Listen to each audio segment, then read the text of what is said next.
My name is Suyu, a senior student at Linhai No. 1 High School. Has Suyu gone completely mad? He actually passed up the two top-tier SSS class professions of Paladin and Thunder Mage, and instead chose the mere D-class lifestyle profession of gardener? At Linhai No. 1 High School's job assignment ceremony, everyone was left utterly stunned. Just as Suyu was about to be assigned a job, first appeared the ethereal image of a 12-winged holy goddess, followed by a sudden darkening of the sky and roaring thunder. These were the supernatural phenomena accompanying the emergence of the top-tier SSS class professions, the Holy Knight and the Thunder Mage, both ranking among the top 5 recorded professions in human history. The crowd was completely captivated by these two combat professions, outright ignoring the subsequent appearance of the D-class lifestyle profession, the gardener. However, as everyone eagerly debated which path Suyu would choose, they were dumbfounded when Suyu actually selected the gardener. No one could understand why he abandoned the two top-tier SSS-ranked combat professions. Suyu had originally planned to choose between the Paladin and Thunder Mage, considering that a livelihood profession like gardener carried the constant risk of death in this world invaded by alien races, with bleak prospects.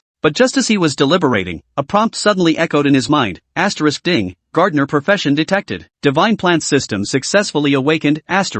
The system explained that upon choosing the gardener, it would automatically merge and assist the host in obtaining plants from Plants vs. Zombies, Hybrid Edition for combat. At the same time, with the system's enhancement, the strength of the host's gardener profession will surpass even that of SSS-tier professions. Suyu's breath hitched as he recalled the hybrid version containing overpowered plants like the Destructive Cannon, Ice Emperor's High Ice Fruit, and Charming Mushroom Shooter. Without hesitation, he abandoned the SSS-tier Paladin and Thunder Mage, choosing the gardener instead. Ding! Host has selected the gardener profession. System has integrated with host's profession panel. Congratulations, host has awakened the divine level talent, Plant Encyclopedia. Congratulations, host has acquired active skill, Plant Cultivation. Congratulations, host has acquired passive skill, Life Reforging. Suyu discovered that with the system's boost, his gardener profession's base attributes were higher than all SSS-tier professions. The spirit attribute has transformed into sunlight, and the active skill of planting plants consumes sunlight. His divine-level talent, Plant Encyclopedia, allowed him to obtain plants from Plants vs. Zombies, Hybrid Edition. Currently he has only unlocked the pea sunflower, which can produce sunlight and also fire peas to deal damage. The principal Qin Tian, who was presiding over the class transition ceremony, approached Suyu with a dark expression and demanded, Suyu, what exactly were you doing just now? Why choose a gardener profession? Principal, didn't you always say there's no strongest class, only the strongest class master? Suyu rubbed his nose and said. Qin Tian angrily shouted, damn it, I said that to motivate you guys. Without a good class, even leveling up becomes difficult. Suyu waved his hand dismissively, don't worry, principal, I can confidently say my gardener class is no weaker than those two SSS-tier classes. Qin Tian didn't believe it at all and could only let out a cold snort in the end. Since you say so, I'll see how a gardener like you can level up once we enter the trial dungeon. If it doesn't work, you must give me an explanation. With that, he turned away in anger. Along the way, everyone whispered in dismay about Suyu giving up the SSS level class to choose the gardener profession. At this moment, Zhang Jinyao, the school beauty of Linhai No. 1 High School who had just transitioned into an SSS-ranked elemental mage, walked over and slightly furrowed her delicate brows as she asked, Suyu, were you nervous just now? Why did you choose to be a gardener? Suyu smiled, not nervous, I just want to pick the gardener. Zhang Jinyao breathed a sigh of relief, since it's your own choice, you must have your own plans, right? Or is your gardener profession different from the ordinary ones? I think Suyu chose gardener just to avoid facing beasts directly, what a coward, right? The voice of Zhang Yang, the rich second generation from the class, came with a sneer. He is Zhang Jinyao's suitor and is jealous of Suyu. Zhang Yang, Suyu chose the gardener for his own reasons, what does it have to do with you? Zhang Jinyao's voice turned cold. Zhang Yang wouldn't let it go, and the crowd buzzed with discussions, believing Suyu wasted school resources by abandoning a powerful profession to choose the gardener life class, likely out of cowardice and fear of death. Suyu stopped Zhang Jinyao from retorting, Jinyao, there's no need to engage with them. Let them say whatever they want. Let's go and get ready. We'll be entering the beginner trial dungeon soon. Seeing Suyu didn't argue back, everyone became even more certain he had chosen the gardener class out of cowardice. Suyu paid no mind to this. He knew the rumors would collapse on their own once he entered the trial dungeon and killed the savage beasts. The job transition ceremony quickly concluded, and the principal announced that the senior high school students would head to the novice trial dungeon. More than 2,000 students from the 5 high schools in Linhai City completed their job transitions, but only about 1,000 combat and support class students participated in the trial dungeon. Suyu stepped off the bus and arrived at the trial dungeon plaza. Many students from First High were surprised to see him. Is that Suyu? Didn't he become a gardener? Why is he coming to the trial dungeon? Students from other schools were completely dumbfounded upon learning the situation. How could someone with the non-combat gardener class even dare to participate in the trial dungeon? Chapter 3, Level Up. Is Suyu out of his mind? Passing up an SSS-tier combat class to become a gardener instead? Does he think he'll still be strong as a gardener? What the hell is a gardener doing in a trial instance? He should just go home and tend his fields. Yeah, a gardener? Zero combat power. Probably no one will even party up with him. Ha! Party? Gardeners are deadweight, they do nothing but hog experience points. Ignoring the strange looks from the crowd, Suyu remained silent, waiting for the instance to open. Just then, Zhang Jinyo approached. Suyu, would you like to team up with me? Though Zhang Jinyo believed Suyu's gardener class must have unique strengths, she couldn't help but feel a twinge of worry. After all, a gardener was still just a gardener, a life-oriented profession. How powerful could it really be? Suyu smiled. He understood Zhang Jinyo's concern. With her SSS-tier profession, not teaming up was the safest choice. Yet she still came to invite him. Suyu shook his head at her offer. Teaming up slows down leveling. I was planning to go solo anyway. Don't worry, I've got this. Hearing this, Zhang Jinyo said no more. Just then, Zhang Yang, who had approached unnoticed, sneered coldly. Ha! A gardener refusing to team up? That's just asking for trouble. The onlookers, upon hearing this, all wore expressions of utter shock. What? Suyu isn't teaming up with anyone? A gardener has zero combat power. How will he level up without a team? And the trial dungeon is dangerous too. Even I, an S-rank support class, need to team up. How dare he, a gardener? Everyone was utterly baffled by Suyu's decision. A gardener joining the trial dungeon was bad enough, but choosing not to team up? Isn't that pure suicide? Just then, a 6-star light array suddenly appeared on the trial plaza, instantly enveloping all the students present. Look! The trial instance is starting. Finally! I'm going to be the first one to level up. With a ripple in the air, everyone on the plaza vanished. The novice trial dungeon officially commenced. Outside the trial plaza, the principals of several high schools in Linhai City sat gathered. Time flies. Another year's novice trial dungeon has opened. Come on, who wants to guess which school student will be the first to level up this year? What else could it be? Probably First High again. They're the only ones with an SSS-tier profession this year. At that moment, Principal Lin Yang of No. 2 High School suddenly turned to Qin Tian, his gaze tinged with amusement. Old Qin, I heard that Suyu from your school gave up the SSS-tier profession and chose gardener instead? For years, First High had consistently outshone Second High. Upon learning that Suyu, that prodigy from First High, had abandoned the SSS-tier profession, Lin Yang was overjoyed. Now, seeing Qin Tian, he couldn't resist taking a few jabs. The other principals, unaware of this development, listened with expressions of utter disbelief. Is that true, Old Qin? Did Suyu from your school really switch careers to become a gardener? No way. What's going on here? Qin Tian ignored Lin Yang's taunts and addressed the other principals calmly. It's true. But the kid has his own plans. Though he said this, Qin Tian still felt uneasy inside. He thought to himself, Suyu, if your gardener job turns out to be no different from an ordinary gardener's, I'll definitely give you a piece of my mind when you return to school. Seeing Qin Tian ignore him, Lin Yang didn't get angry. Instead, he muttered sarcastically under his breath, sigh, I wonder how certain schools teach their students to actually turn down an SSS-tier profession. This would never happen at our second high school.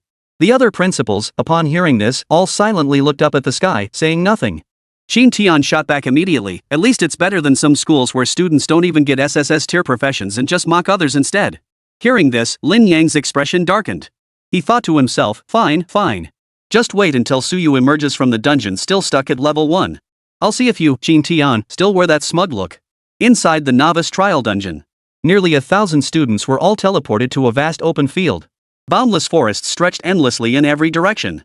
The moment they arrived, everyone scattered in all directions, rushing to slay monsters and level up.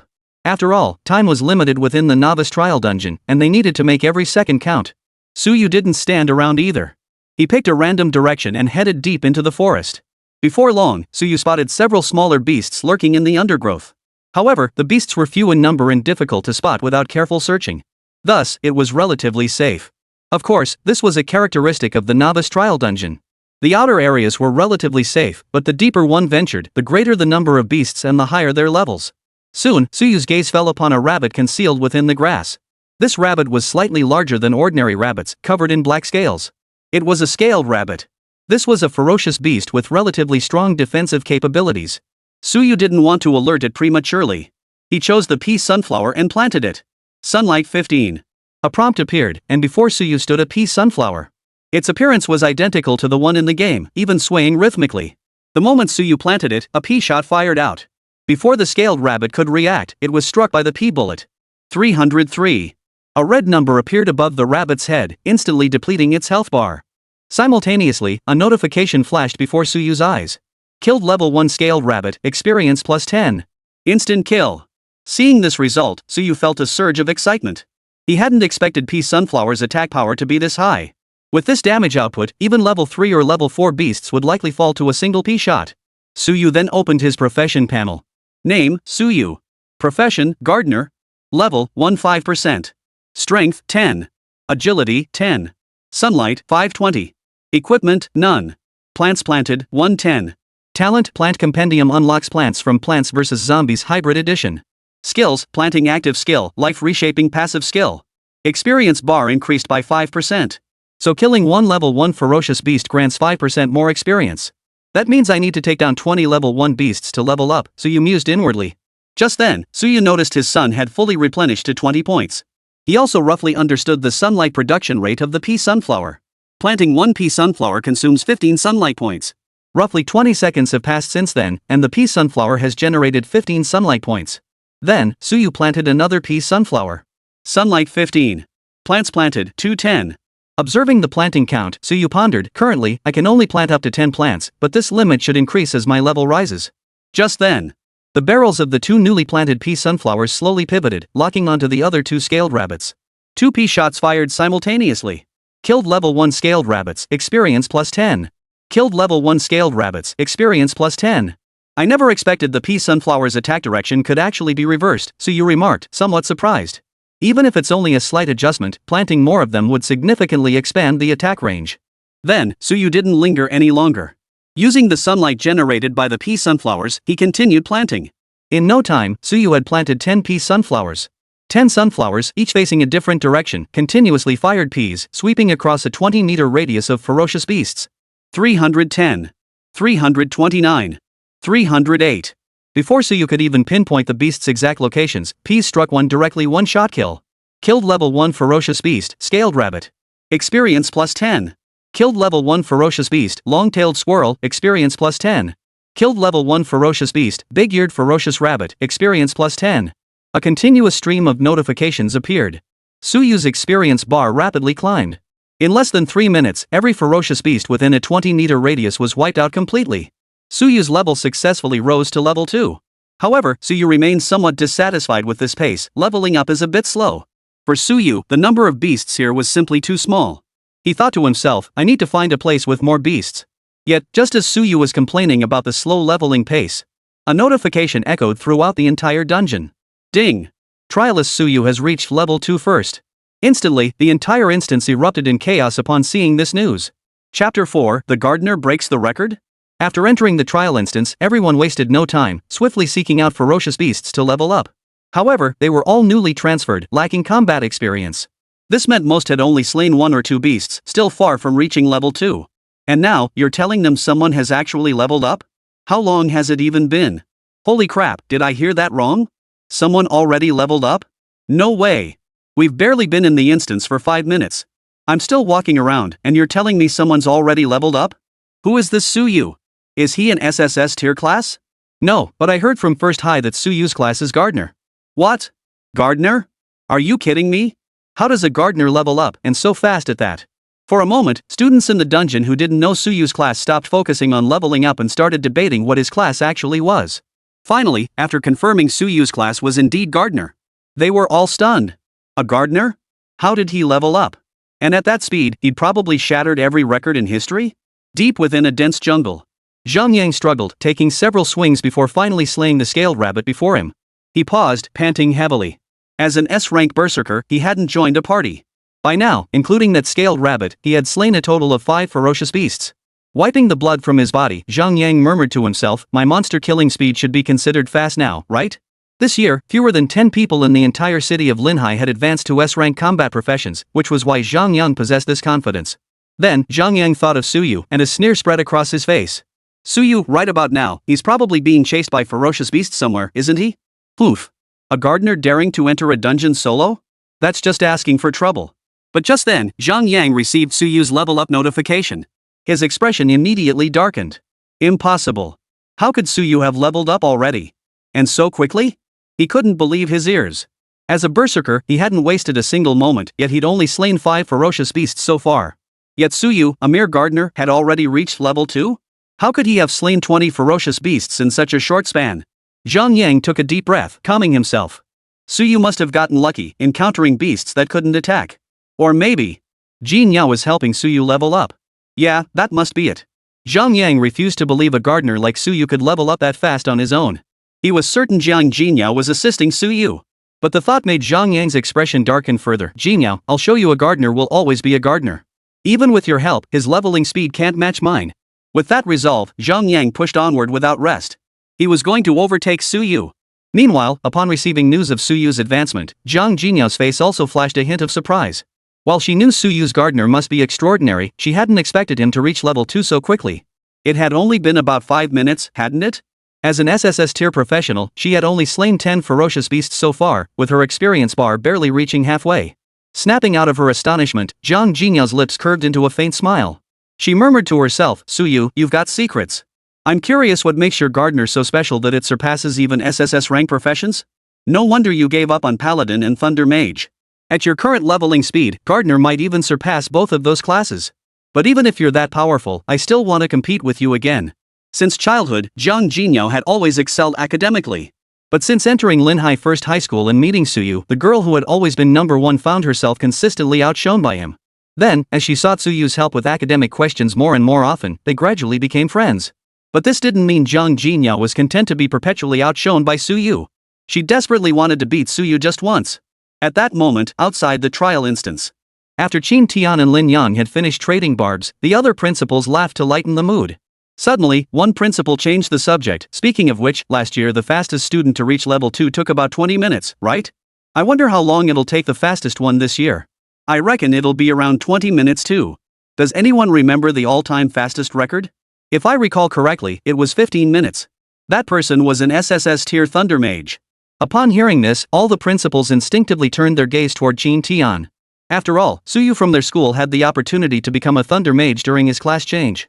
If Suyu had a bit more luck, breaking that record wouldn't be impossible. Unfortunately, Suyu became a gardener instead. At that moment, Principal Lin Yang of Second High School couldn't resist adding with a sarcastic tone, what a pity to waste such a golden opportunity. Who knows which school will break this record in the future?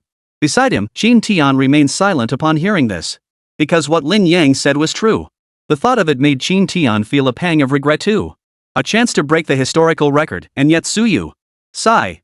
I just hope this kid's gardener isn't too weak, or it'll really become a laughingstock.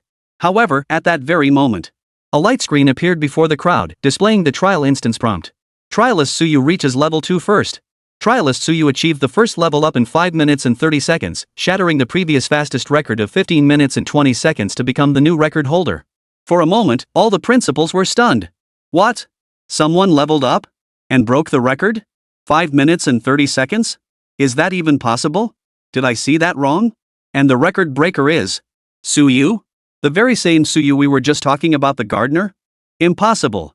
How could a gardener profession possibly reach level 2 in just 5 minutes? After seeing this notification, the principals were all left speechless. Breaking the historical fastest leveling record in 5 minutes and 30 seconds, profession, gardener. These words combined left them all utterly incredulous. This was simply too outrageous. Even the Thunder Mage class, widely acknowledged for its immense power, had only managed a record of just over 15 minutes. And now you're telling me a gardener did it in just 5 minutes? At that moment, Qin Tian stood frozen in disbelief, still questioning whether his eyes could be trusted. Suyu, he leveled up in just 5 minutes? Just moments ago, he'd been lamenting that Suyu hadn't chosen the Thunder Mage class, missing out on the chance to break the record. But now, Suyu had shattered the fastest leveling record and in just 5 minutes. 3 times faster than the previous record. In that moment, Qin Tian couldn't help but recall Suyu's words to him. My gardener isn't weaker than a Thunder Mage or a Holy Knight. A single thought flashed through his mind, could that kid Suyu actually be telling the truth? And his gardener seems to be far stronger than both the Thunder Mage and the Holy Knight? Beside him, Lin Yang, who had been making sarcastic remarks, also looked utterly shocked upon seeing the instance prompt. A gardener breaking the fastest leveling record? Unheard of. Snapping back to reality, Lin Yang blurted out, impossible. How could Suyu, a mere gardener, level up this fast? The other principals who had regained their senses murmured in disbelief. Exactly. A gardener? He has 0 combat power. Killing beasts is already difficult for him. How could he level up this fast? Did Suyu team up with others after entering the trial instance and split the experience points? Impossible. Even if he teamed up, he couldn't have leveled up in just 5 minutes. Then how did he do it? All the principals looked utterly perplexed. They racked their brains but couldn't fathom how a gardener could possibly level up like that. Suddenly, Lin Yang suggested from the side, why don't we activate the projection array? There was a specific array that, once activated, could project the scenes from the trial instance. He suggested activating the array because he believed Suyu must have cheated somehow to reach level 2 so quickly. If they could project footage of Suyu cheating, it would inevitably tarnish First High's reputation. In comparison, their second high would look better, attracting more talented students. However, activating the projection formation would consume significant resources. Lin Yang proposed it precisely to have several schools collectively contribute these resources. Upon hearing this, one of the other principals remarked, that might be going too far. Maybe Suyu just got lucky. Exactly. It's not worth activating the projection array for that. The principals were all seasoned veterans, they knew exactly what Lin Yang was thinking. Activating the projection array offered them no benefit, why waste resources on it? Beside them, Qin Tian glanced at Lin Yang and remarked coolly, we can activate the projection array if you insist, but old Lin, you'll have to foot the bill yourself. At those words, Lin Yang's expression darkened. Activating the projection array required a substantial amount of resources, which was a painful expense for him. He began weighing the pros and cons in his mind. Finally, gritting his teeth, Lin Yang declared, fine. I'll pay for it myself. He was determined to see what a gardener relied on to level up if cheating wasn't involved. Chapter 5, New Plant, Sunlight Potato Lightning. At that moment, inside the trial instance, Suyu had no idea that his seemingly simple level up had caught everyone's attention. He was even less aware that he was about to be broadcast live by the projection array. Walking along the path, Suyu noticed that after reaching level 2, his profession panel had changed. Name, Suyu. Class, Gardener. Level 2 0%. Strength, 20. Agility, 20. Sunlight, 40. Equipment, none. Plants planted, 20. Talent, Plant Compendium unlocks plants from Plants vs. Zombies Hybrid Edition. Skills, Plant Cultivation Active Skill, Life Reshaping Passive Skill. After leveling up, Suyu's attributes saw a significant boost. Most notably, the maximum number of plants he can cultivate has increased to 20. I wonder if any new plants have been unlocked. With that thought, Suyu silently commanded, open the Plant Compendium. The familiar interface appeared before his eyes once more. Suyu noticed that the Sunlight Potato Bomb had been unlocked in the encyclopedia. Sunshine Potato Bomb inflicts explosive damage and generates sunlight upon detonation. Sunshine Potato Bomb unlocked? Excellent. With the Sunlight Potato Bomb, I now have another way to restore sunlight. Previously, Suyu had 3 methods to restore sunlight. First, automatic recovery, roughly 10 sunlight points restored every 30 seconds, with the amount increasing as his level rose. Second, he could rely on his pea shooters and sunflowers to produce sunlight. The third method was Suyu's passive skill, Life Reshaping. Retrieving a plant restored sunlight equal to its value. Now, with the Sunlight Potato Mine, he could plant it first, then use the sunlight restored from killing monsters to plant other plants. Sunflower potato mines not only restore sunlight but also deal significant damage as plants. I just wonder how long it takes for the Sunlight Potato Mine to sprout and what its explosion radius is, Suyu pondered. He then activated his planting skill and selected the Sunlight Potato Mine to plant. Planting the Sunflower Potato Mine didn't consume sunlight, but it had a cooldown. He could only plant another one after 10 seconds. Plants like pea shooter and sunflower had no cooldown, they could be planted anytime as long as sunlight was available. At that moment, the Sunlight Potato Mine before Suyu lay buried underground, with only a small portion of its top exposed. Suyu waited silently, counting in his mind. After roughly 15 seconds, the potato mine broke through the soil. Seems the emergence time matches the game's 15-second interval. Next, let's check the blast radius. He scanned his surroundings and spotted a cat the size of a leopard in the distance. Its fur was jet black, its eyes faintly red, fangs protruding from its mouth, and all 4 claws razor sharp. Level 2 Ferocious Beast, Shadow Cat. The cat's information appeared before Suyu's eyes. Just then, the shadow cat seemed to sense Suyu's gaze and turned its head toward him, its feline face bearing a hint of ferocity. Suyu remained expressionless, extending a finger and beckoning it with a flick. Instantly, the shadow cat's ferocity was ignited, and it charged straight toward him. Suyu remained motionless behind the potato mine, instead planting a pea sunflower beside it. However, Suyu mentally commanded it not to attack. But if the shadow cat failed to step on the Sunlight Potato Mine, the pea sunflower would strike immediately. The defining trait of a shadow cat was its blinding speed. Within mere seconds, it had close to within 5 meters of Suyu. It leapt upward, claws raised, lunging toward Suyu. But just as its hind legs touched the ground and its front claws were about to grab Suyu's head. Boom! A sudden explosion echoed through the air. The Sunlight Potato Mine detonated instantly, blowing the shadow cat to smithereens. Suyu wiped the blood splattered on his body, observing the aftermath of the blast and thinking, looks like the blast radius is about 2 meters. And the restored sunlight should be 10 points. Now that I've unlocked the sunlight potato mine plant, my combat strength has risen another level. It's time to hunt some beast packs for a quick level up. With that thought, Suyu pulled out his phone and opened the map. The map with the newbie trial instance had already been distributed to them, the senior high school students. After opening the map, Suyu began checking the locations of the ferocious beast groups marked on it. Ultimately, Suyu's target fell upon the bloodthirsty rat lair. The density of beasts in these dens was extremely high, earning them the reputation as leveling hotspots. However, they also carried certain risks, which is why most people chose to venture there in groups. Take the bloodthirsty rat lair, for instance. It housed at least several hundred bloodthirsty rats, all between levels 2 and 5. Venturing alone was extremely dangerous. But Suyu didn't care. After all, his pea sunflower now dealt devastating damage. Even a level 5 bloodthirsty rat could be one shot with a single pea. Besides, my strength lies in trench warfare. This pack of bloodthirsty rats is perfect for me. When the time comes, I'll plant a few sunflower potato mines as a defensive line. Behind them, I'll position the pea shooter sunflowers aimed at the entrance of the rat burrow. The moment a bloodthirsty rat shows its head, it'll be taken out instantly. Suyu murmured to himself, finalizing his next plan. Without further hesitation, Suyu set off directly toward the bloodthirsty rat lair. Along the way, he encountered numerous beasts. But pressed for time, he didn't bother killing them. He simply avoided the beasts and pressed on swiftly. After all, his time in the trial instance was limited, and he needed to reach the bloodthirsty rat lair as quickly as possible. Stopping to kill these scattered beasts would be a waste of effort. Outside the trial dungeon. On the plaza, a hexagram of light flickered as the projection array activated. Moments later, a massive light screen materialized directly overhead. Within the screen, footage showed a student from an unknown academy battling a ferocious beast. At that moment, Lin Yang began operating the array, switching the projection to focus on Suyu. Instantly, several principals perked up with interest, watching the screen with curiosity. They all wanted to see how a gardener managed to slay a ferocious beast. After all, traditional gardeners had always been limited to tending flowers and watering plants. Now that a gardener had shattered the fastest leveling record, they needed to study this phenomenon closely. At that moment, Jin Tian's gaze fixed on the light screen with palpable anticipation. He wanted to know if Suyu's gardener class could truly surpass even an SSS-tier profession. Meanwhile, Lin Yang on the other side was eager to see how Suyu was cheating. He refused to believe a gardener could genuinely break the record on his own. Once Suyu's cheating methods were exposed, it would inevitably bring severe disgrace upon first high. Then their second high would rise to prominence. On the holographic screen. Soon, Suyu encountered a ferocious beast, the great-eared ferocious rabbit. Just as everyone watched with bated breath, waiting to see how Suyu would handle it. Suddenly, Suyu simply avoided it? What's going on? Did Suyu not notice that big-eared ferocious rabbit? No idea, but he probably saw it? Looks like he dodged it on purpose. Then what's going on? I was looking forward to seeing how a gardener takes down a ferocious beast. Let's keep watching. Maybe Suyu has his own plan. For the next 10 minutes, everyone kept their eyes glued to Suyu. Suyu encountered numerous ferocious beasts, yet without exception, he deliberately avoided every single one. All the headmasters looked utterly baffled, unsure what Suyu was up to. Just then, Lin Yang suddenly sneered coldly, "Humph.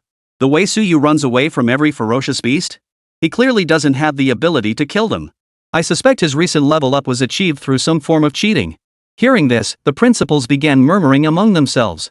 Judging by Suyu's behavior, he does seem incapable of killing ferocious beasts. Why else would he deliberately avoid them every time? Sigh, I was actually looking forward to seeing how a gardener would handle a ferocious beast. Turns out Suyu is no different from any ordinary gardener after all. Beside them, Jin Tian felt increasingly perplexed after witnessing Suyu's actions.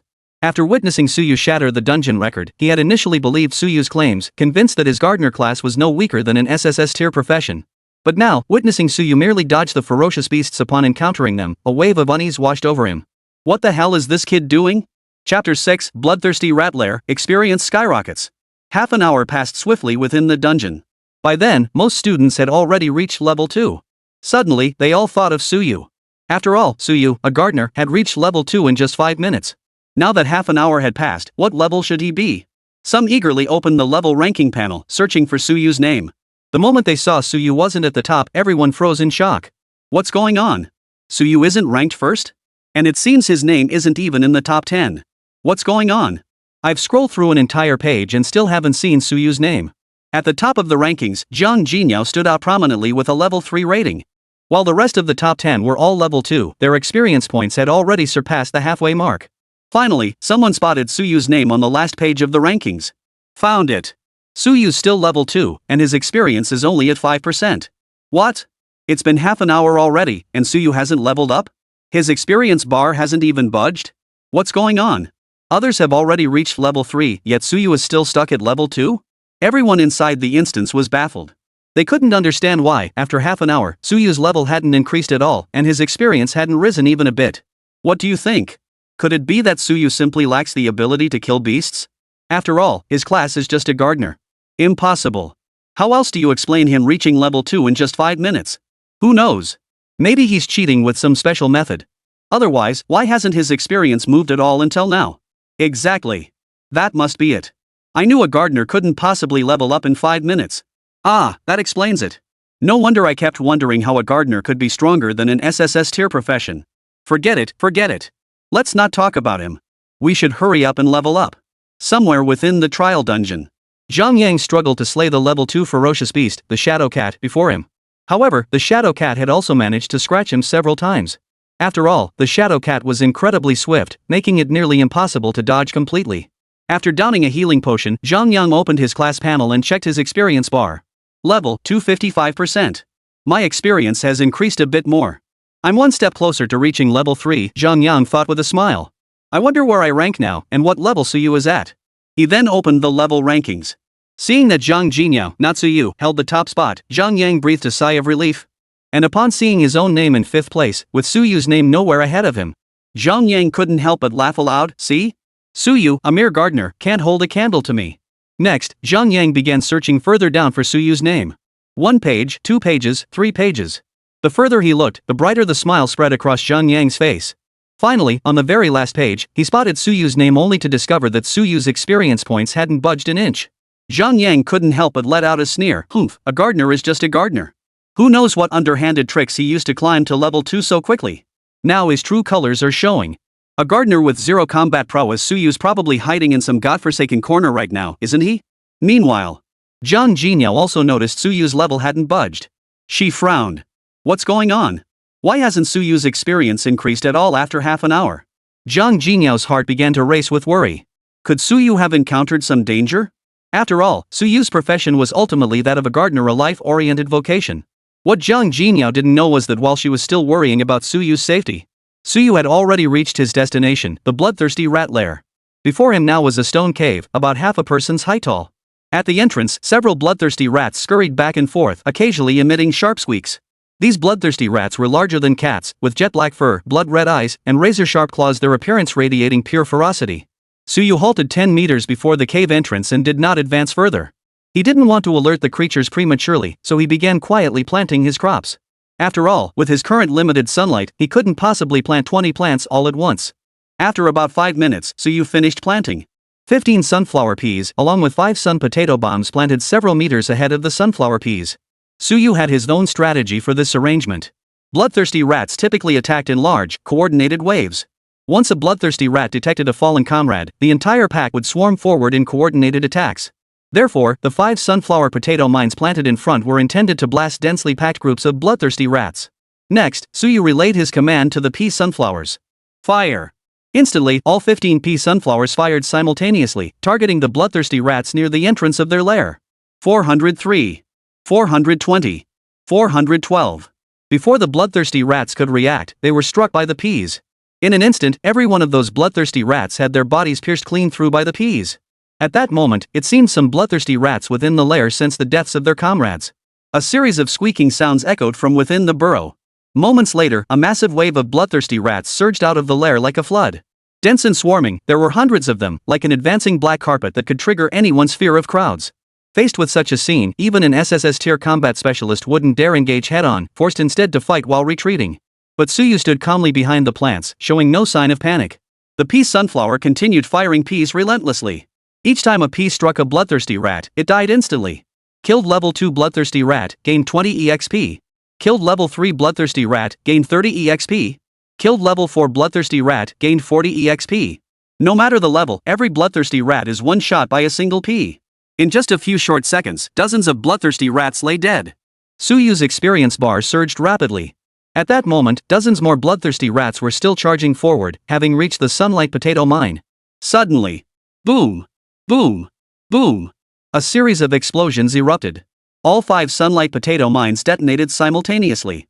In an instant, they obliterated every last one of those bloodthirsty rats. Killed level 3 bloodthirsty rats, gained 30 EXP. Killed level 4 bloodthirsty rats, gained 40 EXP. Suyu's experience bar jolted violently, surging past level 3 and continuing to climb wildly. Watching his experience surge, Suyu couldn't help but exhale, awesome. Just one wave of bloodthirsty rats gave me this much experience. Visiting the bloodthirsty rat lair was definitely worth it.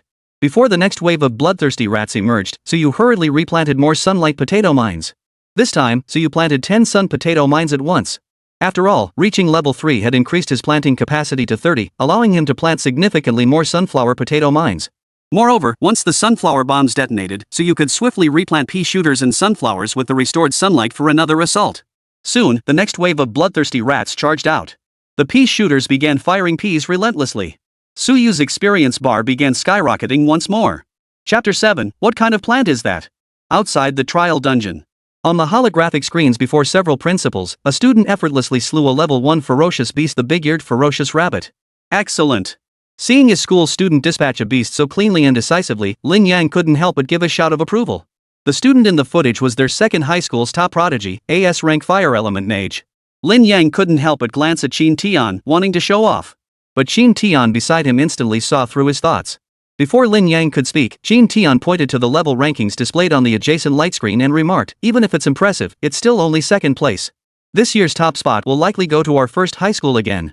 The light screen displayed the ranking of all students. At the top of the list was none other than Zhang Jinyao. Zhang Jinyao, level 3, occupation, SSS class elemental mage. The genius student from second high school was ranked second. Lin Yang's expression froze instantly. But he quickly regained his composure and resumed his sarcastic tone. So what if the top spot belongs to your first high? Your school clearly fails at teaching students anything worthwhile. It's one thing for a student to abandon an SSS-tier profession, but after switching to gardener, they should stick to tending flowers and vegetables. Instead, they insist on participating in trial dungeons. And crucially, they resorted to cheating to break the dungeon's historical records. If word gets out, that school's reputation will be utterly ruined. At this, Qin Tian's expression darkened instantly. Cheating? What proof do you have that Suyu cheated? Though Qin Tian didn't know how Suyu had broken the historical advancement record, he believed Suyu would never cheat. Besides, cheating within the trial instance itself would be nearly impossible. Beside him, Lin Yang snorted coldly, about to retort further. Suddenly, one of the principals exclaimed, "Look at the level rankings." The eyes of several principals immediately turned to the ranking display screen. A flash of light erupted, and the names on the screen began shifting. Suyu's name shot to the top in an instant. Suyu, level 4, profession, gardener. Instantly, all the principals looked utterly bewildered. What's happening? How did Suyu suddenly jump to the top? Level 4? Suyu is already level 4? That's impossible. Wasn't he still level 2 just now? How could he leapfrog 2 levels in such a short time? The principals stared at the name on the overhead display in utter disbelief, as if they couldn't trust their own eyes. Originally, they had all stopped paying attention to Suyu. They had assumed his gardener was just an ordinary one. Some even believed Suyu's first upgrade was a cheat. But now, Suyu had instantly leaped from level 2 to level 4? Skipping 2 levels at once? They'd never even heard of such a thing. Beside him, Qin Tian sucked in a sharp breath upon witnessing Suyu's direct leap from level 2 to level 4. He even rubbed his eyes, doubting whether he had seen correctly. After confirming Suyu's current rank was indeed first, he couldn't help but let out a smile. Good lad, you saved me a world of worry. Beside him, Lin Yang's face froze in disbelief as he muttered under his breath, "No, impossible. This can't be real. How could a gardener possibly achieve 2 consecutive level ups?" But just then, on the ranking display screen, Suyu's rank changed once more. Suyu, level 5. Instantly, the assembled principals grew even more stunned, some even letting loose with expletives. Holy, Suyu leveled up again? Straight to level 5?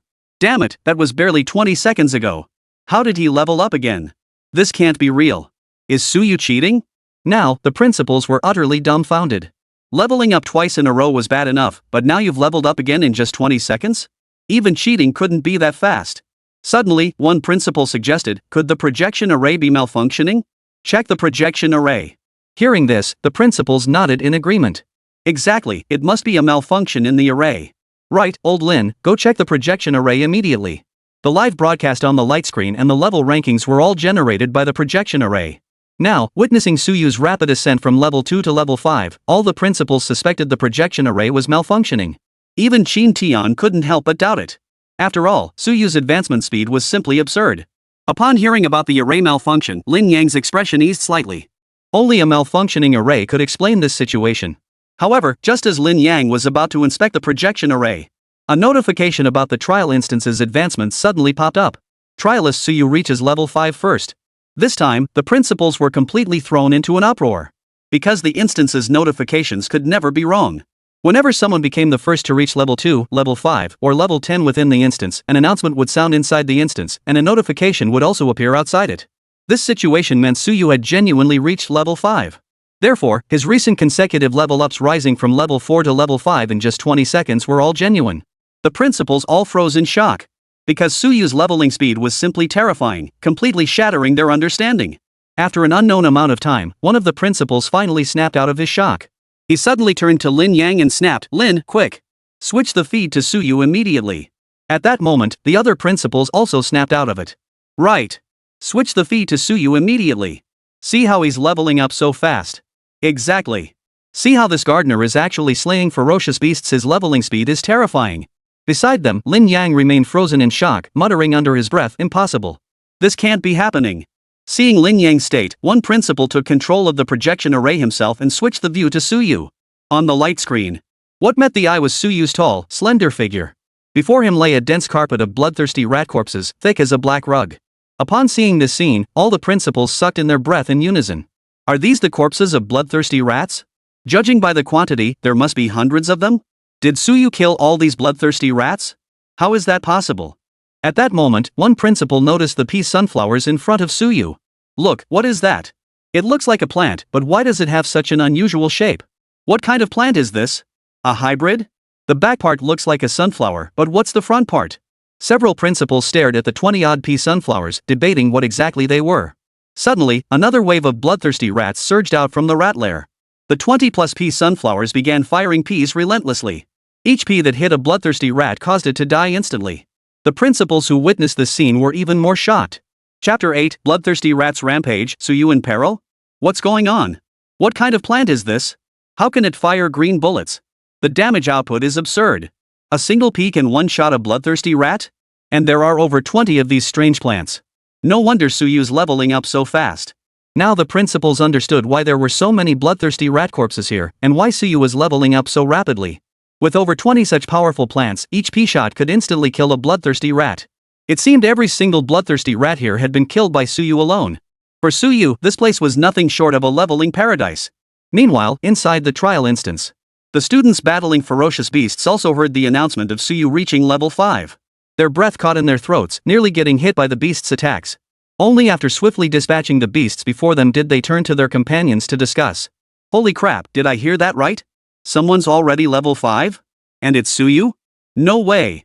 Not long ago, they had dismissed Suyu's first level up as pure luck or someone else's carry. Now, the dungeon's announcement had just slapped them right in the face. Students scattered throughout the dungeon immediately opened the rankings. Upon confirming Suyu had indeed reached level 5, they were utterly stunned. Suyu is really level 5? What kind of terrifying leveling speed is this? I'm telling you, just 2.5 minutes ago when I checked the rankings, Suyu was still level 2. And now he's already level 5. What does that mean? It means Suyu went from level 2 to level 5 in just 2.5 minutes. What? How is that even possible? That's insane. No idea. Holy crap, is the gardener class that terrifying? Somewhere within the dungeon. After Zhang Yang defeated another ferocious beast, his level successfully reached 3. Opening the level rankings, he saw himself at 5th place and couldn't help but smile. Then he glanced at the top-ranked player, Zhang Jinyao, who had already reached level 4. As for Suyu, Zhang Yang couldn't be bothered to look anymore. He was just at the bottom anyway. But just as Zhang Yang closed the level rankings, a dungeon notification sounded in his ears. Trialist Suyu has reached level 5 first. Instantly, Zhang Yang's expression froze. Suyu?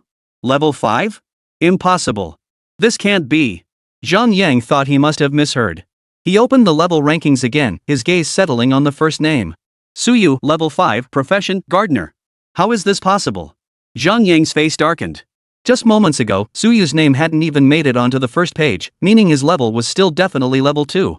But now, in just a few seconds, Suyu had risen to level 5?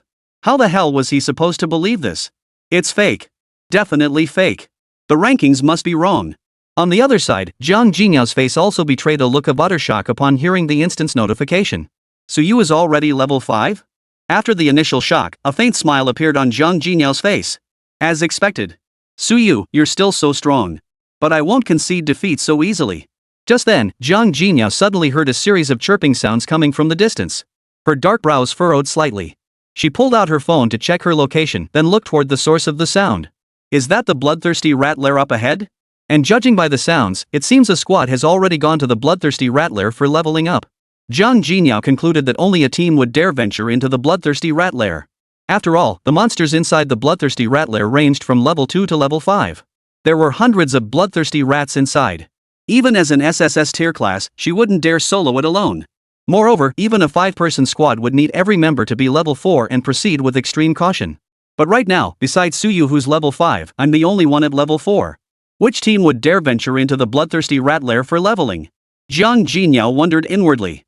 In the end, Zhang Jinyao decided to go take a look. If the opposing team wasn't strong enough, she could join them and level up quickly. After all, the bloodthirsty rat lair was a prime leveling spot. At the entrance to the bloodthirsty rat lair, Suyu effortlessly wiped out another wave of bloodthirsty rats. He had no idea his rapid leveling had once again caused a huge stir. Nor did he realize he was now being live-streamed. Moreover, his pea sunflowers had left several headmasters outside utterly astonished, even prompting them to consider dissecting him for research.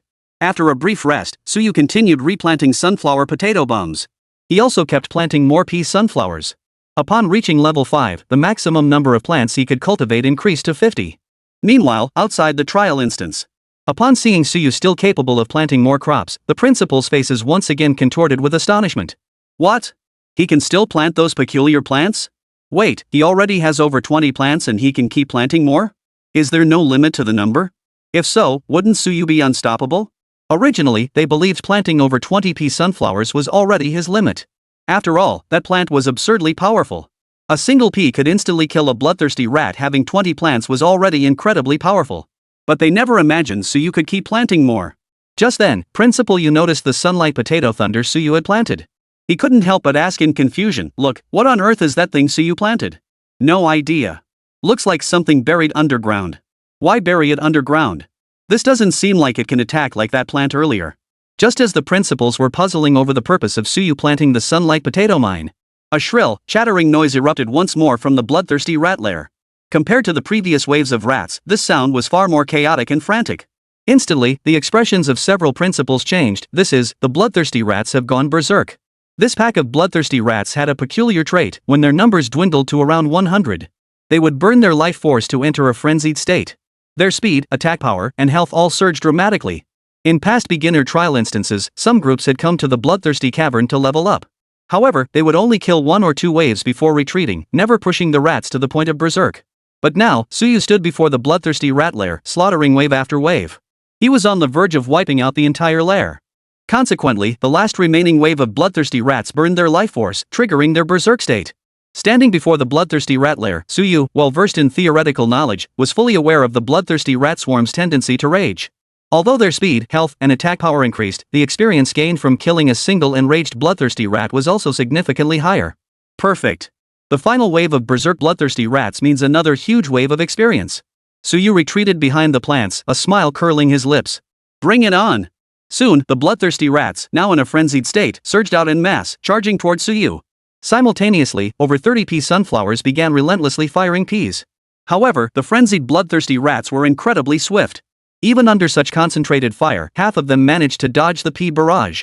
But Suyu remained utterly calm. Even if they dodged the peas, 15 sunlight potato mines still lay in wait ahead.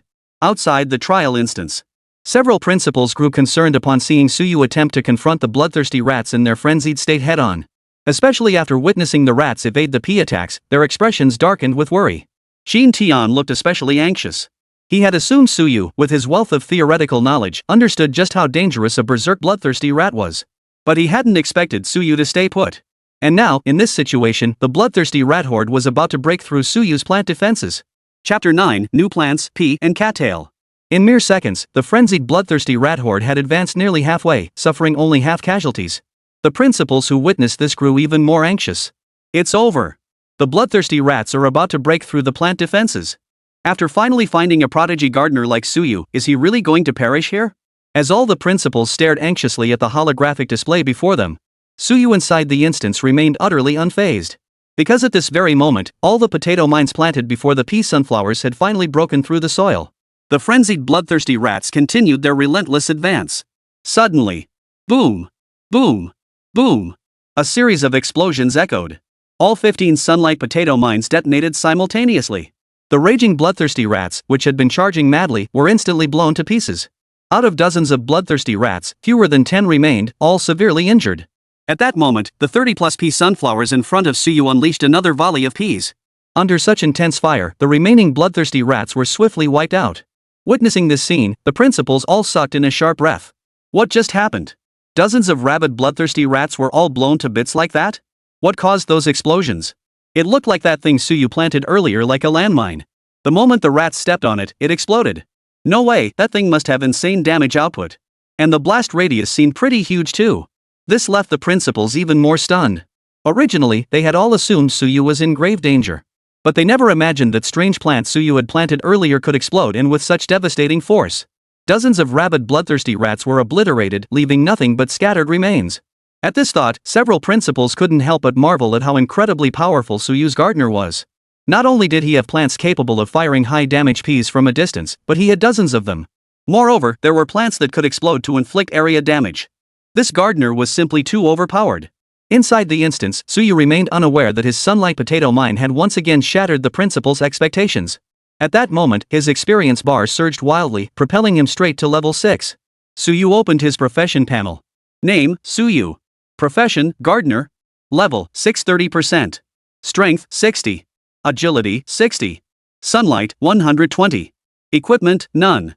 Plants cultivated, 60. Talent, plant compendium allows purchasing required plants from the compendium. Skills, plant cultivation active skill, life reshaping passive skill. Upon reopening the plant compendium, Suyu discovered that new plants had been unlocked. Pea cattail automatically locks onto enemies and fires peas to deal damage. Fires peas at twice the speed of pea sunflower. Damage and attack range increase continuously with level upgrades. Pea grass unlocked? Not bad, not bad. Suyu smiled upon seeing the newly unlocked plant. Because Suyu's pea sunflower currently had a major drawback. While it could turn to attack, its turning speed was slow, making it suitable only for fighting monsters in one direction. For instance, when fighting beasts in places like the bloodthirsty rat lair, he only needed to plant all his pea sunflowers facing the entrance. However, in open wilderness areas where beasts approached from all directions, Suyu had to spread his firepower, planting a certain number of pea sunflowers in each direction. This would significantly weaken Suyu's combat effectiveness. But now, unlocking the pea-scented cattail perfectly solves this problem. The pea cattail possesses an auto-targeting function. No matter how Suyu plants them, they can hit beasts from every direction. Moreover, the pea cattail's firing rate is twice that of the pea sunflower, dealing even more damage in the same amount of time. With the pea cattail, I no longer need to fear encountering large groups of high-level beasts in the wild, Suyu mused inwardly. He then pulled out his phone and opened the map. With my current strength, I should be able to venture into the trial grounds. The trial grounds were the most dangerous area in the beginner trial dungeon. Not only are the beasts there extremely high level, but their numbers are staggering. Moreover, there was even a chance for a level 15 boss to spawn. However, the trial grounds were currently the only place that could allow Suyu to level up quickly. After finalizing his next plan, Suyu began clearing the battlefield. After all, hundreds of bloodthirsty rats had dropped quite a few materials. Suyu stored them all in his spatial pocket, intending to sell them for gold coins once he exited the instance. While Suyu was still clearing the battlefield. Meanwhile, Zhang Jinyao had also arrived at the bloodthirsty rat lair. From afar, she saw the dense carpet of bloodthirsty rat corpses spread out before her, like a layer of black carpet. The sight left Zhang Jinyao utterly stunned. There must be hundreds of these bloodthirsty rat corpses here, right? I wonder which team is so powerful they could kill this many bloodthirsty rats. Just then, Zhang Jinyao suddenly spotted a familiar figure. Amidst the corpses, a tall, slender figure moved through the debris. That figure was none other than Suyu. Zhang Jinyao gasped in surprise. Suyu? Hearing the familiar voice, Suyu turned to look. Upon seeing Zhang Jinyao, he too seemed surprised. Jinyao, what are you doing here? Suddenly, Suyu seemed to realize something. Oh, I get it. You came to the bloodthirsty rat lair to level up too, right? But it's impossible now. All the bloodthirsty rats here are dead. The bloodthirsty rats are all dead. Hearing this, Zhang Jinyao was startled despite being mentally prepared. She knew that the final wave of bloodthirsty rats would enter a berserk state. Facing over 100 enraged bloodthirsty rats, even a 5-person S-rank professional squad would have to proceed with extreme caution. And Suyu claimed every single one had been wiped out? After recovering from her shock, Jiang Jinyao walked up to Suyu, her tone tinged with reproach. Suyu, didn't you say you wouldn't form a team? Then why did you form a team to come here and kill the bloodthirsty rat horde? And where are your teammates? Anyone capable of clearing out a bloodthirsty rat horde with you must be S-rank professionals too, right? Team up?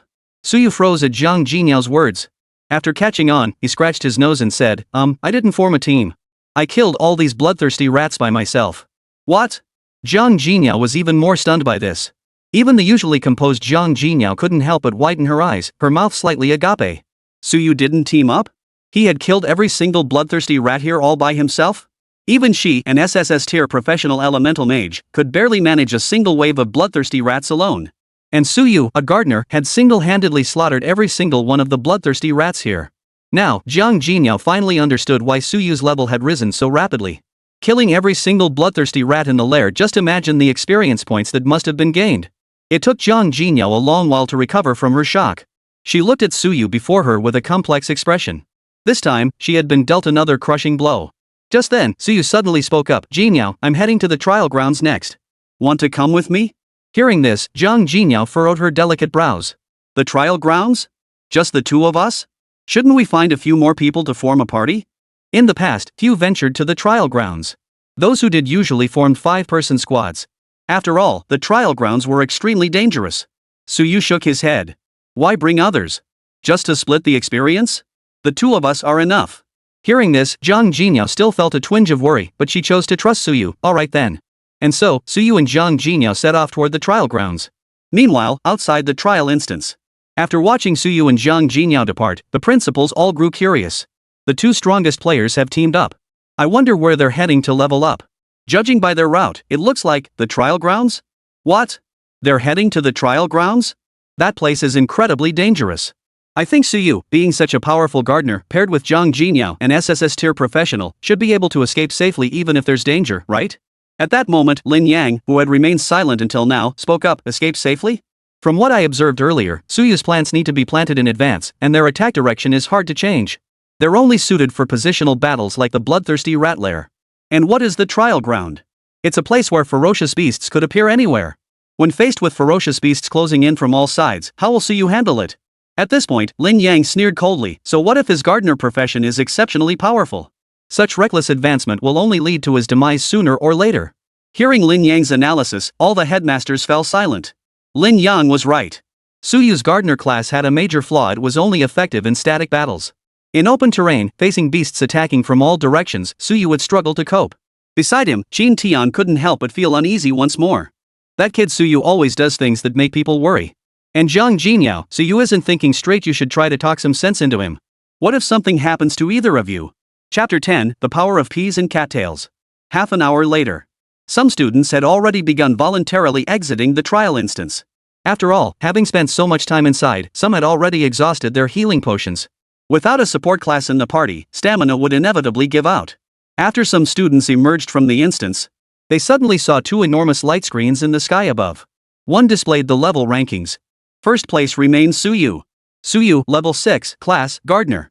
Ha? Suyu's already level 6? No way? That fast? I remember he was still level 5 before we left the dungeon. What kind of insane leveling speed is this? Meanwhile, others turned their gaze to the nearby light screen. The screen showed Suyu and Jiang Jinyao, who had now reached the trial grounds. Some recognized Suyu's location. Holy crap, Suyu and Jiang Jinyao went to the trial grounds together? The trial grounds? Just the two of them? That's way too dangerous. Perfect. Let's see how this gardener Suyu managed to level up so quickly. At that moment, within the trial grounds, Suyu looked at Jiang Jinyao and said, Jinyao, we'll head straight for the central area of the trial grounds. The trial grounds harbored beasts of varying tiers throughout its expanse. But the central area boasts a greater number of beasts and higher tiers. Hearing this, Jiang Jinyao still felt a twinge of worry, but she chose to trust Suyu. They hadn't gone far when they spotted a ferocious beast in the distance. Level 5 ferocious beast, Azure Wolf. Just as Suyu prepared to plant a seedling, Jiang Jinyao suddenly moved beside him. She unleashed a skill, instantly obliterating the blue wolf. Then, Jiang Jinyao turned to Suyu and said, leave these minor foes to me. Conserve your strength. We'll strike when we reach the central area of the trial grounds. After witnessing Suyu single-handedly wipe out the bloodthirsty rats, Jiang Jinyao understood just how formidable his gardener skill could be. Therefore, she wanted him to conserve his energy as much as possible. Upon hearing this, Suyu nodded without further comment. But truthfully, he didn't need to. Because all he had to do was plant things that hardly consumed any stamina at all. Moreover, any sunlight he consumed could be replenished swiftly. Thus, all the minor monsters encountered along the way were dealt with by Zhang Jinyao. Meanwhile, outside the instance, the students witnessing this scene couldn't help but feel a pang of envy. The school beauty Jiang is actually fighting monsters herself and sharing experience points with Suyu? What a bummer. I was looking forward to seeing how this gardener Suyu would slaughter everything, but it's always Goddess Jiang stepping in. Looks like Goddess Jiang has been leveling Suyu up all along, huh? Looks like it. How dare Suyu live off her? After witnessing Zhang Jinyao clearing monsters all along the way, the students were consumed by envy. They wanted to be guided by the goddess too. Soon, Suyu and his companion reached the center of the trial grounds. The number of ferocious beasts here had noticeably increased, and their levels were also much higher. The lowest tier beasts were all level 7. Facing several level 7 beasts at once, even Zhang Jinyao, a level 4, was starting to feel the strain. Even as an SSS-tier professional, it was difficult for her to continuously defeat multiple level 7 beasts spanning 3 levels. At that moment, Suyu turned to Zhang Jinyao and said, "Alright, you've done enough, Jinyao. Let me take over from here." With that, Suyu began planting. With only 120 initial sunlight points, he certainly couldn't plant all 60 pea-scented cattails at once. Therefore, he decided to plant pea sunflowers first to establish a stable sunlight source. With 120 sunlight points, planting 1 pea sunflower consumed 15 points. Thus, Suyu planted 8 pea sunflowers in one go. Then, he began planting potato mines, which didn't consume sunlight. He planted one every 10 seconds, placing them all around the perimeter of the pea sunflowers. At this moment, the AP shooters, each facing a different direction, began firing peas. Even level 7 beasts were instantly killed by a single pea shot. Simultaneously, faster beasts stepped on the sunlight potato mines. With a loud bang, the explosion instantly killed several nearby beasts. Witnessing this scene, even Zhang Jinyao, who had braced herself, was utterly stunned. These plants firing green peas? And with such devastating damage? And what was that thing that just popped up? Could it explode too? Most importantly, the explosive damage was just too high. No wonder Suyu could solo the bloodthirsty rat lair. The students watching this unfold from outside were all left speechless. Holy crap, what's going on? What the hell is that thing firing bullets? And what was that explosion? Looks like a plant? Seems like something Suyu planted. What the hell kind of plant is that? How can it deal so much damage? No wonder Suyu levels up so fast. His gardening skills are seriously insane. However, compared to the shock of these students fresh out of the dungeon, the principals wore expressions of deep concern. Suyu and his partner have reached the central zone of the trial grounds. If danger strikes, escape will be nearly impossible. Exactly. In the core area, they'll soon be surrounded by ferocious beasts closing in from all directions. Moreover, Zhang Jinyao has been doing all the fighting so far, and her stamina is already depleted. Suyu will have to handle the next wave of beasts alone. Beside them, Lin Yang observed that Suyu had planted 20 pea sunflowers, but their attack directions were scattered in different directions, greatly dispersing their firepower. He couldn't help but sneer coldly, "Just watch. In the center of the trial grounds, Suyu's strength will be greatly weakened. At this rate, the two of them won't last much longer." At that moment, the scene within the light screen perfectly mirrored Lin Yang's words. Facing the beasts surging in from all directions, only 20 pea sunflowers with their firepower already scattered were utterly unable to hold them back. Moreover, the number of beasts kept growing. More and more beasts pressed forward, closing in to encircle Suyu and his companion. Wild Boar, level 7. Grey Wolf, level 8. Cheetah, level 8. Upon witnessing this scene, the students who had exited the instance grew deeply concerned. Oh no! Suyu's plants are powerful, but they can't handle this many ferocious beasts. If those two don't break out soon, they're in real trouble. Seriously, what is Suyu doing? He's still there, planning to fight all these ferocious beasts head-on? The students murmured among themselves, baffled as to why Suyu and his companion hadn't broken out yet. If this continued, the two would truly be surrounded and killed by these ferocious beasts. At that moment, in the center of the trial grounds, seeing so many ferocious beasts, Zhang Jinyao couldn't help but feel tense. Moreover, some beasts were already closing in on Suyu's pea sunflower. She blurted out, "Suyu, why don't we break out first and find a more suitable location? There are far too many beasts in the center of the trial grounds." Beside her, Suyu shook his head. "No need." Then, he murmured to himself, 20 pea sunflowers should produce enough sunlight. Next, Suyu began frantically planting pea cattails. Planting a single pea cattail also consumed 15 points of sunlight. However, with a steady stream of sunlight restored by the abundant pea sunflowers, and occasional explosions of sun potatoes further replenishing the light, Suyu's pace of planting pea cattails was exceptionally swift. In just half a minute, Suyu had already cultivated 20 pea cattails. Simultaneously, the pea cattails demonstrated their formidable power. Not only did they fire peas faster than the pea sunflowers, but they also automatically targeted enemies, prioritizing the beasts closest to them. One by one, the beasts that had been closing in were struck by peas seemingly appearing from nowhere. Killed level 7 wild boar, experience plus 70. Killed level 8 blue wolf, EXP plus 80. Killed level 8 cheetah, EXP plus 80. Suyu and Zhang Jinyao's experience points skyrocketed. At that moment, Zhang Jinyao glanced at the new plant Suyu had cultivated, then looked at her own rapidly expanding experience bar. Her mouth formed a perfect O in astonishment. Chapter 11, he actually ate it? Meanwhile, outside the trial instance. Originally, seeing Suyu and Zhang Jinyao surrounded by a dense swarm of ferocious beasts without attempting to break out, Qin Tian wore a look of deep concern and worry. After all, these two were the top geniuses of their high school. If anything happened to them, it would be a failure on his part as principal. Moreover, Zhang Jinyao's family background was no ordinary affair. If anything happened to her, her father would certainly not let him off easily. At this thought, Qin Tian couldn't help but sigh inwardly. Suyu, you really know how to get me into trouble. Lin Yang, observing the scene nearby, naturally seized the chance to belittle Qin Tian in first high. He sneered coldly, Suyu doesn't know his own strength. He recklessly ventured into the center of the trial grounds, landing himself in danger. And then he stubbornly tried to fight the ferocious beast head-on, throwing away his best chance to escape. Is this the quality of education at your first high? What a waste to have transferred into such a powerful gardener. But before he could finish his sentence, Lin Yang suddenly heard several principals beside him gasp in shock. Simultaneously, upon witnessing the scene unfolding on the light screen, the words stuck in his throat. For Suyu's planted pea cattails had begun unleashing their power. Countless pea bullets fired in an orderly barrage, striking the ferocious beasts in every direction. The beasts, who had been on the verge of completing their encirclement, were now being slaughtered in waves, their corpses piling up like mountains. At that moment, a principal who had regained his senses exclaimed, "What's happening? How did the situation suddenly reverse? Look! Suyu seems to have grown a new batch of plants. While these plants also fire green bullets, their attack speed is noticeably faster, dealing significantly higher damage. Not only that, but crucially, they can automatically lock onto targets. The bullets never miss, and they can cover beasts in every direction." At this sight, the principals all stared in stunned silence. How did Suyu manage to create yet another new plant? Not only does it deal high damage, but it can also automatically lock onto targets? This gardener, Suyu, is simply beyond belief. Beside him, Qin Tian also wore a stunned expression. He had been constantly worried about the safety of Suyu and his companion. But the next moment, Suyu just started slaughtering indiscriminately? At that moment, the students watching the scene erupted in gasps. Holy, what the hell is going on? How did the beasts die so fast all of a sudden? Damn, that was so satisfying to watch. I want to slaughter beasts like that too. No one ever told me gardeners were this powerful. If I'd known, I would have switched to gardener too.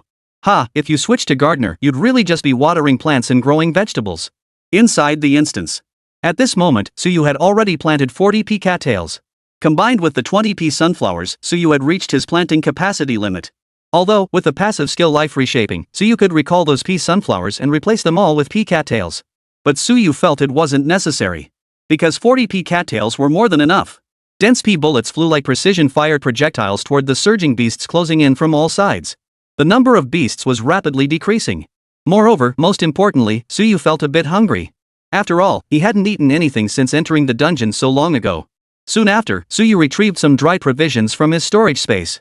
The storage space was a special dimension granted to everyone after class advancement, though its capacity was limited. As one's level increased, the space's capacity would gradually expand. After taking a couple of bites, Suyu glanced at Zhang Jinyao, who was still in a state of shock beside him. Jinyao, want something to eat? Hearing Suyu's words, Zhang Jinyao snapped back to reality. She glanced at Suyu, who was still eating, and her expression turned slightly peculiar. But, we're still surrounded by ferocious beasts. You're just going to eat? Isn't that a bit disrespectful to these ferocious beasts? Zhang Jinyao shook her head. I'm not eating. She then turned to observe the beast's movements, remaining constantly vigilant. Seeing Zhang Jinyao decline, Suyu began eating alone. However, after a few bites of dry rations, Suyu felt a bit choked up. He retrieved a small tea table, kettle, cups, and tea leaves he had prepared beforehand from his storage space. After gathering some dry branches and leaves, he placed the kettle on them and looked at Zhang Jinyao. Jinyao, could you use your fire magic to start a fire?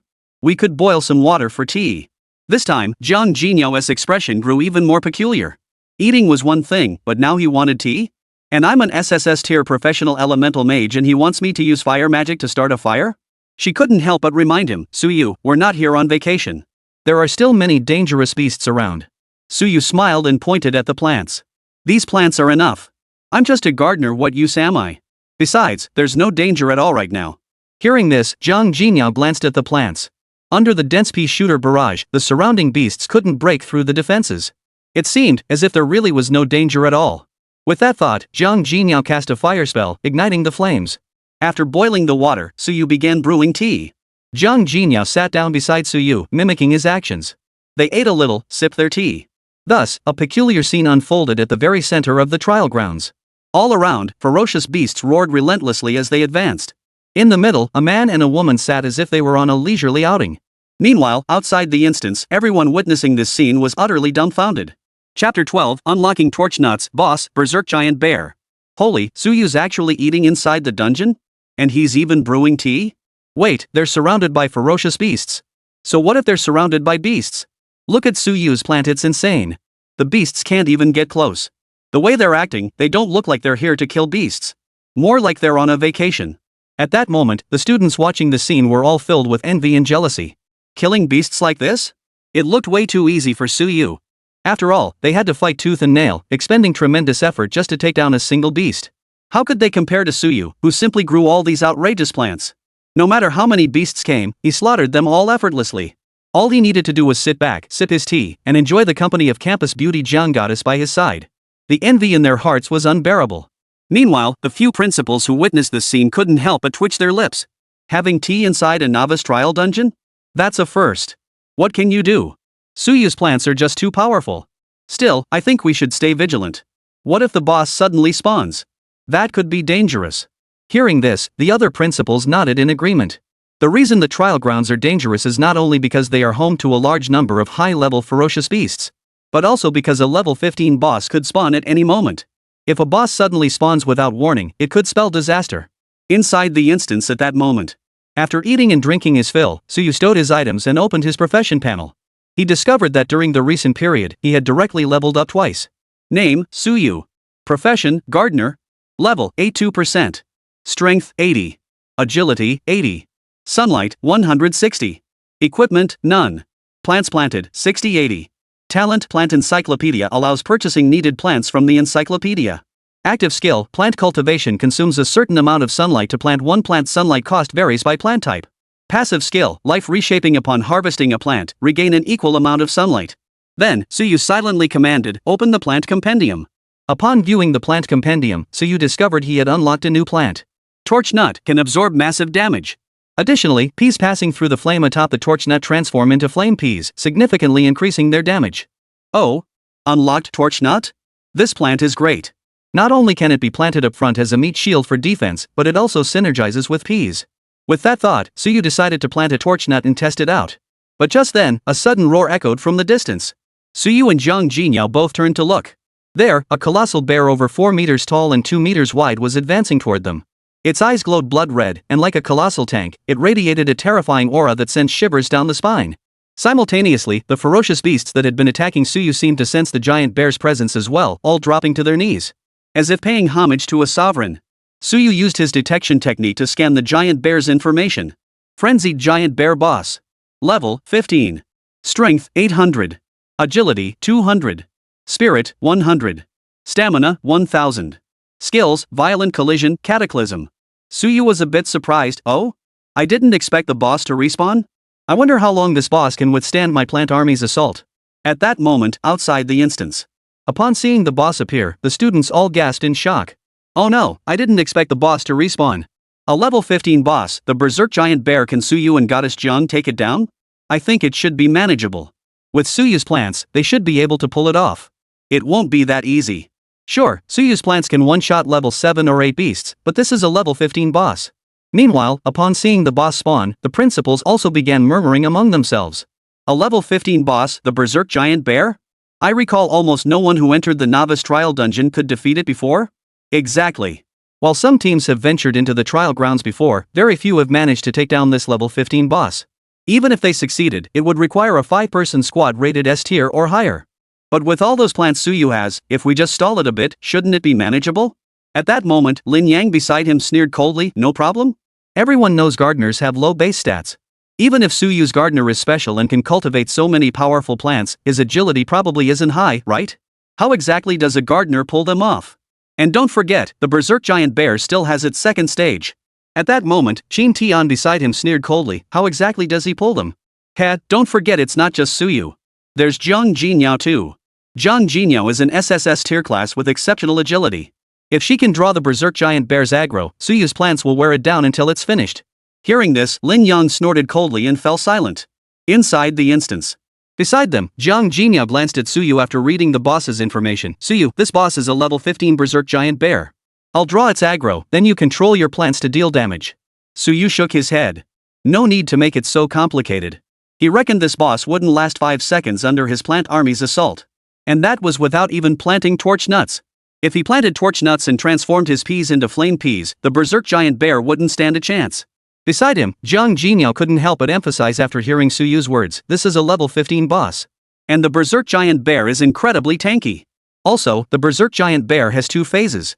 After defeating the first phase, when it enters the second phase, it gains a damage immune shield lasting a full 15 seconds. I know your plants are powerful, but we still need to keep it at bay. Before Zhang Jinyao could finish her sentence. With a flick of Suyu's thoughts, all 40 pea-scented cattails unleashed their firepower simultaneously. Simultaneously, several pea sunflowers also aimed at the Berserk Giant Bear, firing peas in unison. 699. 660.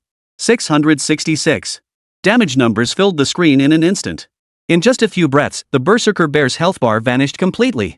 Beside him, Zhang Jinyao, witnessing this scene, froze in surprise, her mouth slightly agape. This just one-shot the first phase of the Berserk Giant Bear? Though Zhang Jinyao knew Suyu's plants were powerful, she hadn't expected them to be this formidable. This was a level 15 boss, after all, and a particularly tanky Berserk Giant Bear at that. Even if the Berserk Giant Bear stood completely still and let her attack, it would take her several hours to grind through its first phase. Yet now, in mere seconds, Suyu's plants had obliterated the first phase of the Berserk Giant Bear? This was simply beyond belief. Outside the instance. The students who witnessed this scene were all left speechless, utterly stunned.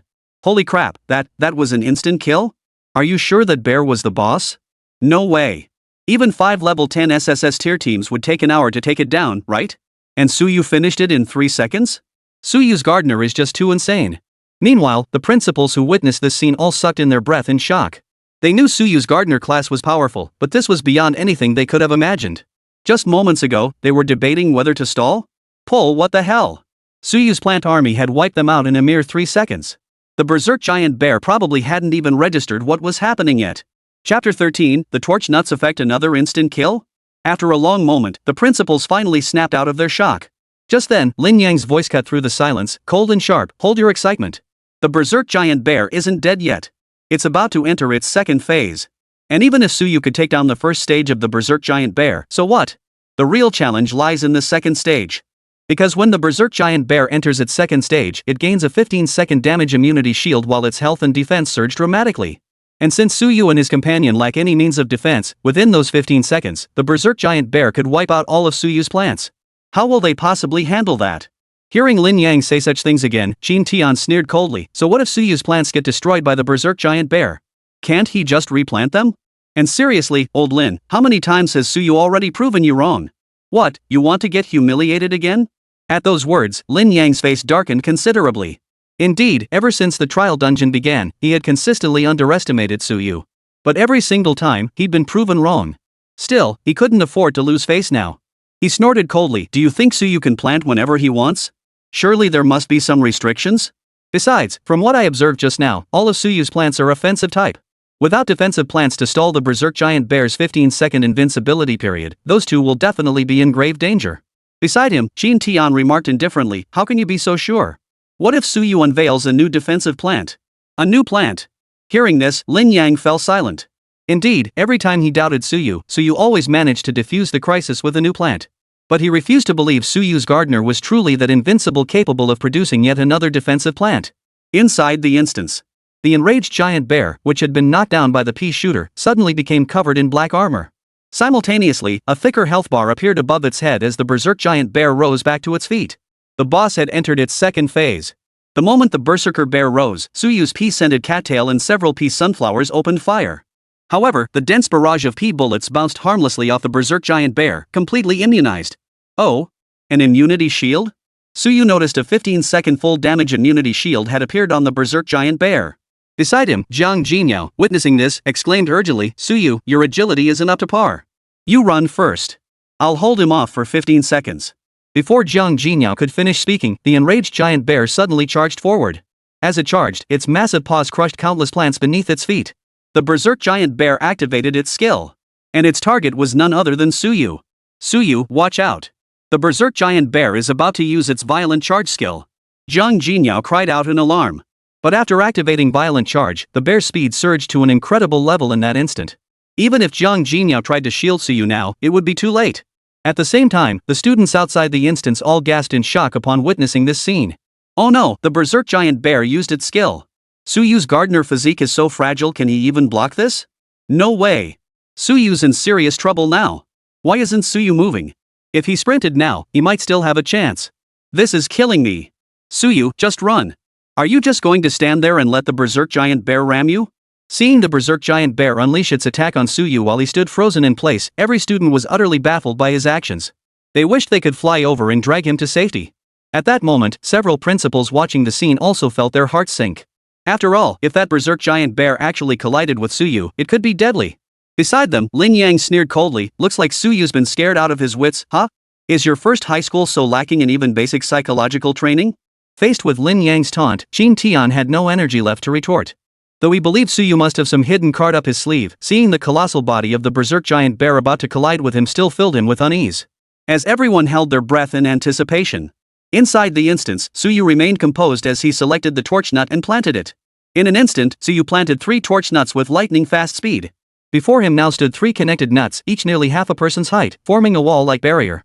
Most crucially, flames were still billowing from their tops. At that very moment, the berserk giant bear charged forward. Boom! Suddenly, a thunderous collision echoed. Though the 3 flaming nut barriers before Suyu were only waist-high, they formed a protective wall over 3 meters wide. The raging giant bear's massive body slammed heavily into that barrier. The immense force sent it staggering backwards several steps. Hiss! Roar! The enraged giant bear roared in agony. At that moment, Suyu didn't hesitate. He continued planting torch nuts to his left, right, and behind him. Before the enraged giant bear could comprehend what was happening, a ring of torch nuts had already been planted around Suyu. Soon, the ferocious giant bear ceased its roaring, its bloodshot eyes glaring viciously at Suyu. The enraged giant bear was furious. It swung its massive paw, smashing violently at the barrier formed by the torch nuts. When one direction failed, it lashed out in another. Moreover, the force behind each blow grew increasingly fierce. Yet the barrier of torch nuts encircling Suyu held firm, shielding him like an impenetrable dome. No matter how the raging giant bear collided and pounded against it, not a single scratch appeared. Nearby, Jiang Jinyao froze in place, witnessing the scene. When she saw Suyu about to be struck by the raging giant bear, her heart had leapt into her throat, her breath nearly stopping. Yet, Suyu had planted a plant that formed a wall-like barrier right before her eyes? And this plant could actually form a protective barrier? Its defensive power was astonishing, it could even withstand the attacks of a raging giant bear. But what the heck was that fire coming out of that nut's head? Meanwhile, outside the trial instance, the emotions of the many students were like a roller coaster. Originally, they were all filled with dread. But upon seeing Suyu emerge completely unscathed, murmurs erupted. Holy crap, what's going on? Suyu's actually fine? Look, what's that thing surrounding Suyu? It looks like a nut, but why is there fire floating above its head? Exactly those things. They formed a protective shield, which is why Suyu isn't hurt at all. But those nuts are incredibly tough. The berserk giant bear's attacks seem to have no effect at all. At that moment, the principals were all stunned, their eyes wide with disbelief. Holy crap, Suyu's grown another new plant. Old Qin was right, after all, Suyu actually cultivated a defensive plant. Wow, long-range attacks, targeted strikes, area of effect explosions, and now a defensive plant? Suyu is just too godlike. Beside them, upon seeing Suyu had indeed cultivated a defensive nut, Qin Tian was dumbfounded. He hadn't just been talking nonsense earlier. Who knew you actually had defensive plants? This is just too outrageous. Then, Qin Tian noticed Lin Yang's face turning grim. He couldn't help but tease, "What's up, old Lin? Looks like you've been proven wrong again." Hearing this, Lin Yang's expression darkened even further. He roared inwardly in frustration, "Why? How could there possibly be such an outrageously talented gardener in this world?" Inside the instance. No matter how ferocious the berserker bear's attacks became, the protective shield formed by the torch nuts remained completely undamaged. Soon, the 15 seconds passed. The berserk giant bear's damage immunity shield vanished. Suyu looked at the enraged giant bear before him, a faint smile curling his lips. After all this time, it's finally my turn to step in. With that, Suyu focused his mind, and all the pea-scented cattails fired their peas in unison. Countless green peas passed through the flames atop the torchnut's head, instantly transforming into flaming peas that slammed viciously into the raging giant bear. 1023. 1456. 1245. Dense clusters of high damage numbers flashed across the screen. Within mere breaths, the berserk giant bear's health bar emptied rapidly, crashing heavily to the ground. For a moment, everyone was stunned once more. What, you one-shot it again? Chapter 14, Skill Upgrade, Mass Planting. It just died? Beside her, Zhang Jinhao was still in a daze, watching the berserk giant bear die in mere seconds. Wait, this was the second stage of the berserk giant bear it defeated. The second stage berserk giant bear not only had double the HP but also significantly increased defense. How did Suyu still take it down in seconds? Suddenly, Zhang Jinyao's gaze shifted to the flame atop the torchnut's head. If she remembered correctly, she had just seen those peas transform into flame peas when they passed through that flame. And the damage from those flame peas seemed higher than regular peas. But what was the principle behind this? At the same time, everyone outside the instance was utterly stunned by this scene. Holy crap, did I see that right? Suyu's plants one-shot the berserk giant bear's second phase too? That shouldn't be possible. The berserk giant bear's second phase has massive HP. What's going on? Didn't you notice the flames on that nut's head? That green pea seems to have transformed into a more powerful flame pea after passing through the flames. At that moment, everyone, students and principals alike, was utterly speechless. This gardener, Suyu, was simply beyond belief. Not only did his plants possess omnipotence and sheer numbers, but they could actually coordinate attacks? This was simply too outrageous. Inside the instance, Suyu was unaware that the synergy between the pea and torch nut had once again shattered everyone's expectations. At that moment, a notification appeared before his eyes. Defeated boss, Berserk Giant Bear. Experience plus 40,000. You have obtained a gold grade armor piece, Giant Bear Armor. You have obtained a gold grade weapon, Giant Bear Gauntlets. You have obtained an epic grade material, Giant Bear Heart. You have obtained a skill upgrade scroll. As the enhancement appeared, Suyu once again underwent a level up. Level 9. Suyu then examined his loot.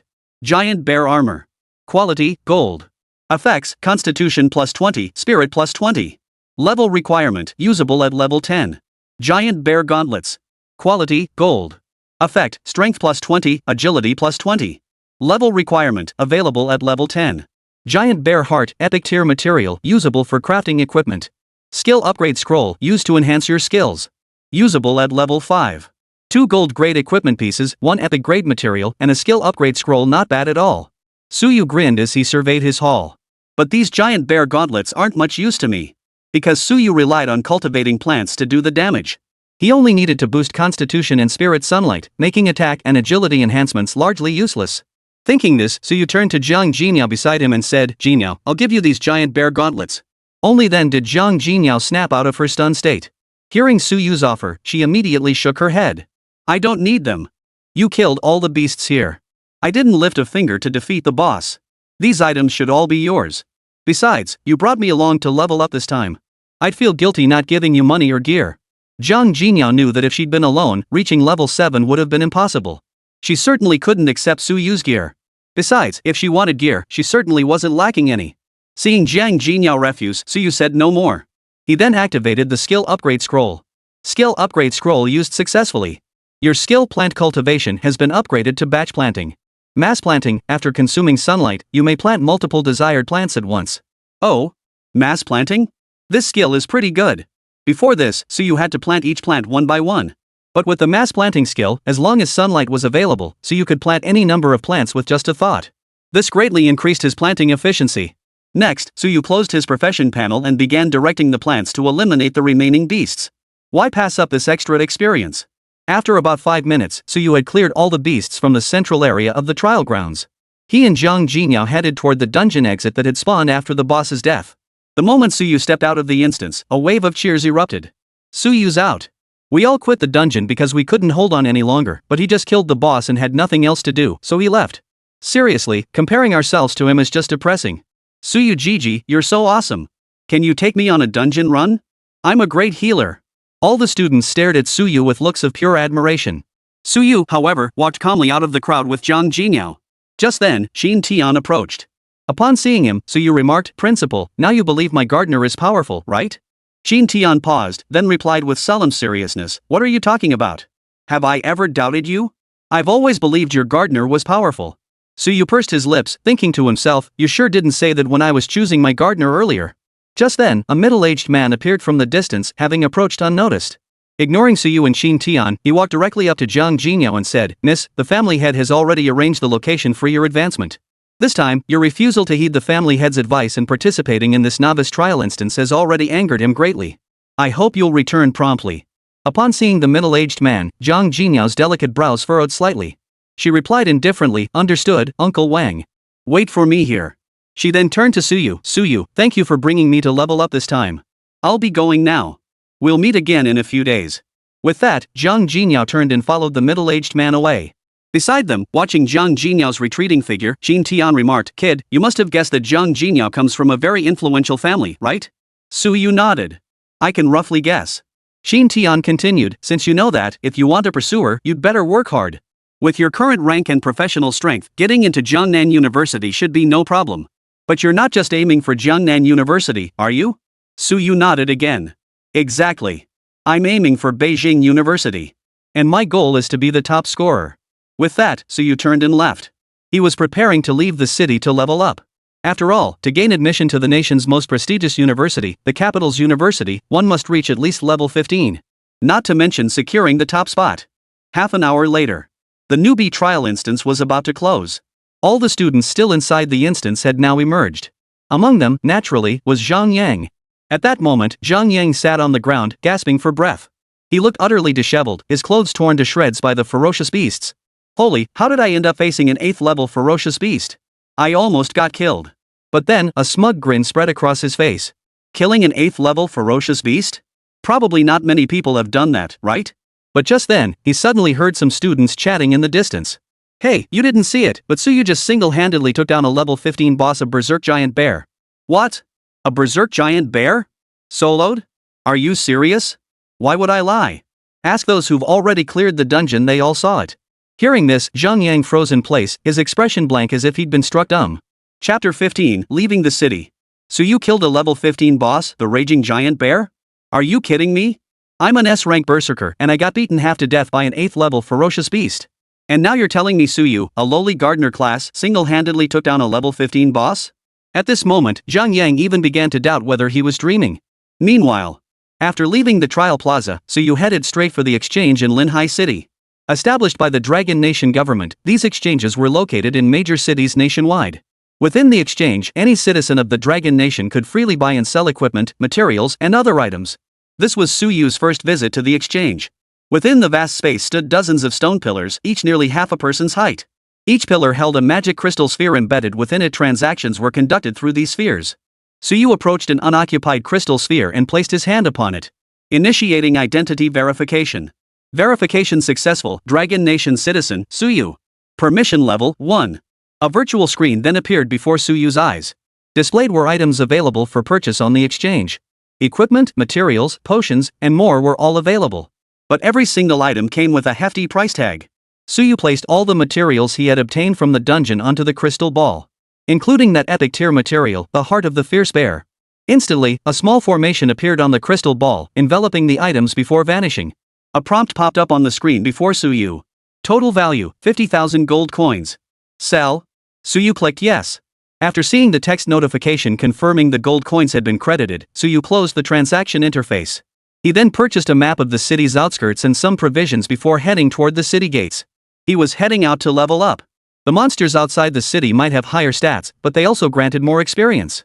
Upon reaching the city gate, the guard stopped Suyu to verify his information. Suyu, level 9, gardener? Suyu nodded. The guard couldn't help but warn him, the area outside the city isn't as stable as inside. Not only are there monsters, but there are also people who specialize in murder and robbery. Are you sure you want to go out alone as a level 9 gardener? Suyu nodded again.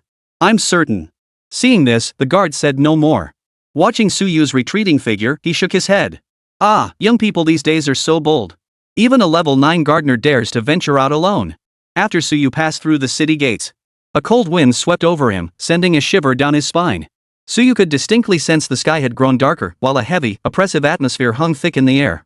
Moreover, he could faintly detect a scent of blood. All that met his eyes were wild grasses and barren trees. Compared to the vibrant scenes within the city, it was like two different worlds. As Suyu walked along, he spotted several people slaying monsters to level up. He pulled out the map he'd purchased and began searching for a suitable spot to level up. Soon, Suyu settled on his destination. It was a goblin gathering spot, with monsters all between levels 10 and 15. The monsters were densely packed, making it an ideal spot for Suyu to level up. Upon reaching his destination, Suyu spotted several goblins in the distance. Simultaneously, after casting his detection spell, the goblins' information appeared before his eyes. Goblin Patrol. Level 10. Strength 100. Agility 50. Spirit 50. Constitution 100. Skills none. A level 10 goblin patrolman with a hideous, snarling face, wielding an axe. Upon spotting Suyu, the goblin swung its axe directly at him. Suyu remained composed, activating his mass planting skill to simultaneously sprout a pea-scented cattail and a torch nut. The peas fired by the pea cattail passed through the flames atop the torch nut's head, transforming into flaming peas that shot toward the goblin. 1567. Accompanied by a damage notification, the flaming peas pierced straight through the goblin's chest. Simultaneously, a notification appeared before Suyu's eyes. Killed Goblin Patrol Soldier, experience plus 150. Just then, other goblin patrols spotted the commotion and charged toward Suyu en masse. Suyu activated his mass planting skill once more, instantly deploying several more pea-scented cattails. A barrage of flaming peas automatically locked onto the goblin patrols, each one instantly killed. Killed Goblin Patrolman, experience plus 150. Killed Goblin Patrolman, EXP plus 150. The constant level-up chimes rang out as Suyu's experience bar skyrocketed. At this rate, Suyu felt he would level up very soon. After roughly half an hour, Suyu had slaughtered every goblin in the area. Simultaneously, his level reached 10. I'm already level 10. I can finally equip those 2 golden gear pieces dropped by the berserk giant bear. With that thought, Suyu opened his storage space and equipped the 2 golden items. Then, he opened his profession panel. Name, Suyu. Class, Gardener. Level, 10-6%. Strength, 100 plus 20. Agility, 100 plus 20. Sunlight, 300 plus 20. Constitution, 100 plus 20. Equipment, Giant Bear Armor Gold Quality, Giant Bear Gauntlets Gold Quality. Plants planted, 0-100. Talent Plant Compendium allows purchasing desired plants from the compendium. Active skill, bulk planting consumes sunlight to plant multiple desired plants at once. Passive skill, life reshaping upon harvesting plants, you regain sunlight equal to the harvested plant's value. Wonder if any new plants have unlocked. Just as Suyu was about to open the plant compendium, he suddenly heard hurried footsteps approaching from behind. Turning his head, Suyu saw a woman running toward them. She appeared to be around 20 years old, with an attractive appearance and traces of blood on her body. Spotting Suyu, she immediately ran straight toward him. As she ran, she cried out, "Young man, someone is trying to kill me. Please save me. I will reward you handsomely." Without waiting for his response, she reached behind him and grabbed his arm.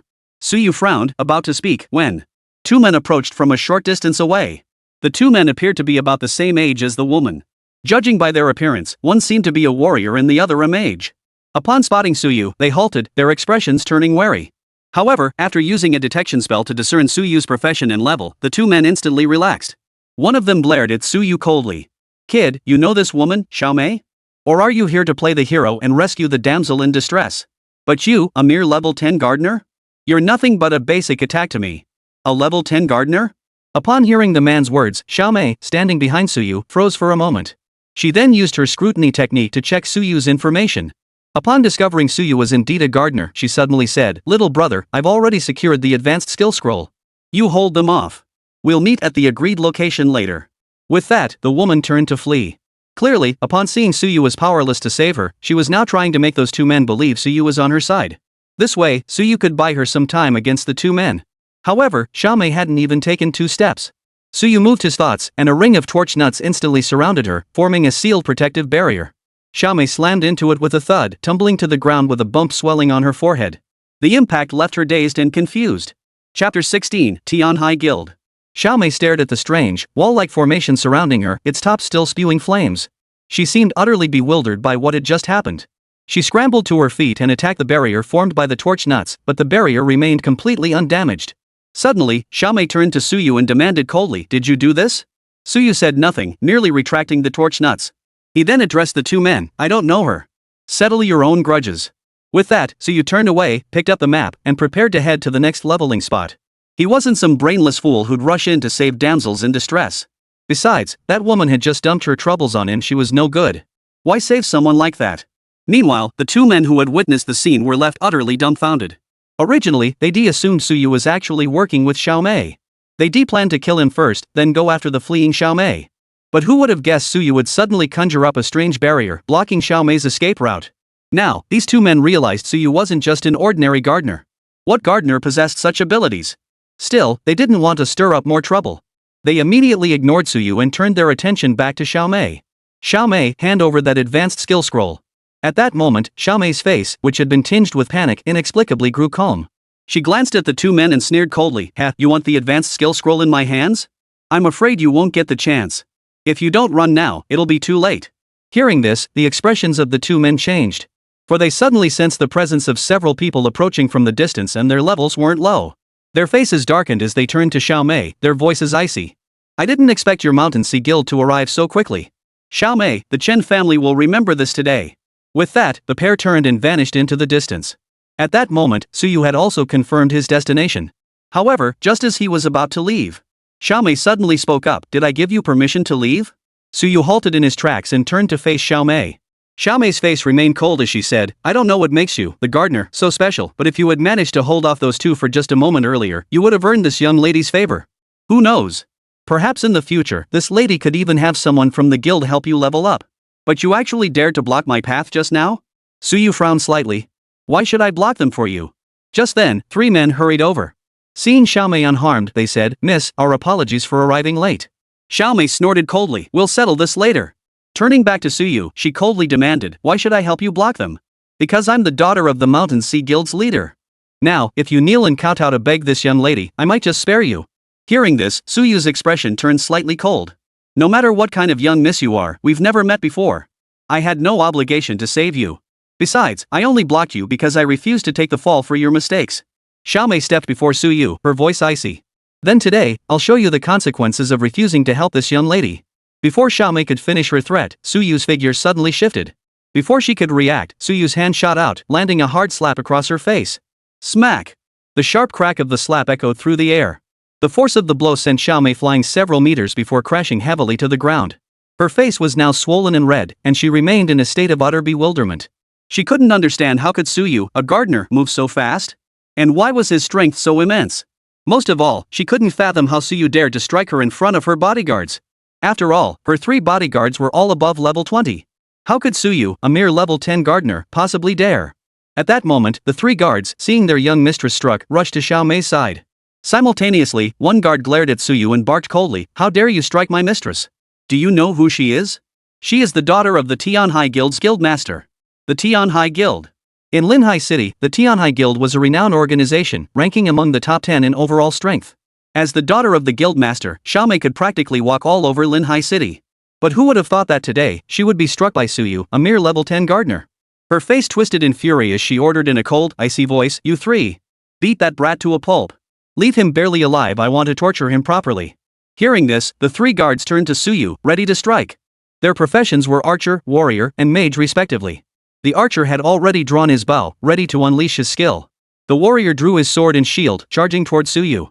As for the mage, his staff emitted a dazzling glow. Clearly, he was casting a spell. The 3 prepared to strike simultaneously, leaving Suyu no chance to flee or retaliate. However, facing the 3 before him, Suyu remained utterly unfazed.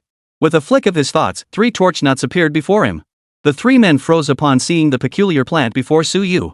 At that moment, Xiaomei's cold voice rang out from the side, "That thing has strong defenses. Attack it with all your strength." Full force? Hearing this, the trio looked utterly bewildered. They were all over level 20. Were they supposed to go all out against a mere level 10 gardener? Forget full force, each of them could likely obliterate this level 10 gardener with just a single skill. But now, since their young mistress had spoken, they had no choice but to obey Xiaomei's orders.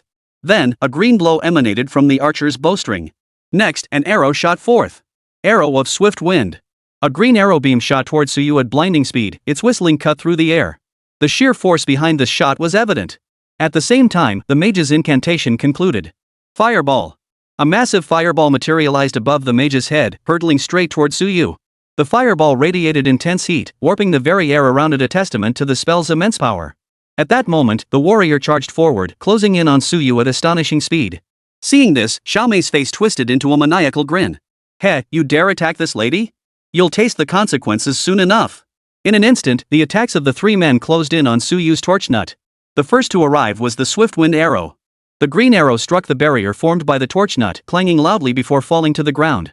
Simultaneously, the warrior charged forward, swinging his sword with all his might only to be sent flying several meters back by the recoil. Finally, the fireball spell slammed into the torch nut, exploding with a boom and filling the sky with fiery light.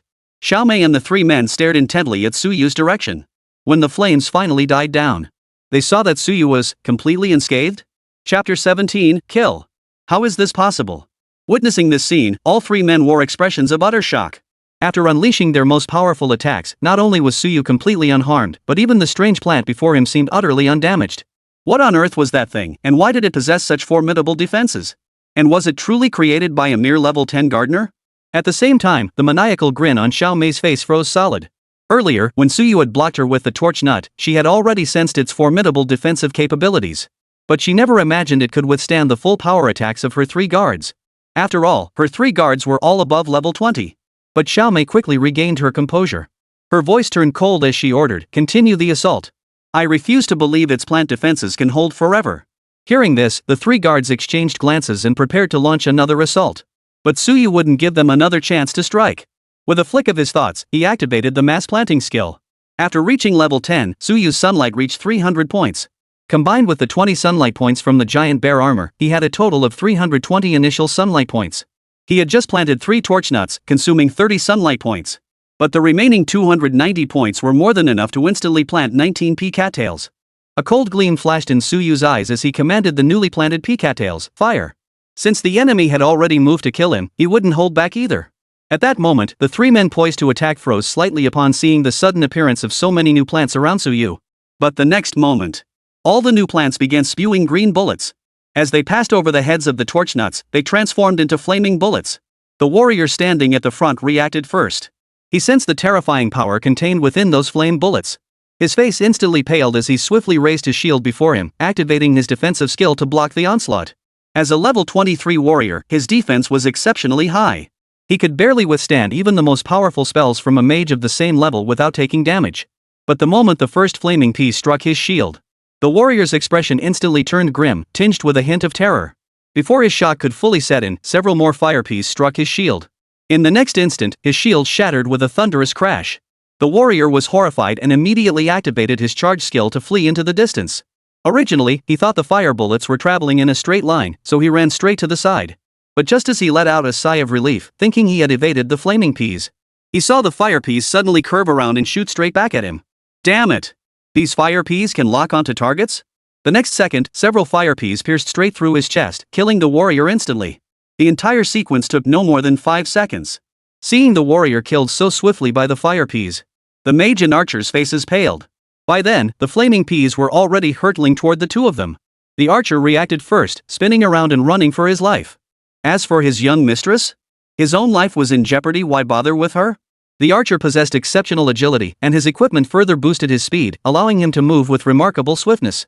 But no matter how fast he was, he still couldn't outrun the speed of the fire peas. Even as the archer dodged relentlessly, pushing his speed to the absolute limit, the fire peas relentlessly pursued him. As the dense swarm of fire peas closed in, his heart sank into utter despair. The next second, the archer's body was pierced clean through by the flaming peas. Meanwhile, the mage's situation on the other side was hardly any better. As the fire peas approached, he hastily raised his staff, murmuring incantations. A protective shield materialized around his body. This skill had cost him a fortune in gold coins and countless scrolls to master. And this protective barrier was incredibly potent, allowing a mage with a fragile constitution to withstand the spell of a mage 10 levels higher than himself. With this skill, the mage's strength rose to a whole new level. After all, while mages possessed formidable offensive power, they suffered from a fatal flaw, vulnerability to close combat and fragile health. But with this protective shield skill, that weakness was completely offset. Yet, no matter how formidable its defense, when countless flaming peas struck its surface, cracks instantly appeared. The mage's face instantly paled. Before he could react, the shield shattered in the next instant. All those flaming peas shot straight toward him. In the end, the mage's body was pierced through by the flaming peas. They're all dead? Xiaomei, standing nearby, was completely frozen in place, still unable to comprehend what had just happened. From the moment Suyu planted the pea-scented cattails to the deaths of her 3 guards, the entire sequence had lasted barely half a minute. She couldn't comprehend how Suyu, a mere gardener, could cultivate such formidable plants. A look of sheer terror flashed across Xiaomei's face. But the next moment, she suppressed her fear and turned to Suyu, her voice tinged with feigned weakness. "Young master, I was foolish to have offended you earlier. I hope you'll be magnanimous and spare this humble woman this once. The Tianhai Guild will be your friend from now on. All traces of Xiaomei's earlier arrogance vanished from her face, replaced entirely by fear and feigned vulnerability. Suyu shot him a cold glance before summoning several flaming peas with a flick of his thoughts, sending them hurtling toward Xiaomei. Suyu naturally didn't believe Xiaomei would genuinely befriend him on behalf of the Mountain Sea Guild. Don't be fooled by her current delicate appearance. If he let her go today, she would undoubtedly seek brutal revenge against him in the future. As the flaming pea shot toward her, Xiaomei let out a shrill scream. No. Xiaomei couldn't comprehend how Suyu dared to kill her. Her father was the leader of the Tianhai Guild. Didn't Suyu fear the Tianhai Guild's retaliation? But the next moment, as the flaming peas pierced through her body, Xiaomei's thoughts abruptly ceased. Chapter 18, Advanced Skill Scrolls. Upon a professional's death, the items stored in their inventory would drop. Suyu retrieved the plant and began clearing the battlefield, meticulously cataloging all the spoils. Xiaomei's 3 guards, though high level, were extremely poor. Their drops consisted only of some fairly common materials. Xiaomei's drops, however, were worth more than all 3 of them combined. Not only were the materials more precious, but there were even some gold-grade equipment pieces. However, after a thorough inspection, Suyu found only one piece of equipment he could currently use. Magic Necklace Accessory. Quality, Gold. Effect, Spirit Sunlight plus 40. Level requirement, usable at level 10. This accessory directly added 40 points to his base Sunshine stat, perfect for Suyu. After equipping the accessory, Suyu opened his profession panel. Name, Suyu. Class, Gardener. Level, 10%. Strength, 100 plus 20. Agility, 100 plus 20. Sunlight, 300 plus 60. Stamina, 100 plus 20. Equipment, Giant Bear Armor Gold Quality, Giant Bear Gauntlets Gold Quality, Magic Necklace Gold Quality. Plants planted, 0-100. Talent, Plant Compendium allows purchasing desired plants from the compendium. Active skill, bulk planting consumes sunlight to plant multiple desired plants at once. Passive skill, Life Reshaping. Upon harvesting plants, you regain sunlight equal to the harvested plant's value. My initial sunlight has now reached 360 points, allowing me to plant 20 pea scent and 6 torchnuts all at once. These plants are more than sufficient against any professional or beast below level 25. In that case, when facing lower-level adventurers or beasts, I don't even need to plant pea sunflowers first to secure a steady sunlight supply. Just plant pea cattails and torch nuts and take them down instantly. Suyu pondered inwardly, assessing his current combat strength. Then, his gaze fell upon a golden scroll in his hand. This too was an item dropped by Xiaomei. Advanced Skill Scroll. Upon use, grants one extremely powerful skill. Suyu whistled in admiration. An advanced skill scroll? Market value must be at least 1,000,000 gold coins, right? No wonder those two were hunting Xiaomei down earlier. But hey, this scroll is mine now. Suyu then activated the skill scroll. Suddenly, a golden glow enveloped Suyu. Moments later, the light dissipated, and a notification appeared. You have acquired the passive skill, Damage Transfer. Damage Transfer, all damage taken by the gardener is absorbed by the plants they cultivate. Oh? A passive skill? But Damage Transfer? All the damage I take is absorbed by the plants? Isn't that a bit too powerful? Upon seeing this passive skill, Suyu couldn't help but reveal a look of astonishment. Right now, I can plant 36 torch nuts at once. If all the damage I take gets transferred to them, how much damage would someone need to deal to kill me? And later, when I increase my planting capacity and unlock the high ice fruit and steel thorn nut queen with even higher defense and HP, wouldn't I essentially become immortal? Such an unheard of passive skill was beyond anything Suyu had ever encountered. It took him a long while to suppress his excitement before finally leaving the area. However, immediately after Suyu departed, Xiaomei's corpse suddenly glowed with a flash of golden light, vanishing in an instant. Meanwhile, in Linhai City, at the Tianhai Guild, Xiaolong, who was handling guild affairs, suddenly sensed something. He hurriedly retrieved a translucent jade stone he kept close to his body and discovered a crack had appeared on its surface. Mayor! For a moment, Xiaolong stared in disbelief, his eyes wide as his body trembled as if struck by lightning. This jade stone contained an advanced array engraved within, linking him to Xiaomei. Now, the shattering of the jade proved that Xiaomei had met with misfortune. Xiaomei was Xiaolong's most cherished daughter. But now, his precious daughter had been killed? He couldn't help but roar in fury. Who? Who dared to harm my daughter? Xiaolong crushed the jade in his hand, and a vision appeared before his eyes. It showed Suyu meticulously counting the spoils he had obtained from killing Xiaomei and her 3 companions before departing. Just then, a man pushed open the door. Xiaolong's secretary. Hearing the commotion, he had rushed over immediately. Now, the secretary looked at Xiaolong, whose eyes were bulging with rage, and asked in a low voice, "Chairman, what happened?" Xiaolong turned his head, pointing at the image of Suyu, his voice boiling with rage. "Mobilize everyone in the guild. Get out of the city and find that brat for me. The team that brings him back gets 1,000,000 gold coins. Remember, I want him alive." I'll make him wish he were dead. Meanwhile, elsewhere, Suyu remained unaware that Tianhai Guild had placed a 1,000,000 gold coin bounty on his head. He slept soundly through the night in a mountain cave. The next morning, after waking up, Suyu pulled out his map and headed toward the Dark Forest dungeon. The Shadowy Forest was a level 20 dungeon, the perfect place for Suyu to level up. The closer he got to the Shadowed Forest instance, the more people he encountered.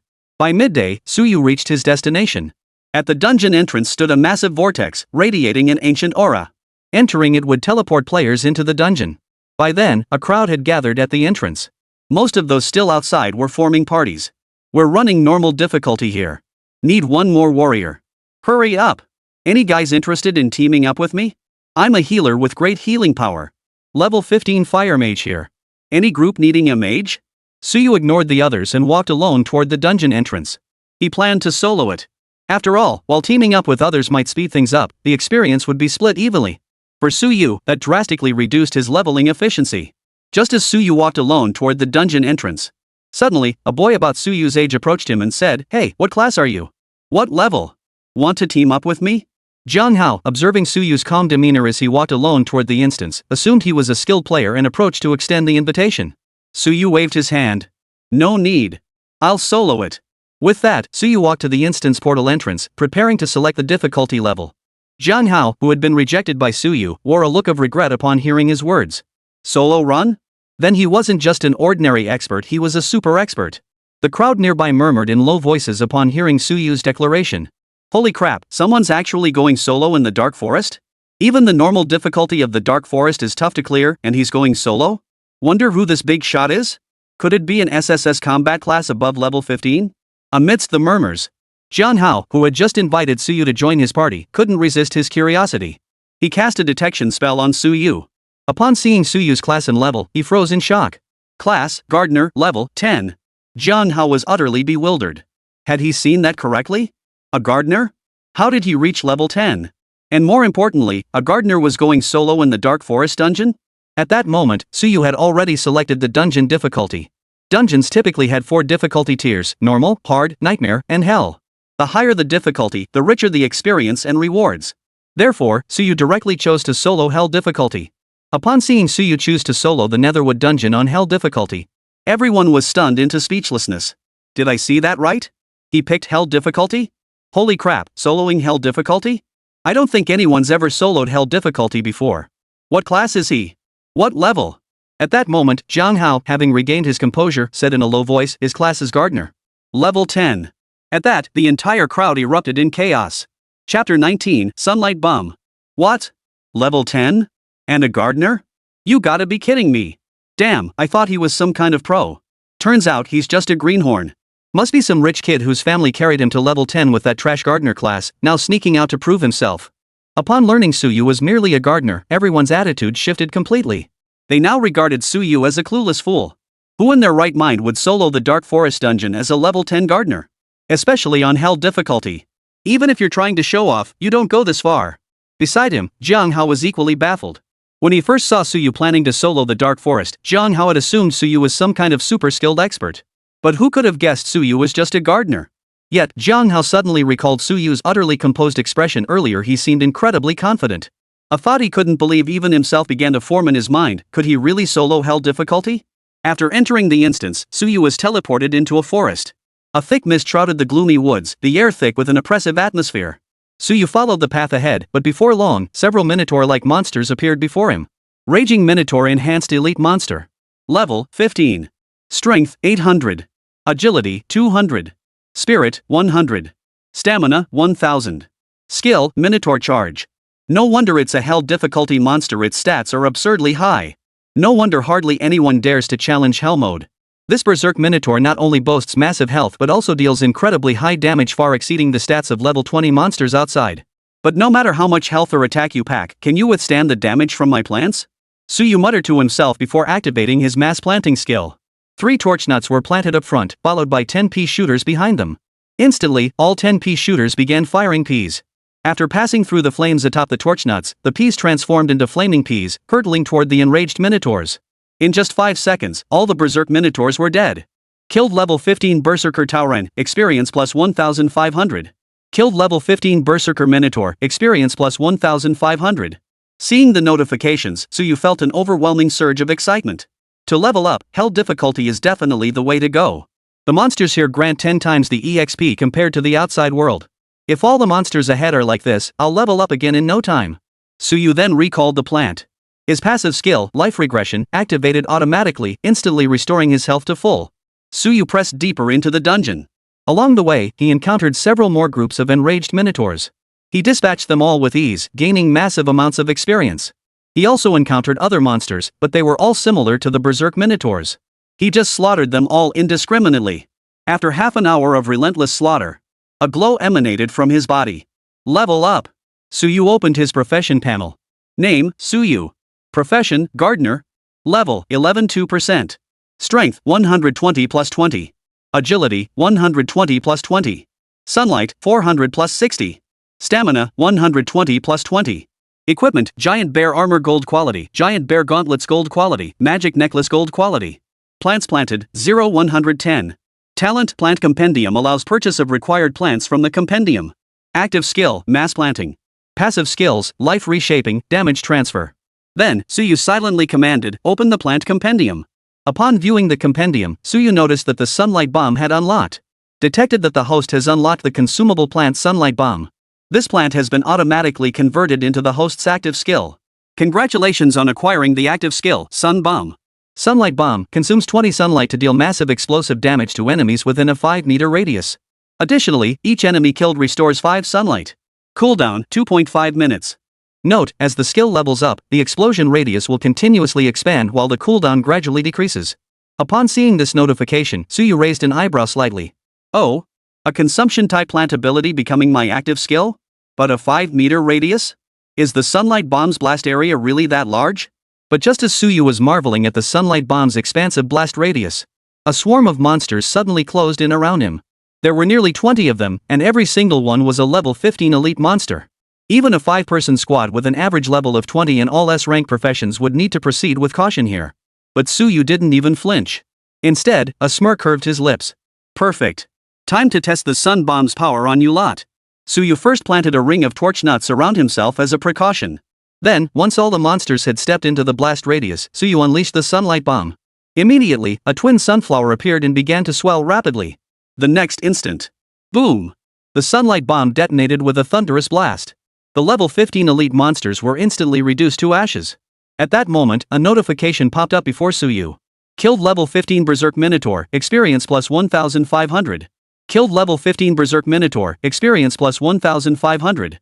Suyu noticed that after this wave, his experience bar had shot straight up to 50%.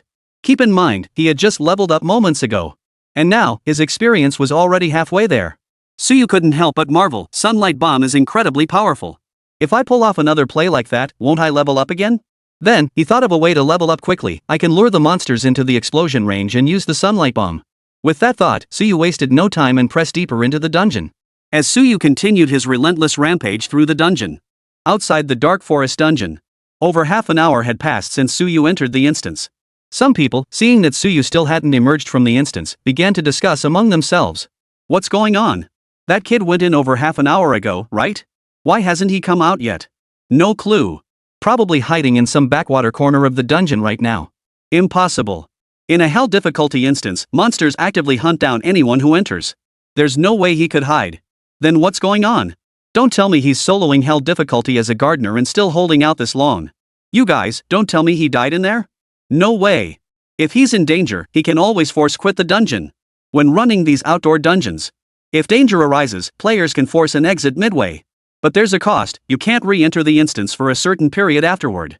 Now, seeing Suyu hadn't emerged from the instance after so long, everyone began to suspect he might have died inside. You can't be telling me that Gardner is still in there slaying monsters, right? Chapter 20, a record-breaking run? Nearby, Jiang Hao overheard the murmurs and couldn't help but doubt himself. Could that guy really have died inside the instance? But he didn't seem like the type to be reckless. But if he didn't die, why hasn't he come out after all this time? Was he still grinding monsters inside? The thought barely formed before Jiang Hao shook his head. After all, that was hell difficulty. Even a team with an average level of 20 wouldn't last 10 minutes in there. Let's wait a bit longer. If he still hasn't emerged, then he really did die in the dungeon. In the end, Jiang Hao decided to wait a little longer. After all, if Suyu could truly solo hell difficulty in the Shadowed Forest, he'd be a genius among geniuses. Befriending such a prodigy would be immensely advantageous. Inside the instance, Suyu had now reached the depths of the dark forest. Before him stood an abandoned ancient castle, its gates tightly shut. Before the castle's entrance sat a colossal minotaur. Even seated, the minotaur stood over 3 meters tall, radiating a powerful aura. After casting his detection spell, Suyu saw the minotaur's information appear before him. Minotaur King Boss. Level 20. Strength 2500. Agility 1000. Spirit 1000. Stamina 2500. Skills: Berserk, Charge, Summon Minotaur. The boss's stats are clearly much higher than the minions. But for a level 20 hell difficulty dungeon, these stats are to be expected, so you mused inwardly. After all, any team daring to tackle hell difficulty would have an average level surpassing the dungeon's level. Moreover, the minimum class rank is a tier. Even that wasn't enough, each member also needed matching gear. Only then would they stand a chance of clearing the hell difficulty dungeon. But someone like Suyu, with such a low level, attempting to solo hell difficulty? It had never happened before. But Suyu wasn't worried, he was confident. At that moment, the colossal minotaur sensed Suyu's presence and opened its eyes. Standing at a full 5 meters tall and 2.5 meters wide, it loomed like a colossal tank, radiating overwhelming pressure. A pair of blood-red eyes locked onto Suyu, radiating savage ferocity, as if it wanted to tear this human who disturbed its slumber to shreds. The Minotaur King roared in fury. In the next instant, a horde of frenzied minotaurs appeared around him, charging toward Suyu. Watching the charging minotaurs approach, Suyu calmly planted his crops. With a single thought, 5 torch nuts and 20 pea-scented cattails materialized before him. Under the dense barrage of flaming pea pods, the minions summoned by the Minotaur King were swiftly wiped out. Witnessing this, the Minotaur King grew even more enraged. It roared again and charged directly at Suyu. However, Suyu remained calm. With a single thought, he planted torch nuts all around himself. Boom! A violent collision echoed. The Minotaur King crashed into the protective barrier formed by the torch nuts. Simultaneously, pea-scented cattails attacks locked onto its target. In the next instant, a dense barrage of flaming peas struck the enraged Minotaur. Within mere seconds, the Minotaur King's armor was completely shattered. Moreover, his body was covered in wounds from the flaming peas, blood streaming down. Roar! The Minotaur King let out a pained roar. Then, a sudden burst of light erupted from his body as he charged headlong toward the torch nuts. Skill: Charge. Boom! The collision made Suyu feel as though the barrier itself had cracked with a sharp snap. He also saw that the upper halves of several torch nuts in front of him had developed small cracks. It looked exactly like what happened in the game after zombies had been gnawing on them for a while. Suyu was slightly surprised. Oh? This is the first time torch nuts have been damaged like this, right? Truly the skill of a hell difficulty boss. At that moment, the Minotaur King seemed to realize his charge skill had a chance to break through Suyu's defenses. It continued its fierce collisions. Simultaneously, the Minotaur King summoned a horde of berserk minotaurs with another skill. While distracting the Suyu peas from their firepower, it also helped break through the barrier formed by the torch nuts as quickly as possible. Then, the Minotaur King unleashed his skill once more, Berserk. In this frenzied state, the Minotaur King's strength surged dramatically. Boom! Boom! Boom! The Minotaur King slammed into the barrier formed by the torch nuts, blow after blow. Suyu could clearly sense the health bars of the nearby torch nuts steadily decreasing. Yet, his expression remained calm. Because while the Minotaur King attacked, the pea-scented cattails were relentlessly firing flaming peas. At this moment, the Minotaur King's health bar was nearly depleted. Suyu murmured softly, "It's reached the kill threshold." The next moment, Suyu unleashed his skill, Sunlight Bomb. Then, directly in front of the Berserker Minotaur, a twin sunflower appeared and began to swell rapidly. The next instant, boom! A deafening explosion erupted. The Minotaur King and the Berserker Minotaurs it had summoned were all obliterated in that instant. Killed Taurine King, experience plus 30,000. Obtained golden weapon, Minotaur Great Axe. Obtained golden armor, Minotaur Heavy Armor. Acquired epic material, King Minotaur's Horn. Suyu examined the details of these items. Taurine Great Axe. Quality, gold. Effects, strength plus 40, agility plus 40. Level requirement, usable at level 15. Minotaur Heavy Armor. Quality, gold. Effect, constitution plus 40, spirit plus 40. Level requirement, available at level 15. 2 more gold tier items, both better than my current giant bear gauntlets and giant bear armor. Too bad I can't equip them until level 15. Still, the Minotaur King's horns are worth a fortune, probably at least 50,000 gold coins. Suyu grinned, stowing the loot into his storage space. Meanwhile, outside the Shadowwood dungeon. Nearly 20 minutes had passed. Now, everyone was certain Suyu was dead for sure. Someone couldn't help but sigh, who knows which spoiled brat from some big family this is? Doesn't even know he can force quit the instance when danger strikes, yet dares to solo a wild instance. The worst part is how cocky he was, a mere level 10 gardener daring to solo hell difficulty in the Dark Forest. Exactly. Even among the teams that VE cleared the Dark Forest on hell difficulty, no one dares to solo it. As they spoke, some eyes turned to a stone tablet beside the teleportation gate. Engraved upon it were the names and records of teams that had conquered hell difficulty. 10th place, Team GNI Time A, clear time, 5 hours 30 minutes 30 seconds. 2nd place, Black Eagle Squad, clear time, 3 hours 20 minutes 15 seconds. 1st place, Azure Dragon Squad, clear time, 2 hours 59 minutes 10 seconds. These teams are the elite of Linhai City, year after year. Yeah, I heard the members of the Azure Dragon Squad all got into top universities back in the day. Even they need to team up to clear the hell difficulty of the Shadowed Forest. I wonder what that level 10 gardener was thinking. But just then, someone gasped, "Look at the stone tablet." Everyone paused, their gazes instinctively turning toward the stone tablet. There, they discovered that the records on the stone tablet, unchanged for years, had suddenly shifted.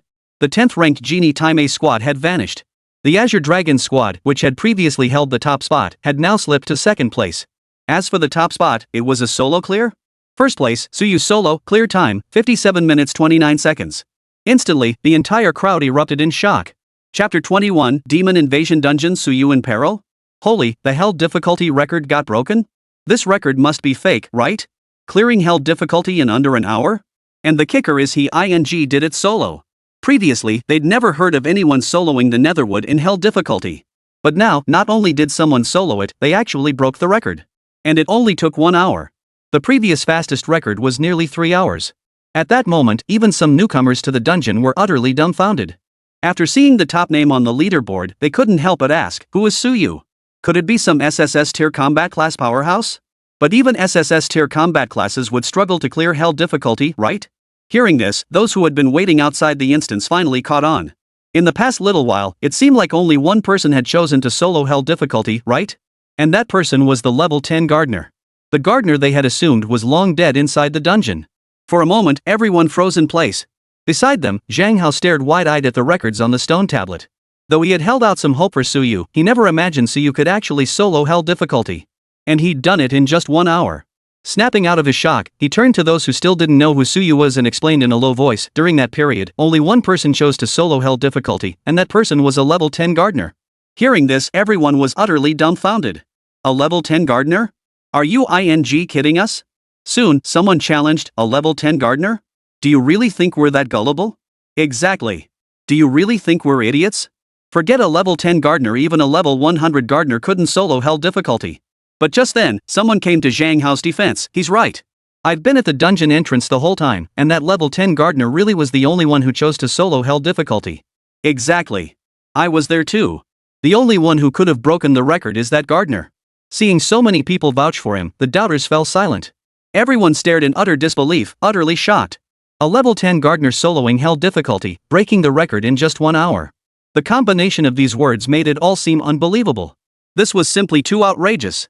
Everyone was in a state of complete shock. They couldn't fathom how a gardener managed to pull this off. Meanwhile, inside the Shadowed Forest instance, Suyu was unaware he had broken the instance record. After collecting all the loot, he opened his profession panel.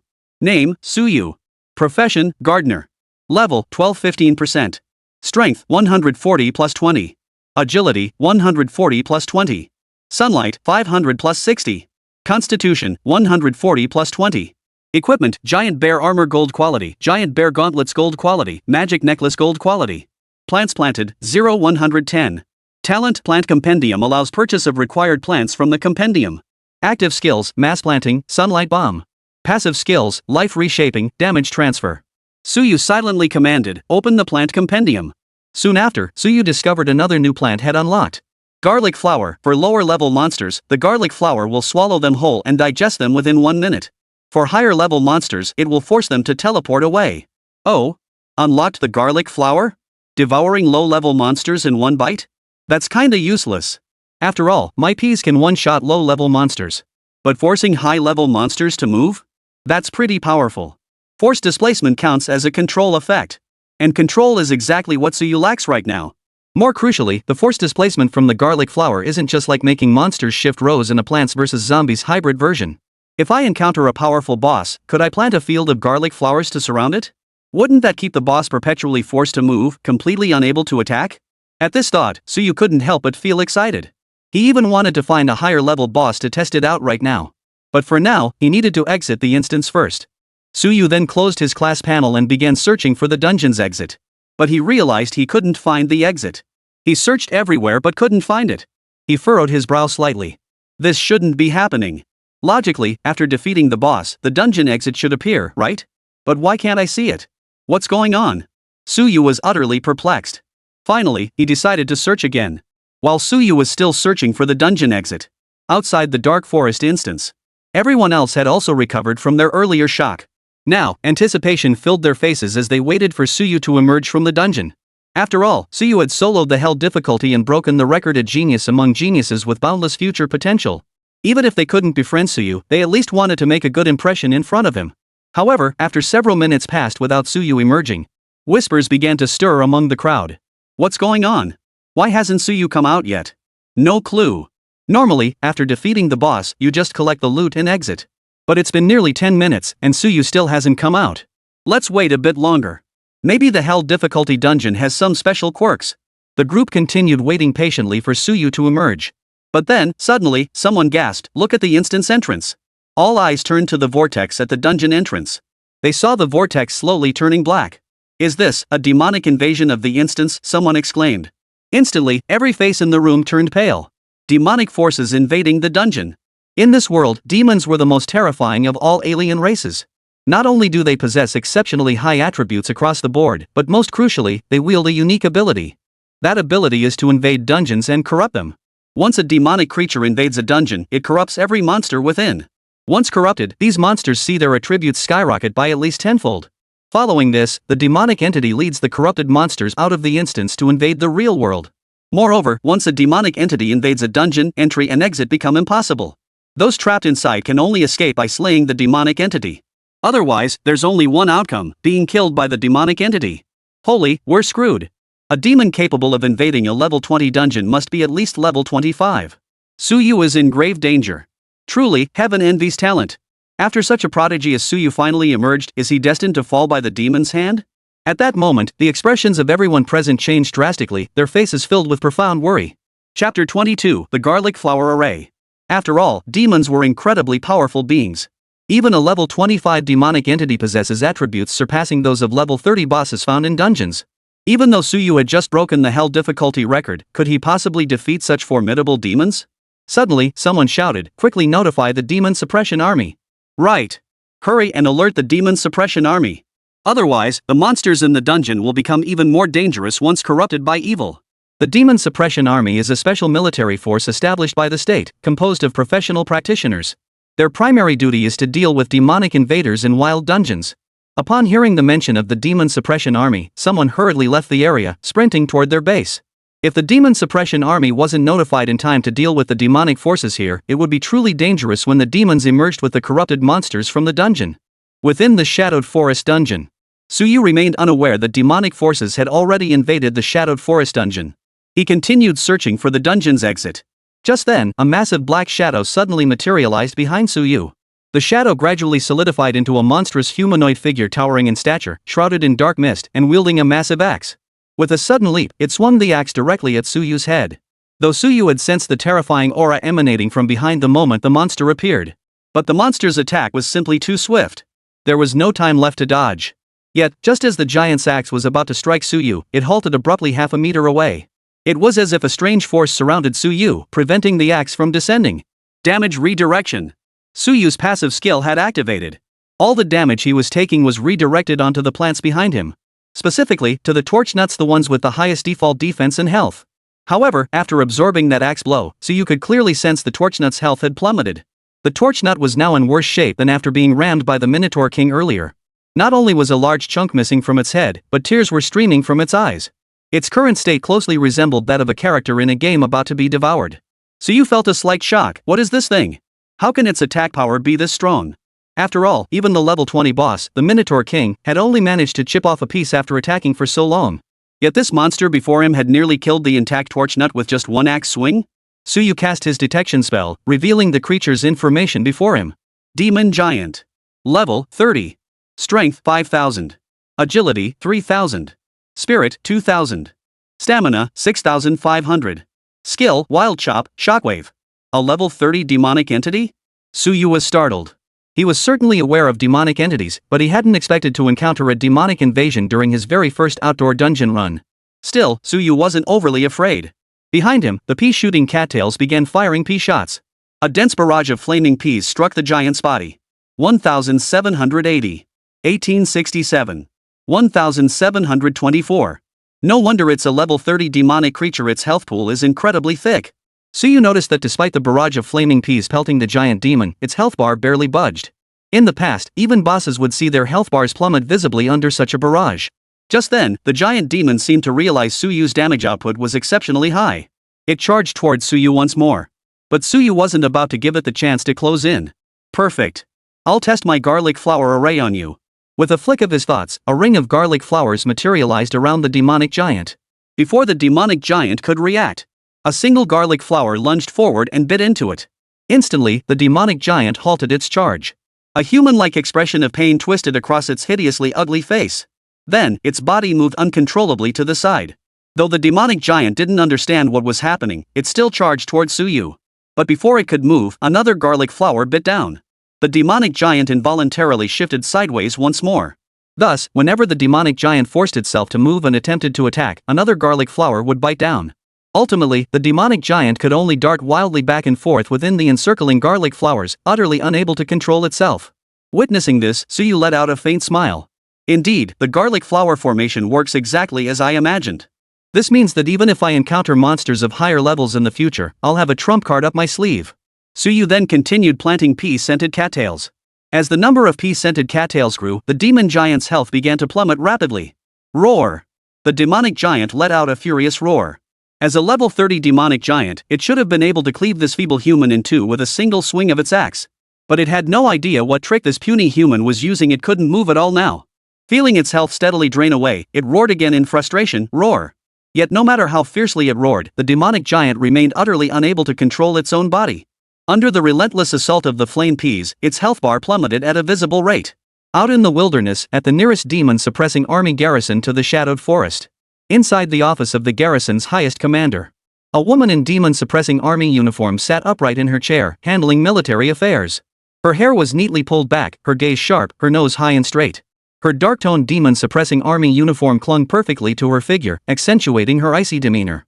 Just then, a demon-suppressing army soldier pushed open the door. His voice carried a hint of urgency. "Commander, demonic forces have invaded the Dark Forest instance." Hearing this, Xiao Qingya, who had been handling military affairs, abruptly lifted her head, her gaze turning icy cold.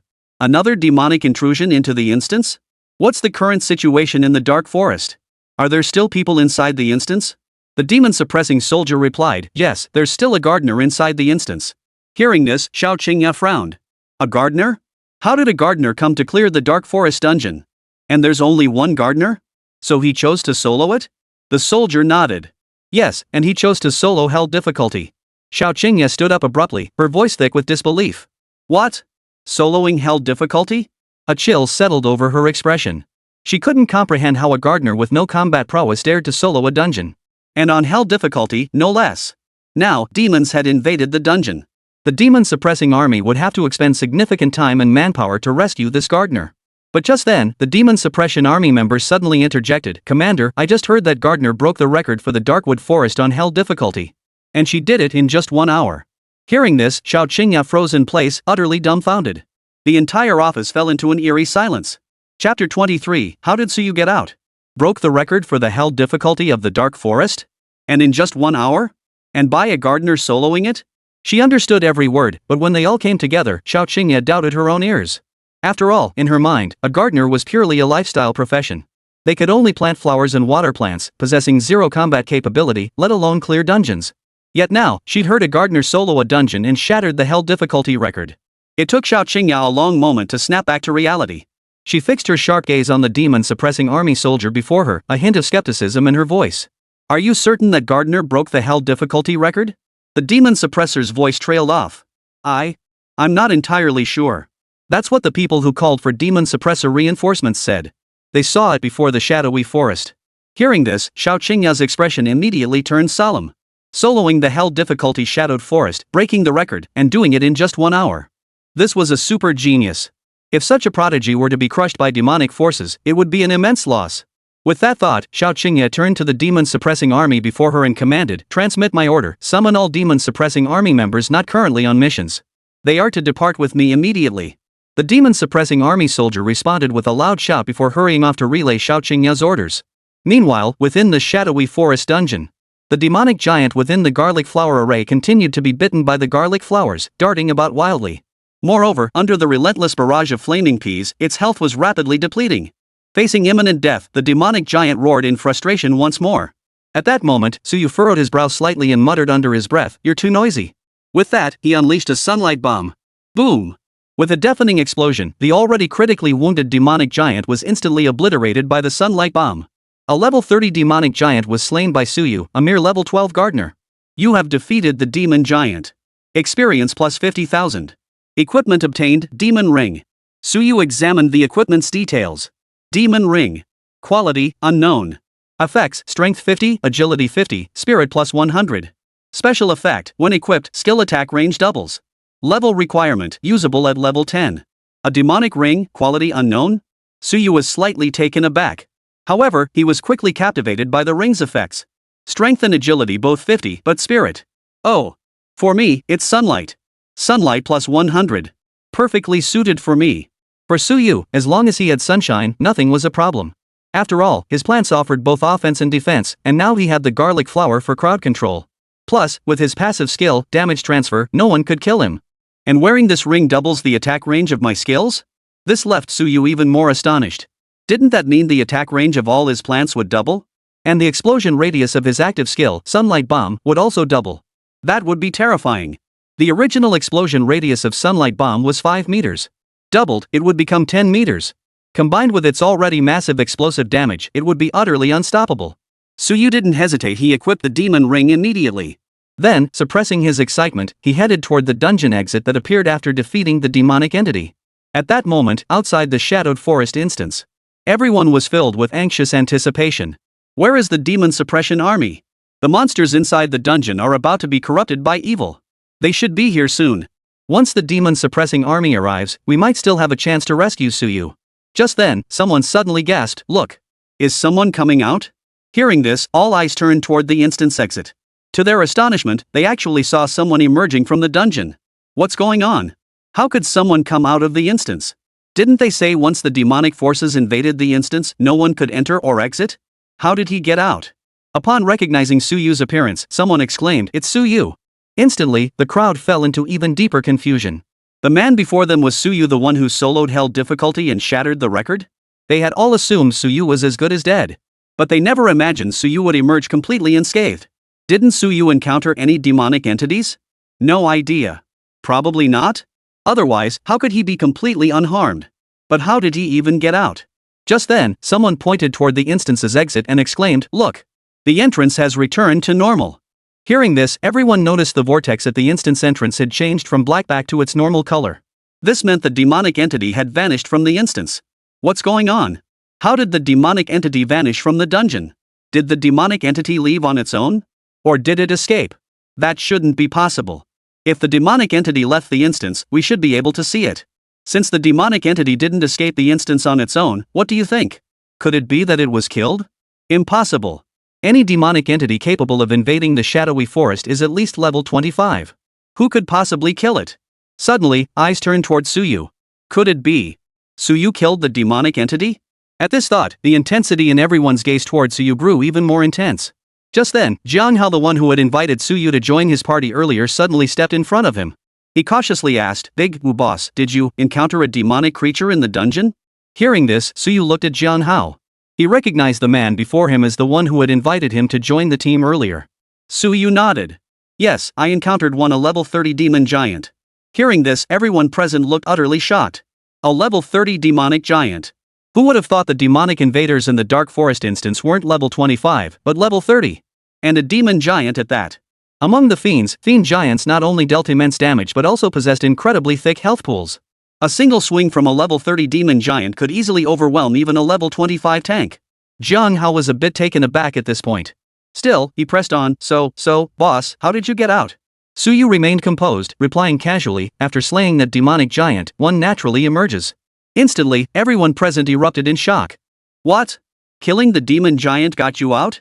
So you're saying Suyu killed that level 30 demon giant? No way. Suyu's only a level 12 gardener now, right? How did he possibly kill a demon giant? Then, before the instance, a bizarre scene unfolded. Everyone stood frozen in place, staring intently at Suyu. The area before the instance fell into a deathly silence. Everyone felt their minds buzzing, as if half-starved for oxygen, their ability to think suspended. Clearly, everyone was experiencing a system crash. They all knew demonic monsters possessed far stronger attributes than ordinary monsters. A level 30 demonic giant required at least a 5-person squad with an average level of 35 to defeat. And now, it had been single-handedly slain by Suyu, a mere gardener? This was nothing short of defying the heavens. Chapter 24, The Tianhai Guild arrives.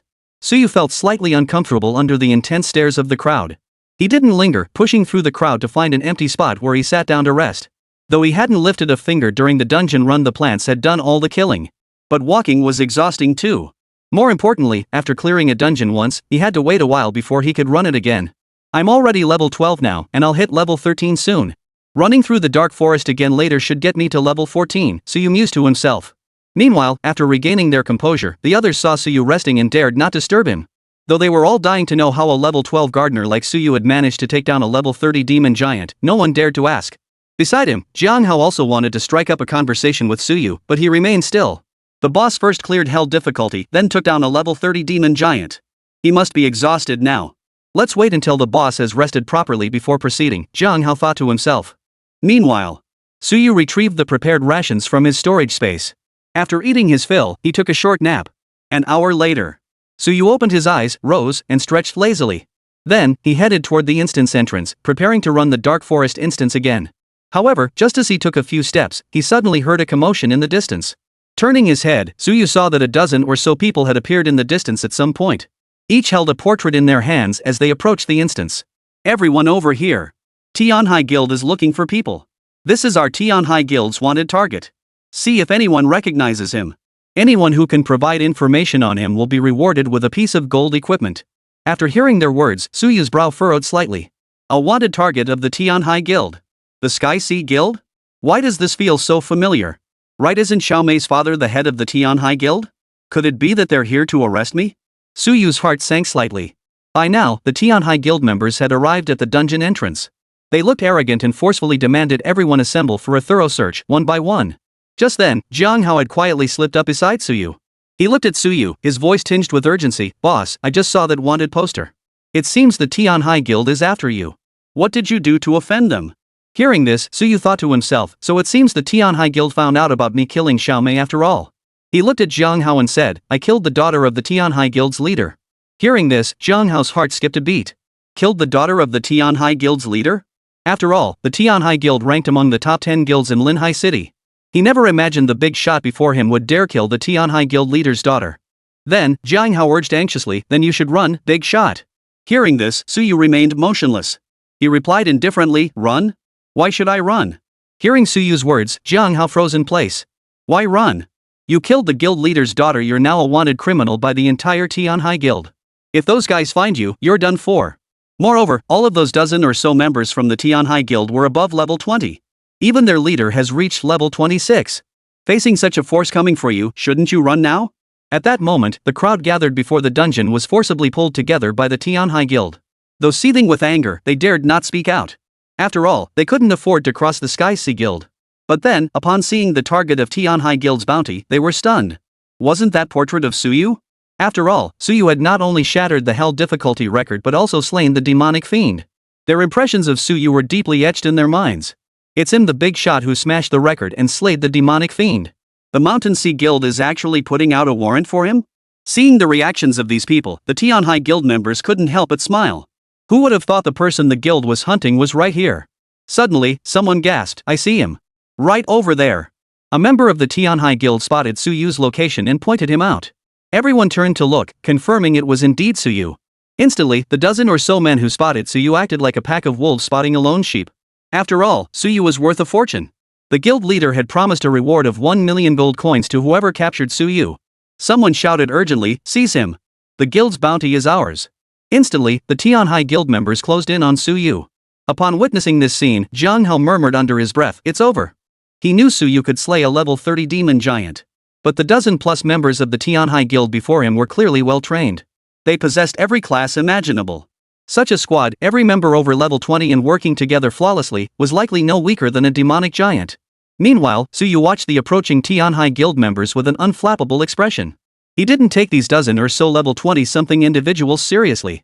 At that moment, one member of the Tianhai guild cast a detection spell at Suyu.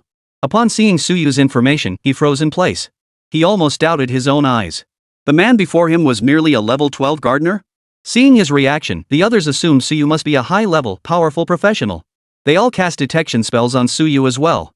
Then, they too froze in place. Just a level 12 gardener? Are you kidding me?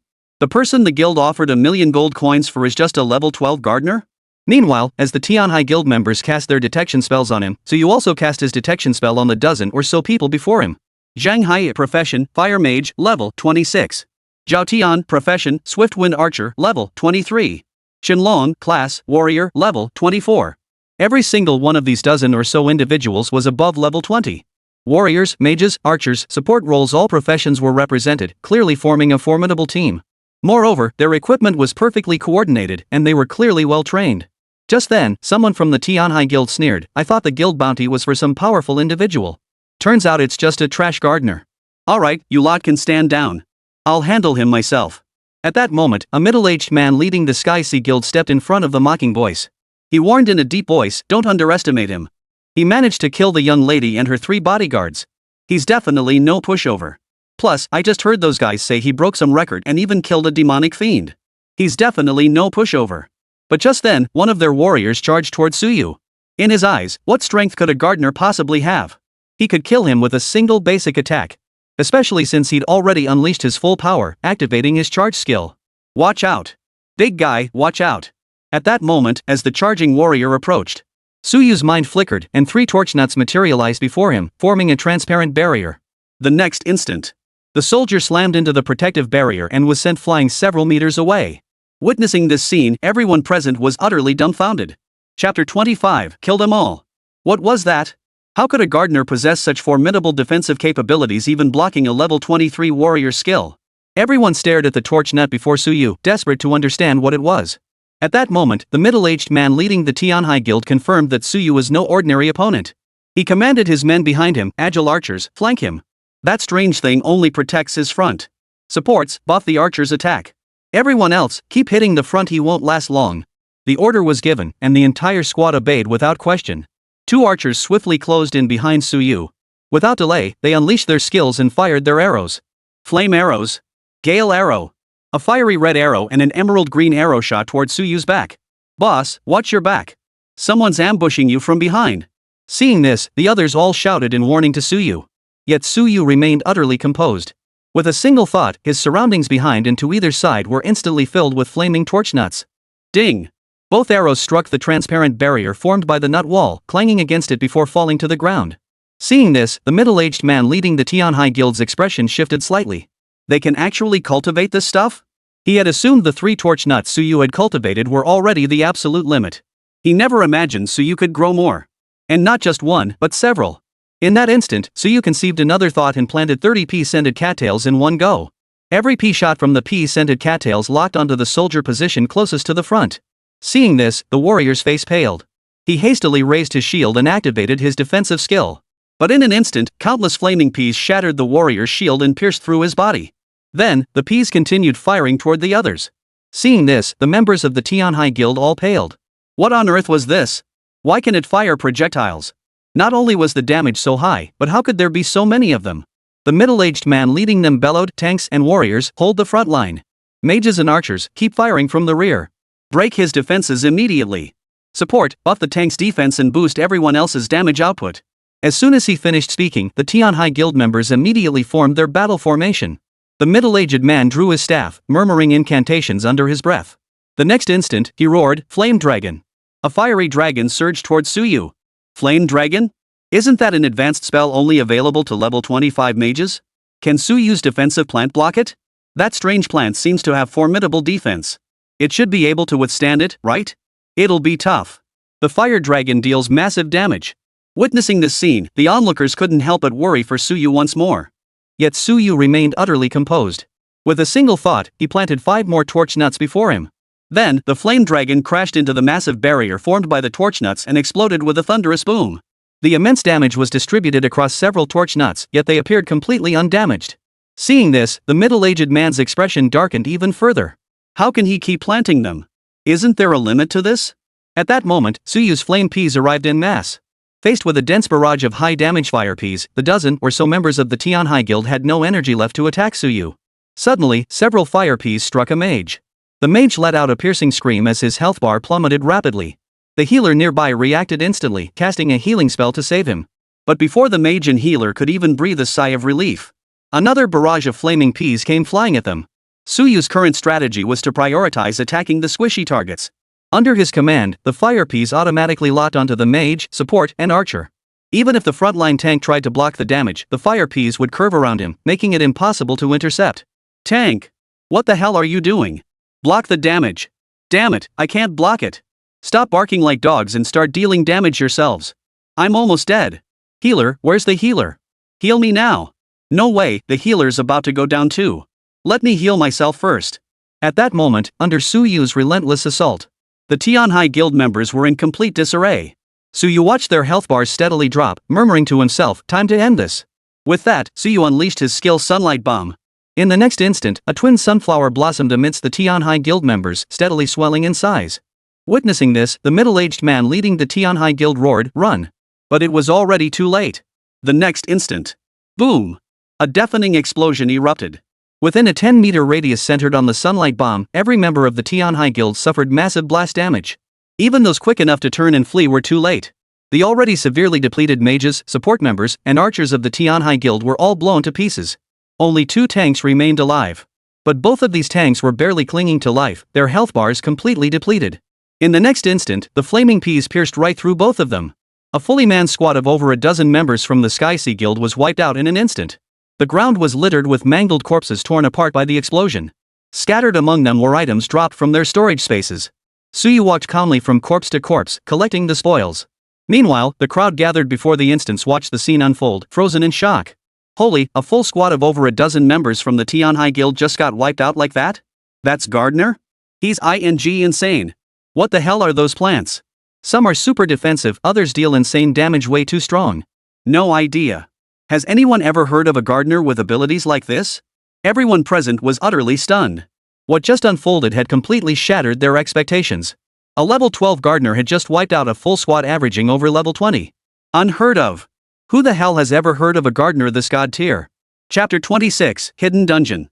After stowing away all the loot, Suyu headed toward the entrance of the Dark Forest dungeon. He needed to keep leveling up. Only by reaching level 15 would he have a chance to pass the college entrance exam in a week and get into Kyoto University. But just then, Zhang Hao, snapping out of his shock, suddenly called out to Suyu. "Hey, wait up." Suyu halted and turned to face him. Zhang Hao walked up to Suyu, leaned close, and whispered in his ear, "Boss, I discovered a hidden dungeon a few days ago.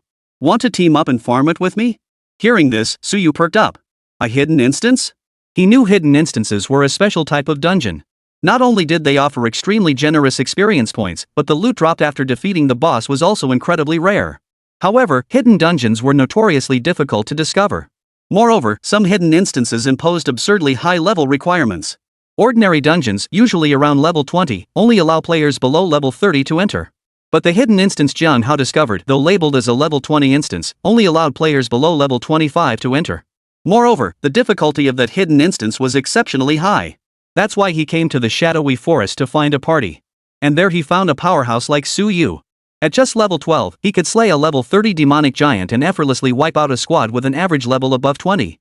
With Suyu leading the way, clearing that hidden dungeon would be a breeze. At that moment, Suyu nodded. "Alright, lead the way."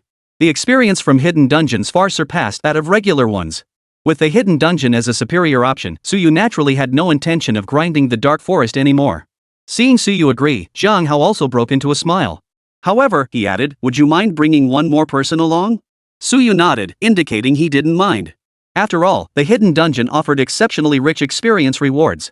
Even with 3 people clearing it together, the experience gained would still exceed what he earned soloing a regular instance. Besides, since the hidden instance was discovered by them, so you felt it would be impolite to refuse. At that moment, Jiang Hao had already picked up his phone. He messaged his cousin, "Cousin, I found a pro player.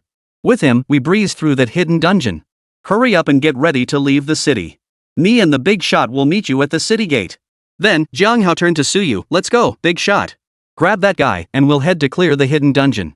Suyu nodded and followed Jiang Hao out. Shortly after Suyu and Jiang Hao departed, a squad of individuals clad in black military uniforms approached. At the head was a woman with a cold expression, none other than Xiao Qingya. Upon seeing that the entrance to the Dark Forest instance appeared normal, with people still entering and exiting as usual, Xiao Qingya couldn't help but frown. She turned to the demon-suppressing army officer beside her and asked, "What's going on? Didn't you say the Dark Forest was under demonic invasion? But the Dark Forest instance is perfectly fine now. Where are these demons?" The demon-suppressing soldier, equally baffled by the situation, hurriedly explained. However, just then, some people at the instance entrance spotted the demon suppression army squad led by Xiao Qingya. Someone addressed Xiao Qingya, "Officer of the demon-suppressing army, you're late." Hearing this, Xiao Qingya's expression darkened instantly. Too late? That meant the demons from the Dark Forest had corrupted the monsters inside the dungeon and broken out? However, she immediately dismissed the thought. If that were truly the case, there wouldn't be a single soul left in the Dark Forest instance. Then what exactly was happening now? Xiao Qingya turned to the person and asked, "What kind of demonic creature invaded the Darkwood? What level was it? And where did it go now? Could it be that it was too low level and fled the dungeon on its own?" Someone replied, "A level 30 demonic giant invaded the dungeon. As for where it is now? Well, it got killed, of course. And it was single-handedly taken down by a gardener." Hearing this, Xiao Qingya froze in place. A level 30 demonic giant? Killed solo by one person? And by a gardener? Xiao Qingya suddenly recalled the person who had cleared the hell difficulty of the Shadowed Forest. He was also a gardener. Now it seemed these two were the same person. But how could a gardener possibly take down a level 30 demon giant? After all, she had brought her entire squad to deal with this level 30 demon giant. But now you're telling me that demonic giant was killed by a gardener? It took Xiao Qingya a long while to process this news. Then, a fiery expression suddenly flashed across her face. It was a completely different aura from the cold expression she had just moments ago. She turned to the demon-suppressing army beside her and commanded, "All units, relay my order, locate that gardener at all costs. A genius like this must be invited to join our demon-suppressing army. Moreover, we must notify our superiors to ensure he receives intensive cultivation." Meanwhile, Suyu remained unaware that Xiao Qingya had already set her sights on him. At that moment, he had already arrived at the city gate with Jiang Hao. Just then, a figure materialized before them out of thin air. Suyu's pupils contracted slightly. He hadn't sensed anyone nearby at all. Staring at the woman clad in a form-fitting black outfit, Suyu cast a detection spell upon her. Lin Xingxue, profession? Why is her profession a question mark? Suyu frowned. At that moment, Lin Xingxue turned to Suyu with a playful smile. "Little brother, did you figure out what my profession is?" Suyu snapped back to reality, clearing his throat lightly to ease the awkwardness. Seeing this, Lin Xingxue couldn't help but laugh, her laughter crisp and clear. Beside them, Jiang Hao turned to Suyu and introduced, "Big shot, this is my cousin. Occupation, Shadow Assassin, level 22. Seeing Jiang Hao blurt out her details so casually, Lin Xingxue felt a twinge of displeasure. But what surprised her more was the attitude. When had her cousin ever treated anyone this way? Willingly acting as someone else's subordinate? With that thought, Lin Xingxue couldn't help but glance at Suyu with curiosity. The little guy is actually quite handsome. Then, she cast a detection spell on Suyu. Suyu, profession, gardener, level 12. After seeing Suyu's detailed information, Lin Xingxue was completely dumbfounded. Gardener? The kind who only plants vegetables and waters flowers? Originally, Lin Xingxue had assumed that the big shot Jiang Hao had befriended would be at least a top-tier S-class profession. And at least a level 20, right? But how could it just be a level 12 gardener? At that moment, Jiang Hao noticed Lin Xingxue was still in a state of shock. He said, "Cousin, don't underestimate Suyu just because he's a gardener. He broke the hell difficulty record for the Shadowed Forest dungeon. And he did it solo." Hearing this, Lin Xingxue was even more stunned. Broke the record for the hell difficulty in the Dark Forest? And he did it solo? Lin Xingxue doubted her own ears. After all, the record for the hell difficulty of the Shadowy Forest had remained unbroken for ages. But Jiang Hao claimed that Suyu, a mere gardener, had broken the record. Snapping back to reality, Lin Xingxue couldn't help but look at Suyu again. The playful glint in her eyes had vanished. This time, she scrutinized him carefully, searching for signs of extraordinary talent. Under Lin Xingxue's intense scrutiny, Suyu felt slightly uncomfortable. At that moment, Jiang Hao, seeing his cousin's reaction, couldn't help but smile with satisfaction. He knew that despite Lin Qingshue's cheerful demeanor, but she was fiercely proud at her core. She wouldn't give ordinary people a second glance. But cousin, are you really that shocked? Then, Jiang Hao casually added, cousin, besides breaking the record, the boss also solo killed a level 30 demon giant. Jiang Hao's tone was utterly matter-of-fact. Yet, those very words exploded like thunder in Lin Qingshue's ears. Chapter 27, One Shot? Soloed a level 30 demon giant? Lin Qingshue's mind went completely blank at that moment, leaving her momentarily unable to react. She knew full well the strength of a level 30 demon giant. Even 5 of her might not stand a chance against it. But now you're telling me a level 12 gardener soloed a level 30 demonic giant? How did he manage that? Beside her, Jiang Hao watched Lin Qingshue's stunned expression and felt even more satisfied. At that moment, Suyu turned to the two of them and said, alright, since everyone's here, let's get moving as soon as possible. Hearing this, Lin Qingshuo snapped back to her senses. Then, her beautiful eyes locked onto Suyu. The first time she met Suyu, she had merely thought he was a bit handsome. But now, learning that Suyu could single-handedly kill a level 30 demonic giant, Lin Qingshuo couldn't help but feel an intense curiosity towards Suyu. Suyu felt the intensity of Lin Qingshue's gaze.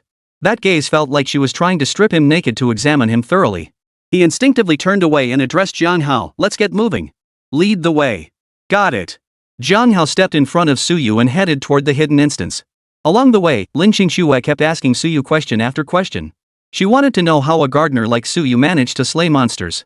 After all, in her understanding, gardeners were only meant to water flowers and tend to vegetable patches. But Suyu couldn't be bothered to explain.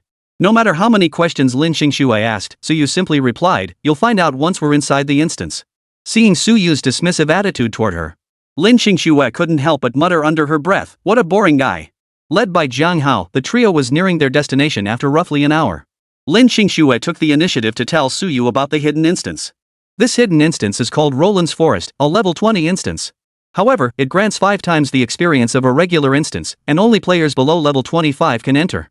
Jiang Hao and I tried clearing it before, but it was too difficult. The main issue is that the dungeon is packed with so many minor monsters, it's impossible to kill them all. Suyu listened quietly, saying nothing. Seeing Suyu's calm demeanor, Lin Qingshuo couldn't help but ask, how confident are you? Suyu replied nonchalantly, about 99%, I'd say. Hearing this, Lin Qingshuo looked utterly dumbfounded. Was he that confident? She couldn't help but quip, why not just say 100%? Why insist on 99%? Suyu replied indifferently, the remaining 0.1% is because I think you two might slow me down. With that, Suyu walked forward. Left standing there, Lin Qingshuo was utterly dumbfounded. Hold you back? If he'd said Jiang Hao would hold him back, that would be one thing. But she, Lin Qingshuo, was a student at the prestigious capital university. In last year's college entrance exams, she ranked among the top 30 in the entire province. Yet now, she was being told by Suyu's younger brother that she'd slow them down? Snapping back to her senses, Lin Qingshuo clenched her jaw. What an arrogant little brother. Just wait and see the look on your face when you can't keep up with us. With that, Lin Qingshuo stomped off in a huff. Soon, Suyu and his 2 companions reached the entrance to the dungeon. Before them lay a pale blue vortex. As the team leader, Suyu stepped forward to select the dungeon difficulty. Hidden dungeons were similar to regular ones. Difficulty levels were divided into normal, hard, nightmare, and hell. Without hesitation, Suyu selected hell difficulty. Beside him, Lin Qingshuo was stunned by the sight. Hell difficulty? Are you sure? Lin Qingshuo knew just how challenging this hidden dungeon was. Don't be fooled by its level 25 rating, the dungeon was packed with minions. Even on normal difficulty, she couldn't last long. Yet Suyu had chosen hell difficulty? The next moment, the group vanished before the instant's entrance, plunging into the dungeon. In the dimly lit space, a heavy, oppressive aura washed over them. Before them lay a dense jungle, faint roars of ferocious beasts echoing in the distance. Moreover, beasts were already converging toward their location. Level 17 Shadow Cat. Level 18 White Wolf. Lin Qingshuo observed the beasts before her and cast the detection spell upon them. Upon seeing their terrifying stats, Lin Qingshuo couldn't help but gasp in shock. The hell difficulty of the hidden dungeon meant the monster's stats were nearly 5 times higher than those in normal difficulty. Lin Qingshuo lost the relaxed state she had before entering the instance. Her expression turned grave as she stared at the ferocious beasts before her, ready for battle. She even began directing Suyu and Jiang Hao. Jiang Hao, you're a warrior. You'll take the front line and hold them off as best you can. Brother, you're a ranged DPS, right? Then stay back and deal damage. I'll look for openings to get in close for burst damage. Suyu glanced at Lin Qingshuo and said indifferently, no need to make it so complicated. With that, Suyu walked forward alone. Little brother, what are you doing? Come back. Seeing Suyu heading toward the ferocious beasts alone, Lin Xingxue couldn't help but shout urgently. Beside her, Jiang Hao remarked, cousin, just watch. The boss can handle this alone. At that very moment. With a single thought, Suyu planted 3 torch nuts and 10 pea cattails. Put. Pop. Pop. The flame peas shot directly toward the dozen elite beasts. The next moment, a flood of kill notifications appeared before Lin Xingxue's eyes. Killed level 17 ferocious beast, Shadow Cat. Experience plus 1000. Killed level 18 ferocious beast, White Wolf, EXP plus 1100. Watching her experience bar surge relentlessly, Lin Xingxue was utterly dumbfounded. Chapter 28, New Plant, Twin Flower Cactus. At that moment, Lin Xingxue stared blankly at the plants beside Suyu and the corpses of over a dozen elite monsters. Her mind went blank, unable to process what had just happened. Those elite monsters had absurdly high stats, yet they were instantly wiped out? And what were those plants beside Suyu? Why could they fire bullets and deal such devastating damage? As Lin Xingxue remained frozen in shock, Suyu's calm voice reached her ears. Still standing there? Keep moving into the dungeon. By then, Suyu had already retracted the plants and walked several meters ahead. Seeing Lin Xingxue hadn't moved, he turned back to remind her. Meanwhile, Jiang Hao beside Suyu couldn't help but smile. Ha, so even his cousin can be utterly stunned sometimes. But just now, Jiang Hao was genuinely stunned when he saw Suyu take out those elite monsters in an instant. But since he'd witnessed Suyu wipe out an entire elite squad with those plants before, he quickly regained his composure. At that moment, Lin Xingxue also snapped back to reality and replied, oh, here I come. With that, she hurried to catch up with Suyu and the others. For the rest of the journey, Lin Xingxue remained in a state of utter bewilderment. Because no matter what level the monsters were, Suyu slaughtered them all single-handedly. Lin Xingxue couldn't help but wonder if she was dreaming. How could a level 12 gardener be this powerful? Suyu not only possessed long-range offensive plants and ultra-high defense plants, but also some area of effect explosive plants capable of dealing massive damage. Was this really a gardener? Lin Xingxue couldn't help but feel that her S-rank Shadow Assassin class was utter trash compared to Suyu's gardener. Beside her, Suyu paid no heed to Lin Xingxue's astonishment. He remained focused on grinding monsters. Suddenly, a brilliant light flared around Suyu. Leveled up. Suyu opened his profession panel. Name, Suyu. Class, Gardener. Level, 13-1%. Strength, 160-30. Agility, 160-30. Sunlight, 600 plus 160. Constitution, 600 plus 20. Equipment, Giant Bear Armor Gold Quality, Giant Bear Gauntlets Gold Quality, Magic Necklace Gold Quality, Demon Ring Quality Unknown. Plants planted, 0-130. Talent, Plant Compendium allows purchase of required plants from the compendium. Active skills, Mass Planting, Sunlight Bomb. Passive skills, Life Reshaping, Damage Transfer. After glancing at his attributes, Suyu silently commanded, open the plant compendium. Soon after, Suyu discovered another new plant had unlocked. Double Shot Cactus, fires cactus spines at the same speed and damage as Pea Shooter, but deals piercing damage. Oh? Unlocked the Dual Shot Cactus? Suyu raised an eyebrow. The advantage of the Dual Shot Cactus lies in its penetration. Against overwhelming hordes of monsters, it might prove more effective than the Pea Shooting Cattail, Suyu mused inwardly.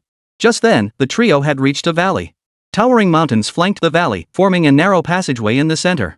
Within that passage, monsters swarmed densely, emitting growling sounds. Suddenly, Lin Xingxue remarked, this valley is the most challenging part of this dungeon.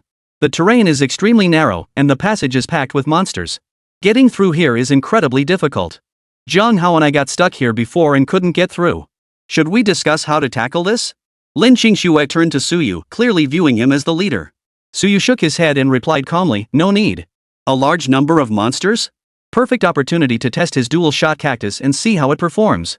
Then, Suyu walked alone toward the passageway between the valleys. Just then, the countless ferocious beasts within the passage surged toward them. Dense and swarming, it was heart-stopping. Lin Xingxue hurried after him, pleading, brother, don't be impulsive. There are so many monsters here, and their attributes are slightly higher than the ones we just fought. I know your plants are powerful. How about this, we retreat a bit. You handle the damage from the rear while Jiang Hao and I push forward. We can take them down slowly, okay? Beside them, Jiang Hao also urged, yeah, boss, there's no need to rush. With you here, we can take them down steadily. Why rush in and risk it? Though Jiang Hao knew Suyu was incredibly skilled, facing so many ferocious beasts would still be a tough fight.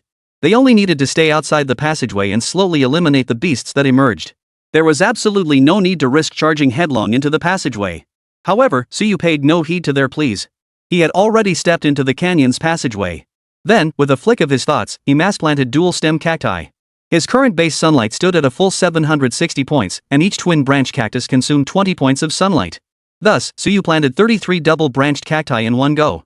The next moment, all 33 double-spiked cacti simultaneously launched their cactus spikes. The spines pierced through a ferocious beast but did not stop, continuing to drive forward. They only stopped after piercing nearly 10 meters through the beast. Under the relentless barrage of dense cactus spines, within mere breaths, all ferocious beasts within a 10-meter radius were pierced to death by countless cactus spines. Killed level 18 ferocious beast, howling moon wolf. Experience plus 4,000. Killed level 19 ferocious beast, bloodthirsty leopard, experience plus 4,500. Behind Suyu at that moment, Lin Qingxue stared blankly at the dense stream of experience gain notifications flooding her screen. Did you kill them all? Lin Qingxue stood frozen in place. Surrounded by the dense pile of ferocious beast corpses lining the passageway, she felt as if she were in a dream. After all, there had been at least 100 of those beasts just moments ago. And every single one was an elite monster above level 15. Yet, in just a few breaths, Suyu had slaughtered them all? Beside her, Jiang Hao stood speechless. Though he'd witnessed Suyu's strength before, this scene shattered his previous understanding. How the hell is that even possible? With so many ferocious beasts, even 10 people would need to fight non-stop for hours to wipe them all out, right? Yet here, Suyu had wiped them all out in mere seconds? At that moment, Lin Qingxue snapped out of her shock. Her gaze fell upon the dozens of twin-flowered cacti beside Suyu. These plants seemed different from the ranged damage plants he cultivated before. While its individual damage isn't high, it can penetrate. A single spike can inflict damage on beasts within a 10-meter radius. It's an absolute weapon against dense packs of beasts. But where on earth does one find such an outrageous gardener? His plants were already incredibly powerful, and now he has these piercing plants too? Lin Qingxue sank into deep self-doubt. There was no helping it. Suyu's gardener class was simply too overpowered. She felt her shadow assassin class wasn't even worthy of comparing to Suyu's gardener. Chapter 29, The Flame Goblin King. Meanwhile, Suyu paid no heed to the stunned pair behind him. Because he had leveled up again. Suyu couldn't help but marvel. No wonder it's a hidden dungeon leveling up is lightning fast. Wonder if any new plants unlocked this time. Then, Suyu silently commanded in his mind, open the plant compendium. The next moment, the familiar plant compendium appeared before Suyu once more. Suyu discovered that a new plant had been unlocked. Frost Cattail shares the same attack method as P Cattail but fires frost bullets. Enemies hit by frost bullets suffer a 50% movement speed reduction. Oh? Ice Cattail? Suyu raised an eyebrow. But right now, the Ice Cattail isn't particularly useful to me. After all, dealing damage still relies on combining P Shooter with Torch P. Torch P packs a serious punch. But the Fire P can negate the slow effect caused by the Ice P. Then I might as well just plant all Flame Ps. After weighing the pros and cons of the cold Ice Cattail, Suyu closed the plant encyclopedia. He then headed toward the passageway between the valleys. Having slain so many ferocious beasts, the quantity of dropped items was immense. Along the way, Suyu encountered many rare materials. He couldn't help but marvel, no wonder it's a hidden dungeon. The drop rate for rare items is ridiculously high. He then turned to Lin Qingxue and Jiang Hao, who were still standing behind him in a daze. What are you two standing around for? Hurry over and pick up the items. There's too much for me to gather alone. Ah. Oh. Lin Qingxue and Jiang Hao finally snapped out of their daze and joined Suyu in collecting the dropped items. After about 5 minutes, the three of them had stored all the materials into their storage spaces. They estimated the total value roughly 200,000 gold coins. Just then, Lin Qingxue suddenly spoke up, little brother, why don't you give all these materials to me? My family's in the materials business. These materials are worth 200,000 gold coins on the market. I'll give you 300,000 gold coins for them. What do you think? Upon hearing this, Suyu handed all the materials to Lin Qingxue. However, he shook his head and said, no need for 300,000. Just give me the market price of 200,000 gold coins. After all, without you bringing me into this instance, I wouldn't have obtained this many materials. Seeing Suyu insist on only 200,000 gold coins, Lin Qingxue said no more. However, she found herself developing quite a bit of goodwill towards Suyu at that moment. After settling the material matter, the three of them walked into the passageway. Beyond the passage lay an open clearing. In the center of the clearing stood a massive goblin.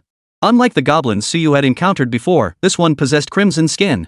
Moreover, flames flickered faintly across its body, radiating intense heat. The air around it was warped and distorted by the intense heat. Suyu cast his detection spell upon the Flame Goblin. Flame Goblin King Boss. Level 25. Strength 4000. Agility 2000. Spirit 2000. Stamina 4000. Skills Flamethrower, Exploding Fireball. Upon seeing this boss's stats, Suyu was slightly taken aback. A mere level 25 boss has stats this high? No wonder it's a hidden dungeon. After all, bosses of comparable difficulty in this hidden dungeon likely only possess half the stats of this Flame Goblin King.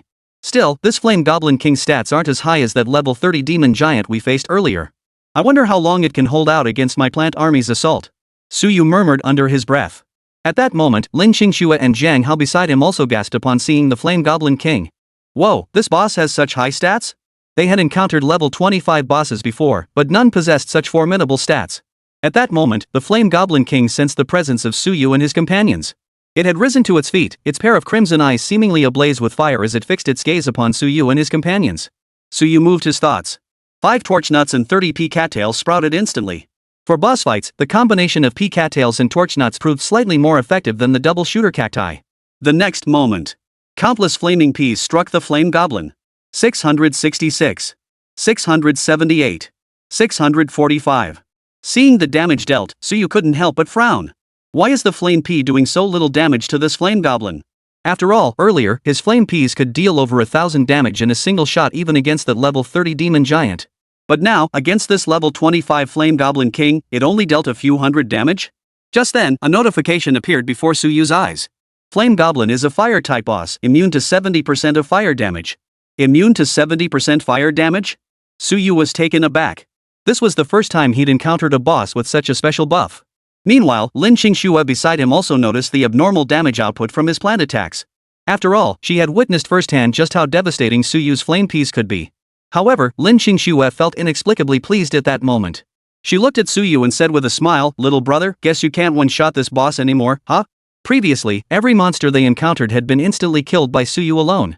She hadn't even gotten a chance to fight. Now, seeing Suyu finally unable to one-shot it, she was eager to witness his flustered expression. After all, that stinky little brother had never taken her seriously before, always treating her like dead weight. But she was a level 25 shadow assassin, after all. Back then, others would fight to invite her into their party. Yet Lin Qingxue's wish went unfulfilled. Because Suyu's expression hadn't changed at all. So what if the flame goblin was immune to fire damage? He still had his garlic flower array. He could easily wear it down solo. Just then, the Flame Goblin King was enraged by Suyu's flame peas. With a furious roar, a flash of light erupted from its body as it unleashed its skill. Exploding Fireball. In the next instant, a massive fireball hurtled straight toward Suyu and his two companions. Facing the fireball, Suyu remained unfazed. After all, he could plant torch nuts to block the fireball. Moreover, he possessed the God-tier passive ability damage transfer, ensuring he wouldn't take any damage. However, just then, Lin Qingxue suddenly flashed in front of Suyu. She grabbed Suyu's arm and vanished from the spot in a flash.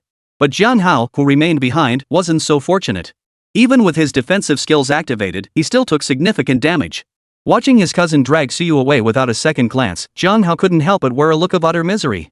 Meanwhile, at that moment, Lin Qingxue clung tightly to Suyu. Suyu was completely muffled by the bulging mass, struggling to breathe. Just then, Lin Qingxue felt Suyu squirming in her arms. She quickly pushed him away, her cheeks flushing slightly. Nevertheless, she feigned nonchalance as she addressed Suyu. "Little brother, don't get any ideas. I was just saving you." Suyu scratched his nose and nodded. He thought to himself, "I didn't need your saving, you know." However, he did start to see Lin Qingxue in a slightly different light. She looked so petite, but up close, she was quite substantial. Chapter 30, Instant Kill. Seeing that his exploding fireball hadn't killed the 3 humans before him, the flame goblin roared in fury. It roared furiously, preparing to launch another attack. Lin Qingxue's expression shifted slightly as she turned to Suyu. "Brother, stay back from the boss. Plant your vegetation and focus on ranged damage."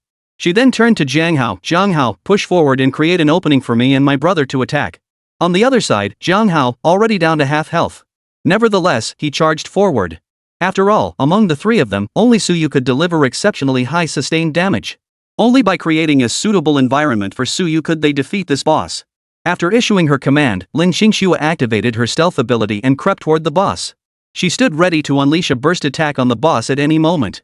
Seeing this, Suyu was about to say that Lin Qingxue and Jiang Hao didn't need to charge forward. After all, he still had the garlic flower array. Even if the flame goblin had a buff granting 70% immunity to fire damage, with the garlic flower array's powerful control effects, he could still take it down easily. But Lin Qingxue vanished into stealth before he could speak. Suyu shook his head, then walked toward the Flame Goblin King, who was about to attack Jiang Hao, preparing to plant the garlic flower array. But then, something suddenly occurred to him. The Flame Goblin King was immune to 70% fire damage. What about his frost cattail? How effective would it be? Without hesitation, Suyu planted a single ice cattail. Then, the ice cattail fired a frost-covered blue bullet, launching an attack toward the Flame Goblin King. Put! The blue bullet struck the Flame Goblin King. 2034. A massive damage number flashed across the screen. Whoa! Seeing this damage, Suyu couldn't help but gasp. Is the damage from the frost cattail really this high? But the next moment, a notification flashed before Suyu's eyes. Detected frost damage. Frost damage deals an additional 50% damage to the Flame King. Seeing this notification, Suyu finally understood what was happening. So the ice cattail has a damage bonus against the Flame Goblin King. No wonder the damage was so high. But if that's the case, I won't even need to plant garlic anymore. After all, with the ice cattail's immense damage output, Suyu estimated it could one-shot the Flame Goblin King outright.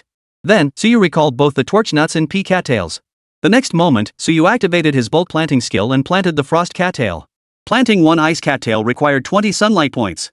After reaching level 14, Suyu's initial sunlight had already reached 860 points. Thus, he planted 43 ice cattails in one go. Then, a dense barrage of ice bullets shot toward the Flame Goblin King. Meanwhile, Lin Qingxue had already cloaked herself and positioned herself in front of the Flame Goblin King. Jiang Hao continued to withstand the Flame Goblin's attacks head-on. Lin Qingxue seized the moment when the boss attacked Lin Hao. However, just as she was about to unleash her skill and charge at the boss, she suddenly saw countless ice blue bullets hurtling toward her. As the blue bullets approached, she faintly felt the surrounding temperature drop. Then, in the next instant, all those blue bullets struck the Flame Goblin King. Countless high damage numbers flashed across the screen. 2,345. 2,123. 2,234. In mere seconds, the Flame Goblin King crashed to the ground. Instantly killed. Killed Goblin King, experience plus 45,000. Your level has increased to 26. Lin Qingxue stared blankly at the notification on her interface. Clang. The dagger in Lin Qingxue's hand clattered to the ground. The boss was one shot? Lin Qingxue stood frozen in place, utterly bewildered. It felt like she was in a dream. The Flame Goblin King, who had been nearly full health just moments ago, had been taken down instantly right before her eyes. Beside her, Jiang Hao stood frozen in place, his eyes wide with disbelief. He had attacked the boss several times himself, each strike only dealing a fraction of damage. But now, the boss had been instantly killed? He glanced at Suyu, who stood calmly in the distance, and couldn't help but exclaim, "That guy is so freaking awesome." At that moment, Lin Qingxue snapped out of her daze. She couldn't help but recall the scene from moments ago. What were those blue bullets? She suddenly turned around and looked back at Suyu. Before Suyu stood countless ice blue plants. These plants bore a striking resemblance to the ones that had fired green bullets. Like brothers. However, the blue bullets fired by these plants seemed to deal frost damage. Moreover, they appeared to inflict a slowing effect. Lin Qingxue had only one thought in her mind at that moment: how does he have new plants? Meanwhile, Suyu paid no heed to the stunned pair. After slaying the Flame Goblin King, a sudden system notification chimed in his ear. Ding, detected host has killed 3 bosses. Unlocked plant, triple line corn shooter. 3-line corn shooter fires 3 corn kernels per shot. Kernels have a chance to transform into butter chunks. Enemies struck by butter chunks are immobilized for 3 seconds. Oh, another new plant unlocked? Didn't expect killing 3 bosses would unlock another plant. This time it's the triple corn shooter, pretty useful. Though, the corn thrower's damage definitely can't match the pea shooter's. But the triple corn shooter can apply crowd control. Currently, Suyu only has the garlic flower as a control type plant, and the frosty cattail counts as a minor control option. But the butter from the triple striped corn shooter is a powerful control effect. It'll be incredibly useful in certain situations. After closing the plant encyclopedia, Suyu turned his attention to the loot dropped by the Flame Goblin King. As it was a hidden dungeon boss, the Flame Goblin King dropped numerous items upon death. The ground was littered with gleaming, golden loot. Among them, 3 glowed the brightest. Suyu immediately headed toward the item emitting the brightest glow. After picking it up, I discovered it was a skill book. Sky Slash. Learnable by warrior class professions. Upon use, increases speed by 50% and attack by 50%, then slashes forward, dealing 200% of your attack power as damage. Oh? A warrior class skill book?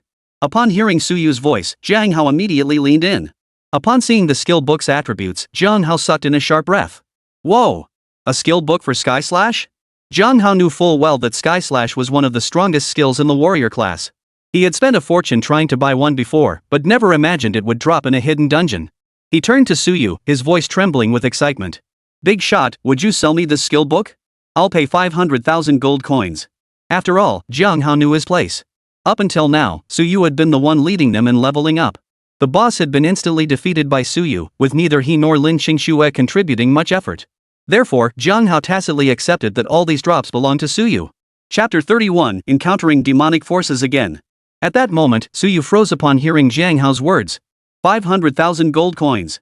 Was this skill book really worth that much? Snapping back to his senses, he shook his head. No need. Just give me 300,000 gold coins. After all, without Jiang Hao, Suyu wouldn't have had the chance to clear this hidden dungeon. Besides, Jiang Hao kept calling him Big Shot. He genuinely treated him like an older brother. Upon hearing this, Jiang Hao's eyes turned red. He looked at Suyu with excitement, his eyes filled with an inexplicable affection. It was as if Jiang Hao was prepared to pledge himself to repay Suyu. Feeling Jiang Hao's intense gaze, Suyu shuddered involuntarily and took several steps back. He looked at Jiang Hao and demanded, "What do you think you're doing?" Jiang Hao also realized his reaction was a bit off. He looked at Suyu and said, "Big brother, from now on, you're my own flesh and blood. Whatever you ask of me, I'll fulfill it." Suyu couldn't help but mutter, "Fine, I'll be your big brother. But what's with this whole offering yourself vibe?" Then, Suyu turned his attention to the other two brightest glowing objects. They were two pieces of equipment. Flame dagger. Flame robe. After picking up both pieces of equipment, Suyu examined their attributes. Flame dagger weapon. Quality, platinum. Effects, attack plus 150, agility plus 150. Special effect, after attacking an enemy with the flaming dagger, the enemy will additionally suffer a burning effect lasting 5 seconds. The burning damage is determined by the attacker's attack power. Level requirement, usable at level 15. Flame robe armor. Quality, platinum. Effects, constitution plus 150, spirit plus 150. Special effect, 50% immunity to fire damage taken. Level requirement, usable at level 15. Upon seeing the attributes of the two pieces of equipment, Suyu couldn't help but show a look of astonishment. No wonder it's a hidden dungeon. The gear it drops is actually platinum quality. Equipment tiers are ranked as follows: silver, gold, platinum, diamond, star shining, legendary, mythical. Previously, after defeating bosses, Suyu had only obtained gold tier equipment. But now, he had obtained platinum gear. Moreover, both pieces possessed a special effect. Though, the flame dagger isn't very useful to me. I'll keep it to sell for profit. Suyu examined the crimson dagger in his hand, its surface adorned with fiery patterns, lost in thought. Beside him, Lin Qingshue's eyes flickered with desire as she noticed the flaming dagger in Suyu's hand. She approached Suyu and said, "Little brother, this dagger would suit big sister perfectly. How about I buy it for 700,000 gold coins?" Typically, platinum equipment on the market ranged from 500,000 to 800,000 gold coins. The flame dagger was slightly superior to ordinary platinum gear. Lin Qingshue's offer was quite reasonable. Suyu nodded in agreement. All right. With that, Suyu handed the flame dagger to Lin Qingxue. Lin Qingxue, however, was a bit taken aback. "Wait, bro, you just asked Jiang Haosha for 200k gold coins, why aren't you asking for less from me?" Though Lin Qingxue knew she had no grounds to ask Suyu for a discount, she couldn't help but feel a little pouty inside. Suyu, of course, was unaware of Lin Qingshue's thoughts. In his view, Jiang Hao was his subordinate, so he could charge him less. But Lin Qingxue wasn't his subordinate. Charging full price was perfectly reasonable. After that, Suyu stowed away the flame robe. After all, he was only level 14 now and needed to level up one more time before he could wear it. He then gathered the other dropped materials. A few minutes later, Suyu and his two companions had gathered all their loot. They were now ready to leave the instance. The trio began searching for the dungeon exit. However, after searching the entire area, Suyu and his companions suddenly realized the dungeon exit hadn't respawned. What's going on? Why hasn't the exit spawned? Jiang Hao asked in confusion beside him. Suyu's heart sank. During their run through the Dark Forest instance, the exit hadn't spawned after he defeated the boss. No way. Could demonic forces have invaded the instance again? Suyu thought to himself. Beside him, Lin Qingxue seemed to have considered the possibility of demonic forces invading the instance as well. Her expression darkened. Just then, a dark figure suddenly materialized before the trio. It wore a black robe and held a dark magic staff in its hand. Its wide mouth stretched to its ears, filled with sharp fangs dripping green mucus. A twisted horn protruded from its head, and its eyes burned like two hellish flames. Beneath its feet, black mist swirled ceaselessly, like an endless abyss of darkness. Upon seeing this monstrosity appear, Suyu couldn't help but curse under his breath. This creature was clearly a demonic fiend. Was his luck really this bad? Encountering demonic invasions while clearing the first dungeon in the wilderness was bad enough. But now, even a hidden dungeon was being invaded by demonic forces? Lin Qingxue and Jiang Hao were both startled by the demonic mage before them. At that moment, the demonic entity turned its gaze toward Suyu, its sinister voice tinged with surprise. A weak human actually managed to kill the giant I raised? Hearing this, Suyu understood. This demonic entity had likely targeted him because he had slain its giant minion. Then, Suyu cast his detection spell on the demonic being before him. Dark Mage. Level? Rank is a question mark? Seeing the detection results, Suyu's heart sank slightly. This only happened when the opponent was at least 20 levels higher than him. Meanwhile, Lin Qingxue also cast her detection spell, only to find she too couldn't discern the Dark Mage's level. This meant the Dark Mage before them was at least level 46. And it could be even higher. At this realization, Lin Qingxue's face instantly drained of color, turning deathly pale. We're done for. After the demonic invasion, the instance was immediately sealed off. They had no way out now. Facing a Dark Mage over level 46, Lin Qingxue had no idea how the three of them could possibly fight back. Beside her, Jiang Hao's expression was equally grim. He could sense that the demonic mage before them was absurdly high level.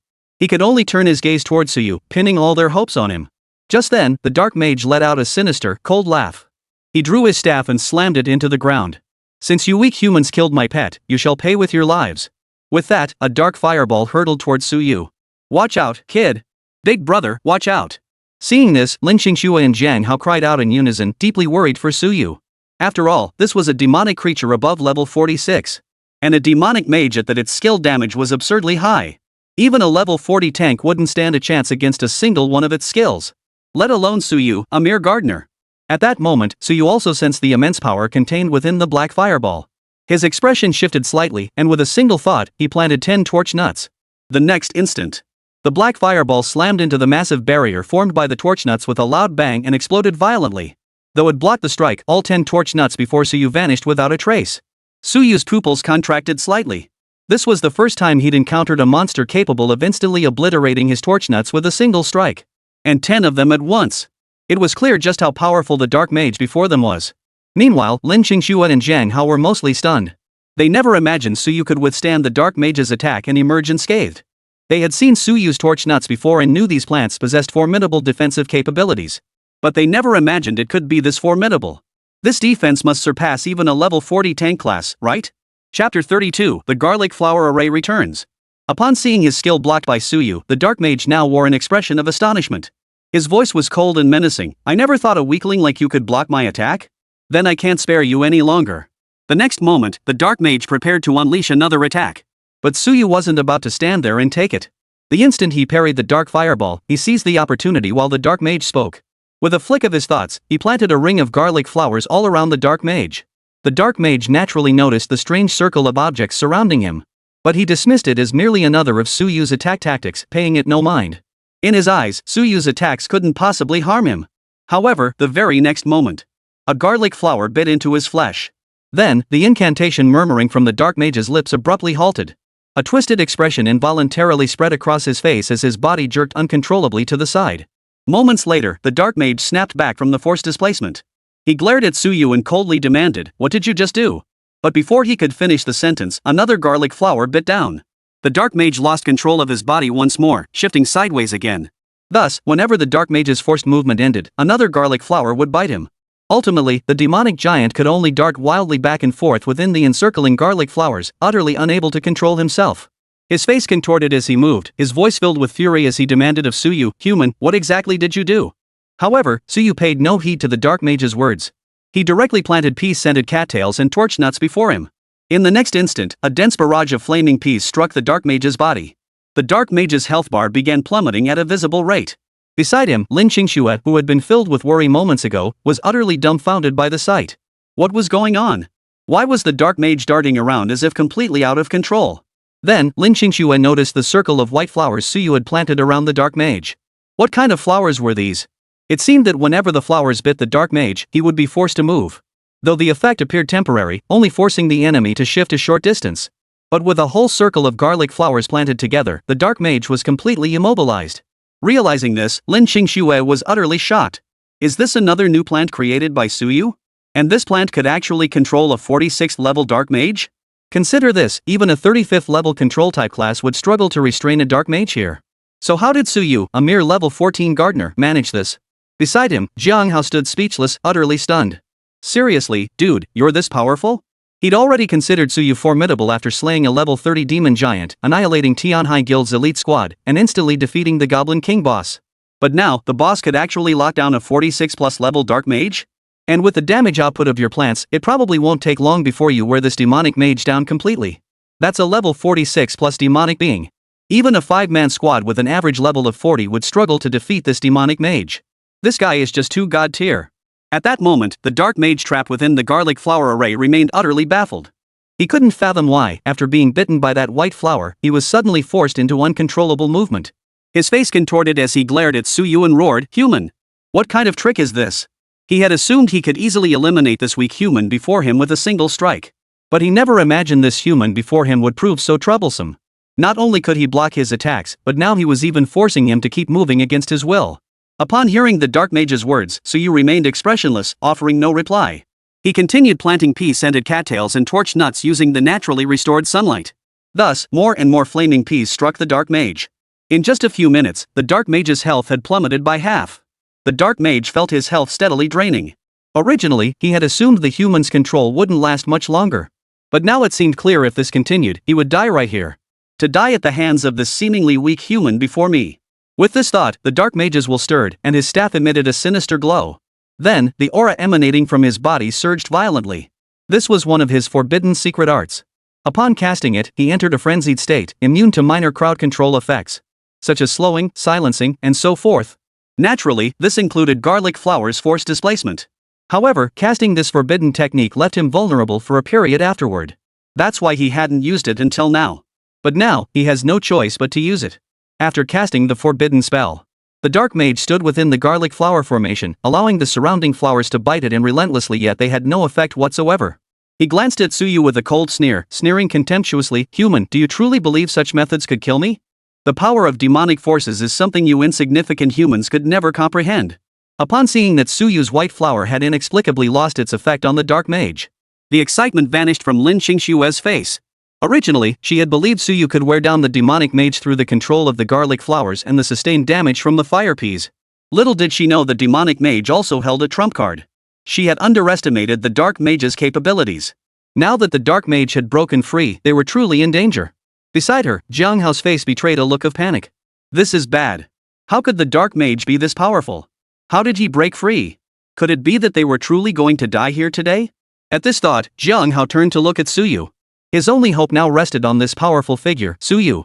Seeing Suyu's expression remain utterly calm, showing no sign of panic, he gradually calmed himself. Could the big shot still have a trump card? Meanwhile, Suyu received a notification that the dark mage had entered a berserk state. He also learned that in this frenzied state, the dark mage could only resist minor control effects. His lack of panic stemmed from a simple reason. Immune to minor control effects? Then can you also resist Butter's hard control as a third-tier corn pitcher? Chapter 33, Butter's Power, Unlocking Sunflower Queen. With that thought, Suyu immediately recalled all his pea cattails and torch nuts.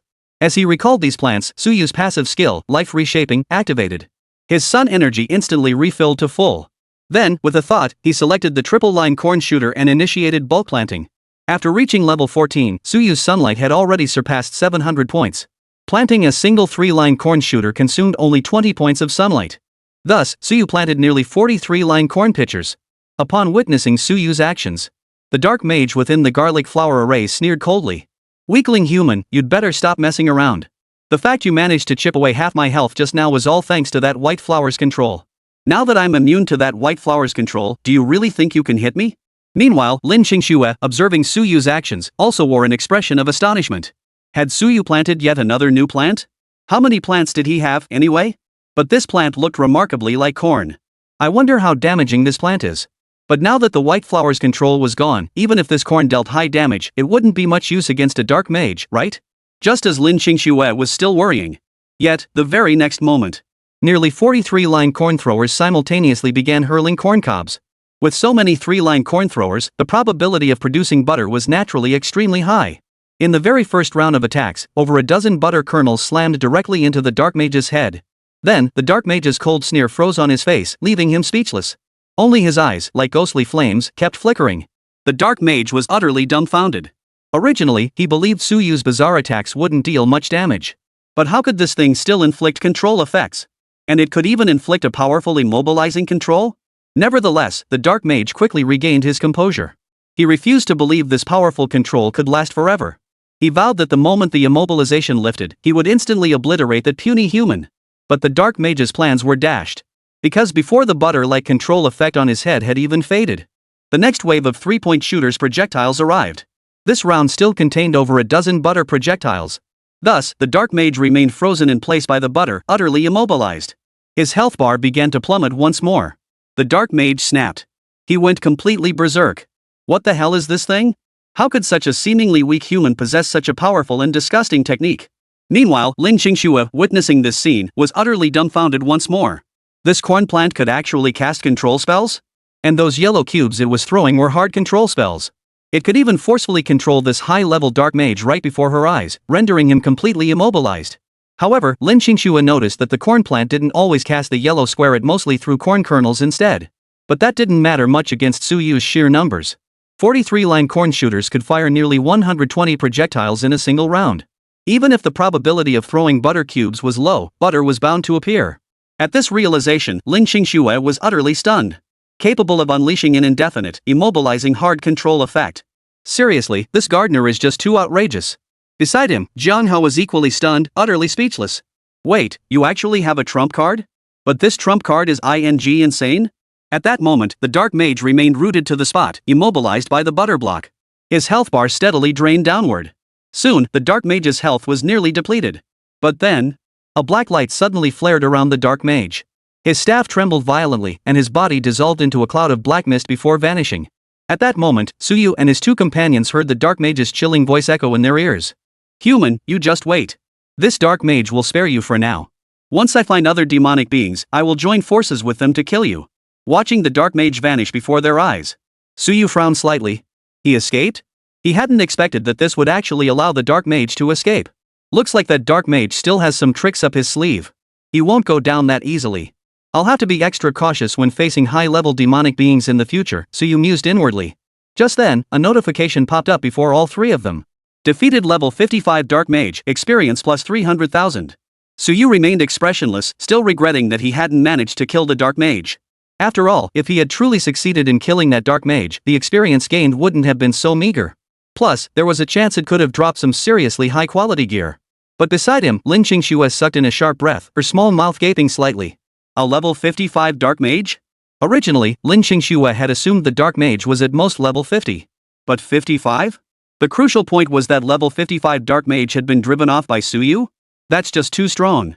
Beside him, Jiang Hao was also staring in stunned silence. This guy is practically invincible, he can even take down a level 55 demonic mage. Just then, a system notification suddenly chimed in Su Yu's ear. Ding! Host detected defeating level 55 Dark Mage. Rewarded with 1 gold card draw. Proceed with draw?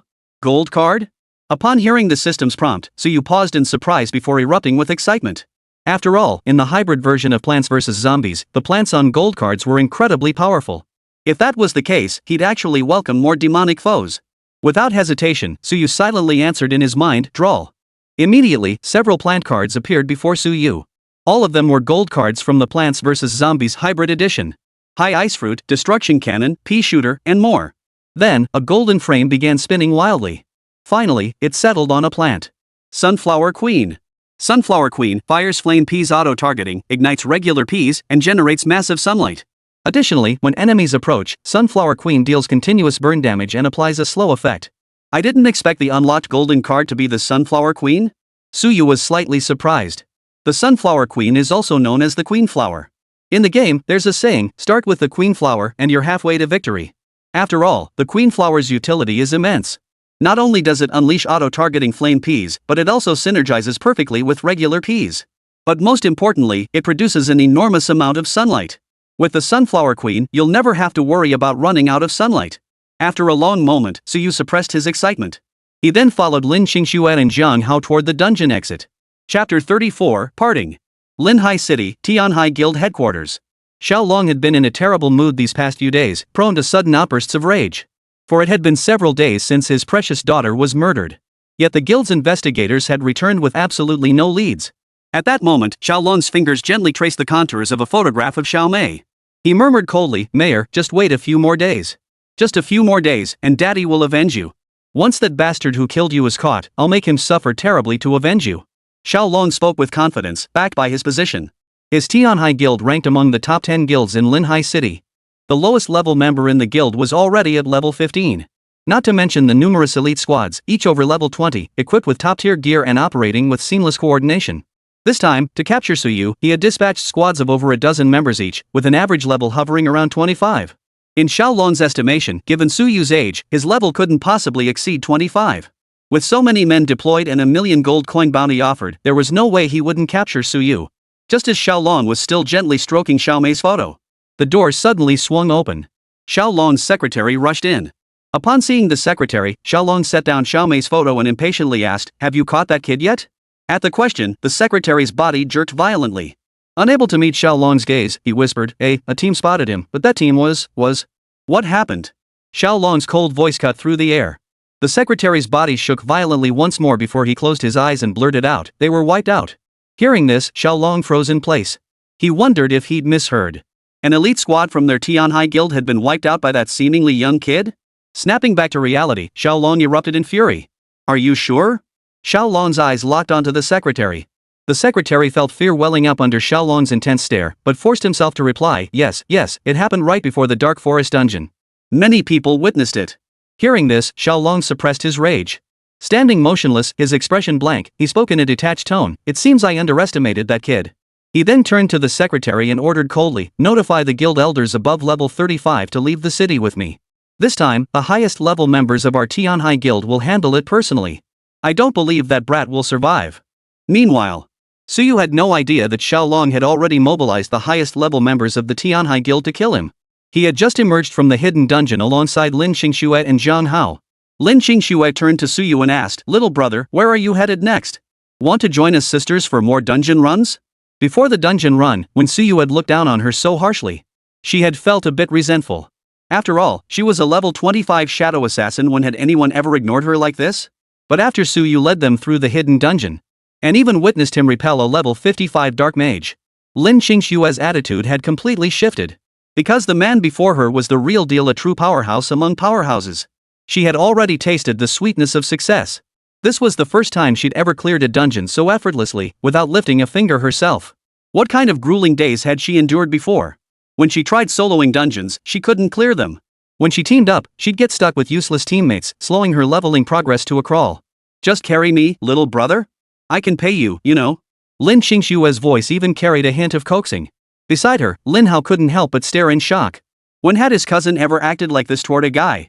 But then, remembering the big shot's performance in the dungeon, Lin Hao realized her reaction was perfectly normal. He was now cursing himself for not being a woman. Suyu shuddered upon hearing Lin Qingxue's sweet, girlish voice. He then looked at Lin Qingxue and said, "I've been out of the city for over a week now. Plus, my college entrance exams are coming up soon, so I really need to head back."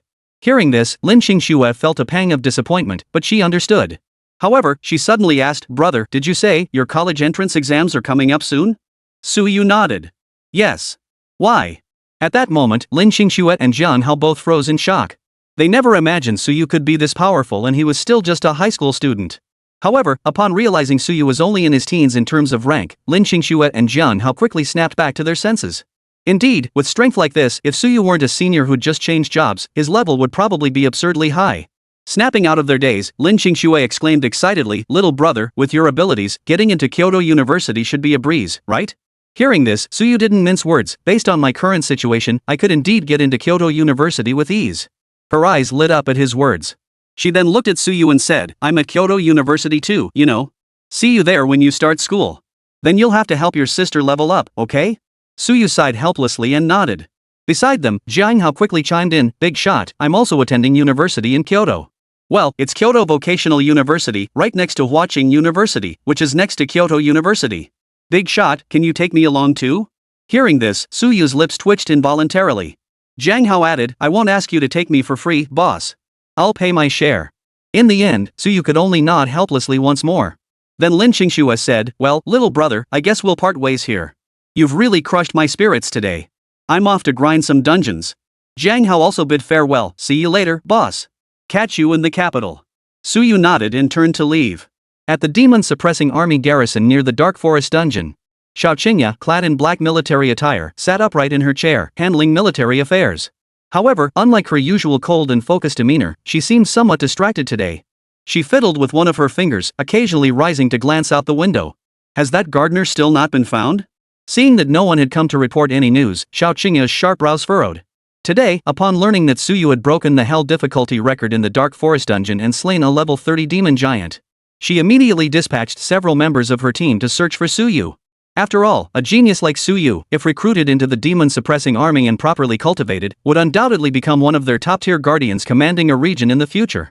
Just as Xiao Qingya was silently awaiting news of Suyu, a sudden knock echoed through the room. A member of the demon-suppressing army rushed into Xiao Qingya's office. Xiao Qingya's eyes lit up as she abruptly looked up. Her gaze toward the soldier held a hint of expectation, hoping he had brought news of Suyu. Being regarded by their commander with such an intense gaze made the soldier feel a bit uneasy. Seeing him remain silent, Xiao Qingya took the initiative to ask, "Well, any news about that gardener?" Chapter 35, The Wild Boar Forest Instance Corrupted. Hearing this, the demon-suppressing army soldier paused slightly before shaking his head. Not yet. Instantly, the brightness in Xiao Qingya's eyes dimmed. She quickly regained her cold composure and turned to the demon-suppressing soldier before her. "What is it?" Hearing that tone, the demon-suppressing soldier snapped back to normal. After all, this was the proper demeanor befitting their commander. However, upon recalling the news he was tasked to report, his expression turned anxious. "Commander, another dungeon has been invaded by demons." "What?" At those words, Xiao Qingya abruptly stood up, her expression darkening considerably. How could demons have invaded another instance? She turned to the demon-suppressing army officer before her and demanded, "Which instance?" The demon-suppressing army soldier replied, "The Wild Boar Forest instance." Moreover, reports from other demon suppression army squads indicate the invading demons are extremely powerful, likely around level 40.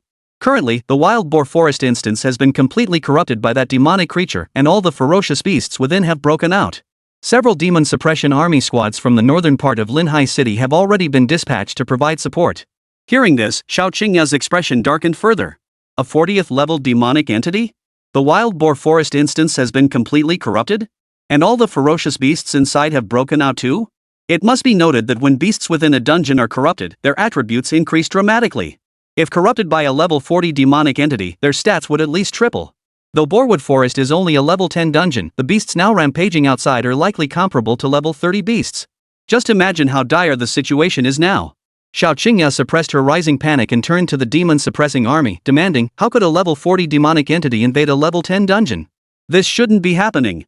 The demon suppression army explained, according to reports from other squads, that demonic entity seems to be injured.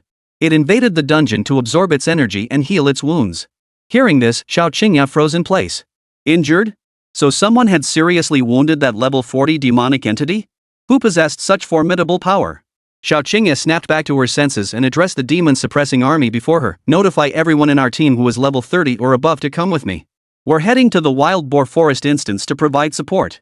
Faced with this situation, those below level 30 needn't go, because going would be suicide. Hearing this, the demon-suppressing army responded with a loud yes, before going to relay Xiao Qingya's orders. Meanwhile, after parting ways with Lin Qingxue and Jiang Hao, Suyu set off to return to the city. Encountering some stray monsters along the way, he slaughtered them all without hesitation. However, these monsters offered little in terms of strength or experience. After leaving the hidden instance and traveling a short distance, Suyu suddenly noticed the area was becoming crowded. Looks like this is another instance too? But just then, Suyu noticed that all these people were fleeing in terror toward the distance. As if some terrifying presence lurked here. Suyu furrowed his brow slightly and glanced at the map. This is the level 10 Wild Boar Forest instance. Could something have happened? He then stopped a person rushing frantically away and asked, "Brother, what's going on here?" The man's face still bore traces of terror. Upon seeing Suyu, he exclaimed, "Brother, hurry up and run with me. The Wild Boar Forest dungeon has been invaded by a powerful demonic entity. And now, the entire instance has been corrupted. All the ferocious beasts inside the Wild Boar Forest have broken free. If we don't run now, it'll be too late." Hearing this, Suyu frowned. Another demonic invasion? Why did demons seem to follow him wherever he went? Then the man added, "And I heard the demonic invader is a dark mage, probably around level 40. That's why the Boar Forest corrupted so quickly." A level 40 demonic corruption dungeon? That means the ferocious beasts in the Wild Boar Forest will have their attributes multiplied several times over. Who knows if the demon suppression army can hold them back? Hurry up and run. With that, the man wrenched his hand free from Suyu's grasp and hurried off into the distance. A dark mage? Suyu froze upon hearing this. Could the dark mage invading Boar Forest be the very same one he'd just driven off in the hidden instance? After all, a level 55 dark mage invading such a low-level instance could corrupt it completely in no time. Moreover, demonic entities could invade dungeons to absorb their energy for healing. And the dark mage Suyu had driven off must have been severely injured as well. The one who invaded the wild boar forest must be that dark mage, Suyu pondered. In the end, Suyu decided to investigate. After all, it was he who had wounded the dark mage, causing the dark mage to invade the wild boar forest instance and unleash all the ferocious beasts within. Suyu felt it was his duty to eliminate the ferocious beasts that had broken free from the wild boar forest. Moreover, slaying these corrupted beasts would grant him immense experience points. At that moment, before the wild boar forest instance, Xiao Qingya had already arrived with her elite demon suppression army squad. She turned to a demon suppression army soldier stationed at the entrance and asked, "What's the current situation?" The demon suppressor replied, "All demon suppressor squads from our 8th military district have arrived to provide support. And they're all elite members above level 30. For now, the situation has been temporarily stabilized, holding back those corrupted beasts." Hearing this, Xiao Qingya looked toward the distance. She could faintly make out demon-suppressing army soldiers engaged in fierce combat with the beasts. It appeared the demon-suppressing army held the upper hand. Then, Xiao Qingya turned to the demon-suppressing army behind her and said, "You all come with me to provide support. Though we hold the advantage now, do not let your guard down." With that, Xiao Qingya prepared to lead her squadron of demon-suppressing army soldiers to the battlefield. At that moment, the demon-suppressing soldier who had spoken to Xiao Qingya earlier interjected, "Commander Xiao, there's no need to worry so much. The situation is still quite favorable. After all, Captain Chen has personally arrived. You must know he's a level 43 A-rank combat specialist. Plus, with 39th level General Li here, having both of them means there's absolutely no problem here." Chapter 36, Let me give it a try. Hearing this, Xiao Qingya breathed a sigh of relief. The demon-suppressing army was a specialized military force established by the state to defend against alien races. Starting from the rank of military commander, one was considered an officer of the demon-suppressing army, capable of leading a squad of several dozen soldiers. Commanders were ranked from lowest to highest as 3rd rank commander, 2nd rank commander, and 1st rank commander. Xiao Qingya held the rank of 1st grade commander. She commanded a demon-suppressing army unit of 50 soldiers. The captain, however, ranks even higher than a 1st grade commander. Captain Chen has handled numerous demonic invasions. With him in command, those ferocious beasts should be dealt with swiftly. Hearing that even Captain Chen, already at level 43, had arrived, Xiao Qingya felt her heart settle. But just then, a figure gradually approached from the distance, entering Xiao Qingya's field of vision. Xiao Qingya frowned slightly. Why is someone still coming here? Haven't we sealed off the area? She then turned to one of the demon-suppressing army soldiers behind her and ordered, "Go tell that person the demon-suppressing army is dealing with the corrupted beasts. Have him leave this area immediately." "Yes, ma'am." The demon-suppressing soldier responded promptly. As Suyu approached the wild boar forest instance, the distant roars of ferocious beasts grew louder. Observing the demon-suppressing army soldiers in the distance, he murmured to himself, "Looks like the demon-suppressing army is already handling this." Just then, a demon-suppressing soldier clad in black military attire approached. He looked at Suyu and said, "The wild boar forest instance here is gone. The demon-suppressing army is dealing with the corrupted beasts. You should head back immediately." Suyu replied calmly, "I came to see if there's anything I can assist with." Hearing this, the demon-suppressing soldier paused, momentarily taken aback. After regaining his composure, he scrutinized Suyu from head to toe. The young man before him appeared to be around 18 years old, most likely still a high school student. Tall and well-built, with handsome features. But he had just said he was here to see if there was anything he could help with? The demon-suppressing soldier couldn't help but laugh. Every demon-suppressing army soldier here was an elite above level 30. How dare a high schooler say something like that? Still, the demon-suppressing army soldier maintained his composure, stifling his laughter. He then turned to Suyu and solemnly explained, "Young man, this place is extremely dangerous right now. It's not somewhere you should be playing around. Besides, we demon-suppressing army can handle matters here. You should leave immediately." As he spoke, the demon-suppressing soldier also cast a detection spell on Suyu. In his view, this high schooler might be arrogant.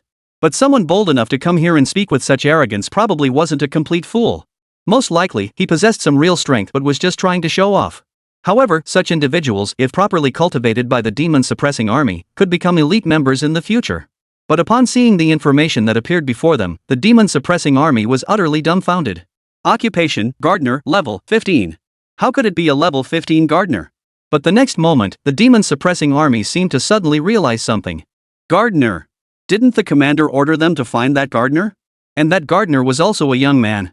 Realizing this, the demon-suppressing army hurriedly asked, "Are you Suyu?" Suyu nodded. But he was a bit surprised. How did this demon-suppressing soldier know his name? "Then come with me," the demon-suppressing soldier said, his expression agitated. Seeing this, Suyu grew even more puzzled, unsure what was going on. Nevertheless, he followed the demon-suppressing soldier. Meanwhile, Xiao Qingya was arranging for the demon sealing soldiers in her own unit to seal off the rear. Just then, the demon sealing soldier she had dispatched moments ago returned accompanied by another person. Xiao Qingya frowned and asked, "Didn't I tell you to have everyone leave this place? Why did you bring him here?" The demon sealing soldier pointed at Suyu, his voice brimming with excitement as he replied, "Commander, this is Suyu." Hearing this, Xiao Qingya paused in surprise. Suyu? Was this the gardener she had sent people to find, Suyu? Regaining her composure, Xiao Qingya cast a detection spell upon Suyu. Upon confirming his profession was indeed gardener, the look in Xiao Qingya's eyes toward Suyu grew intense. Age, name, and profession all matched. The man before her was Suyu, the one who shattered the hell difficulty of the Shadowed Forest dungeon and slayed the level 30 demon soldier. Xiao Qingya never imagined that despite sending so many people to search for Suyu, they couldn't find him. But now, Suyu had practically walked right into her hands. At that moment, sensing Xiao Qingya's gaze, Suyu felt slightly uneasy. Why did this dashing female officer seem to be looking at him with such intensity? Finally, Suyu cleared his throat twice and said, "Commander, what's the current situation here? Is there still danger?" Suyu's words snapped Xiao Qingya out of her thoughts. Xiao Qingya snapped back to reality, withdrawing her intense gaze. She carefully explained to Suyu before her, "There's little danger left here now. In about another 10 minutes, our demon-suppressing army should have cleared all the nearby beasts." However, no sooner had Xiao Qingya finished speaking. The next moment, the distant roars of the beasts suddenly grew intensely fierce. Everyone looked over. Amidst the beast horde, a dozen or so beasts with intensely powerful auras had appeared out of nowhere. Black mist swirled around them, their pupils glowing crimson, and their aura far surpassed that of the original beasts. After the appearance of those dozen or so ferocious beasts, the situation on the battlefield instantly reversed. Several demon-suppressing army squads that had been relentlessly slaughtering the beasts suddenly found themselves in retreat. At that moment, a middle-aged man surrounded by several ferocious beasts finished off the one beside him. His gaze grew intensely grave as he faced the sudden appearance of over a dozen ferocious beasts radiating overwhelming power. Those beasts launched a fierce assault on the demon-suppressing army. Casualties began to mount among the demon-suppressing army. Seeing this, the middle-aged man hesitated for a moment before finally bellowing, "All demon-suppressing army units, heed my command. Prepare to retreat." The current situation had far exceeded his expectations. He never imagined there would be over a dozen ferocious beasts here, each comparable to level 40 creatures. This was no longer a situation a mere captain could handle alone. If they didn't retreat quickly, the entire demon-suppressing army would be in grave danger. On the other side, Xiao Qingya's expression abruptly darkened upon witnessing the scene. She turned to the demon-suppressing army behind her and commanded, "Prepare to provide backup for them." Then, she turned to Suyu, "Suyu, leave this place immediately. It's extremely dangerous here now." No sooner had Xiao Qingya finished speaking.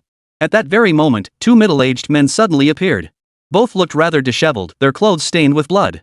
One of them, the more composed-looking man, addressed Xiao Qingya. "This time, the demonic creatures invading the wild boar forest instance aren't just 40 level. A conservative estimate puts them at 50 level, and they might even be 55 level. Otherwise, it wouldn't be possible for over a dozen ferocious beasts comparable to level 40 to appear. Xiao Qingya, request reinforcements from the Demon Suppression Army headquarters immediately." Hearing this, Xiao Qingya's expression abruptly changed. A dungeon invaded by a 55-level demonic creature? Over a dozen ferocious beasts comparable to level 40? No wonder the battle turned upside down in an instant just now. After hearing Captain Chen's words, Xiao Qingya grew frantic with anxiety. Because the situation at hand had become extremely critical. But facing so many powerful beasts was beyond the capabilities of just a few teams from the Northern Demon Suppressing Army. They must request reinforcements from the Demon Suppression Army headquarters in Linhai City. At the very least, they needed to send out level 50 personnel. The next moment, Xiao Qingya nodded and was about to leave to seek help. But just then, someone suddenly blocked her path. Suyu looked at the female officer before him and said calmly, "Let me try." Chapter 37, Give me 3 minutes. After Suyu stopped Xiao Qingya and spoke those words, the two middle-aged men also turned their attention to Suyu. The composed middle-aged man frowned slightly, glancing at Suyu before asking Xiao Qingya, "Xiao, who is this?" The other middle-aged man, who appeared more hot-tempered, also scrutinized Suyu from head to toe. Just then, Xiao Qingya began, "This is." Before she could finish her introduction, Suyu, standing beside her, interjected, "The situation is urgent. In 2 or 3 minutes, the ferocious beasts will reach us. Give me 3 minutes, and I'm confident I can take care of these beasts." Suyu wasn't bragging when he said this. With the Sunflower Queen, a plant capable of producing sunlight at an astonishing rate, in just 3 minutes, Suyu could cultivate over 100 plants. That's why Suyu was confident. However, upon hearing Suyu's words, Xiao Qingya and the two middle-aged men all froze in place. 3 minutes to eliminate all these ferocious beasts? Had they heard correctly? The more hot-tempered looking middle-aged man immediately lost his temper. Who the hell is this kid? How dare he speak so arrogantly? You claim you can eliminate these ferocious beasts within 3 minutes? Do you even know how powerful these beasts are? You'd better get out of here, kid.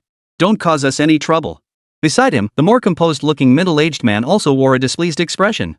Clearly, he was equally displeased with Suyu's audacious claim. You're just a youngster, yet you dare claim you can take down these beasts in 3 minutes? What does that make us all these demon-suppressing army soldiers who can't handle these beasts? At that moment, Xiao Qingya felt a bit awkward. She hadn't expected Suyu to make such a startling claim. After all, the two before them. The composed one was none other than Captain Chen, a level 43 commander. The other, though a level 1 army commander like her, was also a formidable level 40. Xiao Qingya never imagined Suyu would dare declare in front of these two that he could eliminate all these ferocious beasts within 3 minutes. Still, Xiao Qingya understood. After all, Suyu had once single-handedly slain a level 30 demonic fiend, a prodigy among prodigies. Such an arrogant attitude was hardly surprising. Xiao Qingya then turned to the two before her, intending to explain Suyu's background and achievements. But before she could speak, the hot-tempered middle-aged man suddenly unleashed a detection spell on Suyu. Upon seeing Suyu's stats, his temper flared even more. A level 15 gardener? You little brat, how dare a gardener speak like that?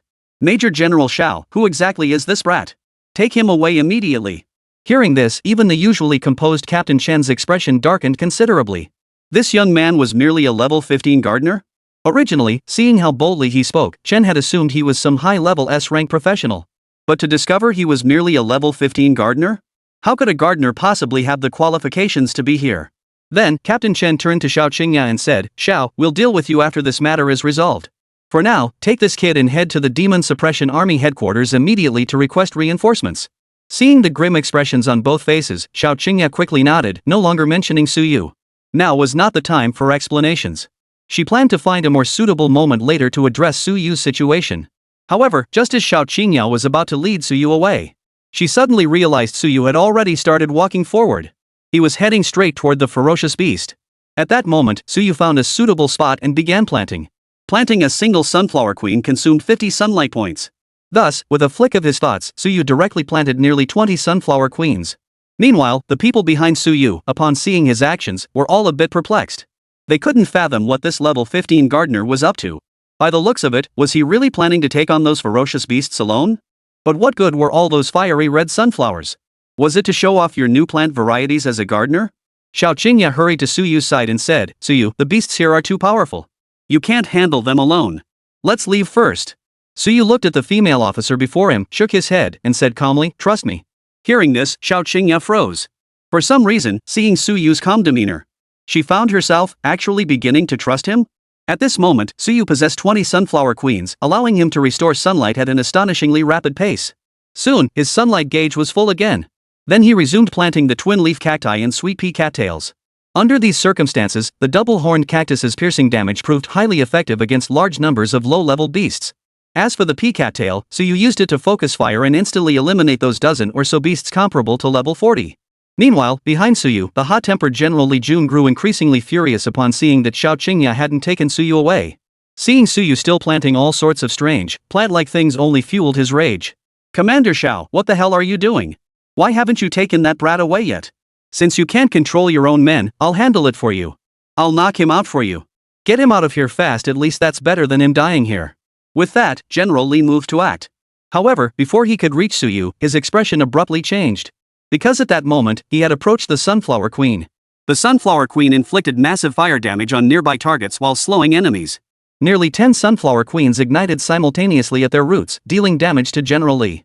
In an instant, General Li's health plummeted by a third. Even though General Li reacted swiftly, retreating several meters, he still suffered from a persistent burn effect, steadily losing health. Witnessing this, everyone present paled visibly. Chapter 38, Exploded. What's going on? How did General Li get injured? General Li seems to be losing health steadily. What just happened? It looks like those red sunflowers released flames that burned General Li. How is that possible? General Li is a level 40 fire mage. Even if that sunflower can produce fire, it shouldn't be able to burn away that much of General Li's health. At that moment, the entire demon-suppressing army, having witnessed the scene, erupted into heated discussion. They couldn't understand why General Li had lost a third of his health in an instant. Moreover, it seemed General Li was now suffering from ongoing damage. Now, his health had already dropped by half. Meanwhile, nearby, the seemingly composed Captain Chen witnessed the scene and his pupils suddenly contracted. That red sunflower can actually attack? The usually composed officer wore a look of utter shock. Originally, he had thought the red sunflower was merely an ornamental plant. But he never imagined that when someone approached, it would unleash flames to attack its enemy and deal such devastating damage. As for Suyu, he was also somewhat astonished at this moment. The Sunflower Queen's damage output was simply too high. Truly worthy of a gold card plant. But just as everyone was still reeling from the shock, the beast's roar grew louder and closer. Snapping back to reality, they looked over and realized the beasts were already very close. Seeing this, Captain Chen's expression abruptly changed. He addressed the group, all demon-suppressing army soldiers, heed my command, evacuate this area immediately. But the very moment his words fell, every single person present witnessed a scene they would never forget for the rest of their lives. Suddenly, the hundreds of plants Suyu had cultivated earlier all launched their attacks. Dense clusters of cactus spines and flaming peas surged toward the ferocious beasts. Every pair of eyes present suddenly widened in shock, for they witnessed the spines and fire peas inflicting immense damage upon the ferocious beasts upon impact. Especially the spines, though their damage wasn't as high as the fire peas. They possessed piercing damage. Dense clusters of cacti pierced through one ferocious beast after another. In less than half a minute, all the lower-level beasts were pierced to death. Whoa! Witnessing this scene, everyone present sucked in a sharp breath. Everyone stared in disbelief at the scene before them, their eyes darting between the beasts' corpses, Suyu, and his plants. This scene utterly shattered their understanding. Their understanding of gardeners was limited to planting flowers and watering plants. They possessed no combat capability whatsoever. But how could a gardener's plants actually attack and deal such devastating damage at that? The crowd now regarded Suyu as if he were a freak of nature.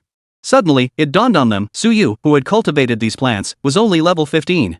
A level 15 gardener already surpasses all the level 30 plus demon-suppressing army members present. What kind of power would he wield once he leveled up further? At this thought, the demon-suppressing army soldiers couldn't help but tremble violently. Meanwhile, nearby, the hot-tempered General Li's eyes nearly popped out of his head at the sight. He had already been utterly shocked when burned by Suyu's Sunflower Queen moments ago. Witnessing this scene left him utterly speechless. Though Captain Chen was the most composed among them, the shock on his face and in his eyes was utterly impossible to conceal. As for Xiao Qingya, her previous cold demeanor vanished entirely. Her eyes fixed intently on Suyu's retreating figure as she stood frozen in place. While everyone present remained in a state of utter shock, Suyu remained utterly composed. Using the sunlight returned by the Sunflower Queen, he planted another batch of sweet peas. Then, he withdrew the twin cacti. Because now, only a dozen or so level 40 ferocious beasts remained. The dual-bladed cacti were no longer as effective as the flaming peas. Suyu used the sunlight restored by his life rewind passive skill to replant pea-scented cattails and the Sunflower Queen. Just then, those dozen or so beasts, comparable to level 40 monsters, charged forward. At that moment, everyone snapped back to their senses in shock. General Li suddenly spoke to Suyu in a gentle tone, "Young man, I was wrong before. But these dozen or so beasts are far stronger than the ones we faced earlier. What do you think? Should we retreat for now?" General Li's attitude had shifted from his previous fierceness to one of extreme gentleness. Because the Suyu before them was a genius among geniuses. Oh, wait, genius no longer sufficed to describe Suyu. The term powerhouse was far more fitting. Such a young, promising powerhouse represented the very future of their human race. Everyone present witnessed General Li's gentle demeanor for the first time, leaving them utterly dumbfounded. After all, these demon-suppressing army soldiers knew full well that General Li's temper was notoriously explosive. Even towards Captain Chen, he rarely showed restraint. Where had such a gentle demeanor ever been seen? And especially towards someone so young. But upon recalling the scene that had just unfolded, they all understood General Li's stance perfectly. At this point, they couldn't help but urge Suyu, "Yeah, boss, listen to the commander. Let's evacuate first." Yeah, those were over a dozen ferocious beasts comparable to level 40. It's extremely dangerous. Yet, in the very next moment, everyone's words caught in their throats, unable to continue. Because they witnessed countless dense streams of flaming peas striking those dozen powerful beasts. And those fire peas dealt absurdly high damage. Their sheer number was beyond counting. After all, Suyu now cultivated over 100 plants of the fragrant pea cattail hybrid. Not to mention the dozens of sunflower queens. Under such intense fire coverage, in less than 20 seconds, those dozen or so ferocious beasts all crashed to the ground. In an instant, everyone froze in shock. Their mouths gaped open, eyes wide and vacant, as if they'd seen a ghost. Instant. Major General Li stammered, unable to form a complete sentence. Finally, he closed his mouth and shouted the words, "Instantly?" Beside him, the usually composed Captain Chen clenched his fists tightly, eyes wide with disbelief at the scene unfolding before him. Chapter 39, The Demon Beast was wounded by me. That ferocious beast, comparable to a level 40 monster, required immense effort for them to kill even one. After slaying one, they needed time to recover before taking down the next. Moreover, it was precisely because there were over a dozen such high-level beasts that they had ordered a retreat. But now, how could they feel that those level 40 beasts seemed as thin as paper when facing Suyu's flaming peas? In less than half a minute, all these beasts were instantly wiped out? Beside them, Xiao Qingya clamped her hand over her mouth to stifle a scream. As for the others, their minds buzzed like bees. Their minds felt oxygen-deprived, completely losing the ability to think. They were all in a state of shutdown. Recalling that Suyu was merely a level 10 gardener. Their breath caught in their throats, their hearts pounding with utter shock. At that moment, Suyu paid no heed to the stunned crowd behind him. Because he had leveled up. And not just one level, but two. At that moment, Suyu opened his plant compendium. He discovered a new plant had been unlocked. Ice Mushroom Nest Melon. When enemies approach, the Ice Mushroom Nest Melon will leap up to crush them, dealing massive damage. Simultaneously, it will freeze enemies within a 20-meter radius for 3 seconds. After the freeze effect wears off, enemies will remain slowed for 15 seconds. Unlocked the Ice Mushroom Nesting Gourd?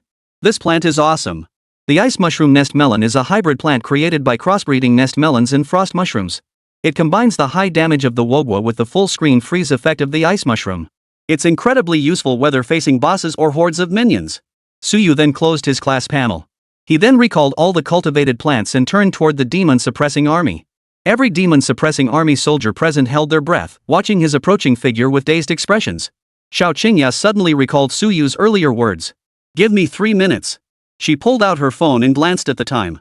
It seemed only 2 minutes had passed. The ferocious beasts you just slayed dropped a large quantity of loot. And because the beasts were corrupted by evil, the quality of these drops is exceptionally high. Based on our estimates, the total value of these drops is at least 1.5 million gold coins. At that moment, Captain Chen, the highest-ranking officer present among the demon-suppressing army, stood beside Suyu. His expression was exceedingly respectful as he reported the value of the beast's loot to Suyu. It was well known that among the demon-suppressing army of Linhai City, only the commander himself could command such profound respect from a captain. Yet now, he showed such profound respect to a young man who appeared remarkably youthful. Though it might sound absurd to outsiders, every demon-suppressing army member present felt it was entirely appropriate.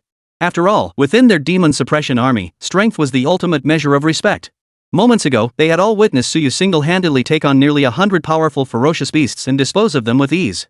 Among them were even over a dozen level 40 ferocious beasts. Such prowess commanded the awe of everyone present. At that moment, Suyu turned to Captain Chen and said, "Earlier, your demon-suppressing army must have suffered casualties as well, right? I'll forego this 1.5 million gold coins. Give it all to the families of the fallen demon suppression army soldiers." Suyu had now confirmed that the demonic force invading the Wild Boar Forest instance was the Dark Mage he had severely wounded. That Dark Mage had invaded Boar Forest specifically to recover from his injuries. This had caused monsters to break out of the instance, prompting the demon-suppressing army to intervene. Suyu felt he bore some responsibility for the demon suppression army's casualties. Therefore, he naturally wouldn't take this money. Upon hearing this, Captain Chen froze in place. The next moment, this middle-aged soldier who had served in the demon-suppressing army for nearly 20 years and witnessed countless deaths felt his eyes grow slightly red. A deep sense of admiration welled up within him for the young man before him. Captain Chen stood at attention and rendered a demon-suppressing army salute to Suyu. "Demon-suppressing army Captain Chen Hai, on behalf of the fallen demon-suppressing army, I offer my heartfelt gratitude." At that moment, the notoriously hot-tempered General Li also approached Suyu. "Youngster, you don't mind me continuing to call you that, do you?" Suyu nodded, indicating he didn't mind. After all, the man before him was indeed his senior. He then turned to Chen Hai and said, "Captain Chen, you needn't keep addressing me formally. Just call me Suyu." Beside them, Chen Hai nodded. General Li burst into hearty laughter before extending his hand toward Suyu. "Old Li here has always had a fiery temper. Earlier, I misjudged the situation and underestimated you.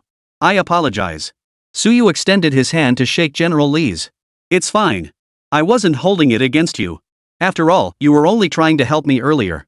Hearing this, General Li laughed even louder, his impression of Suyu improving considerably. Just then, Captain Chen suddenly turned to Suyu and said, "Suyu, how about this? You can keep 500,000 gold coins instead of the full 1.5 million. After all, 1.5 million is still too much. Besides, slaying beasts is our demon-suppressing army's duty. Death is our destiny." Hearing this, Suyu felt a deep sense of respect.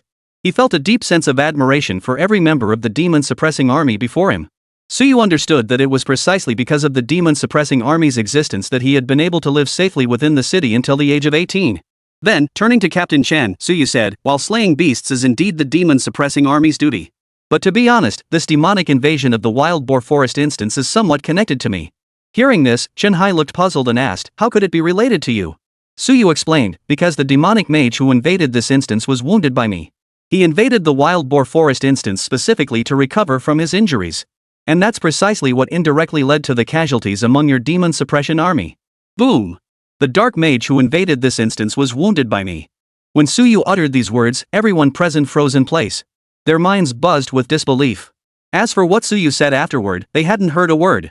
Everyone present knew full well that the demonic force invading the boar forest instance was a level 50 or possibly even level 55 dark mage. But now Suyu claimed he had wounded the demonic mage who invaded the instance? They had already been utterly shocked after witnessing Suyu single-handedly slay so many corrupted beasts. Now, hearing Suyu's words, they felt their understanding of reality shattered once more. That was a level 55 dark mage. Among their demon-suppressing army, only about 5 generals at level 50 could possibly have the strength to injure that level 55 dark mage, right? After a long moment, the crowd finally snapped out of their shock. Chen Hai stared at Suyu before him, his gaze filled with complex emotions. He, Chen Hai, had joined the demon-suppressing army 20 years ago, grinding relentlessly to level up by slaying monsters every single day. Now, he had barely reached level 43, becoming a captain in the demon-suppressing army. But now, compared to this young man before him, who had just turned 18, he was simply worlds apart. Chapter 40, Joining the demon-suppressing army? Even Chen Hai was like this. Let alone generally, Shao Qingya, and the rest of the demon-suppressing army. The way they looked at Suyu now, it wasn't as if they were seeing a mere human, but a prodigy among prodigies. At that moment, Captain Chen set aside his complex emotions and said, Suyu, you were right to wound that demonic creature. In fact, you deserve credit for it. As for the demonic creature invading the wild boar forest instance, that was unforeseeable. You needn't blame yourself. Moreover, by donating all 1.5 million gold coins to the families of fallen demon suppression army soldiers, you've proven yourself a compassionate soul. Given that, would you consider joining our demon suppressing army? As he spoke, Chen Hai's gaze towards Suyu held a hint of expectation. Hearing this, Suyu paused in surprise. Joining the demon suppressing army. Suyu's previous ambition had been to pass the college entrance exam and enroll at the capital university. The idea of joining the demon suppressing army had never crossed his mind before. Seeing Suyu remain silent, Chen Hai continued, I know your current focus is likely the college entrance exam. But for a genius like you, our demon-suppressing army has special provisions. Even if you join our demon-suppressing army now, you can still take the college entrance exam and enter university. And during that time, you'll receive full support and training from both the university and our demon-suppressing army. Suyu was taken aback by Chen Hai's words. Receive joint cultivation from both the university and the demon-suppressing army? Was that even possible? Suyu pondered briefly before suddenly asking, since I'll receive additional intensive training from the demon-suppressing army, what do I need to do in return? There's no such thing as a free lunch. If the demon-suppressing army was going to invest heavily in his development, he would certainly have to shoulder some responsibilities in return. Chen Hai replied, after joining the demon-suppressing army, you'll be required to carry out its missions. Of course, for young people like you, our initial focus will be on training, and it won't interfere with your studies. Moreover, the most crucial point is that in 2 days, we have an assessment for the demon-suppressing army. All participants are young talents within the demon-suppressing army. Those who receive high evaluations during the assessment will be promoted to officer candidates for further training. With your abilities, if you take this assessment, you'll definitely succeed in becoming an officer. Hearing this, Suyu fell silent. Promotion to officer, with a focus on cultivation in the early stages. This offer was truly tempting. Ultimately, Suyu declared, I'll join the demon-suppressing army. Suyu had lived peacefully until the age of 18 precisely because the demon-suppressing army had held back the alien races. Now that he possessed the capability, Suyu felt it was time to shoulder some responsibility. Upon hearing Suyu's acceptance, the usually composed Captain Chen revealed an expression of genuine excitement. Commander Li beside him roared with laughter, Excellent! Excellent! Excellent! I knew I hadn't misjudged this youngster. This year, with this youngster representing our northern demon-suppressing army in the assessment, he's bound to bring immense honor to our 8th military district. Chen Hai suppressed his excitement, produced a token, and turned to Shao Qingya. Shao Qingya, take Suyu back to the city. He will represent our 8th military district in the demon-suppressing army assessment. Upon hearing this, Shao Qingya responded loudly, yes. Then, Shao Qingya led a squad of demon-suppressing army soldiers and Suyu toward the city gates. Along the way, Shao Qingya couldn't help stealing glances at Suyu walking ahead. Suyu, walking ahead, sensed the intense gaze from behind. He turned his head and said, Commander, why are you staring at me? Realizing her peeping had been noticed, Shao Qingya's face flushed slightly. She quickly averted her gaze, regaining her cold composure as she said sternly, Suyu, oh, no, Mr. Su. Perhaps you've mistaken something? Seeing the female officer's abrupt change in demeanor, Suyu was momentarily speechless. Ultimately, he said nothing more. Soon, the sky began to darken. Suyu and his group decided to rest for the night before returning to the city. They found a clearing, built a fire, and began roasting meat. Suyu gradually engaged in friendly conversation with the demon-suppressing army soldiers before him. However, just as the conversation was flowing smoothly, a 5-star luminous formation suddenly appeared beneath their feet. Xiao Qingya, ever vigilant, instantly paled. There's an ambush here. In the next instant, she sprang to her feet, grabbing Suyu seated beside her and pulling him toward the exit. The other demon-suppressing army soldiers, realizing what was happening, followed their commander in their rush to escape. But after running only a few steps, they all came to a halt. Before them stood a thick barrier. Xiao Qingya's expression darkened. This is bad. We've been ambushed. This formation looks incredibly intricate. I doubt anyone below a 35th level formation master could have set it up. Just then, a cold, mocking laugh echoed from beyond the barrier. Ha ha. As expected of the demon suppression army, such keen eyesight indeed. This formation was set up by the Tianhai Guild's foremost formation master, costing 1,000,000 gold coins in resources. As the voice faded, 5 middle-aged men appeared before Suyu and the others. Among them, the leader, a man with a hooked nose and a sinister expression, was none other than Xiaolong, the head of the Tianhai Guild. His gaze fixed on Suyu, trapped within the formation, his expression icy cold, eyes brimming with murderous intent. Upon hearing the name Tianhai Guild and sensing Xiaolong's murderous intent, he understood exactly what was happening. The Tianhai Guild again. They just won't leave me alone, Suyu muttered under his breath. Beside him, Xiao Qingya, seeing Suyu's reaction, was about to ask something. At that moment, Xiaolong suddenly turned to Xiao Qingya and said, Commander of the demon-suppressing army, we came here today to hunt down Suyu. We had no intention of offending you. Look, I'll open the formation and let you go, but Suyu must stay. How about that? Xiaolong had no desire to antagonize the demon suppression army. Even though his Tianhai Guild ranked among the top 10 in Linhai City, they couldn't afford to provoke the demon-sealing army. Hearing this, Xiao Qingya's expression darkened. If you dare not offend the demon-suppressing army, how dare you set up an array here? Moreover, Suyu has already joined our demon suppression army. Killing him is utterly impossible. Hearing this, Xiaolong's expression shifted slightly. Suyu had joined the demon suppressing army? Chapter 41, The Power of Ice Mushroom Nest Melon. How could that be?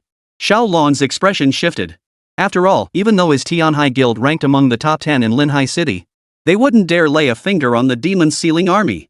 In the end, Xiaolong could only turn to Xiao Qingya and say, Officer of the demon-suppressing army, this boy killed my daughter and also wiped out an elite squad of my Tianhai Guild. Today, I must kill Suyu. I implore the demon-suppressing army not to stand in my way. Hearing this, Xiao Qingya's sharp brows furrowed as she turned to look at Suyu. Noticing Xiao Qingya's gaze, Suyu explained, her daughter tried to kill me first. I only retaliated. As for that elite squad, they were also sent by the Tianhai Guild to kill me. Only, I killed them all in return. Upon hearing this, Xiao Qingya understood the entire situation. She then turned to Xiaolong, her expression cold and her tone resolute. Suyu is now part of our demon-suppressing army. More than that, he is a key recruit we are investing in. I advise your Tianhai Guild to release us.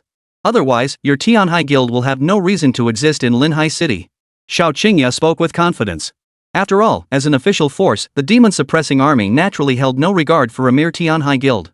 Hearing this, Xiaolong's face turned ashen, and he remained silent. He had believed that by personally bringing 4 elders of the guild, Suyu would surely meet his end here. But who could have predicted that Suyu would actually align himself with the demon-suppressing army? As the situation reached an impasse, at that moment, a middle-aged man behind Xiaolong leaned close and whispered into his ear, Guild leader, since that's the case, why not eliminate the demon suppression army as well? At these words, Xiaolong's pupils contracted slightly. Kill the demon-suppressing army too. His expression shifted repeatedly as he weighed the consequences. After all, the demon-suppressing army was no ordinary force. If word got out that he had killed members of the demon-suppressing army, his Tianhai Guild would be utterly finished. Just then, another middle-aged man clad in a robes leaned close to Xiaolong's ear. Judging by his appearance, he was likely an array mage. Guildmaster, the formation I've set up can eliminate bodies without a trace. You needn't worry too much about anyone discovering it. Hearing this, Xiaolong felt a slight sense of relief. Finally, he turned to the array mage and made his decision, then kill him too. He then turned to the other 3 and instructed, stay vigilant at all times. If Old Qian's formation fails to eliminate this man, we'll take action then. Leave as few traces as possible. Understood. The other 3 responded in unison. At that moment, the array master known as Old Qian stepped forward, positioning himself before the array. Then, he finally began to chant the incantation in a low voice. The next moment, the formation, already in motion, suddenly flared with several more bursts of light. Then, Suyu, Xiaoqingya, and the other demon-suppressing army soldiers trapped within the formation discovered multiple debuff effects appearing on their bodies. Damage 50%. Defense 50%. You are trapped within an unknown formation. Your health is steadily decreasing. Seeing this, Xiaoqingya's expression abruptly changed. He hadn't expected Xiaolong to actually dare to strike. Moreover, this formation was utterly terrifying. Not only did it inflict various negative effects, but their health was steadily depleting. If this continued, it wouldn't be long before every last one of them perished within the formation. Beside him, Suyu frowned slightly upon seeing his own health bar steadily decrease. But in the next instant, he planted a torch nut directly. Then, a faint glow emanated from his body. Damage transfer. All the damage he was taking was redirected onto the torch nut. Beside him, Xiaoqingya, who had been deeply worried about Suyu. After all, while she knew Suyu's plants were powerful, but as a gardener, Suyu's physique was undoubtedly fragile. This formation caused one's health to steadily drain, and she feared Suyu wouldn't last long. However, upon seeing Suyu's health bar remain completely unchanged, she couldn't help but reveal a look of astonishment. Noticing her astonishment, Suyu explained calmly, "The damage I take can be transferred to my plants." Hearing this, Xiaoqingya was utterly shocked. Damage could be transferred to plants? She distinctly remembered Suyu being able to cultivate over 100 plants. If that were true, wouldn't Suyu be invincible? Just then, Suyu's words interrupted Xiaoqingya's thoughts. "Though I can endure for a long time, I fear you and the other demon-suppressing army soldiers won't last much longer. We must break through this formation as quickly as possible." Hearing this, Xiaoqingya nodded. She then turned to the demon-suppressing army behind her and commanded, "Stop standing around. Give everything you've got to break through this formation." She then turned to Suyu. "Suyu, we should be able to hold out for a few more minutes. Use these minutes to plant the vegetation. After that, it'll be up to you to break this formation." Xiaoqingya could clearly gauge the array's strength. With only her at level 37 and the other demon-suppressing army members at levels 30 to 35, they simply couldn't break it. Breaking this formation still depended on Suyu. Having witnessed Suyu in action before, Xiaoqingya knew planting required a certain amount of time.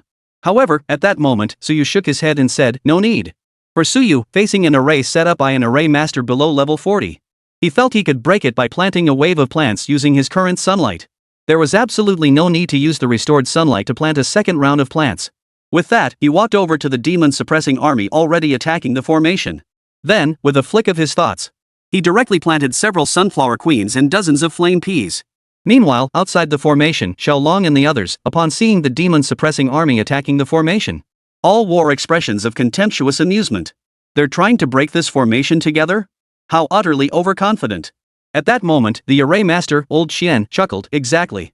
This array took me half my life to perfect. Don't underestimate me just because I'm a level 38 array master. Even a level 45 combat specialist couldn't break this array." However, before Old Xian could finish his sentence, the rest of his words choked in his throat. Because he saw Suyu, within the formation, had planted dozens of plants. The fire peas fired by those plants struck the array's barrier, causing cracks to appear in the formation. Yet, while Old Xian stood frozen in place, in mere seconds, the formation shattered with a thunderous crash. Instantly, everyone present froze in place. The formation had been shattered outright? The demon-suppressing army led by Xiaoqingya remained somewhat composed, having witnessed Suyu accomplish even more astonishing feats before. But the 5 members of the Tianhai Guild, led by Xiaolong, were utterly stunned. They couldn't believe their eyes. Just then, Xiaolong, the leader, was the first to snap out of it. His face darkened as he glared at the 4 others still frozen in shock.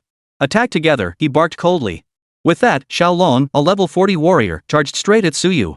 The other 4 members of the Tianhai Guild prepared to attack as well. Seeing this, Xiaoqingya's expression shifted slightly. "Suyu, be careful." At that moment, Suyu's expression remained unchanged. With a single thought, he planted an ice mushroom nest directly before him. Xiaolong, charging forward, had no idea what the ice blue mushroom was for, until he charged right into the ice blue mushroom. The next instant, the ice blue mushroom leapt into the air. Thud! The blue mushroom landed squarely on Xiaolong's body. Then, Xiaolong's health bar dropped by a third. Moreover, the ice blue mushroom exploded with a thunderous boom. He and the other 4 members of the Tianhai Guild were all frozen solid in place, unable to move. Chapter 42, What the heck is this thing? Xiaoqingya and the entire demon-suppressing army who witnessed this scene were too stunned to react. "Wait, dude. Aren't you the gardener? How come you have this whole screen freeze skill too?" Then they recalled the earlier scene. A blue mushroom-like thing had plopped right onto Xiaolong. Then, Xiaolong lost a third of his health? Keep in mind, Xiaolong is a level 40 warrior class. His defense isn't low, yet you just wiped out a third of his health like that? And it came with a full screen freeze effect? What kind of god-defying plant is this? By now, the frozen effect on the Tianhai Guild members had also worn off. However, a layer of blue frost still clung to their bodies. Clearly, they were still suffering from a slow effect. At this moment, the entire Tianhai Guild was utterly bewildered. What just happened? How had they just been frozen? Xiaolong was equally bewildered. He couldn't understand why that seemingly harmless blue mushroom had instantly drained a third of his health. Moreover, it had managed to freeze the entire screen. Now he was still suffering from a 15-second slowdown. Once they processed it, shock spread across every face in the Tianhai Guild. They had only ever seen such a full-screen freezing skill on S-tier control-type classes. Moreover, to freeze enemies, the control class character had to be higher level than the target. But Suyu was merely a level 17 gardener. Not only could he freeze all of them despite a 20-level gap, but he also dealt a third of the guild leader's health? How utterly absurd. Xiaolong's expression turned icy cold. No wonder this brat could not only kill Mayor but also wipe out an elite squad of our guild. Possessing such god-tier abilities, this brat absolutely cannot be spared. He then turned to the four others and commanded, "Form the formation. We must kill him." Hearing this, the four members of the Tianhai Guild nodded and began to form their formation. Their 5-member team boasted a well-rounded mix of classes. Xiaolong, the warrior, and a burly tank stood at the front. The mage, formation mage, and a support class positioned themselves at the rear. The support first healed Xiaolong back to full health. Meanwhile, the mage raised his staff and began murmuring incantations. In the next instant, an enormous fireball appeared in the sky. Divine Fireball. As the mage's voice faded, the colossal fireball hurtled directly toward Suyu. Simultaneously, the formation mage cast a small formation over Suyu's position. Defense 50%. Seeing this, Xiao Qingya and the entire demon-suppressing army cried out in alarm. Watch out! This mage was level 39. Divine Fireball was an advanced spell of the mage profession. Its damage output is exceptionally high. Moreover, Suyu currently bears a 50% defense debuff. Can a level 17 gardener possibly block it? Xiao Qingya knew Suyu could redirect damage onto his plants. But surely his plants couldn't withstand the damage from this fireball spell? At that moment, Suyu remained expressionless as he used the sunlight restored by the Sunflower Queen to plant 10 torch nuts. The massive fireball spell slammed into the barrier formed by the torch nuts. The torch nuts were all damaged, each missing a chunk from their tops. But Suyu, standing behind the torch nuts, remained completely unscathed. Seeing this, everyone was utterly stunned. What the hell? A gardener with defensive plants? And with such formidable defensive capabilities? Meanwhile, Suyu wasn't about to stay on the defensive forever. His sunlight gauge had already refilled completely. Then, with a flick of his thoughts, Suyu planted a ring of garlic flowers right beside Xiaolong and the burly meat shield blocking the front. Suyu aimed to take out the backline first. Therefore, he had to control these two frontline fighters first. But Ice Mushroom Nest has a 2.5-minute cooldown after each use. Otherwise, I'd just spam it non-stop, Suyu thought to himself. At that moment, Xiaolong and the burly tank, now surrounded by the garlic flower array, saw the white blossoms blooming all around them. Both wore expressions of heightened alertness. Having already witnessed Suyu's capabilities, neither dared to take things lightly. But no matter how cautious they were, the next instant, 2 garlic flowers bit into their bodies. In the next instant, Xiaolong and the other man's expressions changed. Their faces twisted in agony as they were forced into uncontrollable movements. Then, they began darting wildly through the garlic flower array. At that moment, everyone present froze in shock. They couldn't comprehend why Xiaolong and his companion had suddenly transformed into such a state. It's something that forces people to move involuntarily, someone exclaimed, recognizing the effect of the garlic flowers. Hearing this, the crowd was utterly shocked. After all, Xiaolong was a level 40. How could Suyu, a mere level 17 gardener, possess such an outrageously powerful technique? How could he force Xiaolong to move? But recalling the ice nest melon Suyu had just used, they began to think, perhaps this forced control wasn't entirely unacceptable? Xiao Qingya stood frozen in disbelief. She had assumed Suyu had already exerted his full strength in slaying those beasts. Little did she know he still had a trump card up his sleeve. At that moment, Xiaolong was still darting wildly within the garlic flower array. His expression was grim. Then, Xiaolong turned to the other 3 who were still frozen in place and coldly ordered, "That kid should be out of tricks now. Move. Attack him." Hearing Xiaolong's words, the 3 snapped out of their daze and charged towards Suyu. However, even as Xiaolong was speaking, Suyu had already planted dozens more 3-line corn throwers. The next moment, countless corn cobs flew directly toward the 3. Among them were over a dozen butter kernels. The 3 who had been about to attack suddenly found a butter block appearing on each of their heads. All 3 were frozen in place, unable to move. The 3 were utterly dumbfounded. What the hell was this? A control skill? And such a powerful immobilizing control? This hard control can't last long, the three immobilized by the butter block thought. But their hopes were dashed. Because the next moment, the three-line corn pitcher unleashed another volley. Among them, there were still a dozen or so butter lumps. Before the butter chunks on their heads had even vanished, a fresh one landed. Instantly, they broke down. What the hell is this? Chapter 43, Kill Xiaolong. While the Tian High Guild members were still reeling from the shock, P, Cattail, and Sunflower Queen behind Suyu launched their attacks. Flame peas scattered across the five figures, dealing massive damage. At that moment, Xiaolong, still scrambling wildly within the garlic flower array, saw his health plummet rapidly. He glanced at the burly tank beside him, who was scrambling just as frantically. Then he glanced over at the mage, array caster, and support stuck in place by butter, unable to move. Their health bars were steadily diminishing too. At this rate, all five of them would perish here. Suddenly, a wave of regret washed over Xiaolong. As for Xiao Qingya and the rest of the demon-suppressing army beside him, they were all stunned into silence. They never imagined Suyu still had a trump card up his sleeve. Damn it, high damage output alone is bad enough. But damn it, he's actually controlling others and preventing them from moving? Is this just too damn unfair? After nearly 10 seconds, the health bars of all 5 members of the Tian High Guild were nearly depleted. Suyu murmured softly, time to end this. Then, he unleashed his skill, Sunlight Bomb. The next moment, a twin sunflower appeared, gradually swelling. Boom! A deafening explosion echoed. Within a 10-meter radius centered on the sunlight bomb, all enemies suffered massive blast damage. The 5 members of the Tian High Guild, already severely weakened, were instantly obliterated. Only a pile of dropped items remained on the ground. Suyu calmly withdrew the plant and collected all the dropped items. At that moment, the demon-suppressing army members all sucked in a sharp breath. Whoa, he killed them all? That's insane. One guy took out a 5-man squad, and all 5 were over level 35. After finishing his inventory of the spoils, Suyu couldn't help but let a smile escape his lips. The items on these men were incredibly valuable. Combined, it was probably worth over 5 million gold coins. The next day, after a night's rest, Suyu and the demon-suppressing army led by Xiao Qingya continued their march toward the city. By midday, they finally entered the city. Breathing in the fresh air within the city walls, Suyu couldn't help but exhale in relief. His nerves, which had been taut the entire journey, finally relaxed. This journey outside the city had truly been a trial for him. Just then, a soldier inspecting their credentials noticed the group of demon-suppressing army soldiers behind Suyu. He saluted with utmost respect.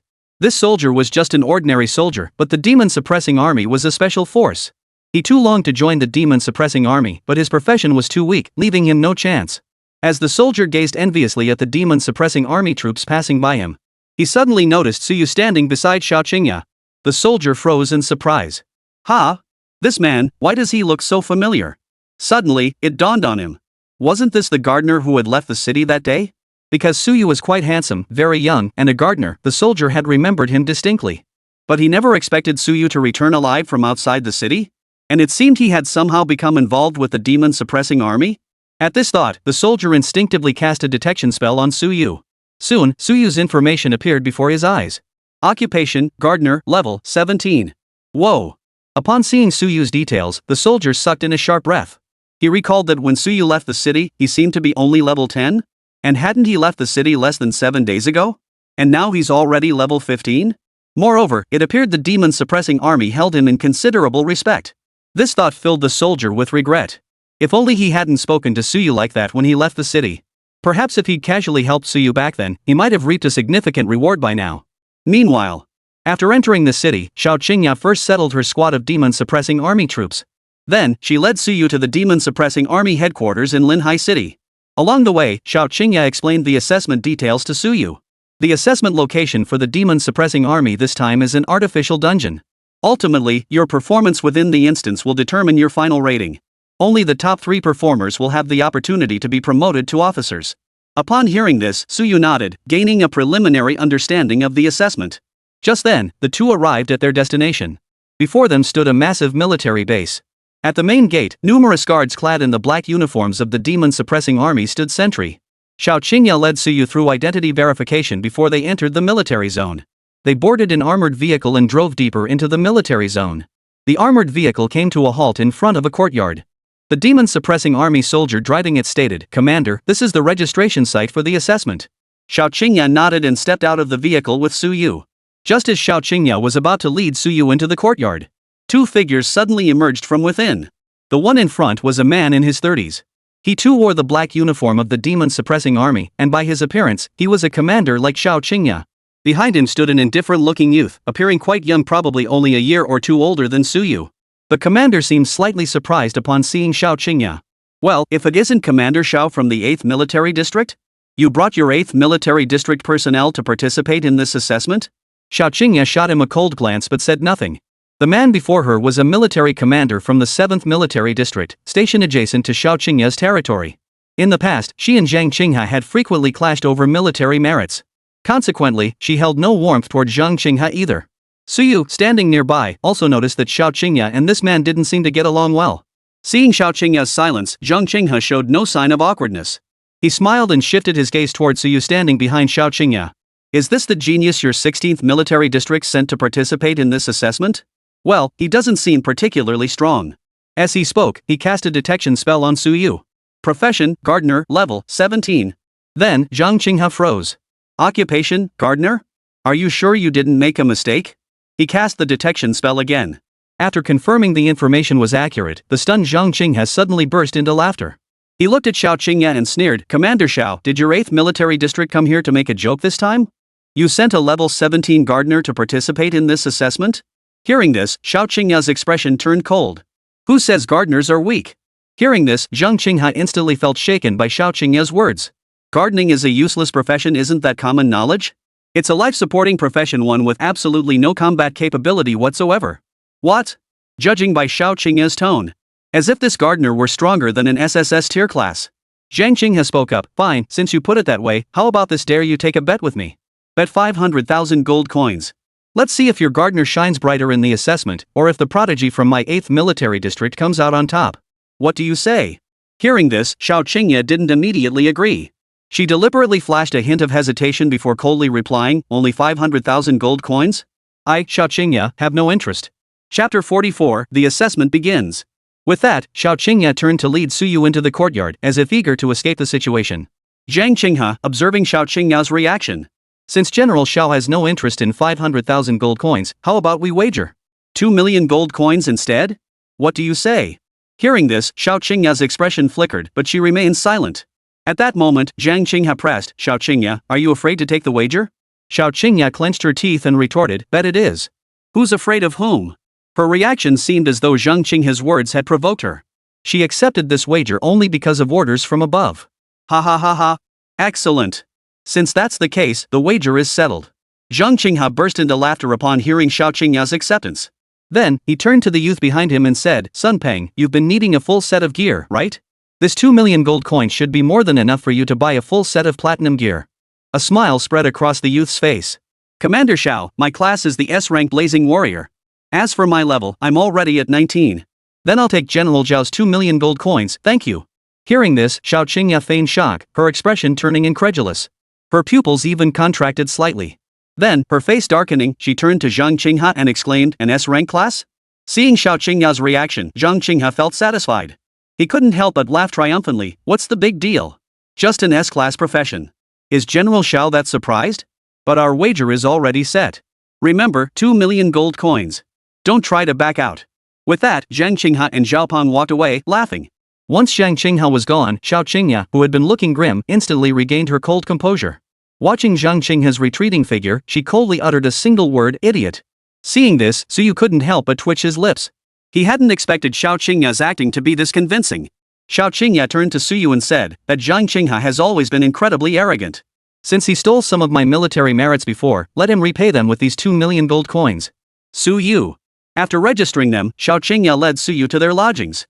You've been outside the city for days now. Rest peacefully within the military zone for the next 2 days. Rest and recharge for 2 days. I'm looking forward to seeing how you perform in the assessment. After exchanging a few more words with Suyu, Xiao Qingya departed. Suyu took a thorough shower and collapsed into bed. 2 days later, early morning. Refreshed after 2 days of rest, Suyu pushed open the door. Just then, he saw Xiao Qingya approaching him. Xiao Qingya looked at Suyu and said, let's go. The assessment is about to begin. Suyu nodded and followed Xiao Qingya. Along the way, Xiao Qingya explained other important details about the assessment to Suyu. The profiles of this year's examinees are out. I've looked them over, there are many prodigies. They're stronger than any geniuses we've seen before. Among them, 2 possess S-tier professions, both at level 20. Hearing this, Suyu remained impassive, merely replying, "Oh." Seeing Suyu's unruffled expression, Xiao Qingya hesitated to say more. But remembering his formidable strength, she held her tongue. Instead, her concern shifted to the other prodigies. "I fear all these prodigies will be severely shaken by Suyu," Xiao Qingya thought to herself. At that moment, the two arrived before a room bearing the number 16. Xiao Qingya addressed Suyu, "This is the assessment instance. You go in. Once inside the instance, just keep going straight ahead. Try to eliminate all the monsters you encounter along the way. This will be one factor considered in your final evaluation." She added, "I know you're powerful, but if you encounter a crisis, you can exit the instance immediately. No need to lose your life for nothing." Suyu nodded in response before pushing open the door. He stepped into the pale blue vortex. After entering the instance, he found himself in a forest. Towering trees surrounded him, with only a clear path stretching ahead. Without lingering, Suyu immediately began walking forward. Suddenly, he heard peculiar sounds approaching from ahead. "Wahoo! Ya!" After taking a few steps, several beastmen appeared before Suyu. These beastmen bore a strong resemblance to goblins, yet unlike the green-skinned creatures, they were all yellow. They were also taller than goblins, with fiercer expressions and well-defined muscles. Moreover, they wielded iron spears in their hands. Suyu cast his detection spell. Common Beastman Patrolman. Level 20. Strength 800. Agility 200. Spirit 100. Stamina 1000. Skill Spear Thrust. Upon seeing the orc stats, Suyu was slightly taken aback. Who'd have thought the very first monsters we encounter would be level 20? Keep in mind that most participants in this assessment are between levels 15 and 20, with only a handful having surpassed level 20. But now, the very first wave of monsters encountered in the assessment were all level 20. This clearly demonstrates the difficulty of this assessment. Of course, such difficulty was nothing to Suyu. At that moment, the orc patrol spotted Suyu. They immediately thrust their spears directly at him. Suyu watched the charging beastmen, his expression unchanged. With a single thought, he planted 2 sunflower queens and 2 pea-scented cattails. Then, the fire peas scattered and struck the orcs, piercing straight through their bodies. Instant annihilation. Killed level 20 orc patrolman, experience plus 500. Killed level 20 orc patrolman, experience plus 500. Having long grown accustomed to slaying monsters dozens of levels above him, Suyu couldn't help but feel this experience gain was far too meager. Hunting higher level monsters suits me better, Suyu thought to himself. He then recalled Sunflower Queen and Pea Cattail, continuing along the path. Soon, a second group of orc patrols appeared. They were all level 20 as well.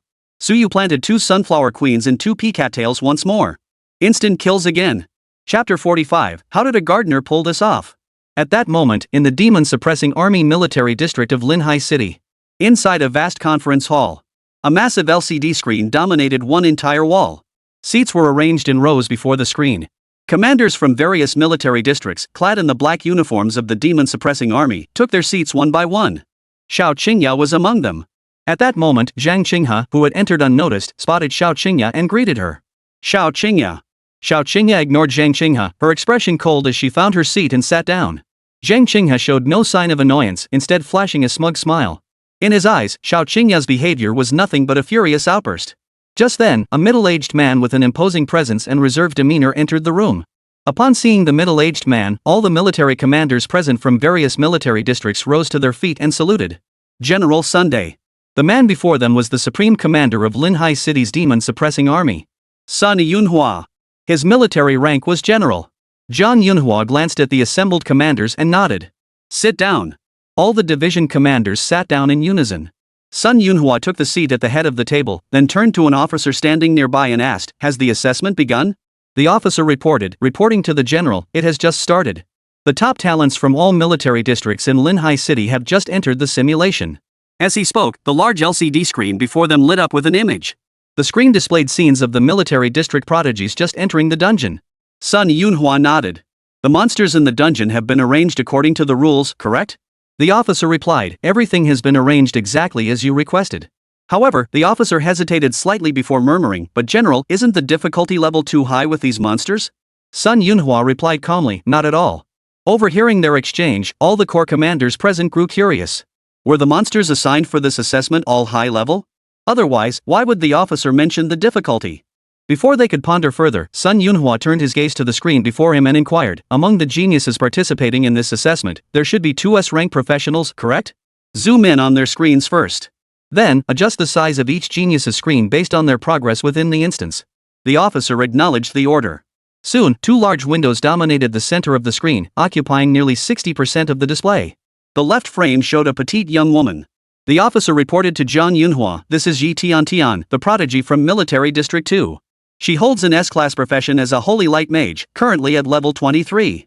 Sun Yunhua nodded. Meanwhile, Yi Tian in the footage had encountered an orc patrol.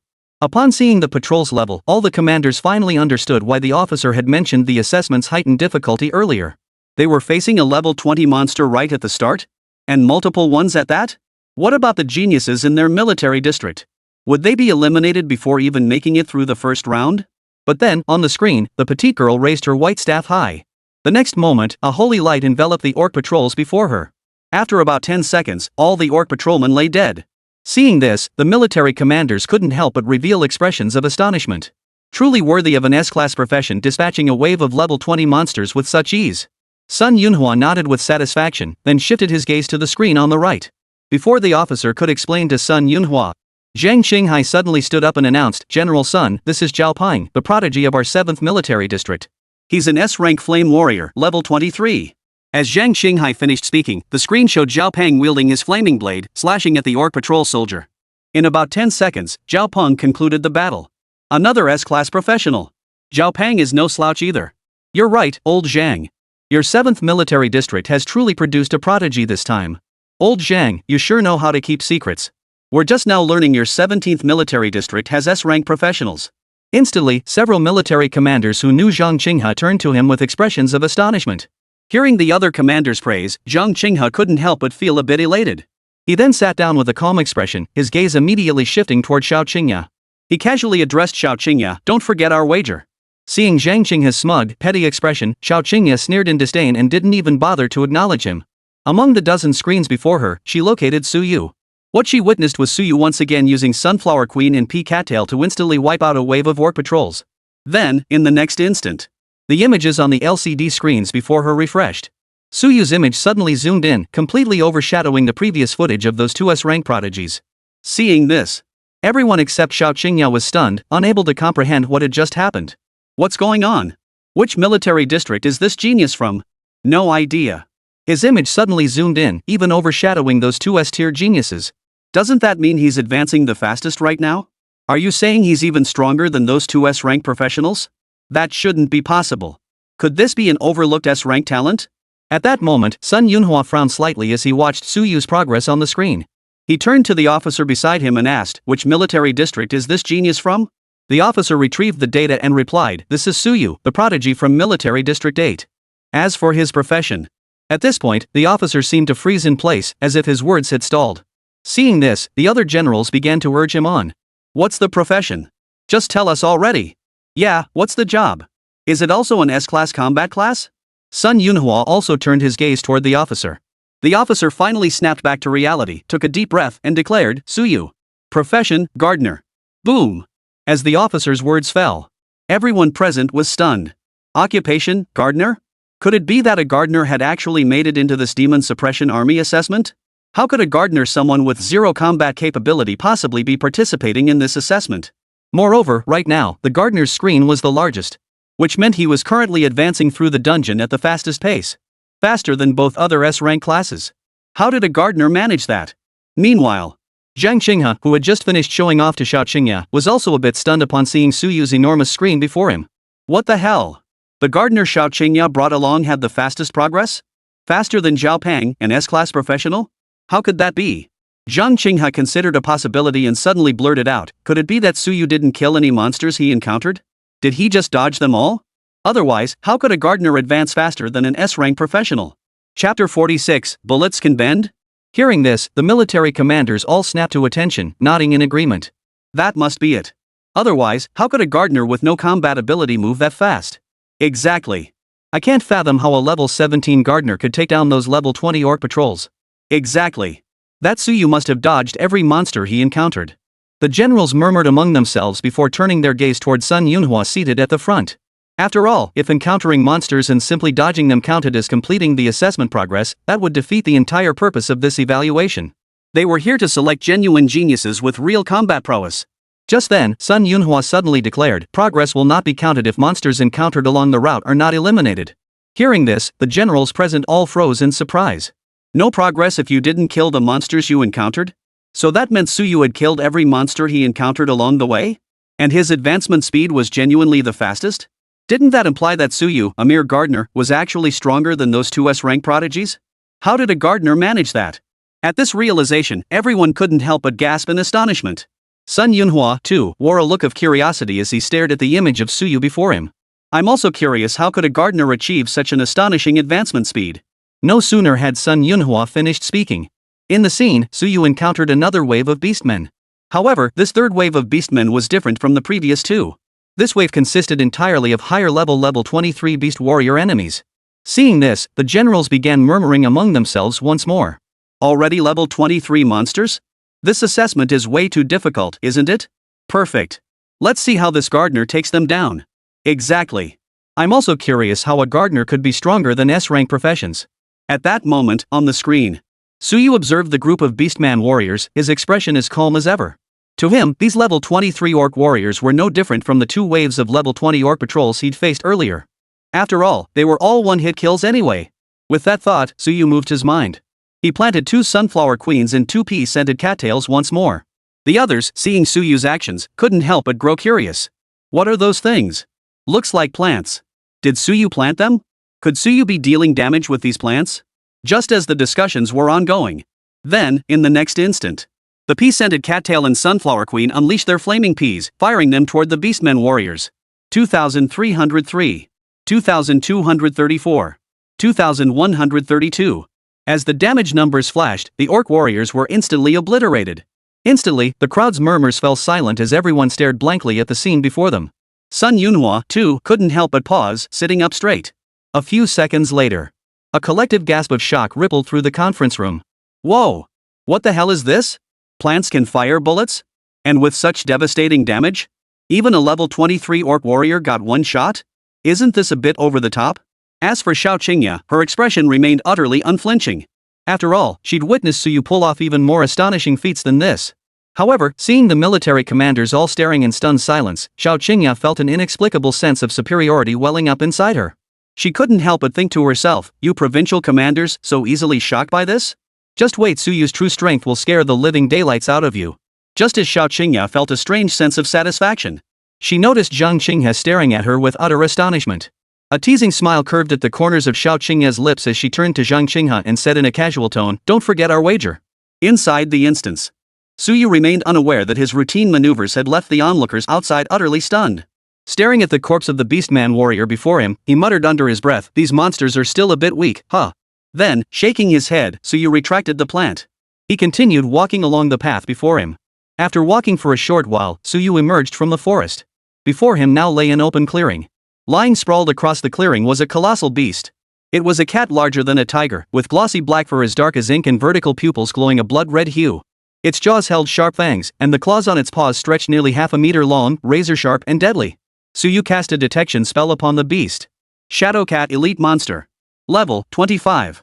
Strength, 2,500. Agility, 2,500. Spirit, 1,500. Constitution, 1,500. Skills, Shadow Claw, Teleport.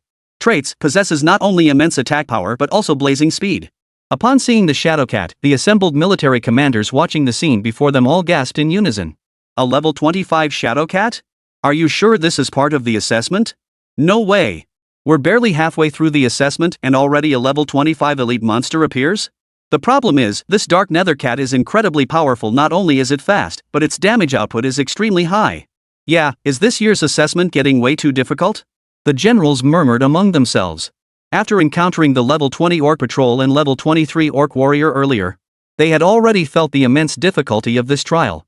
But they never imagined that barely halfway through the assessment, a level 25 elite monster would appear. And they were the notoriously tough Shadow Cats. How powerful would the boss be later on? Could it be a level 30? Who could possibly pass this trial? Inside the instance. After Suyu cast his detection spell, the shadowy nethercat seemed to sense Suyu's arrival. It slowly rose to its feet, licked its claws, and fixed Suyu with a pair of bloodshot eyes brimming with savagery. Suyu stood there, expression calm. Seeing this, the generals all wore expressions of curiosity. Is Suyu that composed? Facing a level 25 dark cat and showing no emotional fluctuation at all? Sun Yunawa's gaze toward Suyu held a hint of admiration. This composure in the face of danger is excellent. This is precisely the attitude one should adopt when facing formidable foes. What Sun Yunhua didn't know, however, Suyu's unflinching stance wasn't born of composure. Rather, it was because he felt the creature before him was simply too weak. This wasn't even a real threat. Suyu gazed at the shadowy nether cat before him and murmured to himself, a level 25 monster? I'll just plant 2 more pea-scented cattails and 2 sunflower queens. Then, with a flick of his thoughts, he planted the plants directly. In the next instant, the flame peas shot toward the dark shadow cat. However, the dark shadow cat wasn't about to stand there and let Suyu attack. A sudden glow erupted from its body. Skill, teleportation. The shadow cat vanished instantly, teleporting to a distant spot nearby. After dodging the bullets, the dark shadow cat's gaze toward Suyu held a hint of human-like mockery. Witnessing this scene, the generals couldn't help but murmur among themselves once more. This is bad. That shadow cat moves too fast. Suyu's plant bullets will struggle to hit it. Exactly. Even with its high plant damage, it's still tough to take down. However, just as the generals were still murmuring among themselves, the next instant, the flame peas that had veered off course suddenly changed direction, hurtling toward the shadow cat. Could these plant-fired bullets actually curve mid-air? Chapter 47, Unlocking Cherry Pepper. Just as all the commanders were in a state of utter bewilderment, the curved trajectory fire peas slammed into the dark shadow cat with brutal force. Instantly, the mocking expression on the dark cat's massive feline face twisted into a savage grimace. Then, another wave of flaming peas came flying. The dark shadow cat's body was pierced clean through. Instant kill. Witnessing this scene, the already bewildered military commanders abruptly leapt to their feet. What the hell is this? Their expressions were utterly shocked, all staring fixedly at the scene before them in disbelief. Some even climbed onto their seats to see over the heads of those in front who were blocking their view. Yet no one paid attention to these displays of unseemly behavior, because there were many others behaving just as unprofessionally. Moreover, every single person present was utterly transfixed by the scene unfolding before them. No one paid the slightest attention to what others were doing. Even Sun Yunhua, who had remained largely unresponsive until now, wore a look of clear astonishment on his face. These plants' bullets can not only curve around obstacles, but they instantly killed a level 25 shadow cat too? A military commander's voice trembled as his eyes nearly popped out of his head, glued to the screen. Throughout the entire conference room, everyone was glued to the screen before them, not blinking once. On the screen at that moment, Suyu's image now dominated nearly 80% of the screen. Among the remaining figures, only the 2S rank prodigies remained clearly visible. As for the others, their images were smaller than the palm of a hand, utterly indistinguishable. What the hell is going on? He's just a level 17 gardener, yet he instantly took down a level 25 shadow cat? Is Suyu's gardener class just too absurd? Forget the others, even those 2S rank geniuses have only just reached the Beastman warrior stage. All the generals were utterly baffled. They couldn't fathom how a gardener could be this powerful. Elsewhere in the instance, the scene here was identical to where Suyu had previously slain the Beastman warriors. A path wound through dense forests.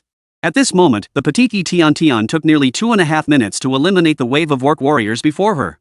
She cast a holy light skill on herself to begin recovering. Then, she murmured softly, "This trial is indeed incredibly difficult.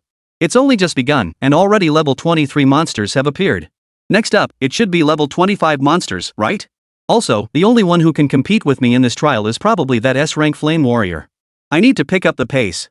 Yi Tiantian's gaze hardened with determination. She was set on securing first place in this trial, because the top spot meant direct promotion to second-rank military commander. Meanwhile, Zhao Peng had just dispatched the last orc warrior before him with a single stroke. A smirk spread across his face.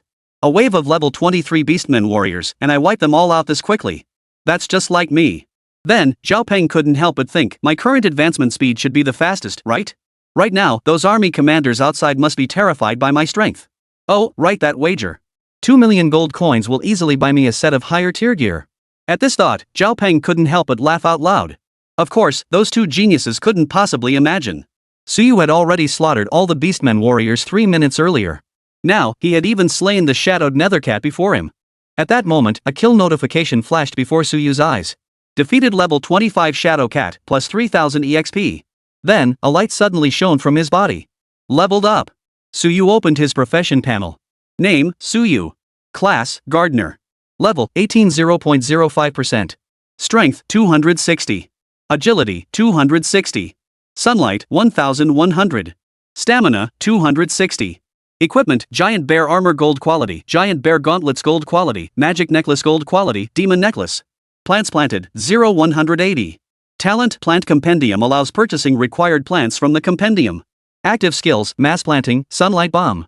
Passive skills, life reshaping, damage transfer. After reviewing his attribute changes, Suyu silently recited as usual, open the plant compendium. Soon after, Suyu discovered another new plant had unlocked. Cherry pepper releases flames, dealing massive damage to monsters within a 3m wide, 10m long area. Ding! Host has unlocked the consumable plant cherry pepper. Automatically converted into your active skill. Unlocked cherry pepper? Suyu raised an eyebrow. Not bad, not bad. Another high burst plant. Plus, this plant's range is even wider than the sunlight bomb. Then, Suyu suddenly remembered. The demon ring on his finger possessed a special effect, it could double the range of any skill. Meaning, after using cherry pepper, the actual attack range is 6 meters wide and 20 meters long. Whoa! At this realization, Suyu couldn't help but suck in a breath of cold air. Because that range was simply enormous. After a long moment, Suyu suppressed his excitement. Let's take on the next wave of monsters. It'll be the perfect chance to test cherry pepper. With that thought, Suyu stowed the plant away and continued walking forward. After traversing the open terrain, a valley came into view before Suyu. Towering mountains flanked the valley, with a passageway roughly 5 meters wide cutting through the center. And within that passage a vast multitude of ferocious beasts. Their sheer numbers were staggering, and upon spotting Suyu, they let out blood-curdling roars. Meanwhile, the generals outside had just recovered from their shock. The sight before them made them all gasp in unison. Holy, there are this many ferocious beasts here? Are you sure anyone can get through? Looks like there are probably over 100 of them? And they all seem to be around levels 15 to 20. Wait, isn't this just too damn hard? Just as these commanders were fretting over whether anyone could actually make it through, Suyu gazed at the ferocious beasts before him, his eyes glinting with excitement. A 5-meter wide passageway. This terrain was perfect for cherry pepper. Chapter 48, Cherry Pepper Clears the Path. With that thought, Suyu calmly turned his gaze toward the ferocious beasts. Then, he extended a finger and beckoned to the beasts, whose eyes already gleamed with savagery. Instantly, the beasts grew even more enraged. They charged straight at Suyu. Meanwhile, the numerous military commanders outside witnessed this scene. We're all stunned. Wait, is this kid that arrogant? Facing so many ferocious beasts without fear was one thing, but daring to provoke them? Yet, as they watched the beasts closing in on Suyu, and Suyu remained standing there, unmoving, everyone was even more dumbfounded. Wait, what's going on? Why is he still standing there like that? Yeah, aren't his plants supposed to be powerful? Why isn't he planting them already? Who knows? If he doesn't fight back soon, he'll be in danger. The generals murmured among themselves, utterly baffled by Suyu's actions. Had he been scared out of his wits by these ferocious beasts? But that shouldn't be possible. Just moments ago, that kid was acting cocky as hell, actively provoking those beasts. Meanwhile, Sun Yunhua frowned slightly as he watched the scene unfold. He too couldn't fathom what Suyu was trying to accomplish. After several observations, Sun Yunhua had come to understand that Suyu's attack method relied on that plant to fire flame bullets at his enemies. Logically, planting that plant earlier should have allowed him to deal more damage. But just standing there like an idiot? What kind of strategy is that? On the other side, Xiao Qingya, who considered herself quite familiar with Suyu, was also a bit baffled. He knew Suyu possessed a piercing plant capable of firing sharp spikes. Perfect for this terrain. But why wasn't Suyu planting it immediately? Just as everyone was puzzled over what Suyu was up to, the ferocious beasts were about to burst out of the valley's exit. At that moment, Suyu finally moved. He unleashed his skill Cherry Pepper. The next moment, a plant composed of half chili pepper and half cherry materialized before Suyu. Then, it began to swell continuously. Then, boom! Bang! Flames erupted suddenly. Empowered by Suyu's demonic ring. Each flame was 6 meters wide and stretched a full 20 meters long, piercing straight through the entire mountain valley passage. Then, the ferocious beasts charging towards Suyu within the passageway. The next instant, they were reduced to ashes. Whoosh! All the generals who witnessed this scene leapt to their feet once more, gasping in shock. They stared fixedly at the scene before them, utterly speechless and profoundly shocked. Then, a sudden gulp echoed through the air. Then, a trembling voice broke the silence. They were all taken out instantly? But no one answered that question. Because, at that moment, throughout the entire conference hall, every division commander stood, hands braced on the table, upper bodies thrust forward, eyes fixed intently on the screen before them. As if they were trying to burrow into the screen itself, desperate to see with their own eyes whether what had just unfolded was truly real. After all, what they had just witnessed was utterly beyond belief. Over 100 ferocious beasts. Suyu stood calmly, then tossed out some plant-like thing. And instantly wiped them all out? They were all stunned. At that moment, Xiao Qingya, who had witnessed the entire scene, also wore a look of shock. After all, this was the first time she'd seen Suyu use cherry peppers. Xiao Qingya never imagined Suyu possessed such a powerful plant. Suyu's power had once again shattered her expectations. As for Zhang Qinghe beside him, his mouth was still wide open as he stared intently at the screen, his eyes nearly popping out of his head. Just then, Sun Yunhua, who had just recovered from his shock, suddenly declared, judging by Suyu's performance so far, his strength is already on par with a level 30s rank combat profession. Hearing this, every military commander present froze in disbelief. Rivaling a level 30s class combat specialist. Consider this, the middle-aged military commanders present were only in their 30s themselves. Didn't that mean this young prodigy, Suyu, was already stronger than them? However, judging by Suyu's recent display with the cherry peppers, it seemed Suyu's strength had already surpassed theirs. Inside the instance, Suyu was unaware that his performance had once again shattered everyone's expectations. He stared at the scorched ground before him and the charred mountainside beside him. He murmured to himself, looks like cherry pepper packs quite the punch too. Without dwelling on it further, Suyu slowly made his way toward the valley passage. Soon, he reached the passage's end. Before him lay a vast chamber resembling a prison. At the entrance stood a massive iron gate. Through the bars, he could see a massive beastman standing within the chamber. The beast stood over 2.5 meters tall, its frame incredibly robust. Suyu looked at the beastman and cast his detection spell. Beast King Boss. Level 35. Strength 4000. Agility 2500. Spirit 2500. Stamina 4000. Skills Beastmaster's Roar, Mountain Crush. Meanwhile, inside the conference room, upon seeing the final boss, even the assembled generals felt the overwhelming pressure emanating from the Beast King. They hadn't expected the final boss to be level 35, not level 30. At that moment, someone couldn't help but glance at Sun Yunhua and ask, General Sun, isn't a level 35 boss a bit too challenging? After all, even these military commanders themselves had no guarantee of defeating a level 35 boss. Much less these young prodigies. An officer beside Sun Yunhua interjected, this boss isn't actually a mandatory part of the assessment. In fact, this boss was designed specifically for those who reach the final boss location to challenge it together. They can choose whether to challenge it or not. Hearing this, the military commanders all breathed a sigh of relief. So it's meant for the geniuses to tackle together. Well, once the other 2S rank professionals arrive, combined with Suyu's massive damage output, the three of them might just stand a chance at taking down this boss. Exactly. With Suyu's high damage output, Zhao Peng's tanking as a warrior, and Yi Tiantian's holy light mage healing, they have a high probability of wearing this boss down. The commanders murmured among themselves. They could almost envision the scene of the three geniuses joining forces to take down this level 35 boss.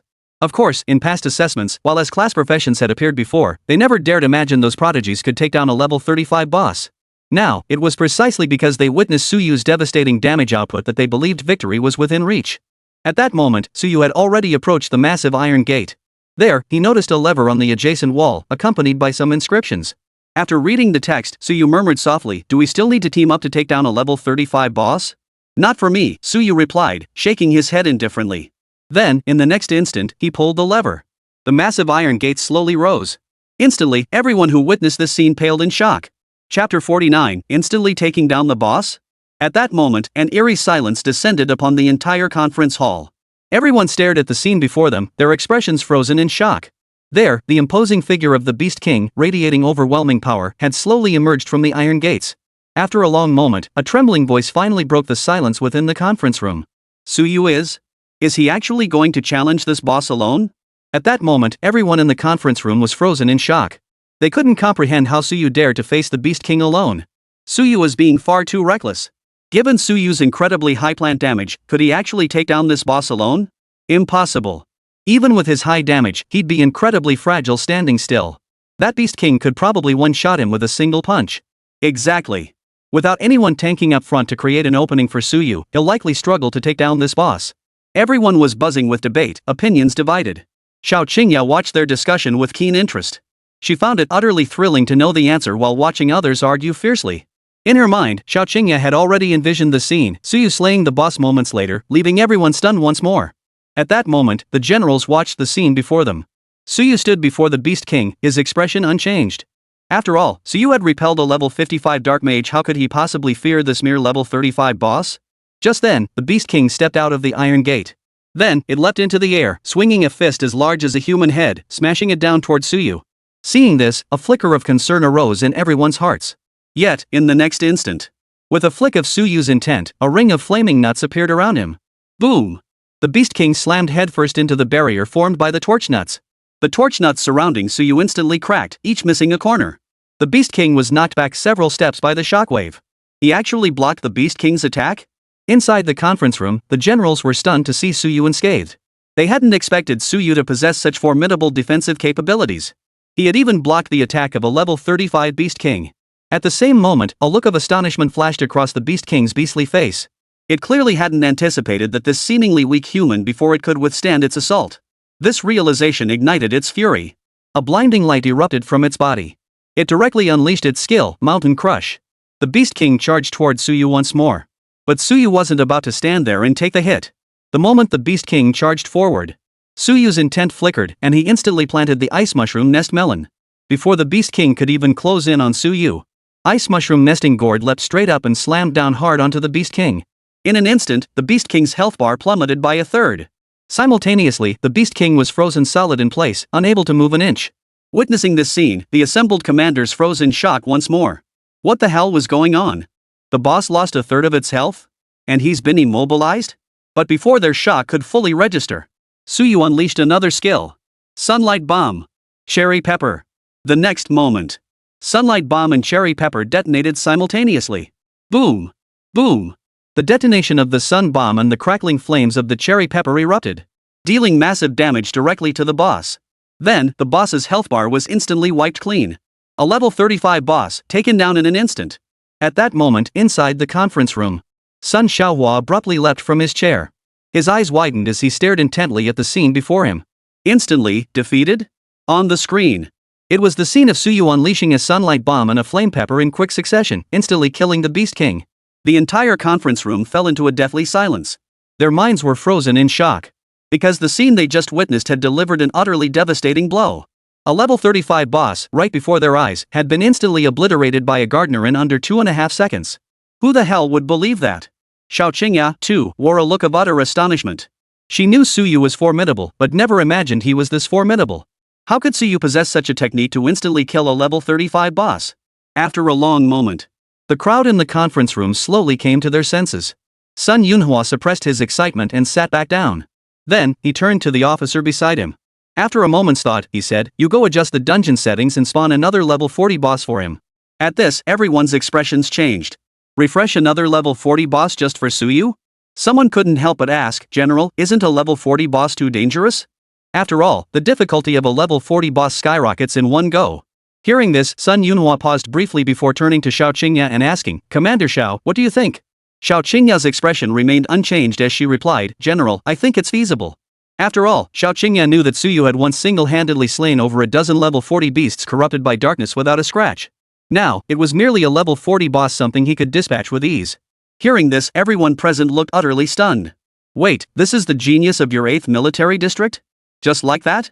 Aren't you afraid of dying? Sun Yunhua also wore a look of surprise. He hadn't expected Xiao Qingya to agree without hesitation. After a moment's contemplation, he asked Xiao Qingya with a questioning tone, then set it to level 45? At this, the officer's expressions turned pale. A level 45 boss? And send a level 17 gardener to face it alone? Are you sure that's okay? Yet Xiao Qingya remained utterly composed. It's fine. After all, she knew about Suyu single-handedly repelling a level 55 dark mage. A level 45 boss posed no threat to Suyu. Sun Yunhua fell silent once more upon hearing this. After a moment's hesitation, he turned to the officer beside him and said, "Spawn the level 50 boss. But be ready at all times.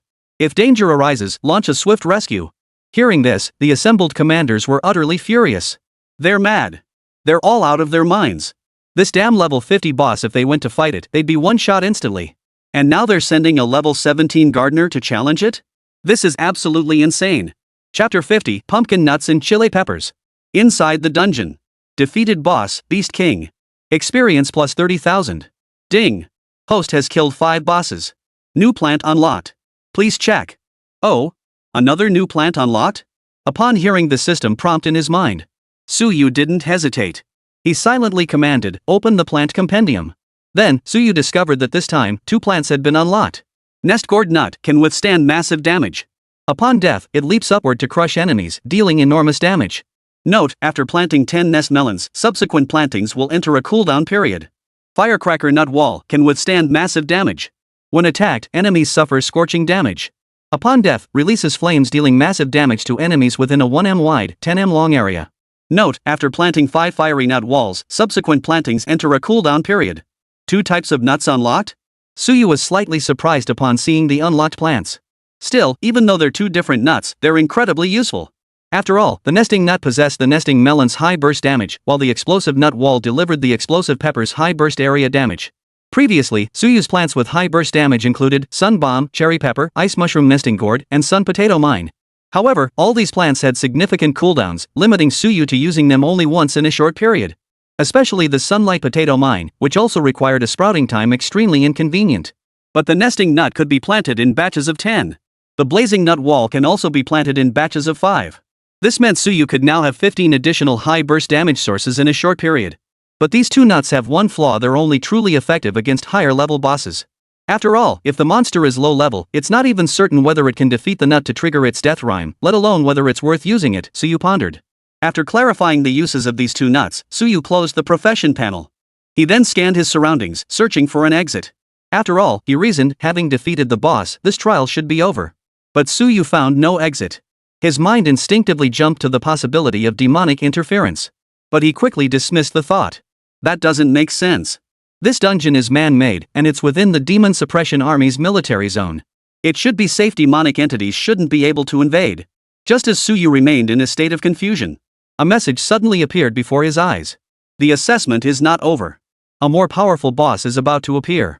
Upon seeing the prompt, Suyu was slightly taken aback. Oh? The assessment isn't over yet? An even stronger boss? At that very moment, Suyu saw a light screen suddenly materialize within the prison-like chamber before him. Within the light screen, another Beast King appeared. However, this Beast King's aura was vastly more powerful than the previous one. Suyu narrowed his eyes slightly and cast a detection spell upon it. Beast King. Level 50. Strength 10,000. Agility 5,000. Spirit 5,000. Constitution 10,000. Upon sensing the aura before him, Suyu was slightly taken aback. This time, it's actually a level 50 boss? Though surprised, Suyu felt no fear. After all, he had nearly defeated a level 55 Dark Mage before. Facing this level 50 boss before him, he certainly wasn't about to cower. At that moment, the Beast King emerged from the room before them. Inside the conference room, even through the screen, the generals could sense the terrifying aura emanating from the Beast King. Add to that the thick, elongated health bar above its head. They felt that if they were standing before the Beast King right now, they would likely tremble with fear. After all, this was a level 50 Beast King. A single punch could crush an entire group of them commanders who hadn't even reached level 40. Yet, the commanders noticed something. In the scene before them, the youth facing the Beast King remained utterly composed, his expression showing not the slightest flicker of emotion. In fact, they could even see fighting spirit. Wait, bro, that's a level 50 boss. Aren't you even a little scared? Just then, they saw the Beast King move, swinging his massive arm directly toward Suyu. Seeing this, the hearts of all the generals leapt into their throats. A level 50 Beast King, can Suyu withstand its damage? Probably not. After all, even against a level 35 Beast King's attack, Suyu's defensive plants were struggling. True, but doesn't he have plants capable of high burst damage? If he can stall for time and wear it down, there might still be a chance. But the key is that Suyu must maneuver. He can't just take the damage head on. Hearing this, someone immediately chimed in. Suyu isn't stupid. He knows he can't tank it. After all, even a level 40 tank would struggle to withstand its damage. Suyu has a precise grasp of his own capabilities. How could he be that foolish? However, the speaker only got halfway through his sentence. Then, the rest of his words caught in his throat, unable to be uttered. Because he saw. On the screen, Suyu stood completely still, clearly preparing to take the boss's damage head on. Wait, he's actually going to tank the damage? Just as the Beast King's massive fist was about to smash into Suyu, Suyu focused his intent. He instantly planted a ring of nuts. This time, it wasn't the usual torch nuts. Instead, he planted melon nuts and chili nuts. Boom! The Beast King's fist slammed into the nuts. The next moment, all 15 nuts were instantly destroyed. Seeing this, the military commanders outside all paled. Damn it! His defensive plants couldn't withstand the damage after all. Suyu was too overconfident. This is the end for him. At that moment, Xiao Qingya, witnessing the scene, couldn't help but feel anxious. She knew Suyu possessed control-type plants, which was why she believed he could defeat this level 50 boss. But why wasn't Suyu planting them faster?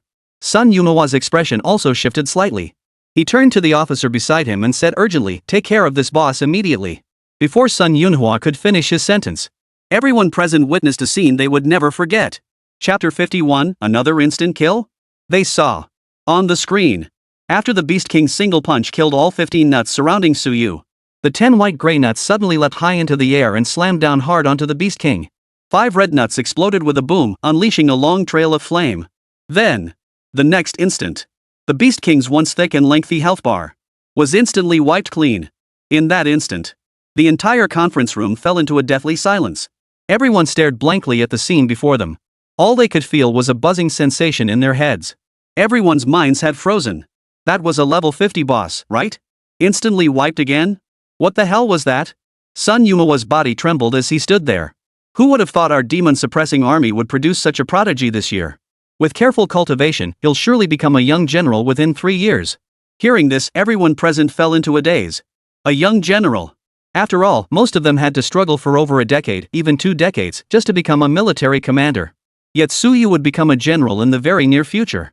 Meanwhile, in another section of the assessment dungeon, Yi Tian had already cleared all the beasts from the valley before her. After all, her class was wholly like Mage. Mage-type professions all possess area of effect skills, giving them a distinct advantage against these hordes of beasts. Walking along the path between the valleys, Yi Tian thought to herself, the boss must be down below, right? I wonder if the boss will be level 30. Then, Yi Tian emerged from the valley. The moment she stepped out of the passageway, she saw the corpse of the Beast King before her. After casting her detection spell, she gasped in surprise, a level 35 boss? Yi Tian never imagined that the final boss of this trial would be the level 35 Beast King. But now the boss is dead? Who could possibly kill a level 35 boss? Just then, Yi Tian's gaze suddenly fixed on a distant figure. First came the sight of Suyu's tall, slender silhouette. Then, the corpse of the Beast King lying before him. Yi Tian couldn't help but wonder, why is there another Beast King's corpse? And who is that person? With that thought, Yi Tian began walking towards Suyu. Simultaneously, she cast a detection spell upon the Beast King's corpse before Suyu. Upon seeing the information about that Beast King, Yi Tian sucked in a sharp breath. Level 50? How could that be? How could there be a level 50 boss in this assessment? At that moment, Suyu also noticed Yi Tian approaching him. He turned to look at the petite girl. Yi Tian snapped back to reality. She looked at Suyu before her, a hint of curiosity in her eyes. Who was this person? Could he be the one responsible for evaluating an officer? But why does he look so young? Thinking this, Yi Tian asked, Officer, does this mean I passed the assessment? Suyu looked at the girl before him and paused slightly. Then he replied, I'm not an officer. I'm here to take the assessment too. Hearing this, Yi Tian was a bit confused. What does that mean? Taking the test? So this person in front of her was also taking the demon-suppressing army assessment, just like her? But how could this guy move so fast? Faster than her, an S-rank professional. Could they also be an S-rank? Could they even be an SSS rank professional? As she pondered, Yi Tian cast a detection spell on Suyu. Class, Gardener, level 18.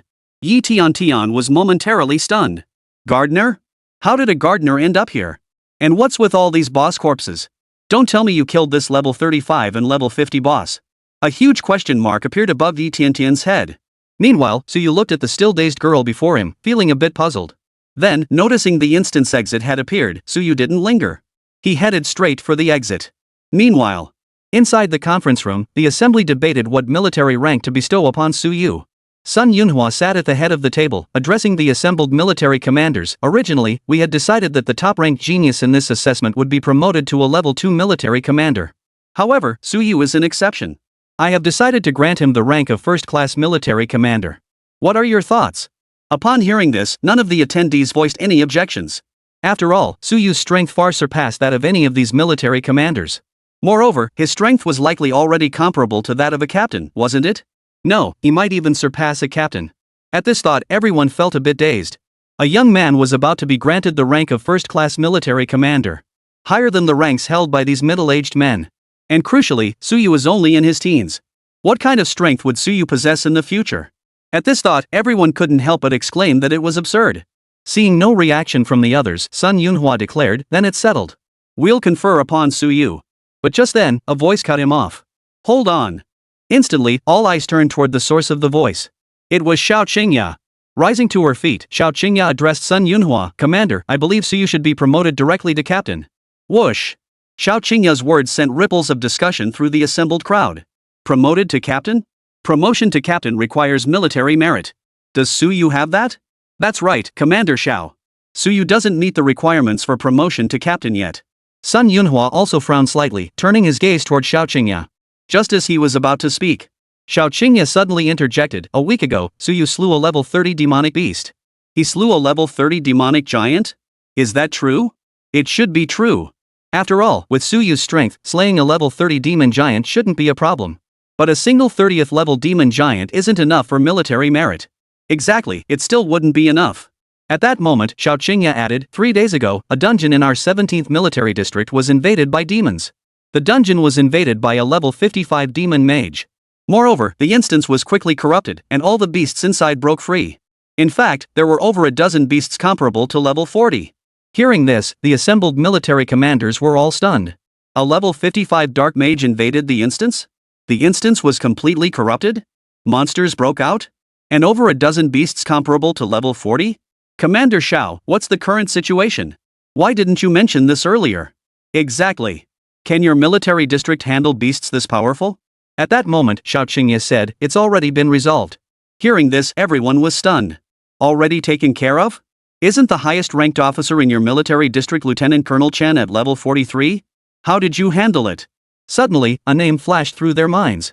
Could it be Suyu? Chapter 52, on the eve of the college entrance exams. Xiao Qingya nodded. Even though the generals had mentally prepared themselves, seeing Xiao Qingya nod still left them feeling a bit dazed. One person had slain over a dozen ferocious beasts comparable to level 40 monsters. Such military merit was utterly staggering. Even a captain's military merit likely couldn't match Suyu's feat. Sun Yumawa's eyes burned with intensity. With such military merit, Suyu could indeed be promoted directly to captain. An 18-year-old military commander. This has never happened before in the history of the Dragon Kingdom. After emerging from the assessment instance, Suyu first returned to the room previously assigned to him. As time passed, more participants gradually emerged from the assessment instance. Upon exiting, Zhao Pang was panting heavily. I never expected this assessment to feature not only a level 25 shadow cat, but also a horde of over 100 ferocious beasts. Thankfully, I learned a new area of effect skill. Otherwise, I would have been screwed. As he spoke, Zhao Pang retrieved a bottle of recovery potion from his storage space and drank it down. Feeling his injuries begin to heal, Zhao Pang let out a small smile. But no matter how strong those beasts were, I slaughtered every last one of them. I should be the first one out of the instance, right? And those military commanders watching the assessment footage must be stunned by my performance, right? The more Zhao Pang thought about it, the broader his smile grew. Just then, a military commander in uniform approached Zhao Pang. Upon seeing him, Zhao Pang asked directly, "Commander, have I passed the assessment? I should be able to smoothly advance to the rank of military commander, right?" The officer glanced at Zhao Pang and replied, "No. 2 others have already been selected. There are no more openings." Hearing this, Zhao Pang was stunned. 2 people had already passed? How could that be? Who were those 2? I'm an S-class professional. And I'm only 3rd? Meanwhile, after a brief nap, a knock sounded at the door. Xiao Qingya entered, holding a box in her hand. She looked at Suyu and said, "This is the badge of a captain in the demon-suppressing army." Hearing this, Suyu was slightly surprised. "Captain? Didn't I pass the assessment, meaning I could only be promoted to a 2nd-level military commander at most?" Xiao Qingya rolled her eyes. "Don't you know how ridiculously powerful you are? General Sun made an exception and promoted you directly to captain." Hearing this, Suyu showed little emotion. He nodded and opened the box. Inside lay a jet black medal, perfectly matching the demon-suppressing army's uniform. He picked up the medal and equipped it. Then, the medal's information appeared before Suyu's eyes. Demon-suppressing army medal captain grade. Effects: Strength plus 200, Sunshine Spirit plus 200, Agility plus 200, Constitution plus 200. Special effect: Gain 10% damage reduction, Strength increased by 5%. At that moment, Xiao Qingya noticed Suyu still wore that same impassive expression. Couldn't help but ask, "Promoted to captain, and you're not even surprised? That's a captain, after all." It must be noted that although Xiao Qingya was also young, she was only 25 years old. She had joined the demon-suppressing army right after graduation and worked tirelessly for 3 years to reach the rank of 2nd-grade military commander. And here was Suyu, becoming a captain at just 18 years old. She was utterly envious. Suyu looked at Xiao Qingya before him and said earnestly, "Surprised? I'm surprised." Seeing this, Xiao Qingya was a bit speechless. Where exactly does that look of surprise come from? Your act is way too obvious. Xiao Qingya silently complained in her mind. Then she added, "Oh, I've already informed General Sun about your situation. After you finish your college entrance exams and enter university, the local demon-suppressing army will provide you with intensive training." Suyu nodded. "Got it. If there's nothing else, I'll take my leave." After all, counting down the days, the college entrance exams were only 3 days away. Suyu needed to prepare for the exams as well. After listening to Xiao Qingya mention a few more points to keep in mind, Suyu departed the military zone. As time passed, soon, the college entrance exams would arrive. The day before the exams, the principals of several high schools in Linhai City gathered once more. Time flies. Another year has passed, and the exams are tomorrow. I wonder what kind of results our Linhai students will achieve this year. Old Sheen, your school has the SSS-tier profession this year, plus that outrageous gardener Suyu who surpasses even SSS-tier professions. Your first high school is bound to take first place again this year. When Suyu was mentioned, everyone couldn't help but start discussing him. Yeah, especially that Suyu. A gardener? That's just insane. Old Sheen, do you know what rank Suyu from your school is at now? Shin Tian shook his head with a smile. I don't know his level either. But that kid told me before that he's aiming to be the top scholar. Hearing this, all the principals looked stunned. Top scorer? After all, Linhai City hadn't produced a top-scoring student in the college entrance exam for decades. At that moment, Lin Yang, the principal of Linhai No. 2 High School who had remained silent, sneered coldly, top scorer? You really don't hold Henghai No. 1 High School in any regard, do you? Earlier, the other principals had been lavishing praise on Qin Tian, which had left Lin Yang feeling deeply unsettled. But then again, who could blame them? Their school had produced two geniuses. One SSS-tier professional was impressive enough, but the other was a gardener of power surpassing even SSS-tier professionals. Yet, upon hearing Qin Tian declare that Suyu aimed to be top scholar, Lin Yang sensed another chance to mock him. You say your school's Suyu aims to be top scholar? That's really not putting Henghai No. 1 High School in its place. The Henghai No. 1 High School Lin Yang referred to was the top high school in the entire Jiangnan province. For over a decade, every provincial top scorer had come from Henghai No. 1 High School. Though Qin Tian wasn't entirely certain Suyu could secure the top spot in the college entrance exam, he certainly wouldn't let Lin Yang's mockery go unchallenged. Qin Tian shot Lin Yang a cold smile. What's that, old Lin? Your face doesn't hurt anymore? Want to get your face slapped again? Hearing this, Lin Yang's face darkened. After all, back during the rookie trial dungeon, Lin Yang had consistently underestimated Suyu, only to be proven wrong time and again. Finally, Lin Yang snorted coldly, we'll see if Suyu has what it takes to claim the top spot. The other principals didn't join the argument between Qin Tian and Lin Yang. However, they all recalled Suyu's utterly monstrous gardener. If Suyu's level had risen by now, then perhaps he truly had a chance at becoming the top scholar. Before long, a full day had passed. The college entrance exams officially began. Chapter 53, the Gaokao begins. The college entrance exams are administered on a provincial basis. Linhai City is located in Jiangnan Province. Each school has already set up teleportation arrays to the exam venues. Therefore, students need only gather at their respective schools. Thus, the next day, Suyu headed to school. At that moment, on the playground of Linhai No. 1 High School. As soon as Suyu reached his class's designated area, he spotted a familiar figure approaching him. It was Jiang Jinyao. Upon seeing Suyu, Jiang Jinyao's tone carried a hint of reproach. Suyu, where have you been these past few days? Why couldn't I get in touch with you? Suyu replied, nothing much. Just left the city to level up. Jiang Jinyao pressed, so how many levels did you gain these past days? Do you think you have a shot at getting into Capital University? As she spoke, Jiang Jinyao cast a detection spell on Suyu. Upon seeing Suyu's level, she froze. Suyu was already level 18? Consider this, she, who had cleared numerous high-experience dungeons. She herself had only reached level 16. Just then, Principal Qin Tian had approached unnoticed. Seeing Suyu and Jiang Jinyao's levels, he couldn't help but smile with satisfaction. One at level 18, the other at level 16. Ha! This year, their school had two promising candidates for the Capital University. Then, Qin Tian turned to Suyu and Jiang Jinyao and said, you two, don't get nervous during the exam. Just perform at your usual level, and you'll definitely get into Kyoto University. Suyu and Jiang Jinyao both nodded. Then, Qin Tian stepped onto the podium. Alright, the college entrance exam is about to begin. All students, prepare transmission commencing. The next moment, everyone present was instantly transported to the exam hall. The college entrance exam had begun. The examination hall was exceptionally spacious. With over 10,000 examinees from more than a dozen cities across Jiangnan province, the space felt surprisingly uncrowded. At the center of the hall, a tower floated, radiating an aura of mysterious antiquity. As time passed, all examinees had gathered. Then, a commanding voice echoed throughout the entire hall from within the tower. The college entrance examination is about to commence. The examination rules will now be announced. First, the examination consists of two stages. The first stage is the foundational ability test. The content will vary based on your chosen profession. For instance, combat professions will be tested on combat prowess, while support professions will be tested on their support capabilities, and so on. Only those who pass the foundational competency exam will qualify for the second stage. During the second stage, candidates may select dungeons of varying difficulty to earn corresponding points. The total points earned will determine your final college entrance exam score. Finally, a few important notes. During the exam, you may wear gold tier equipment or items of lower quality, but no consumable items are permitted. Any violation will result in immediate disqualification from this examination and a 3-year ban from future college entrance exams. The authoritative voice meticulously announced the entire college entrance exam process and precautions. Everyone listened intently. After all, the exam determined their future prospects. Now, all examinees, prepare yourselves. The examination officially begins. The authoritative voice sounded once more. Then, a beam of light flared, enveloping everyone in the examination hall. Every candidate was instantly transported into a separate, isolated space.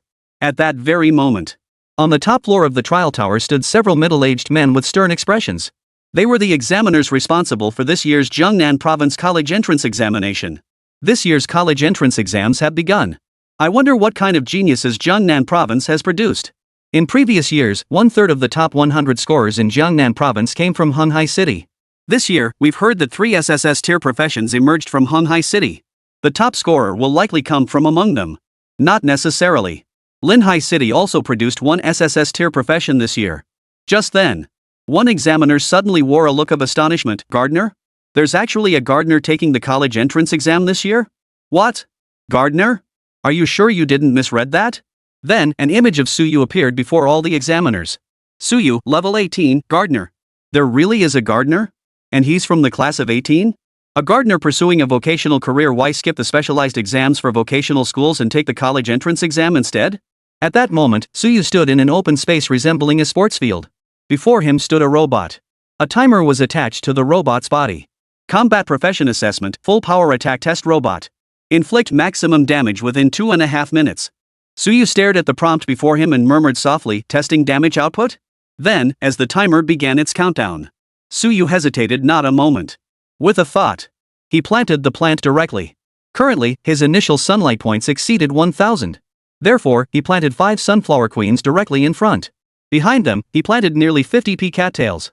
All the examiners who had been observing Suyu's gardener profession were taken aback. Is this even planting?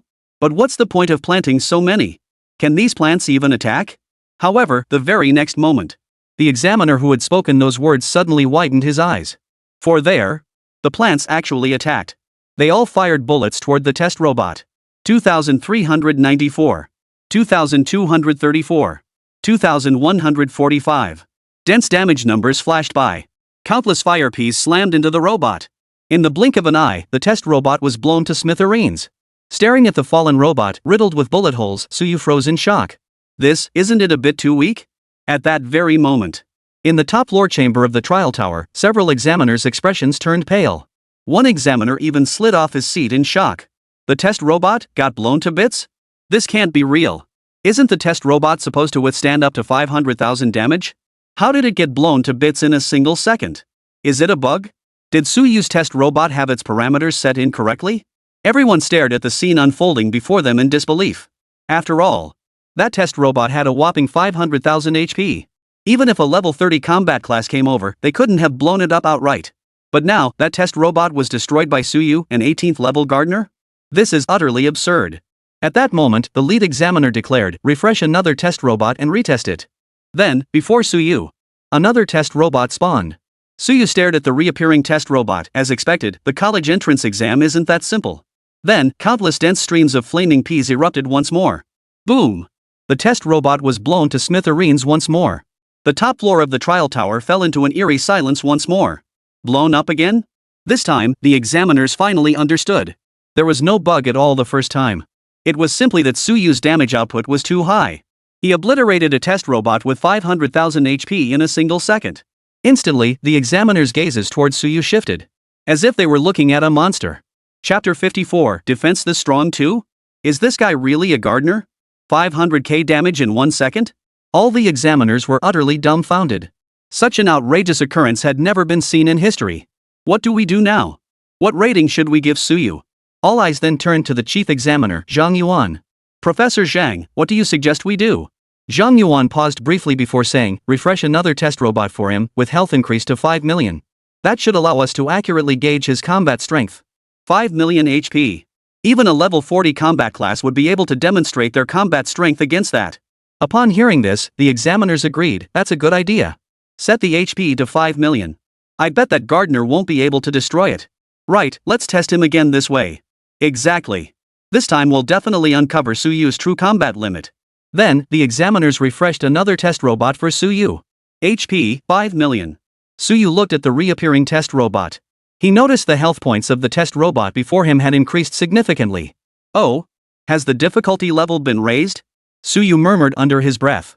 Then, with a flick of his thoughts, instantly, countless dense streams of flaming peas once again assaulted the test robot.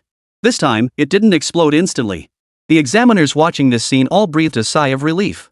Finally, we can test his combat limits. Exactly. After all, that test robot has a whopping 5 million HP. However, just as the examiners had exhaled in relief and began murmuring among themselves, the next moment, their pupils all contracted sharply. Before their eyes, 3 peculiar plant-like creatures suddenly materialized before the composed youth. Ice mushroom nest melon. Sunlight bomb. Cherry pepper. Then, in the next instant, the examiners watched as the blue mushroom leapt up and then sat down. The sun bomb, formed by 2 sunflowers, exploded with a boom.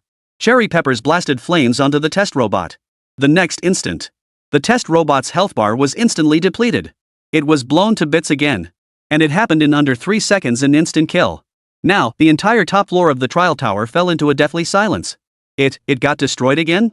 How is that even possible? That's a test robot with 5 million HP. Is this ING Gardener? How can his damage be this high? All the examiners froze in place, frozen in disbelief. A test robot with 5 million HP was obliterated by Suyu in under 3 seconds. This was beyond belief.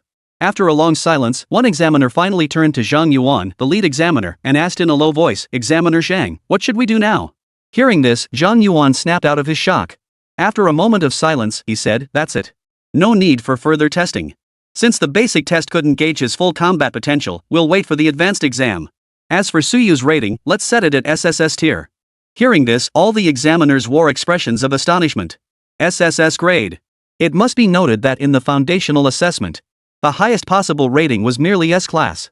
And now, Suyu had actually achieved an SSS grade rating. However, recalling Suyu's monstrously powerful display moments ago, the examiners agreed that only an SSS rating could possibly fit him. Several examiners nodded in agreement, endorsing Zhang Yuan's rating for Suyu. At that moment, inside the testing chamber, Suyu observed that no more test robots emerged. He couldn't help but furrow his brow slightly. That's it? So, is the exam over already? Suyu pondered inwardly. Just then, Suyu suddenly noticed another test robot on the opposite side of the arena. This test robot bore a striking resemblance to the one that had just assessed his damage output. Upon approaching it, a prompt appeared before Suyu's eyes. Tank class assessment, defend against the robot's attacks at full strength. Final rating determined by duration of resistance. Oh? So this is where they test defense? Suyu murmured to himself. At that moment, the examiners on the top floor of the trial tower observed Suyu's actions and began murmuring among themselves. What is Suyu doing? Why is he heading toward the defensive robot testing area? Yeah, Suyu's class is Gardener, but judging by his recent performance, he seems like an offensive type class. Why is he testing at the defensive type class station? Could he be testing his defense too? Now, in the examiner's eyes, Suyu's Gardener class was clearly an offensive type profession. In the basic assessment, testing only the offensive capabilities was sufficient. Therefore, when they saw Suyu heading toward the defensive test robot, they were all a bit puzzled.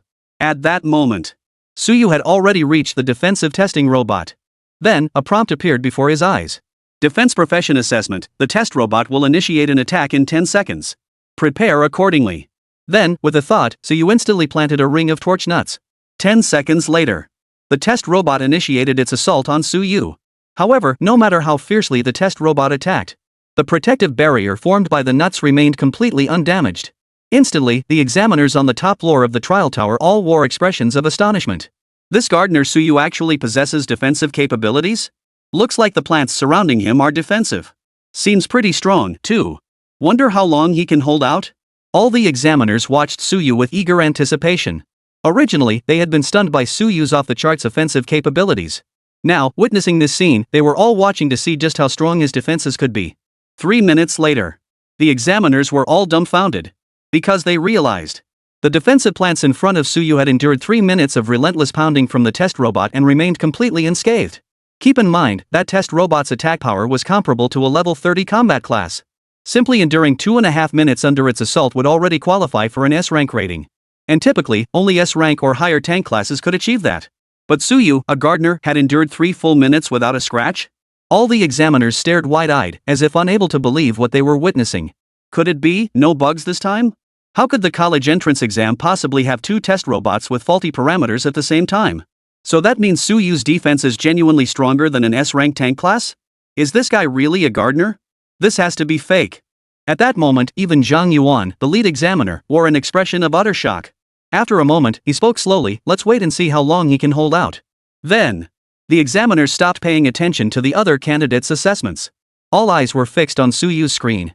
They wanted to see just how strong Suyu's defenses truly were. Chapter 55, Rating, X-Class. Another 3 minutes passed. The examiner's eyes were sore from staring so intently. Yet they saw Suyu's defensive plants remained completely unscathed. Seriously? He's still holding out after all this time? Even a ING SSS-tier tank class couldn't endure this long. This left the examiners even more stunned. Suyu's plants not only possessed off-the-charts offensive capabilities, but now they possessed such formidable defensive capabilities? Moreover, both its offensive and defensive capabilities surpassed those of any other SSS-tier class at the same level. This was utterly unheard of. At that moment, one examiner turned to Zhang Yuan, Professor Zhang, should we increase the test robot's attack power? At this rate, we'll be waiting until the cows come home. After a moment of silence, Zhang Yuan replied, adjust the test robot's strength. Set its attack power to the level of a level 35 robot. All the examiners nodded in agreement.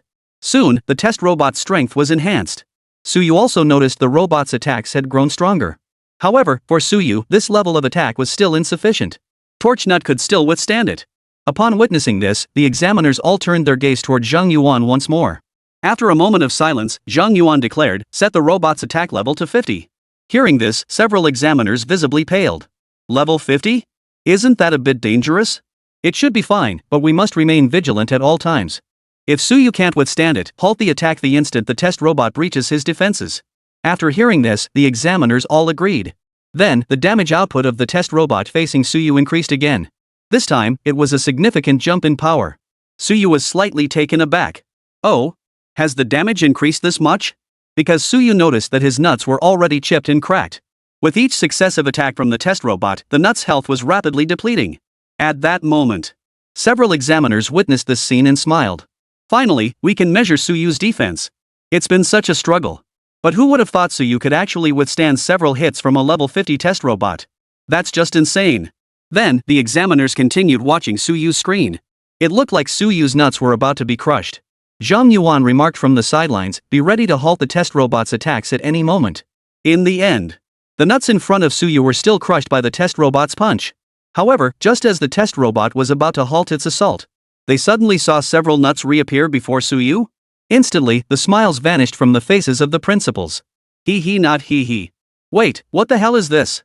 Why did Suyu keep growing new defensive plants after they destroyed the previous ones? The examiners were all stunned. At that moment, Zhang Yuan spoke up, let's wait and see. The number of plants he can grow should be limited, he can't keep producing them indefinitely. Hearing this, the examiners nodded in agreement and continued waiting. What they didn't know, however, was this. Suyu currently possessed over 1,000 sunlight points. Planting a single torchnut consumed 10 points of sunlight. Therefore, he could plant over 100. Not to mention, he also had automatically regenerating sunlight. Then, for the next stretch of time, everyone kept watching Suyu. They watched as the nuts before him were smashed, only to be replanted immediately. This went on for several rounds, nearly 10 minutes in total. Yet Suyu kept planting that defensive plant. This time, the examiners were all blown away. Wait, is this even possible? How can he keep planting like this? Insane. Absolutely insane. He's been tanking for over 10 minutes, can he keep it up? Even a level 50 tank class wouldn't last as long as Suyu. Watching Suyu's performance, the examiner's composure completely shattered. What the hell kind of god-tier gardener is this? Having such high attack power is one thing. But his defense is off the charts too, and he's managed to hold out this long. Zhang Yuan finally snapped out of his shock and disbelief. He looked at the examiners and said, let's call it a day. Hearing this, the examiners all breathed a sigh of relief. Finally, it's over. Then, one of the examiners spoke up, so, Professor Zhang, what is our rating for Suyu? Upon hearing this, Zhang Yuan remained silent for a long moment before saying, X class. X grade, a rank above SSS grade. All the examiners were utterly stunned. After all, the highest grade achievable in the foundational exams was merely S grade. Yet now, Suyu's rating had been exceptionally elevated to X class. However, upon recalling Suyu's monstrous offensive capabilities and monstrous defensive capabilities, they concluded that only X grade could possibly evaluate this prodigy. As time passed, the first round of foundational assessments finally concluded. At that moment, a commanding voice rang out. The foundational assessment is complete. The results are now announced. Of the 23,013 examinees, 10,342 achieved a rating of E or higher in the foundational assessment. All others have been eliminated. Nearly half the candidates were eliminated in just the first round of basic testing.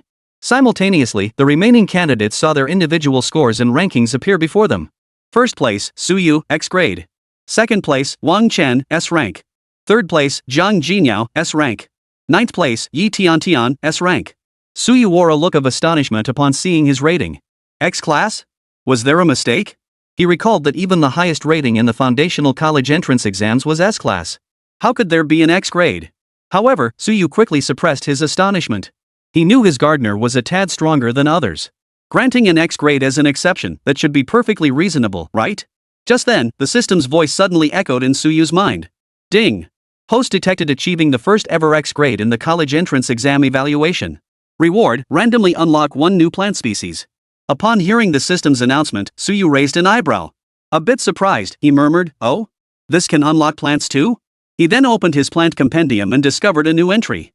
Immortal Clover summons dense spikes that pierce through monsters within a 20m×20m area, dealing massive damage. Detected host acquiring consumable plant, Immortal Clover. Automatically converted into host's active skill. The unlocked plant is Fairy Clover? Seeing this plant, Suyu let out a smile. This plant is incredibly powerful. The Fairy Clover is also a one-time damage plant. However, its attack range is exceptionally wide. Moreover, it releases cactus spines capable of dealing piercing damage. It's incredibly effective against dense, large groups of monsters.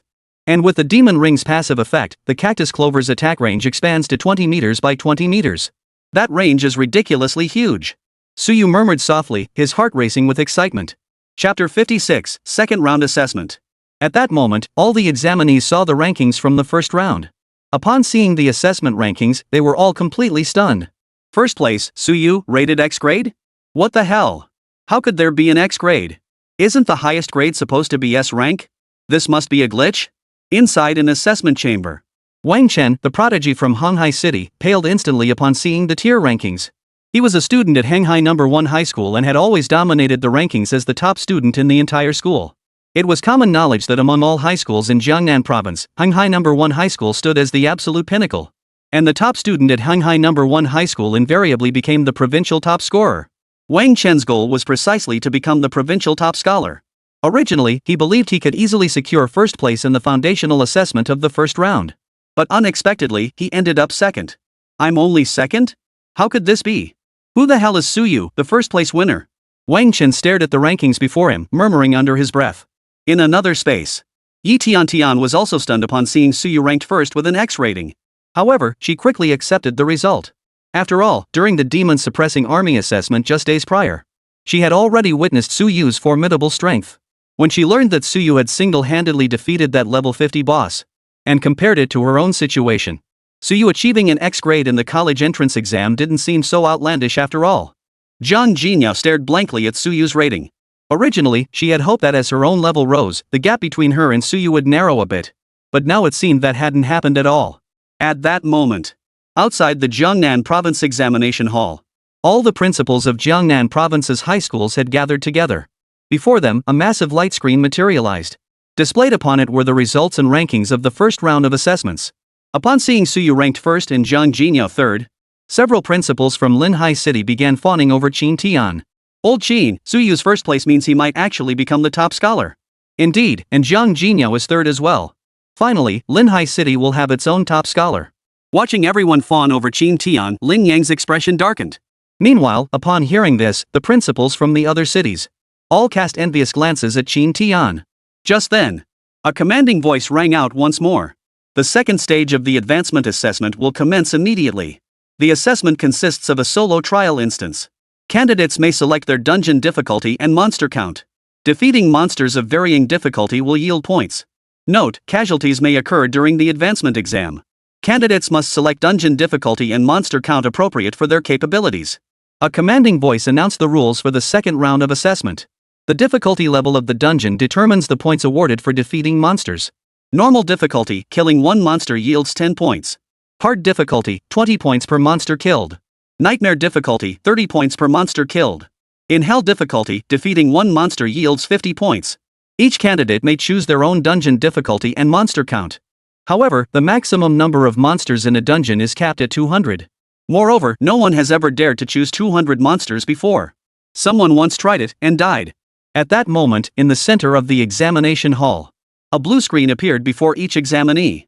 It displayed options for selecting the dungeon difficulty and the number of monsters to challenge. Wang Chen stared at the blue screen before him, his expression hardening with resolve. This year's top scorer in Jiangnan Province's college entrance exam will be mine. Without hesitation, he selected Hell difficulty and set the monster count to 50. Meanwhile, atop the trial tower, the examiners, upon seeing Wang Chen's choices, began to discuss among themselves. Wang Chen from Hanghai City has chosen Hell difficulty with 50 monsters. If Wang Chen actually succeeds, he'll earn 2,500 points. Based on past years, 2,500 points would easily secure him the top spot in Jiangnan Province. But this year, Wang Chen isn't the only prodigy. It's not a sure thing. Exactly. Look at Zhang Jinyao's choice. The examiners began discussing again upon seeing Zhang Jinyao's choice. Zhang Jinyao didn't choose Hell difficulty, she chose Nightmare difficulty. But she set the monster count to 90. If she could eliminate them all, that would be 2,700 points. Zhang Jinyao is quite clever. As an elemental mage, she should choose a lower difficulty and win by sheer volume. Exactly. After all, a mage's strength lies in area of effect damage. Still, 90 monsters carry significant risk. If she can't eliminate them quickly, she'll find herself in danger. After each prodigy selected their difficulty level, the examiners offered their commentary. Just then, someone suddenly asked, "What do you think Suyu will choose?" At this, the examiners erupted into heated discussion. "I think Suyu might also choose the Hell difficulty." Exactly. With his high damage and defense stats, he's definitely aiming for the provincial top scorer title. "I think Suyu will set the number of Hell difficulty monsters to 100. 100? Isn't that a bit excessive? Not at all. Didn't you see how absurdly high his damage and defense are? I'd say 100 is actually on the low side." As the examiners debated among themselves, inside the exam hall, Suyu was selecting his difficulty level. Just as the examiners had predicted, he selected Hell difficulty outright. As for selecting the number of monsters, Suyu didn't even glance at the options, he maxed it out. However, upon realizing that maxing it out would only yield a maximum of 200 monsters, Suyu frowned slightly. Only 200 at most? Isn't that too few? Well, if that's the case, then 200 it is. After making his selection, Suyu pressed confirm. At that moment, all the examiners, seeing Suyu finally settle on his difficulty level, turned their gaze toward him. Look, Suyu has chosen Hell difficulty, as expected. But the quantity? 200? Seeing this, one examiner exclaimed in shock. Challenging 200 Hell-level monsters? Has Suyu lost his mind? No, we have to stop him. Several examiners were filled with utter concern. Chapter 57, The Power of the Immortal Clover. After all, 200 Hell-level monsters were no laughing matter. Professor Zhang, should we forcibly reduce the number of monsters for Suyu? Exactly. 200 Hell-level monsters is simply too much. Exactly. After all, Suyu is the first person in Dragon Nation's history to achieve an X-grade evaluation. If something were to happen to him, we couldn't bear the responsibility. Hearing this, Zhang Yuan furrowed his brow slightly and fell silent. After a moment's consideration, he declared, no forced intervention. Let him take the assessment as is. If he truly passes, it will mean our nation has produced the strongest professional in history. But if he fails, be ready to rescue him immediately and let him take next year's college entrance exam. After all, everyone must pay the price for their choices. If Suyu made this decision on a whim, then let it temper his resolve. Hearing this, the examiners said no more. All eyes remained fixed on Suyu's screen. Should Suyu face genuine danger, they would halt his assessment immediately. By this point, all candidates had selected their assessment content. Each was then teleported to their respective dungeons. Suyu remained unaware that several examiners were now closely monitoring him. The moment he stepped into the instance, numerous monsters appeared before his eyes. Suyu activated his detection technique. Orc Warrior Hell Tier. Level 15. Strength 1500. Agility 400. Spirit 400. Stamina 1500. The monsters inside the Hell tier dungeon are level 15.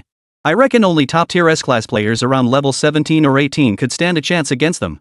But such monsters are simply too weak for me. Suyu muttered to himself, shaking his head.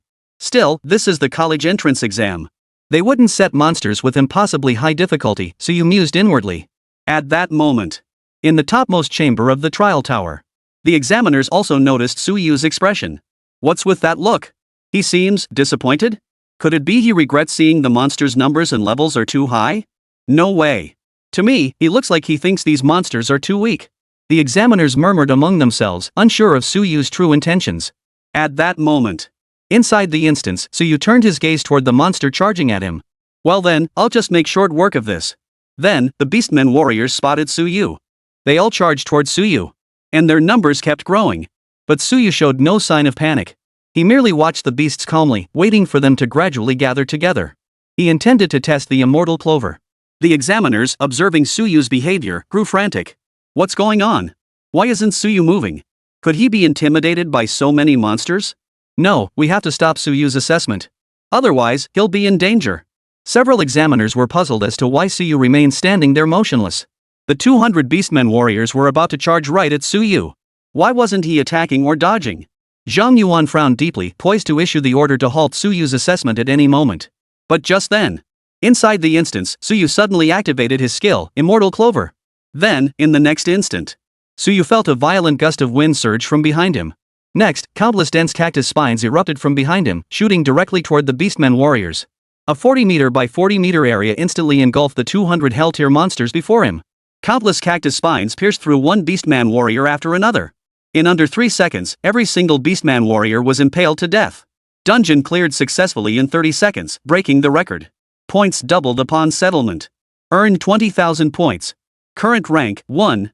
Gazing at the dead monsters and the ranking panel, Suyu's expression remained unchanged. He merely muttered under his breath, too few monsters. Not nearly enough to kill. At that moment, an eerie silence descended upon the top floor of the trial tower. After a long moment, the examiners all let out startled cries. What just happened? No idea. I just saw a clover appear, then it summoned countless spikes, and then all 200 monsters were dead. Wait, is that Gardener? What the hell is that thing? Did Suyu cheat? Other candidates barely killed one monster and he cleared the stage outright? Isn't that ridiculous? All the examiners were stunned at that moment. Those were 200 Hell tier monsters. Wiped out in a single instant. Who would believe that if they heard it? They desperately wanted to rush in and force Suyu to unleash that clover again. To see what that clover was really made of. As time passed, all the other candidates had finished their assessments. At that moment, within one of the assessment spaces, Wang Chen from Honghai First High School collapsed onto the ground after slaying the final monster. Panting heavily, he muttered, 50 Hell tier monsters, that's 2,500 points. I should be in first place now, right? A smile spread across Wang Chen's face at the thought. Then, in the next instant, the rankings appeared before his eyes. First place, Suyu, points, 20,000. Second place, Zhang Jinyao, points, 2,900. Third place, Wang Chen, points, 2,500. Upon seeing this ranking, Wang Chen's smile froze on his face. I'm only third? Second place with 2,900 points is understandable, but what the hell is first place with 20,000 points? Wang Chen had believed he could achieve a strong result in the second phase of the exam. Killing 50 Hell tier monsters would guarantee him first place. But he hadn't anticipated this. Not only were there others stronger than him, but there was also a freaking freak who scored 20,000 points. He was dying to find out who Suyu really was. What class could be this ridiculously overpowered? Meanwhile, Zhang Jinyao's expression turned stunned upon seeing Suyu's score. 20,000 points? You're something else, Suyu. Zhang Jinyao had assumed that while Suyu was powerful, there were limits to his strength. With her SSS-tier profession, she should be able to compete with him. But 20,000 points. She only had 2,900 points. This was completely out of reach. Yi Tian froze in place upon seeing Suyu's 20,000 points. 20,000 points. That's absolutely insane. He even soloed that level 50 boss, the Beast King. When you put it that way, 20,000 points makes perfect sense. Meanwhile, outside the exam hall, principals from cities across Jiangnan province also saw the rankings and scores. First place, 20,000 points? What? 20,000 points? You're kidding me, right? This has to be fake, right? 20,000 points? I remember the highest score ever recorded was only 3,500 points. At that moment, the principals from Linhai No. 1 High School had all finished reviewing the rankings. They all turned to Qin Tian, fawning, first and second place both belong to Linhai No. 1 High School. Old Qin, your school is about to take off. If Suyu really wins the provincial top scholar title, Old Qin, you'll have to treat us to a feast. Qin Tian was also overcome with excitement, his face flushed crimson. He never imagined Suyu would not only take first place but do so by a landslide. He was practically guaranteed to be the provincial top scholar. Chapter 58, The Dark Mage Returns. After the second round of assessments concluded, the authoritative voice sounded once more. The second round of assessments is concluded. In this assessment, 460 candidates have scored over 1,000 points. Those with scores above 1,000 points may choose to participate in the upcoming special trials. However, participation in the special trial is not mandatory and it carries risks. Candidates are advised to carefully consider whether to proceed. Upon hearing the announcement, the majority chose to withdraw. After all, they had already secured spots within the top 500 province-wide. This achievement was sufficient to secure admission to an excellent university. Unless they aspired to enter those top-tier universities, there was no need to participate in this special trial. Thus, only a small fraction ultimately opted for the special trial. Not even 200. Then, the authoritative voice echoed in their ears once more, explaining the rules of the special trial. The special trial carries inherent danger, for you will soon enter the Abyss battlefield simulated within the trial tower. Within the Abyss battlefield, all monsters are level 15 or higher. For every Abyss monster you slay, you will earn 100 points. Therefore, those with greater strength will accumulate points at an accelerated pace. Those who previously held high scores but lack sufficient strength may well be overtaken. Therefore, you must give it your all. Now, all examinees prepare yourselves. The teleportation will commence immediately. As the authoritative voice fell, the light of the teleportation array glowed beneath the candidates' feet. In the next instant, they were transported into the simulated Abyss battlefield. Suyu opened his eyes once more to find himself transported onto a vast plain. The ground was charred black, the atmosphere oppressively heavy, and a faint scent of blood hung in the air. Suyu surveyed his surroundings. Everywhere he looked, scenes of utter ruin unfolded. Is this the Abyss battlefield? Suyu murmured softly. Just then, he suddenly heard footsteps approaching. Then, a squad of monsters came into view. The monsters spotted Suyu and charged straight toward him. However, before they could reach him, Suyu had already planted the pea-scented cattail and the sunflower queen. Then, in the next instant, the entire monster squad was wiped out by the flaming peas. Suyu's points increased by over 1,000. Though the examiners had mentally prepared themselves for this outcome. But witnessing Suyu earn 1,000 points with such effortless ease, couldn't help but exclaim, Suyu's gardener skill is way too overpowered. How are the other geniuses supposed to compete? Earning 1,000 points so effortlessly, Suyu is definitely going to be the top scorer in the college entrance exams. Once Suyu matures, he'll likely become unrivaled. The examiners all murmured among themselves. Because Suyu's gardener was simply too outrageous. At this rate of points surging, he was already a surefire top scorer. Compared to Suyu's pace, the other candidates were far slower. While Suyu was slaughtering wave after wave of Abyss monsters, the other candidates were still struggling to fend off the first wave of Abyss monsters. Wang Chen from Hanghai City had only managed to eliminate a fraction of the monsters at this point, adding a mere 300 points to his tally.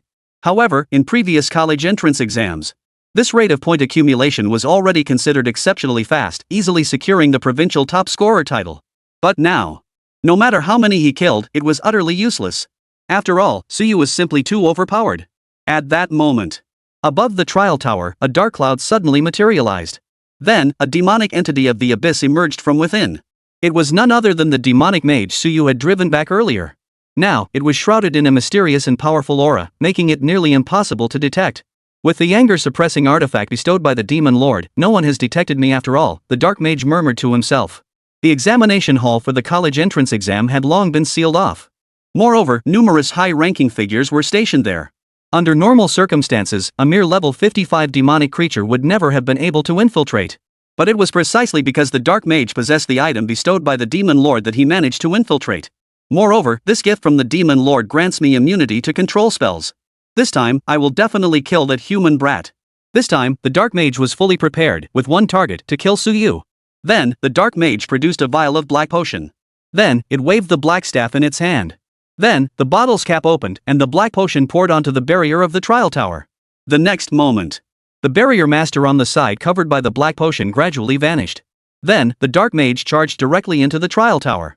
At that moment, at the top floor of the trial tower, the images before the examiners vanished completely. Simultaneously, they sensed the barrier of the trial tower had been shattered. Several examiners' faces instantly turned pale. What's happening? How could the trial tower's barrier be breached? Demons! I sense demonic energy demons have infiltrated. Immediately terminate the final special trial and evacuate all candidates. This is bad. One area of the Abyss battlefield has already been sealed off by demons. The students trapped there cannot be evacuated. Hearing this, Zhang Yuan's pupils contracted slightly. How many students are in that space? An examiner scanned the situation and reported, the sealed space lies deep within the Abyss battlefield. Only Suyu has reached this location. Moreover, Suyu is currently trapped within that sealed space. Zhang Yuan's expression shifted, the demonic entity's target must be Suyu. Otherwise, the demonic entity wouldn't have sealed off Suyu's location so swiftly. At that very moment, a figure suddenly materialized before the examiners. This man possessed a reserved demeanor and a towering, imposing stature.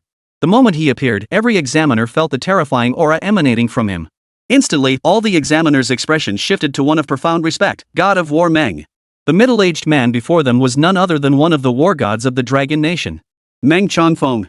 Meng Changfeng turned to Zhang Yuan and asked, what's the situation? Have all the candidates been evacuated? Zhang Yuan shook his head.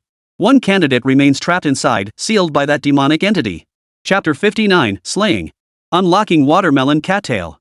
Hearing this, Meng Changfeng's expression shifted slightly. He then spoke slowly, the demonic creature that invaded the trial tower should be around level 55. Moreover, it employed a powerful demonic creature to seal off the space, likely reducing its strength to around level 40. However, it will take me at least 3 minutes to break through that demonic entity's spatial lockdown. The candidate is likely in grave danger. Upon hearing Meng Changfeng's words, the examiners were momentarily stunned. A demonic entity at level 40? At that, they all breathed a sigh of relief. But upon seeing the examiners' reactions, Meng Changfeng grew puzzled. Why did you suddenly stop worrying about that candidate's safety? Hearing this, Zhang Yuan explained, God of War Meng, you're unaware. During the foundational assessment, Suyu managed to withstand over 10 minutes of attacks from a level 50 test robot. Therefore, I believe Suyu should be able to hold out until we rescue him. After hearing Zhang Yuan's explanation, Meng Changfeng paused in surprise. Over 10 minutes against a level 50 test robot? Is this something a college entrance exam candidate could achieve? Zhang Yuan seemed to read Meng Changfeng's thoughts and nodded firmly. Seeing this, Meng Changfeng's expression grew solemn. Without further ado, he immediately launched the rescue operation. After all, if such a prodigy were to meet with misfortune, it would be the greatest loss to humanity. At that very moment, inside the instance, having just finished off a wave of abyssal monsters, Suyu suddenly felt the space around him seal shut. Simultaneously, he noticed dark mist appearing in the air before him. Suyu's expression shifted slightly. This aura, is it a demonic entity? Having encountered demonic entities twice before, Suyu was already quite familiar with their aura. Just then, a swirling black mist abruptly materialized before Suyu, then dissipated. A demonic mage stepped out from within, speaking in a sinister tone, human boy, we meet again. Staring at the dark mage before him, Suyu focused his senses.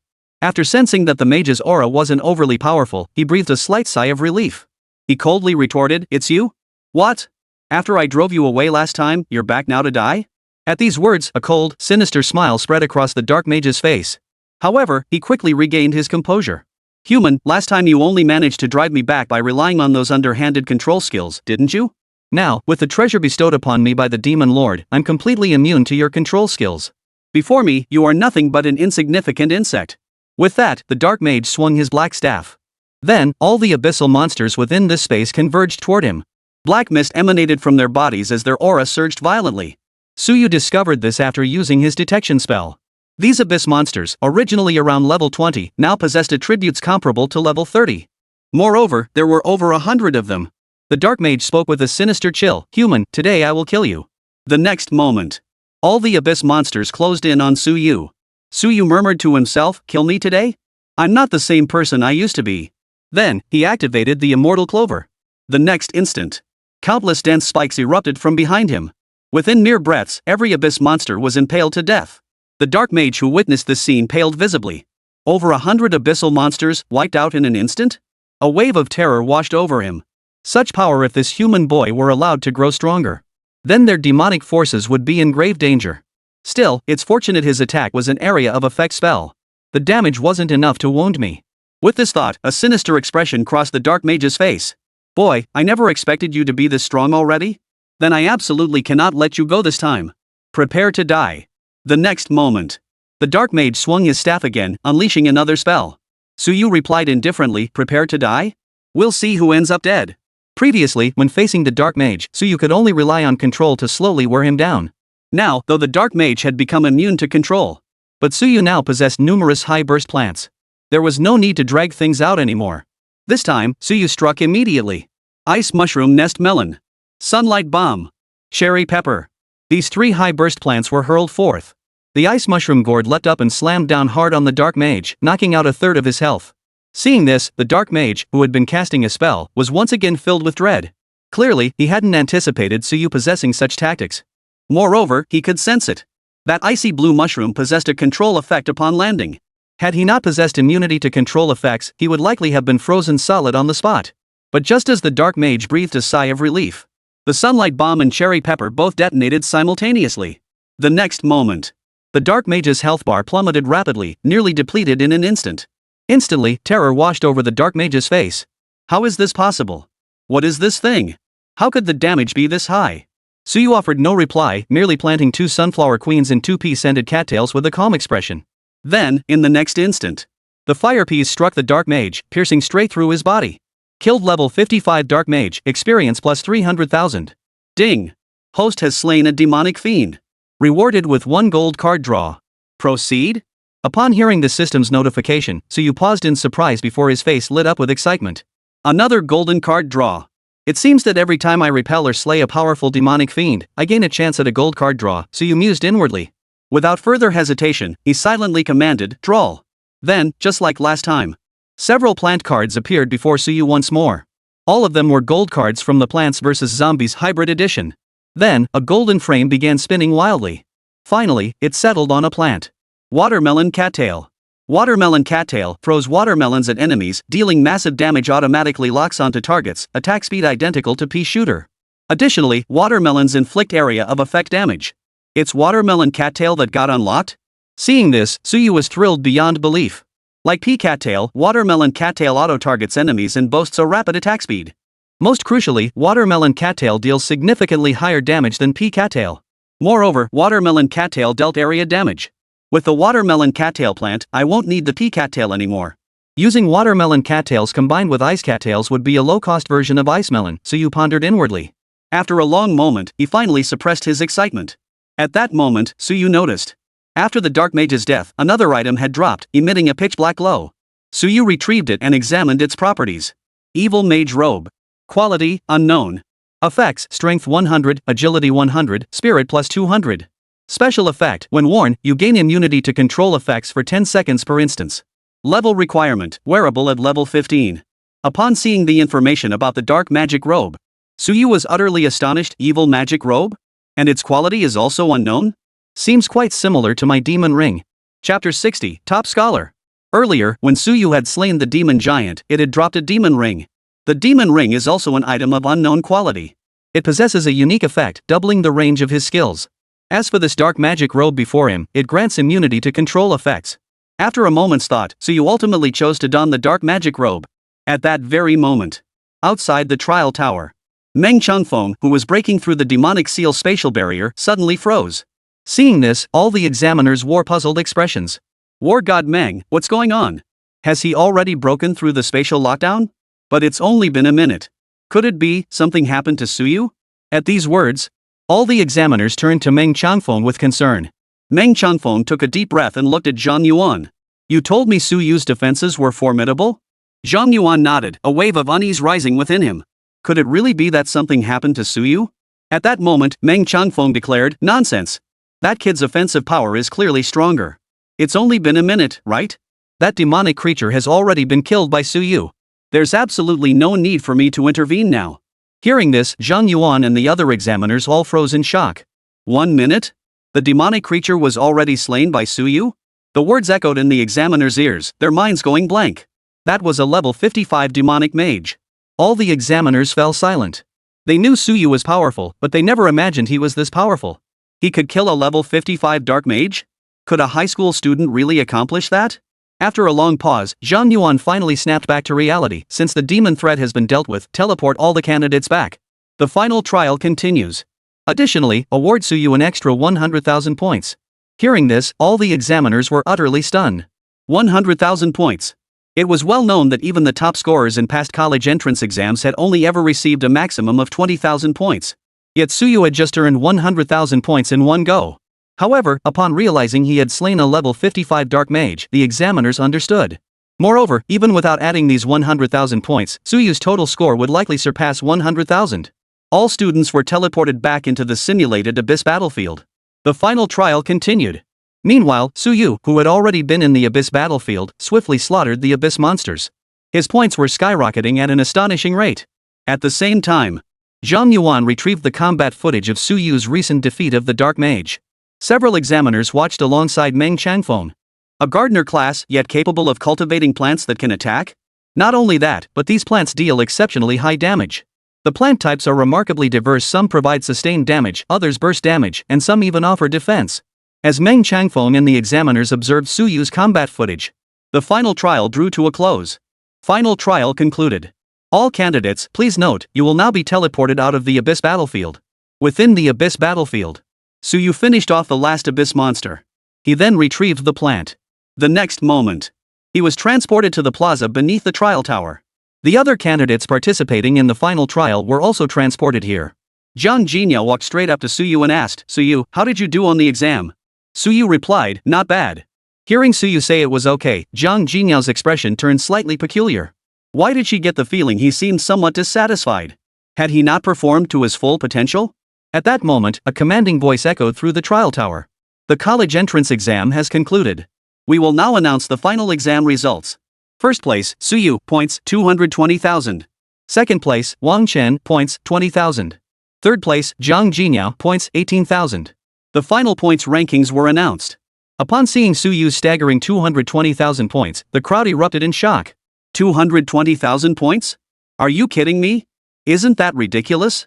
The second place guy only has 20,000 points. I only got 2,200 points, for crying out loud. Suyu scored 100 times more than me. Zhang Jinyao stood there, her mouth slightly agape, utterly stunned. 220,000 points? How did you manage that? Just moments ago, Zhang Jinyao had assumed Suyu hadn't performed well.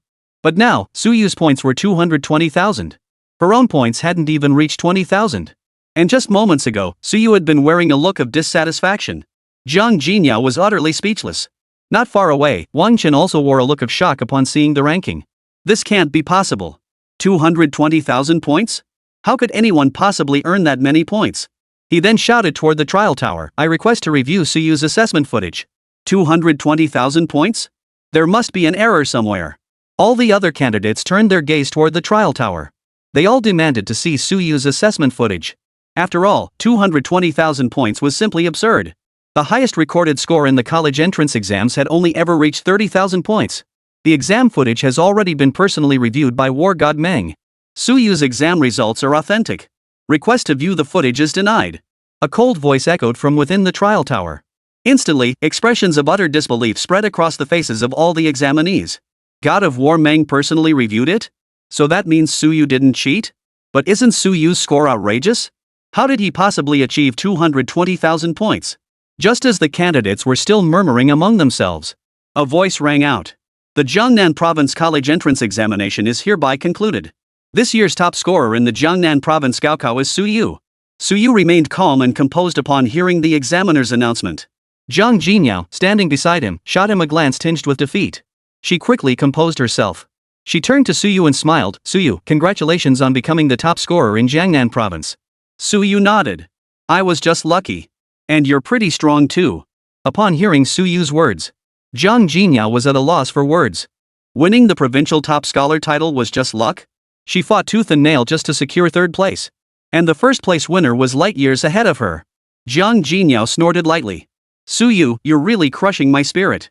With that, she turned and walked away. Suyu watched her retreating figure, puzzled. He really had gotten lucky. What if the demonic entity that had come this time was of a higher rank and immune to his control? Then he'd likely be dead meat. Chapter 61, The Dungeon Hall. After the college entrance exams concluded, all examinees were teleported back to their respective schools. Suyu, however, was transported to the top floor of the trial tower. Zhang Yuan looked at Suyu and said, "Suyu, no need to be nervous. We brought you here to give you your top scholar reward. Also, the war god Meng wants to see you."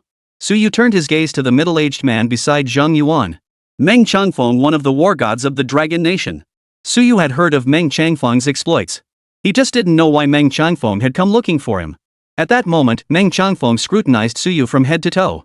Seeing Suyu remain utterly composed in his presence, he felt even more impressed. Meng Changfeng looked at Suyu. Truly, the young are formidable. I never imagined that a mere level 18 gardener could slay a level 55 dark mage. Such a feat has never been recorded in the history of our Dragon Nation. Suyu's expression remained unchanged as he replied, it was merely a stroke of luck. Meng Changfeng chuckled. No need for modesty in front of me. Alright, I summoned you here for two matters. First, to present your top scholar's reward. Second, I'd like to ask if you have any interest in joining the demon-suppressing army? Hearing this, Suyu paused slightly. Then he said, I've already joined the demon-suppressing army. Meng Changfeng looked surprised at Suyu's words. Oh? You've already joined the demon-suppressing army? Well then, starting today, I shall personally train you. Hearing this, Zhang Yuan, standing nearby, couldn't help but reveal a look of astonishment. Personally trained by the war god Meng? After all, past top scholars never received such treatment. At that moment, Meng Changfeng continued, now, I shall assign you your first task. You will accompany me to the capital university shortly. Before the semester begins, you must reach level 22. Hearing this, Zhang Yuan couldn't help but ask, God of War Meng, isn't that a bit too difficult? After all, there's only half a month left before classes begin. Asking Suyu to level up 4 times in half a month is a bit much. Meng Changfeng remained silent, merely turning his gaze towards Suyu. Suyu nodded and replied, I can do it. Seeing this, Meng Changfeng's face lit up with approval. Confidence in oneself, that's commendable. Then he added, in that case, I'll give you your reward first. With a wave of his hand, several items materialized before them. Suyu recognized only one of them, a skill scroll. The first prize is this intermediate skill scroll. The second prize is a single entry qualification to the Holy Tower. As for the specifics of the Holy Tower, you'll learn them once you arrive at the capital university. Suyu nodded and stowed all the items away. Then, Meng Changfeng led Suyu onto the teleportation array of the trial tower. They were instantly transported to the main gate of Kyoto University. Though night had fallen, Kyoto City remained brightly lit. A massive gate, dozens of meters tall, came into Suyu's view. It looked both sturdy and imposing. Standing before it, Suyu felt his own insignificance. Come on, let's go inside together, Meng Changfeng said beside him. After identity verification, the gate swung open. Though it was already nighttime. The campus of Kyoto University was bustling with activity, filled with people training everywhere. Waves of energy rippled in from every direction. As they walked, Meng Changfeng remarked, every single person inside Kyoto University is a genius. But genius is merely the threshold for entering Kyoto University. To become stronger, one must exert 100-fold effort. Suyu nodded silently. That's how this world works. There will always be those more gifted than you, and these people often work harder than you too. Kyoto University was far larger than Suyu had imagined. Meng Changfeng led Suyu a considerable distance before they reached their destination. He looked at Suyu and said, this is the temporary housing area. You'll be staying here for now. Also, if you want to level up, head to the school's instance hall. All level 70 instances are located there. Once you reach level 22, I'll assign you the next phase of tasks. During this period, if you need anything, contact Zhang Yuan. He's with the Academic Affairs Office. Suyu nodded, bid farewell to Meng Changfeng, and entered the temporary dormitory. After a night's rest, Suyu rose early. The next day, after completing the necessary procedures at a designated location, Suyu gained access to the dungeon hall. He then used the teleportation array to instantly transport himself to the instance hall. Upon arrival, the lively chatter filled his ears. Orc Legion instance, normal difficulty. Need a level 25 mage. Dark Forest Dungeon, nightmare difficulty. Need a control class. Hurry up. Paid runs for the level 20 Buried Bones dungeon. Reasonable rates. Interested bosses, hurry up. Suyu stared at the dungeon lobby, which resembled a bustling marketplace, and paused in surprise. He even spotted someone holding a megaphone, shouting loudly. This scene looked no different from the entrance to a dungeon in the wild. Suyu stepped into the dungeon hall. What met his eyes was a vortex-like instance entrance, scattered throughout every corner of the instance hall. Above each portal hung 2 light screens. One screen displayed the dungeon's specific details, including its name, level requirements, and cooldown time. The other light screen displayed the top 10 ranked teams. This included completion times, team member names, levels, classes, and other details. No wonder it's Kyoto University, the sheer number of dungeons is staggering. Suyu scanned the surroundings, noting the overwhelming number of instances within the Hall of Instances. But Suyu understood why. After all, Kyoto University was the top institution in the Dragon Nation. It was only natural that they controlled such a vast array of dungeon resources. Brother? Just as Suyu was still observing the surroundings of the dungeon, a familiar voice suddenly came from behind him. Suyu turned his head, surprise evident in his eyes. Before him stood none other than Lin Xingxue. Lin Xingxue walked up to Suyu and said, "What's this?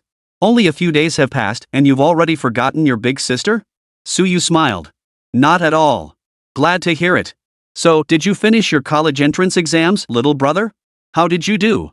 Suyu nodded. "Not bad. I came in first in the province." "Top scorer?" Lin Xingxue exclaimed in surprise. Though Lin Xingxue knew Suyu possessed the potential to be top scorer, hearing the confirmation still sent a jolt of surprise through her. The others in the copy hall heard Lin Xingxue's voice. All eyes turned toward them. Top scholar? This youth before them was the top scholar? He's this year's top scorer? Which province? So what if he's the top scorer? What's so surprising about that? Then go get yourself a top scorer title and show us. Lin Xingxue couldn't help but marvel. "I never imagined you'd actually become the top scholar, little brother. But why come to Beijing University so early? Isn't orientation in 2 weeks?" Suyu nodded. "God of War Meng told me to come early and reach level 22 before classes start." God of War Meng? Hearing Suyu's words, Lin Xingxue froze again. Was this the same war god Meng she knew? Chapter 62, The Burial Ground Dungeon. However, just then, another voice echoed through the air. "Xingxue, you're here? I've found 2 people ready to run the Burial Grounds dungeon. Let's head in together." A tall girl approached, appearing to be about the same age as Lin Xingxue. After reaching Lin Xingxue, she turned her gaze to Suyu. "Xingxue, who's this?" Lin Xingxue smiled as she introduced them. "See, yeah, this is Suyu, a freshman at our capital university." She then turned to Suyu. "Little bro, this is Sister Siye, my best friend." Suyu's expression remained unchanged as he looked at Han Siye and nodded. Han Siye, however, looked at Suyu before her with a hint of surprise. A freshman? He came to school this early? And she remembered that Lin Xingxue only had one cousin. So this boy before her. Could he be a romantic interest? At this thought, Han Siye felt as if she had uncovered some secret. After all, many boys had pursued Lin Xingxue before. But Lin Xingxue had never even glanced their way. Who would have thought Lin Xingxue preferred this type? Still, Han Siye didn't feel right teasing Lin Xingxue in front of Suyu. She first greeted Suyu. Then she turned to Lin Xingxue and said, "Alright, I found 2 people. They're also here to clear the Buried Bones Land dungeon. 1 mage and 1 support. This time, I'm certain we can clear it." The Buried Bones dungeon was a level 25 instance. Clearing the normal difficulty posed no challenge for Han Siye and Lin Xingxue. However, they needed to clear the nightmare difficulty. Because this was a mandatory task they had to complete this semester. Lin Xingxue nodded. Then, she suddenly turned to Suyu and asked, "Little brother, do you want to join us for the Burial Grounds dungeon run? This dungeon offers substantial experience points." Hearing this, Suyu fell silent. To be honest, he didn't want to team up with others for dungeon runs. After all, teaming up meant he'd gain less experience. The task Meng Zhanshan had assigned him was to reach level 22 as quickly as possible. Therefore, Suyu intended to solo the dungeon to gain a large amount of experience. Meanwhile, Han Siye beside him was somewhat surprised. Lin Xingxue was inviting Suyu to run the Buried Bones dungeon together? Wasn't Suyu a freshman? His highest level couldn't possibly exceed 20, right? Was he really capable of tackling the level 25 Buried Bones land? As she pondered, Han Siye cast a detection spell on Suyu. Han Siye froze instantly. Level 18, gardener? How did a gardener even get into the capital university? Han Siye was utterly baffled. Lin Xingxue didn't notice Han Siye's reaction. She seemed to have read Suyu's thoughts. Rolling her eyes at Suyu, she said, "I know you want a solo run for a quick level up. But the Bone Burial Ground is a special instance. It's tougher than regular ones. But the experience rewards are also higher than regular instances. And most crucially, the experience gained during this instance isn't split evenly among everyone. Meaning, little bro, all the experience from the monsters you kill is yours alone." Hearing this, Suyu pondered inwardly. Experience not being split evenly, that was quite advantageous. And the experience is higher than in regular instances. As for the increased difficulty, Suyu automatically dismissed it. After all, among the dungeons Suyu could currently tackle, difficulty made no difference to him. Now that grinding the Buried Bones land yields more experience, why wouldn't he run the Burial Grounds dungeon? Meanwhile, Han Siye beside him was utterly bewildered. What did Xingxue just say? Did she just say Suyu was still planning to solo the dungeon? Are you sure she wasn't joking? How could a gardener possibly solo a dungeon? But just then, a male voice suddenly rang out. "Hey, you 2 beauties, what are you dawdling for? Hurry up and get ready to run the dungeon together." At that moment, a man and a woman approached. The man was named Zheng Tian, a fire mage by profession. The girl was Li Han, a healer. She had a sweet appearance, though she couldn't compare to Lin Xingxue and Han Xie. These two were the teammates Han Xie had recruited. Zhang Tian approached Lin Xingxue and Han Xie. Upon seeing Suyu, he politely inquired, "And who might this be?" Lin Xingxue introduced Suyu to the pair once more. Then she added, "Suyu will be joining us to clear the buried bones dungeon." Upon hearing this, a hint of displeasure flashed in Zhang Tian's eyes. Why did we add someone? And a freshman at that? What's his profession? Won't he slow us down? Originally, Zhang Tian had planned to lead the three girls, showing off in front of them. Of course, his main focus was showing off in front of the two beauties, Lin Xingxue and Han Xie. But now, a freshman had come along and ruined his plans. Plus, judging by Lin Xingxue and Suyu's attitudes just now, there seemed to be some ambiguity. With that thought, Zhang Tian cast a detection spell on Suyu. Upon seeing Suyu's class, he blurted out in shock, "An 18th level gardener? Are you sure you want to bring this dead weight along?" Lin Xingxue replied, "Suyu's gardener class is unique." Zhang Tian retorted coldly, "What's so special about a gardener? He's just useless trash." Lin Xingxue instantly flared up, "If you don't want to team up with us, then leave." Hearing this, Zhang Tian sneered, "Leave? I'm the main DPS in this team. How are you going to deal damage without me? Rely on this gardener?" Seeing the argument escalate, Han Xie stepped in. "Enough, stop arguing. Zhang Tian, so you may be a gardener, but since Xingxue mentioned his gardening skills are special, he definitely won't hold us back." Zhang Tian sneered coldly. "You want me to lead this gardener? No way. Either the gardener leaves or I leave." At that moment, Suyu spoke up, "Then you can leave." Hearing this, Zhang Tian sneered coldly, "What business do you have speaking, gardener?" His gaze shifted to Han Xie. Han Xie, now furious, glared at Zhang Tian and snapped, "Then get the hell out. I must have been blind to bring you along on this dungeon run." Zhang Tian was completely dumbfounded. Suyu was stunned too. Wait, she was this elegant, sophisticated older sister just a moment ago. How could she be like this now? This contrast is a bit much. Chapter 63, Watermelon Cattail plus Ice Cattail. Zhang Tian finally snapped back to reality. His expression darkened considerably. Fine. Han Xie, if that's how it is, then I'll leave. But I'll be watching to see if you can clear the burial grounds dungeon with this gardener without me. Han Xie showed him no leniency, "That's none of your concern." With that, Han Xie turned to Li Han beside Zhang Tian. "Li Han, what about you? Still interested in teaming up for the dungeon run?" At her words, a flicker of hesitation crossed Li Han's face. She knew Han Xie's class was a tank warrior, while Lin Xingxue was a shadow assassin. She herself was merely a healer. Without Zhang Tian, the main DPS, clearing the buried bones dungeon would be extremely difficult. And that was without the added burden of dragging along a liability like a gardener. Finally, Li Han offered an apologetic smile and said, "Xie, I'll pass on joining your party for now." Saying this, Li Han stepped back slightly, positioning herself behind Zhang Tian. Clearly, she intended to team up with Zhang Tian. Seeing this, Zhang Tian felt even more smug. "Come on, Li Han, let's find two more teammates. Without me, the Flame Mage, I'll be damned if I don't see how those two manage to clear the dungeon." As he spoke, Zhang Tian's eyes darted toward Han Xie and Lin Xingxue. He seemed to be waiting for them to call out to him. But in the end, Zhang Tian was disappointed. Han Xie and Lin Xingxue simply took Suyu straight to the entrance of the burial grounds dungeon. Han Xie's expression was also somewhat grim. She said, "You two wait here. I'll go find two more teammates." At that moment, Lin Xingxue interjected, "Xie, there's no need to look any further. With Suyu here, the three of us can definitely clear the instance." Hearing this, Han Xie paused in surprise. Suyu? A gardener like Suyu? Could he really handle it? Lin Xingxue grinned. "Relax, Sister Xie. He definitely can." With that, the three approached the entrance to the burial grounds dungeon. The burial grounds dungeon only allowed adventurers between levels 15 and 30 to enter. Suyu walked up to the instance and selected Hell difficulty directly. The next moment, the trio teleported into the instance. Upon seeing someone attempting the Hell difficulty burial grounds dungeon, the dungeon hall erupted in chaos. Someone's attempting the Hell difficulty burial grounds? Are you serious? And it's a 3-person squad? Even a 5-man party averaging level 25 would struggle to clear it. And there are only 3 people? But I noticed 2 of them are female S-class classes. Maybe they have a shot? Just then, Zhang Tian, who had been about to leave to find teammates, let out a cold laugh. "Clear it? Do you know who the 3rd person is? He's an 18th level gardener. How do you think they'll clear it?" At this, the crowd erupted in murmurs once more. "What? An 18th level gardener? How did he even get into our Kyoto University? But with 2 S-rank classes carrying a gardener, there's no way they'd clear it. Sigh, I really don't get what's so great about that gardener the 2 beauties would carry him through the dungeon." Meanwhile, Zhang Tian stared at the entrance to the burial grounds dungeon. He was waiting to see the scene after the three failed to clear the dungeon. After entering the instance, Suyu and his two companions appeared in a desolate wasteland. The wasteland stretched endlessly, dimly lit, the air thick with a putrid stench. Skeletal remains littered the ground everywhere.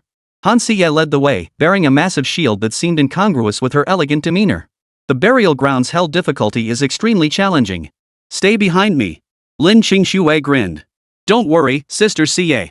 With Suyu here, there's nothing to fear. Han Siye found Lin Qingxue's optimistic attitude somewhat curious. Was Suyu really that powerful? Just then. Suddenly, the ground began to tremble and an eerie aura emanated from the earth. Before their eyes, a withered skeleton slowly rose to its feet. Its eye sockets glowed with an eerie green light, utterly unsettling. Ordinary skeleton. Level 25. Strength 2500. Agility 1000. Spirit 800. Stamina 2500. Skill Cleave. At that moment, the skeletal figure charged forward, swinging its bone blade in a slashing attack. Watch out. Han Siye blocked the blow with her shield. Simultaneously, Suyu focused his intent. A single ice melon cattail was planted directly. Then, the ice melon cattail projected a watermelon at the skeletal remains. The next moment, a watermelon larger than a head smashed directly onto the skeletal remains. Thud. The green watermelon exploded. 6,443. A terrifying string of damage numbers appeared above the skeleton's head. Then, the skeleton died instantly. Killed common skeleton, experience plus 2,000. Seeing the increased EXP, Suyu thought to himself, the EXP gains in the burial grounds instance are indeed quite high. At this rate, I'll level up soon. At that moment, Han Siye, who had been preparing to fend off another attack from the skeletal remains, froze in shock. What just happened? All she saw was a watermelon flying through the air, smashing into the skeletal remains. And then, they died? Lin Qingxue's eyes widened slightly, her small mouth parting in surprise. She looked at Suyu. Brother, how did you manage to grow such a powerful plant again? And it's a watermelon? This watermelon's damage is higher than your peas, right? Suyu smiled and replied, yep. Alright, let's keep moving forward. Beside them, Han Siye snapped out of her daze. Seeing how formidable Suyu's plants were and how high their damage output was, her initial skepticism toward him dissolved. Suyu, your damage output is insane. The three of us can definitely clear hell difficulty. Then, the trio pressed deeper into the dungeon. Suddenly, they encountered a group of skeletal remains. This group had significantly higher health than the previous one. Han Siye wanted to push forward. But Suyu immediately planted watermelon cattails and ice cattails. Then, 6,244. 6,666. Though the watermelon didn't get instantly killed. But with the frosty cattail present, those skeletal remains were instantly slowed. Then, the second watermelon shot over. The skeletal remains perished instantly. Seeing this, Han Siye, who had been preparing to tank the damage, froze in shock. Wait, it has a slow effect too? Next. The trio pushed forward relentlessly. Han Siye led the charge. Lin Qingxue would occasionally go invisible to launch surprise attacks. Suyu planted vegetation behind them.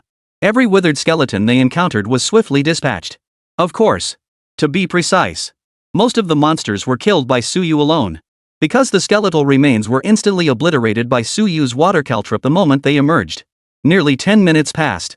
Wave after wave of withered bones had been completely wiped out. Han Siye never imagined that one day she could clear the buried bones dungeon so effortlessly. After all, back when she recruited teammates before, not only did she have to tank the most damage, but she also got blamed by those useless DPS players. They'd ask why she hadn't protected them properly. But now, it seemed all she needed to do was walk. Then spot any monsters charging her way, give a token shove forward, and that was it. After all, those monsters never even reached him before being killed by Suyu's plants. Lin Qingxue felt exactly the same as Han Siye at that moment. Chapter 64, Cherry Pepper plus Fairy Clover, instantly wiped out. Lin Qingxue now felt the same as Han Siye. She once again experienced that exhilarating feeling of being carried along. It felt incredibly satisfying. This is amazing. Han Siye's face lit up with excitement. So this is what it feels like to be carried by a pro? It's absolutely mind-blowing. Lin Qingxue murmured, brother really is incredibly strong. At that moment, Han Siye overheard Lin Qingxue's address to Suyu. She turned to look at Suyu. Little brother, I'll call you little brother from now on too.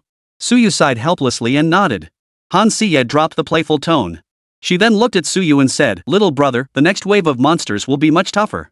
The ones coming up aren't like those ordinary skeletons we just fought, but higher-level mutated skeletons. As she spoke, Han Siye's expression grew solemn. Mutant skeletons were far stronger than ordinary ones.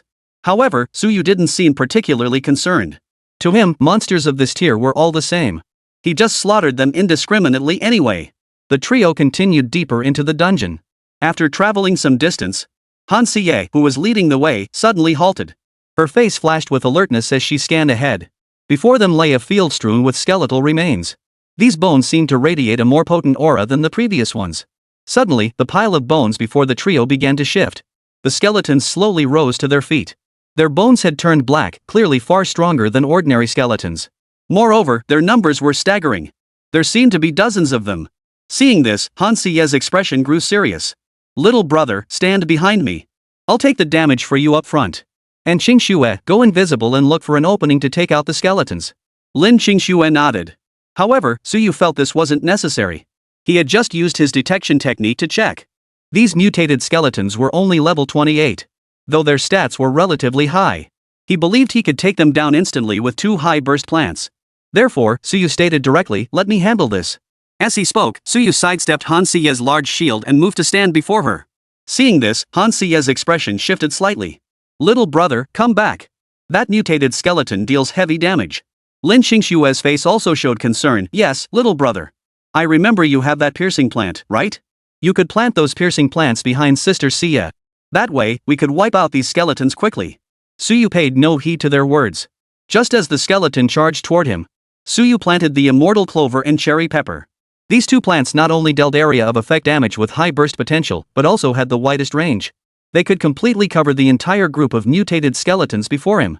Then, the next instant, the cherry peppers unleashed their power first. A 6-meter-long, 20-meter-wide wall of flame erupted with a thunderous roar. The flames scorched the mutated skeletons, charring them black. You could hear the sizzling sound.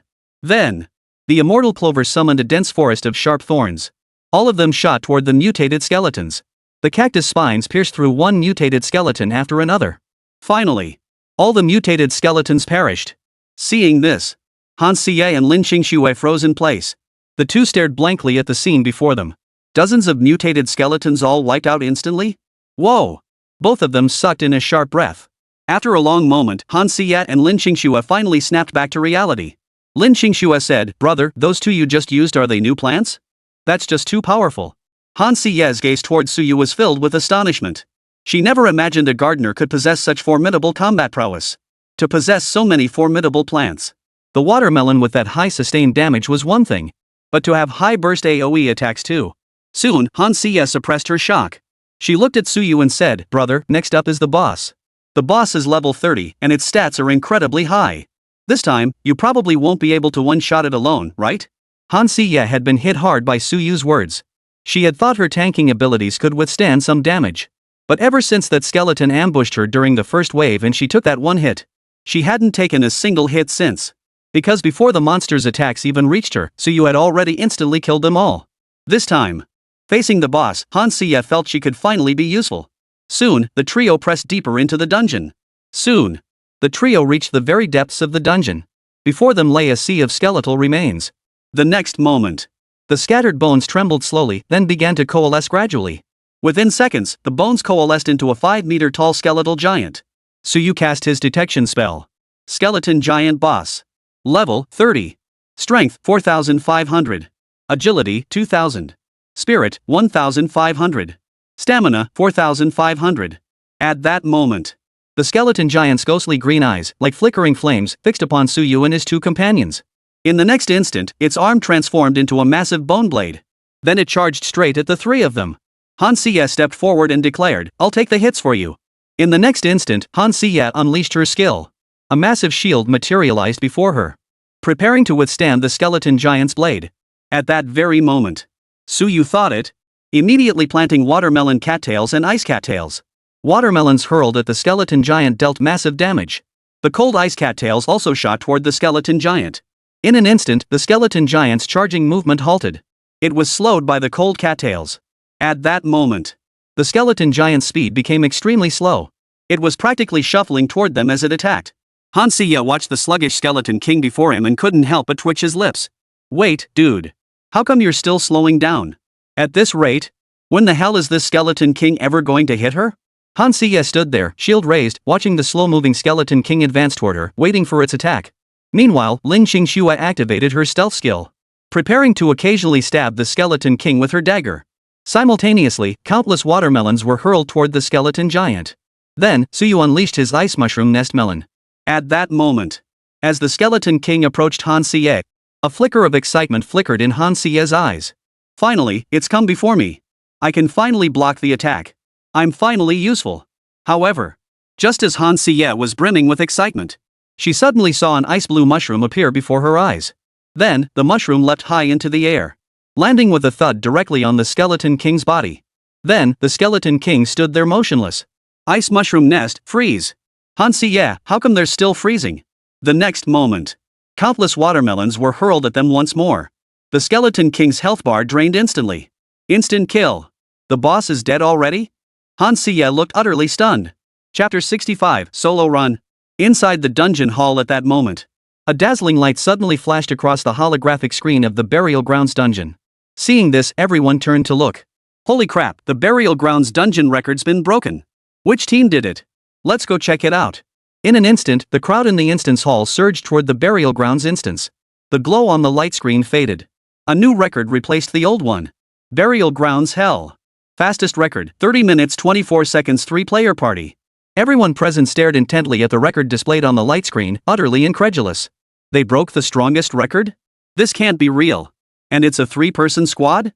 The key point is, they beat the fastest record by 20 minutes. Which team is it? Just as the crowd was still buzzing with discussion, Suyu and his 2 companions emerged from the dungeon. Seeing this, everyone immediately surrounded them. They're out. They're out. Guys, how did you break the hell difficulty record with just 3 people? Can you guys take me through Buried Bones once? If I don't clear it soon, I'll get held back a year. Seeing so many people swarming around them, Han Siye and Lin Qingxue felt a bit uneasy. Though both held S-rank professions and were quite high level. But even at Kyoto University, where geniuses gathered, they weren't exactly at the very top. Thus, they'd never experienced the sensation of being surrounded by so many people before. Suyu beside them, however, remained unfazed, his expression calm and composed. Nearby, Zhang Tian watched the scene unfold, his expression darkening. He muttered under his breath, "This can't be. This can't be. How did those 3 clear the Buried Bones dungeon? With just Han Siye and Lin Qingxue, they probably couldn't even defeat the mutant skeletons, let alone face the boss." At that moment, Li Han, standing beside Zhang Tian, flashed a brief look. His gaze fell upon Suyu, his mind seemingly deep in thought.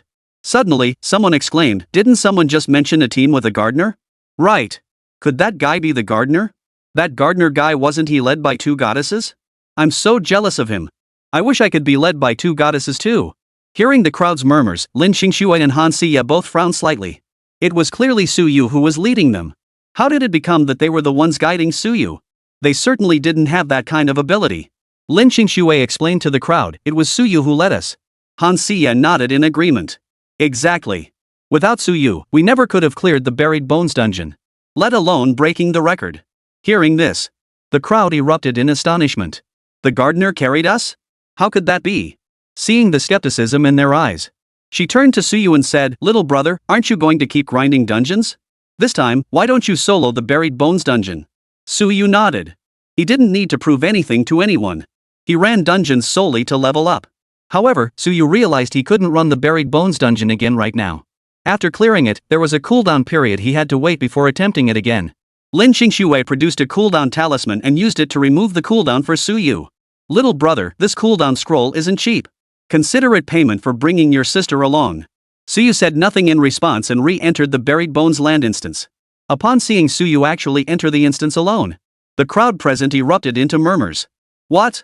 He's actually going solo? Could it be he really carried them? How could a gardener pull this off?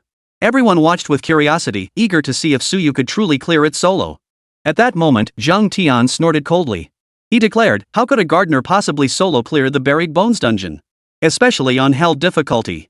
Lin Qingxue retorted coldly, "Just because you can't do it doesn't mean others can't."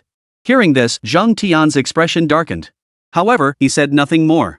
Then, he turned to Li Han and the other 2 newly recruited teammates and said, "Let's go. We're also running the Burial Grounds dungeon on hell difficulty." With that, Zhang Tian led his 3 teammates into the instance. The others watched with curiosity. Having re-entered the Burial Grounds dungeon, Suyu was already familiar with the route. He walked straight to the skeleton spawn point. Then he planted the plants. The skeleton had just spawned. They were instantly crushed by watermelons and obliterated. Moreover, he had no teammates. Suyu's solo advance not only didn't slow down, but actually accelerated. As Suyu advanced rapidly along his path. Meanwhile, Zhang Tian and his team also entered the Buried Bones dungeon. They too had chosen the Hell difficulty. When facing ordinary skeletons, they could still handle them. But when dozens of mutated skeletons appeared, they were thrown into chaos. As one mutant skeleton lunged toward him, Zhang Tian roared in anger, "Tank, what the hell are you doing? Why'd you let the monsters through? If you don't block these monsters, how am I supposed to deal damage?" He then turned his gaze toward Li Han. Though his tone wasn't as sharp, it was still distinctly displeased. "Healer, hurry up and heal me." Li Han pursed her lips slightly. "Your health is still perfectly fine. I need to heal the tank first." Hearing this, Zhang Tian's expression darkened. What good will healing him do? He can't tank the damage, and his DPS isn't as high as mine. Li Han remained silent in response to Zhang Tian's complaint. Deep down, she regretted not joining Han Xie and Lin Qingshua's team back then. After all, clearing the Buried Bones land was part of her semester assignment. If she couldn't clear it by the deadline, she might very well have to repeat the year. Outside the instance entrance at that moment. After nearly 20 minutes had passed, the group began murmuring among themselves. They've actually held out this long? It's all thanks to that gardener soloing Hell difficulty for this long. Wonder how much longer they can hold out. Just then, a flash of light suddenly appeared at the dungeon entrance. Someone's teleporting out. Who could it be? Is it that gardener? Or Zhang Tian's team? Finally, they saw 4 figures emerge. Is it Zhang Tian's team? Zhang Tian felt his face flush under everyone's gaze. Nevertheless, he declared defiantly, "I lasted at least 20 minutes on Hell difficulty. As for that gardener, he probably couldn't hold out and came out long ago, right?" But just as he finished speaking, the light screen above the burial grounds instance flashed once more. The record had been broken again. Chapter 66, Unlocking the Ice Melon Blaster. Instantly, Zhang Tian's expression darkened. Then, stiffly, he turned his head to look at the light screen above the burial grounds instance. Once more, the light screen over the burial grounds instance emitted a burst of light. The record had been broken again. The burial grounds dungeon record has been broken again? Holy crap, and this time it was soloed. Looks like it was that gardener who did it. At that moment, everyone stared intently at the light screen above the burial grounds dungeon. Watching the new record time. 25 minutes and 30 seconds. Not only did it shatter the previous 30-minute record, but it beat it by a full 5 minutes. 25 minutes? How did he do it? The kicker is, he soloed it faster than when he teamed up with others. Yeah, how? Just moments ago, the 30-minute record set by Suyu and his 2 companions was already utterly mind-blowing. After all, the previous fastest record was 50 minutes. And that was achieved by a 5-person squad with top-tier gear. But now, Suyu soloing it, managed to do it in just 25 minutes. This record. I doubt anyone will ever break it. I have no idea how he did it. He's incredible. At that moment, Zhang Tian remained frozen in disbelief. He couldn't believe his eyes.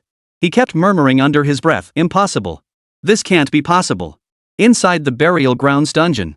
After defeating the skeleton giant boss once more, a glow emanated from Suyu's body. Leveled up. Finally hit level 19, Suyu murmured to himself. After glancing at his changed attributes, he silently commanded, "Open the plant compendium." Looking at the plant compendium before him, another plant had unlocked. Ice Melon Blaster Mushroom fires a slowing water jet and an ice watermelon forward. The water jet deals piercing damage with a 10-meter attack range. Simultaneously applies a slowing effect to hit enemies. Ice Melon Blaster? Suyu raised an eyebrow at the newly unlocked plant. This plant, like the twin-shot cactus, is also a piercing-type plant.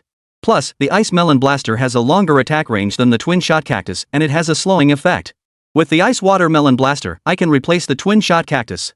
Suyu pondered inwardly. Closing the class panel, Suyu exited the instance. Upon exiting, he found a crowd still gathered before the Buried Bones dungeon entrance, all staring at him. The attention made Suyu feel slightly uncomfortable. Beside him, Lin Qingxue, observing the crowd's reaction, beamed with satisfaction. She grinned at Suyu and said, "Little brother, you're so amazing. Who would have thought you could break the record again?" Han Xie flashed a smile. "Yeah, looks like the 2 of us didn't help you at all just now, we actually held you back." Suyu replied, "Not at all. The second run was faster because I was already familiar with it." Then, as if something occurred to him, Suyu turned to Lin Qingxue. He turned to Lin Qingxue and asked, "By the way, where did that cooldown talisman come from just now?" After clearing Buried Bones land again, Suyu found himself back in cooldown.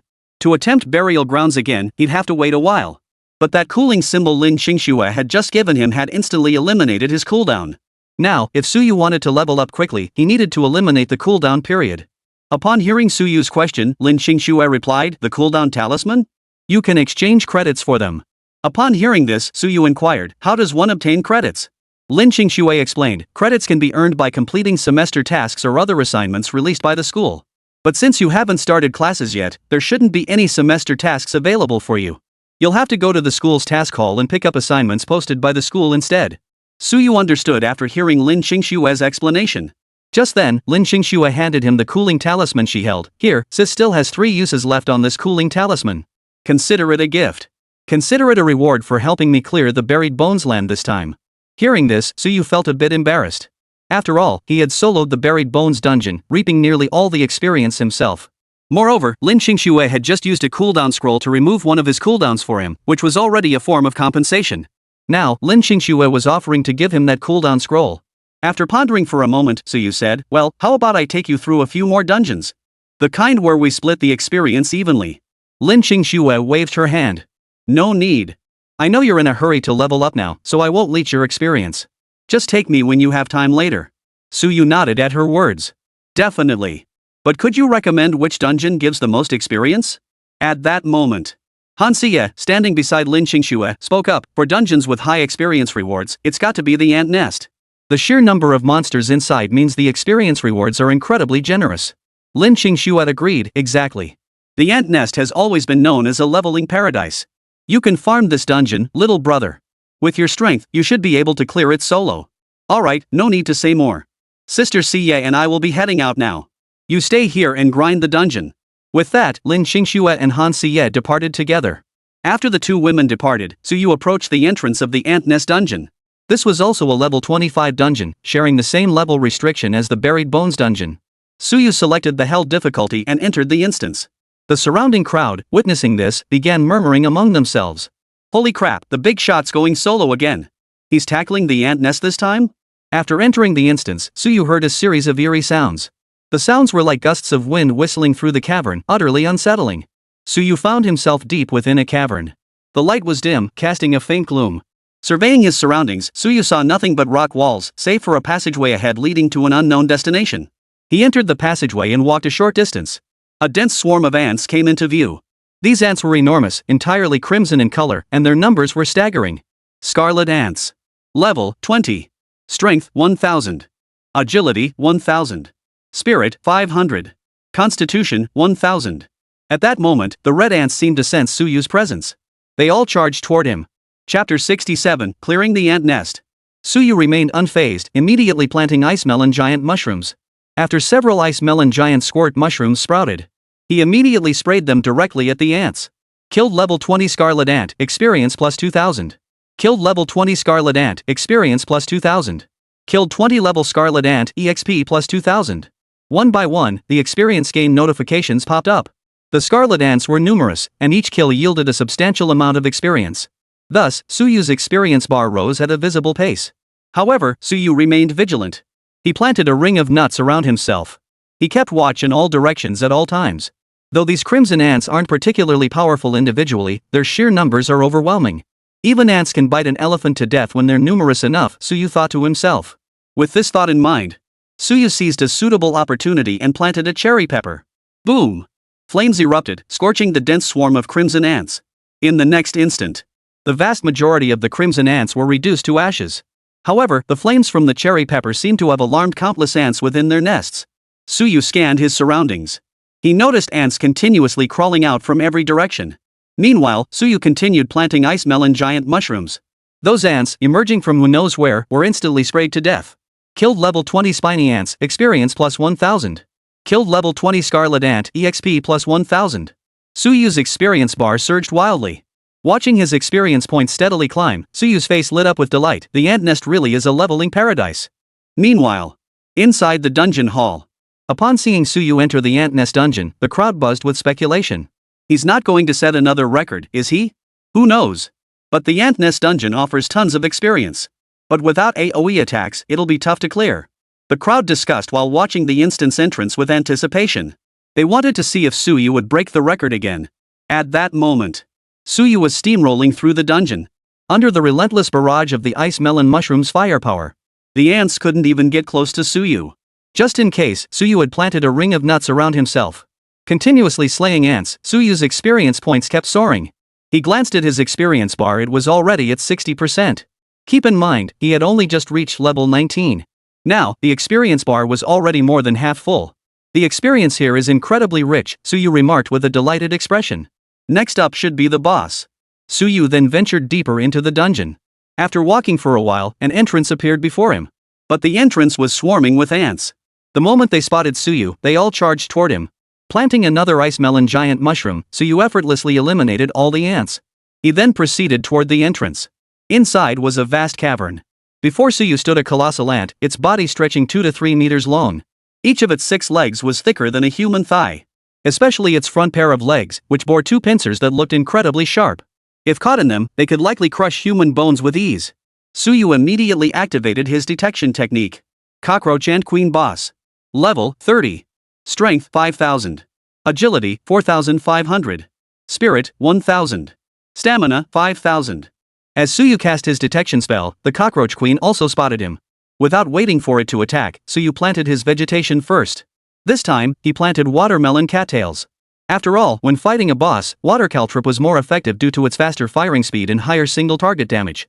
Suyu currently possessed over 1,000 points of initial sunlight. Planting 1 watermelon cattail consumes 50 sunlight points. Thus, Suyu planted over 20 watermelon cattails in one go. At this moment, all the watermelon cattails continuously hurled watermelons toward the Cockroach Queen. Boom! Countless watermelons slammed into the giant body of the Cockroach Ant Queen, dealing massive damage. The Cockroach Queen let out a pained shriek. Clearly, she could feel the extreme damage inflicted by Suyu's watermelon cattails. The next moment, it swung its massive pincers and charged straight at Suyu. However, before the Cockroach Queen had advanced very far, Suyu planted another plant. An ice blue ice mushroom nest melon appeared before the Cockroach Queen ant. Then, it leapt high into the air and slammed down onto its body. This single blow caused the Cockroach Queen's health bar to plummet by a full third. Simultaneously, the Cockroach Queen was frozen solid in place, unable to move. The ice mushroom nest melon's 3-second freeze activated. Meanwhile, magnetite and watermelon cattail continued their relentless assault. Thud! Thud! Thud! Countless watermelons smashed into the queen's body, shattering upon impact. The Cockroach Queen's health bar plummeted wildly, nearly reaching 0. 3 seconds later, the Cockroach Queen's freeze effect dissipated. It let out a hiss and retreated backward. However, the slow effect still lingered on its body, making its retreat painfully slow. Just then, it suddenly let out a piercing shriek. Then, in the next instant, a swarm of ants poured out from all directions, attacking Suyu. There were hundreds of them, enough to make anyone with trypophobia feel queasy. The Cockroach Queen ant stood at the rear, directing the ants to converge before her before launching their assault on Suyu. Suyu's expression remained unchanged. Though facing the dense swarm, the watermelon cattail proved less effective than the ice melon blast mushroom. It still possessed a small area AoE effect. Thus, the ants couldn't get close enough to him. In fact, upon seeing the ants appearing before him, a hint of delight flashed across Suyu's face. His sunlight was nearly depleted. The arrival of these ants provided the perfect opportunity to replenish his reserves. With that thought, Suyu unleashed a sunlight bomb. A twin sunflower blossomed before Suyu, then swelled. Boom! The swarm of ants was obliterated by the sunlight bomb. In that instant, Suyu's sunlight gauge was instantly refilled to full. The majority of the ants summoned by the Cockroach Queen had been wiped out. Moreover, the Cockroach Queen's health was now critically low. Suyu murmured softly, "It's time to end this." The next moment, he planted the immortal clover. Then, countless dense cactus spines erupted from behind Suyu, shooting toward the ants before him. In the blink of an eye, every ant, including the Cockroach Queen, perished. Defeated boss, Cockroach Queen ant experience plus 30,000. Obtained platinum weapon, Cockroach Scythe. Acquired epic material, Queen Ant Crystal Core. Cockroach Scythe. Quality, platinum. Effects, agility plus 40, constitution plus 40. Special effect, increases assassin class skill damage by 8%. Level requirement, usable at level 20. Suyu glanced at his experience bar. Clearing the ant nest once brought my experience to 80%. One more run should definitely get me to the next level. Suyu pondered this before exiting the instance. At that moment, outside the dungeon hall, the light screen above the ant nest instance flashed. The record's been broken. Holy crap, that guy is insane. He even broke the ant nest record. With so many monsters in the ant nest, I never thought the boss could solo it alone without even bringing a mage. At that moment, all eyes were fixed on Suyu, their expressions filled with intense excitement. Chapter 68, Unlocking the Spiked Nut King. On the light screen. Ant Nest record refreshed. Ant Nest Hell. Fastest record, 35 minutes 30 seconds solo. A 35-minute record? Is that even human? The previous record was 50 minutes, and that was a 5-man team. Exactly. That 5-man team had 3 AoE mages just to break it. But now, this guy soloed it with an absurdly fast time. The crowd buzzed with excitement, their eyes fixed on Suyu with intense admiration. Suyu paid them no mind. He used the cooldown scroll Lin Xingxue had given him to reset the Ant Nest dungeon's cooldown. He selected Hell difficulty and continued grinding. Witnessing this, the crowd erupted in gasps. Holy, the boss just went back in without even resting? Is he even human? That's just insane. I wonder if the pro can break the record again. I think it's very possible. Inside the instance. Rushing through the ant nest again, Suyu's pace became incredibly swift. He reached the deepest part of the instance in just 20 minutes. The cockroach queen ant had barely emerged. Ice mushroom nest melon. Sunlight bomb. Cherry pepper. Fairy clover. All 4 consumable plants were tossed out at once. The next moment. The cockroach queen's health bar was instantly wiped clean. Instant kill upon boss's appearance. Defeated cockroach queen, plus 30,000 EXP. Ding. Host level detected at 20. Rewarded with 1 gold card draw. Ding. Host has reached level 20, granting 1 gold card draw opportunity. Hearing this, Suyu felt a surge of excitement. Another chance to draw a gold card?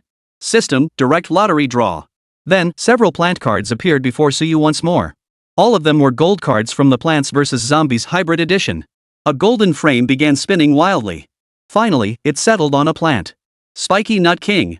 Spiky Nut King possesses high HP and defense.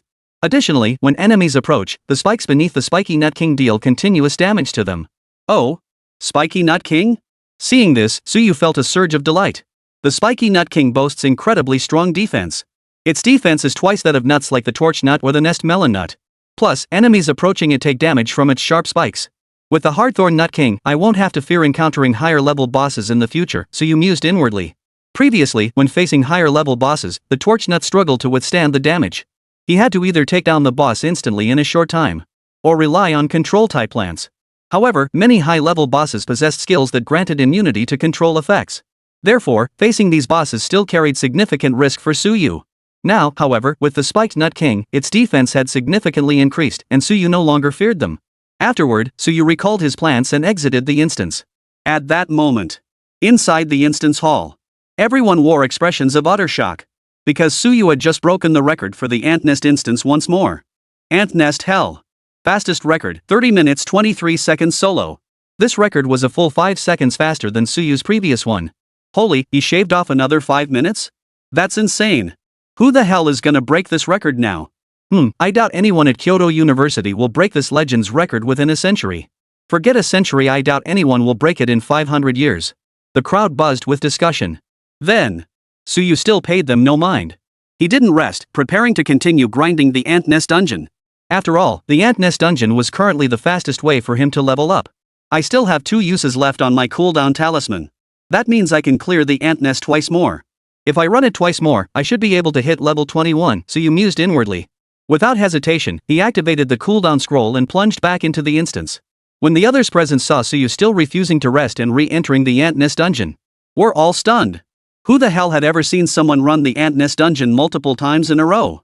Not even taking a break. And he was soloing it. The kicker? He kept breaking records every single time. That's how it is. Suyu spent another hour or so clearing the Ant Nest dungeon twice more. Each run took less time than the last. Everyone in the instance hall was stunned into silence. Today really opened my eyes, first time I've seen a dungeon record broken 4 times in a row. And it's all by the same person, soloing it. I doubt even in the history of our capital university has such a thing ever happened? And the guy's class is a gardener?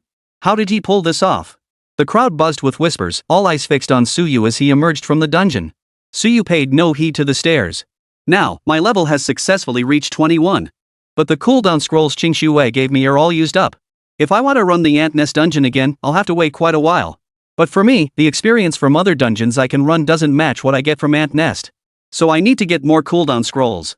I recall Qingxue mentioning they can be exchanged for credits. But how do I get credits? At this thought, Suyu glanced at the crowd surrounding him, intending to ask someone. When the crowd saw Suyu finally looking their way, They all excitedly crowded closer. Big Shot, we're counting on you. Big Shot, can you take me through a dungeon run? Junior, take your senior on a dungeon run, okay? I'll grant you any wish. Faced with their enthusiasm, Suyu felt a bit helpless. He could only turn to the nearest person and ask, "Excuse me, how do you earn those credits?" The boy Suyu addressed seemed flattered and a bit overwhelmed. He quickly explained, "Big Shot, for credits, you need to take your student ID to the mission hall to claim credit missions." "But, boss, it seems like you don't have a student card yet?" The new freshman class hadn't started classes yet. Therefore, items like student ID cards hadn't been issued yet. But Meng Jianchen mentioned that if I need anything, I can go see examiner Zhang Yuan. He's from the Academic Affairs Office at Capital University. Suyu pondered internally. With that thought, Suyu thanked the boy. "Thanks for answering my questions, senior." With that, he turned and walked away, heading toward the Academic Affairs Office. Chapter 69, The Mission. As for the boy Suyu had thanked, he couldn't help but flash an excited smile. "Ha, the Big Shot actually called me senior." He knew full well that a genius like Suyu would inevitably grow into a formidable presence in the future. And today, Suyu calling him senior would become his bragging rights for years to come. The surrounding students all looked at him with envy. They regretted not having volunteered to answer Suyu's question earlier. Meanwhile, after leaving the dungeon hall, Suyu headed toward the Academic Affairs Office. Inside an office, Zhang Yuan looked at Suyu and said, "Getting a student card is straightforward. However, credit tasks are divided into several tiers. The higher the tier, the more generous the credit rewards. Typically, accessing higher tier credit tasks requires greater authorization. This authorization is determined based on the number of tasks you've completed and your overall capabilities. With your abilities, you probably don't want to start from the lowest tier tasks, right?" Suyu nodded upon hearing this, then asked, "Director Zhang, is there a way to directly elevate my access level?" Zhang Yuan nodded. "Indeed, it is possible. However, you'll need to complete one task." Suyu's eyes lit up slightly at this, then he inquired what the task entailed. After a moment's thought, Zhang Yuan said, "Outside the capital lies a wilderness instance called the Polar Ice Field. Clearing this instance grants a chance to obtain the Ice Emperor's Heart. If you can obtain the Ice Emperor's Heart, I can directly elevate your privileges to the highest tier." Upon hearing the details of the mission, Suyu was somewhat taken aback. An outdoor instance called the Polar Ice Field? And you have to grind for the Ice Emperor's Heart? However, what truly surprised Suyu was that this instance was merely located in the outskirts. He believed that with his strength, he should be able to clear this dungeon. Seeing Suyu's calm expression, Zhang Yuan couldn't help but say, "Suyu, you should know that farming the Ice Emperor's Heart isn't easy. Although this dungeon is rated level 25, it's significantly harder than other level 25 dungeons. Even a well-equipped 7-person squad with an average level of 30 would struggle to clear it. Let alone obtaining the Ice Emperor's Heart, which has an extremely low drop rate." Hearing this, Suyu's expression remained unchanged as he nodded. "I understand, Director Zhang. If there's nothing else you need me to do, I'll be heading out now." Seeing this, Zhang Yuan waved him off without further comment, signaling Suyu to depart. After Suyu departed, a flash of light appeared before Zhang Yuan. A middle-aged man materialized before him, none other than Meng Changfeng. Zhang Yuan greeted him with respect, "War God Meng." Meng Changfeng nodded. At that moment, Zhang Yuan couldn't help but speak up, "God of War Meng, isn't it too difficult for Suyu to obtain the Ice Emperor's Heart?" It was obvious. The task Zhang Yuan had given Suyu was actually assigned by Meng Changfeng. Zhang Yuan knew full well that the drop rate for the Ice Emperor's Heart was extremely low. Even for most teams, farming it dozens of times wouldn't guarantee a drop. Moreover, the extreme Icefield instance was no walk in the park. Upon hearing Zhang Yuan's words, Meng Changfeng flashed a smile. "Do you think this kid can't pull it off?" Don't forget, the drop rate for the Ice Emperor's Heart is tied to both the number of party members and the time taken to clear the dungeon. The fewer the party members and the shorter the clear time, the higher the chance of dropping the Ice Emperor's Heart. Upon hearing this, Zhang Yuan seemed to grasp something. "So you mean Suyu plans to solo the extreme low Icefield dungeon?" It's important to note that while the extreme low Icefield instance is a level 25 dungeon, but it's practically impossible to clear it without a full 7-person party. Even 5-man teams are rare. Solo runs were practically unheard of. Meng Changfeng chuckled. "You probably haven't heard yet? That kid just now broke several records inside the dungeon hall. And he did it all solo."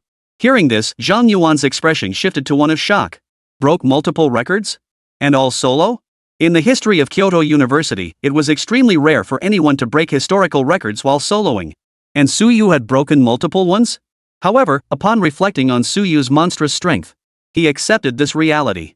Noticing the shift in Zhang Yuan's expression, Meng Changfeng remarked, "What? Do you still think this task is too difficult for Suyu?" At this, Zhang Yuan fell silent. If Suyu truly soloed the extreme low Icefield instance, and managed to clear it in a relatively short time, there was indeed a high chance of obtaining the Ice Emperor's heart. But wouldn't that be a bit too far-fetched? After all, he himself had teamed up with others to attempt the extreme low icefield dungeon in his youth. A 3-person team couldn't even clear it. Meanwhile, after leaving the Academic Affairs office, Tsuyu made his way to the teleportation array site at Kyoto University. He activated the teleportation array and instantly appeared at the city gates. After exiting the city, Tsuyu headed toward the direction of the extreme low icefield instance. 1 hour later, Tsuyu arrived at his destination. However, just as he neared the instance entrance, Tsuyu heard the sound of an argument echoing from the distance. Tsuyu looked over. 2 groups appeared to be facing off against each other. Several individuals stood before the dungeon entrance, dressed uniformly as if belonging to a guild. They had blocked the entrance, preventing others from approaching. Opposing them were a large but disorganized group, their voices chaotic and jumbled. The Flying Dragon Guild is way too bossy. What gives them the right to stop us from running the dungeon? Exactly. Wilderness dungeons are public resources. What gives your Flying Dragon Guild the right to monopolize them? Running the dungeon won't interfere with your Flying Dragon Guild members doing it. Among the Dragonfly Guild members blocking the dungeon, their leader wore an icy expression. Our Flying Dragon Guild is here to break the record for the Arctic Icefield and claim the Ice Emperor's heart. Until our Vice President obtains the Ice Emperor's heart, none of you are permitted to run the Polar Icefield dungeon.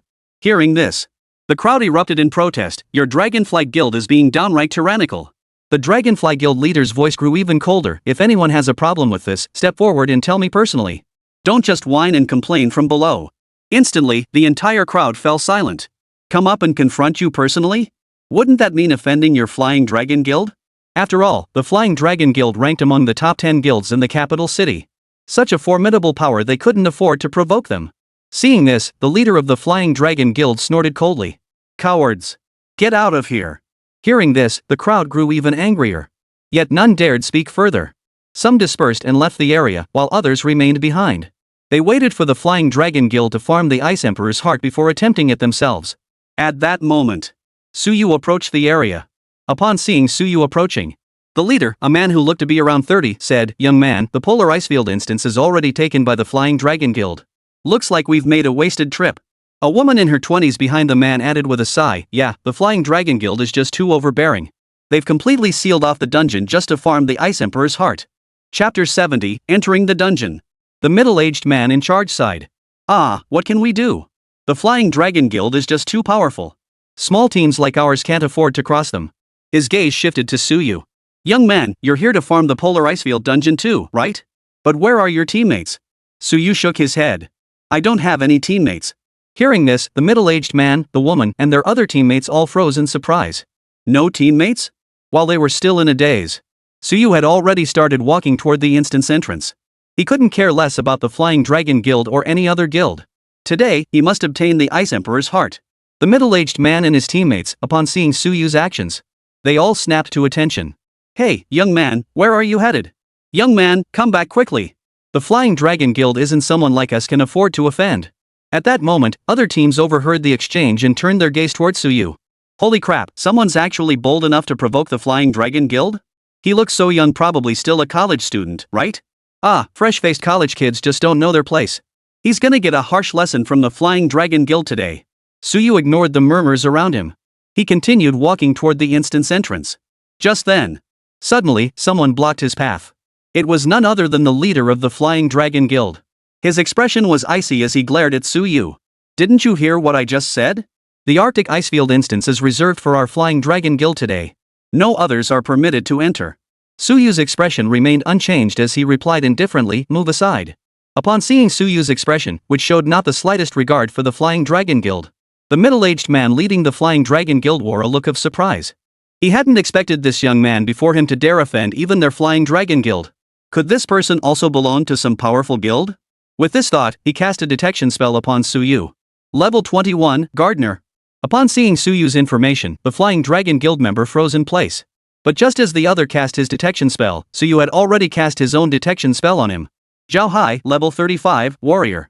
Seeing Zhao Hai freeze in shock, the other members of the Flying Dragon Guild, they all gathered around. "Captain Zhao, what's going on? Could it be that this kid is really high level?" At that moment, Zhao Hai was still a bit dazed.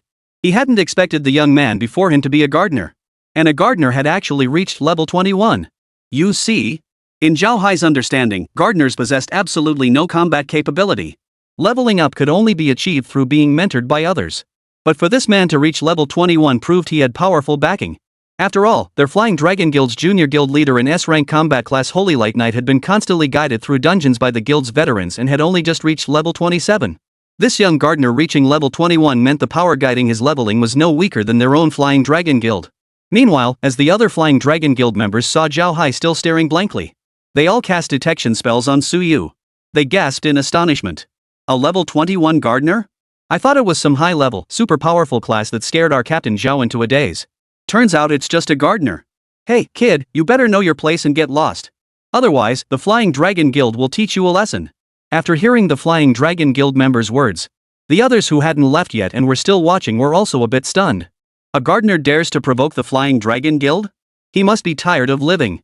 Among the group that had just tried to dissuade Su Yu from provoking the Flying Dragon Guild, the middle-aged Captain Shattering couldn't help but turn back to Su Yu and shout, "Young man, come back quickly.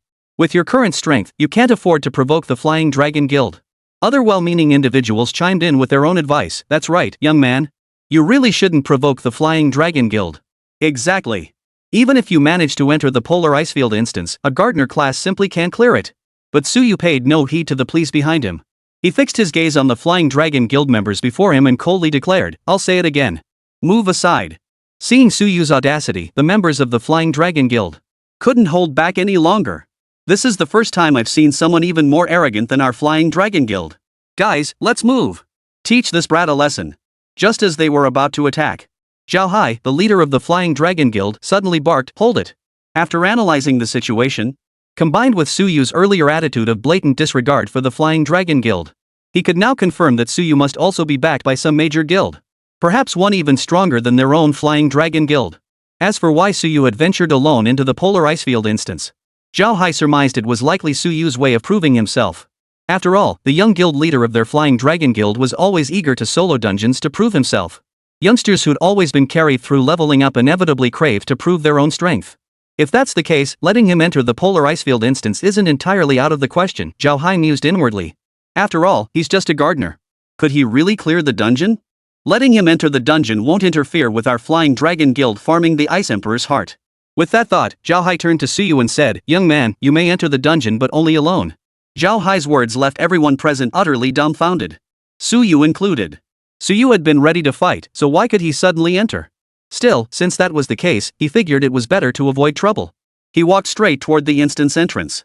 Chapter 71, Just Stab the Nut King. Su Yu arrived at the entrance of the Polar Icefield instance. He selected Hell difficulty without hesitation. After all, the drop rate for the Ice Emperor's heart was highest on Hell difficulty. At that moment, the onlookers witnessed Su Yu actually entering the instance. We're all stunned. What's going on? Why did the Flying Dragon Guild let that kid in? And he actually dared to pick Hell difficulty? And he's soloing it. Soloing the Hell difficulty of the Frozen Wastes? Is he out of his mind? Instantly, everyone began murmuring among themselves. Though they didn't know why the Flying Dragon Guild had let Su Yu enter the instance, their focus was entirely on Su Yu soloing Hell difficulty. Amidst the crowd, Shattering and his teammates were all a bit stunned. They too had overlooked the crucial point of why the Flying Dragon Guild had permitted Su Yu to enter the Polar Icefield dungeon. Shattering stared blankly for a moment. No wonder he had no teammates. He actually intended to solo the Polar Icefield dungeon. But, young man, you're a gardener class. Soloing the Hell difficulty Polar Icefield dungeon? Are you serious? Meanwhile, the other members of the Flying Dragon Guild were equally bewildered. They couldn't fathom why Zhao Hai had let Su Yu enter the instance. They were even more baffled by how Su Yu dared to solo Hell difficulty. Of course, Zhao Hai himself was equally baffled. He had no idea how Su Yu could possibly dare to do it either. You see, when the Flying Dragon Guild runs the Arctic Icefield dungeon, they aim to boost the drop rate for the Ice Emperor's heart. The party kept numbers to a minimum, daring only 5 members to tackle the Hell difficulty. Moreover, all 5 members were level 25 or above, equipped with the finest gear. But Su Yu, a mere level 21 gardener, actually intended to solo the Arctic Icefield dungeon? After a moment of stunned silence, Zhao Hai snorted coldly. Just as expected of a spoiled second-generation brat. He doesn't even know his own strength, yet dares to solo Hell difficulty. Fine by me. He probably won't last 3 minutes before coming back out. At least he won't be interfering with our Flying Dragon Guild's Ice Emperor's heart run anymore. Inside the instance, Su Yu was teleported onto a vast ice plain. Snow White stretched as far as the eye could see, with flakes still drifting through the sky. Su Yu frowned slightly. In an environment like this, even determining direction is tricky. If I take a wrong turn, I might truly get lost. He remained vigilant as he began walking along the path before him. In fact, Suyu's concern was justified. This was one of the major challenges of the polar icefield instance. In the past, some squads, when encountering powerful monsters, they would attempt to flee, planning to resume the fight after recovering their status. However, once they strayed from the path, they were highly likely to get lost. They would then be forced to exit the instance. At that moment, Suyu, who was walking along the path, suddenly saw several ox-like monsters appear before his eyes. These beasts were entirely snow-white, with sturdy white horns protruding from their heads.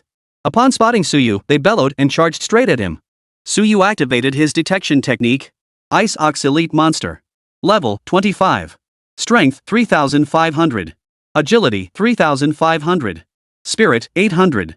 Stamina 4000. Skills Headbutt, Ice Spike. After reviewing the Ice Ox's attributes, Suyu thought for a moment and directly planted 5 watermelon cattails. For a monster of this level and attributes, it might be formidable to others. But for me, it's not particularly formidable. 5 water caltra plants will be more than sufficient, Suyu murmured softly.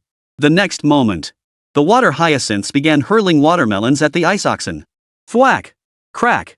The watermelons smashed into the ice oxen, exploding upon impact, dealing massive damage. In just a few breaths, all the ice cows were dead. Killed level 25 ice cow, experience plus 3000. Obtained common material, ice bull horn. The EXP gain is decent. I wonder if I can level up to 22 in this dungeon. This way, I'll finish the task assigned by Mang Zhanshan ahead of schedule. After grinding the ant nest several times, Suyu reached level 21 while also filling his experience bar halfway. Based on his assessment of the monster's experience yields, he wondered if he could level up. He hadn't forgotten the task Mang Zhanshan had assigned. Reaching level 22 before school starts? Suyu believed he could reach level 22 today. Suppressing his thoughts, Suyu stowed away the plant and pressed forward. From then on, Suyu encountered almost no resistance. After all, he wasn't afraid of even level 50 monsters. These mere level 25 creatures were dispatched in under 3 seconds each. About 30 minutes later. My experience bar has already reached 75%, Suyu murmured softly, glancing at his progress. Then, he looked ahead. A massive iceberg blocked his path. However, beneath the ice, a cave opened up. Clearly, Suyu would have to enter this cave next. I'm getting a bit tired from walking and it's getting cold too. Perfect timing, I'll warm up inside and have something hot to drink. With that thought, Suyu stepped into the cave. Once inside the cave, Suyu sat down immediately. He began taking out the prepared dry rations and hot water from his storage space. But at that moment, monsters suddenly began closing in on Suyu. These creatures resembled snowfield sprites, possessing perfect physiques and long ears. Each one wielded a blade. Spirit Blade Masters Enhanced Elite Monsters. Level 28. Strength 4000. Agility 4000. Spirit 100. Stamina 5000. Upon seeing these monsters, Suyu frowned slightly. Not even giving me time to rest? What a hassle. Well then, this is the perfect chance to test the damage of my new stab against the Nut King. With that thought, Suyu focused his intent. Soon, a ring of spiked Nut Kings appeared around him. Though they resembled nuts, they were significantly taller than ordinary ones. Entirely black, with sharp spikes protruding from beneath them, razor sharp. At that moment, the elf swordsmen charged towards Suyu. They raised their blades and swung directly at the spiked Nut Kings. Clang! A metallic clang echoed through the air. After striking the spiky Nut King, the spiky Nut King remained completely unscathed. Instead, a small chip appeared on the blades of the elf swordsmen. Seeing this, they all wore expressions of utter bewilderment. Before they could process what had happened, a sudden, intense pain shot through their feet. The spines of the Nut King had activated. The elf swordsman's health bars began plummeting at a visible rate. Chapter 72, Boss, King of the Ice Plains Elves. But the elf bladesmen didn't flee. They continued to charge headlong, slashing at the Nut King. Of course, their health bars were steadily decreasing as well. At that moment, outside the polar icefield instance. It's been half an hour already? Why hasn't that kid come out yet? Yeah, normally a gardener soloing hell difficulty wouldn't even last 3 minutes. What the hell is going on? Everyone stared at the dungeon entrance, murmuring among themselves. After all, in their eyes, Suyu, a gardener, soloing the hell difficulty of the polar icefield. He shouldn't last long before emerging in a sorry state. But who would have guessed that Suyu had already held out for over half an hour? Consider this, even among their own group, some 7-man squads could barely hold out for half an hour. Among the Flying Dragon Guild members, their leader Zhang Hai now furrowed his brow. Clearly, he hadn't expected Suyu to last this long. Could it be that kid's gardener has some special ability? How could he possibly endure over half an hour in the instance? For some reason, a bad feeling began to creep into Zhang Hai's mind. Could that kid actually solo hell difficulty? If that were the case, the drop rate for the Ice Emperor's heart would be incredibly high. After all, the drop rate for the Ice Emperor's heart is tied to both the number of players in the dungeon and its difficulty level. The fewer players in the party and the higher the dungeon difficulty, the greater the chance of dropping the Ice Emperor's heart. At that moment, Shattering, the leader of one of the teams in the crowd, was also deeply puzzled. How did that young man manage to endure so long inside the dungeon? Just then, someone in the crowd suddenly spoke up. Could it be that kid got lost in there? I think that's probably it. After all, it's easy to get lost in the polar icefield dungeon if you stray from the path. Exactly. And he probably doesn't want to lose face, so he's staying in there this long. Hearing this, the crowd began murmuring among themselves. They all suspected Suyu had gotten lost in the polar icefield instance. And to save face, he'd chosen not to exit the instance. Instantly, Zhang Hai's furrowed brow relaxed. He understood that mindset well. After all, he had spent considerable time with the young master of his own clan. He knew young people his age were fiercely protective of their pride. Therefore, he agreed with the other's reasoning, thinking to himself, that must be it. After all, I've never heard of any gardener in history who could solo a dungeon. Let alone soloing the hell difficulty of the polar icefield. At that moment, within the crowd, Shattering heard the surrounding chatter. He furrowed his brow slightly, murmuring to himself, is it all about saving face? But that young man doesn't seem like the type to do something like that. Shattering recalled Suyu's demeanor when entering the instance. His expression was utterly calm. It was the confidence of someone utterly certain of his abilities. Just then, a sudden burst of light erupted from the entrance of the polar icefield instance. Someone gasped, look! Someone's coming out, it must be that kid. All eyes turned to the light. However, when the light faded, what they saw was not Suyu. Instead, it was the Flying Dragon Guild's team. Ha! The Flying Dragon Guild team came out of the dungeon? Not that gardener kid? Did the Flying Dragon Guild clear the Arctic Icefield dungeon? The crowd buzzed with speculation. At that moment, Zhang Hai spotted the group emerging from the dungeon. He was slightly surprised, but he still walked up to a young man in the group. This young man was none other than Li Fei, the vice president of their Flying Dragon Guild. Zhang Hai looked at Li Fei and asked, young master, how did it go? Did you get the Ice Emperor's heart? Li Fei looked irritated and waved his hand dismissively. It didn't drop this time either. Hearing this, Zhang Hai wasn't surprised. After all, the Flying Dragon Guild's Polar Icefield raid team consisted of 6 members. With that many players, the drop rate for the Ice Emperor's heart was low, so it was normal for it not to appear. Just then, Li Fei suddenly furrowed his brow. He had overheard whispers among the crowd. What's going on? Who are they talking about, gardener, that kid? Upon hearing this, Zhang Hai informed Li Fei about Suyu's entry into the instance. He also shared his analysis and speculation that Suyu must have a powerful force backing him. After hearing Zhang Hai's words, Li Fei frowned slightly. Gardener? Possibly backed by a powerful force too? Though Li Fei was somewhat displeased that Zhang Hai hadn't followed his instructions to prevent anyone from entering the instance. He could understand Zhang Hai's reasoning. Moreover, the most crucial point was this. A gardener couldn't possibly clear the polar icefield instance, let alone farm the Ice Emperor's heart. At this thought, Li Fei sneered inwardly, a gardener daring to solo the polar icefield dungeon? Utterly overestimating his abilities. Meanwhile, inside the Arctic Icefield instance, all the elf blades surrounding the Spiked Nut King lay dead. Suyu calmly recalled all the Spiked Nut Kings. The damage from the Spiky Nut King's spikes isn't low either. Suyu had just observed the damage dealt by the spines and reached this conclusion. Let's keep moving forward. After retrieving all the Spiked Nut Kings, Suyu proceeded deeper into the cave. The path within the cave wasn't overly complex. Only occasionally did some elf swordsmen block the path. As for these elf swordsmen, Suyu simply planted watermelon cattails, instantly eliminating them all. After about 10 minutes, Suyu finally reached the end of the path. Before him lay a cavern resembling a palace. At its center sat a massive ice block, imprisoning an elf within. Looks like this is the boss, Suyu murmured to himself before stepping into the cavern. Just then, the massive ice block suddenly began to shake violently. Then, countless cracks spread across its surface. The next instant, the ice shattered completely into dust, and the male spirit inside opened its eyes. After casting his detection spell, Suyu saw the boss's information appear before his eyes. King of the Ice Plains Elves boss. Level 30. Strength 5000. Agility 5000. Spirit 2000. Constitution 6000. Skills Elf Curse, Ice Seal. This Ice Spirit King, though only level 30. Its stats rival those of level 35 monsters. In fact, they surpass those of level 35 monsters. No wonder regular teams need a 7-person squad to clear the low-level Ice Plains dungeon, Suyu murmured to himself. After all, the Arctic Icefield instance has a level requirement of 25 to 30. Facing this boss, a mere 5-person team would struggle to clear it. But even level 35 stats are too weak for me. Suyu made a mental decision. He directly planted water caltrop. Currently, Suyu's initial sunlight had reached around 1500 points. Planting one watermelon cattail consumed 50 sunlight points. Thus, Suyu planted nearly 30 watermelon cattails in one go. The next moment, countless watermelons shot straight toward the Ice Plane Elf King. Crack! Crack! Pop! The sound of watermelons exploding echoed throughout the entire cave. And within mere breaths, instantly wiped clean. Chapter 73, Unlocking Snowflake Frost Mushrooms. However, after the Ice Spirit King's health bar was depleted, Suyu received no notification of the boss being defeated. At that moment, the Icefield Elf King, whose health bar had been depleted, suddenly emitted a piercing shriek. Does the Icefield Elf King boss have a second phase?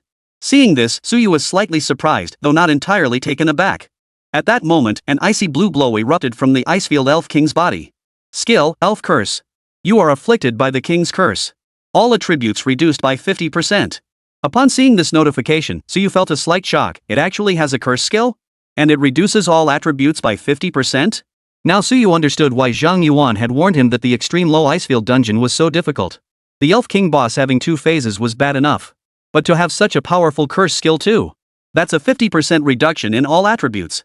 Meaning everyone's combat power would be halved. Suyu glanced at his stats panel. Every single attribute had been halved. But he didn't worry. Instead, he chuckled lightly. Your curse may be powerful, but it's useless against me. After all, what matters are my plants.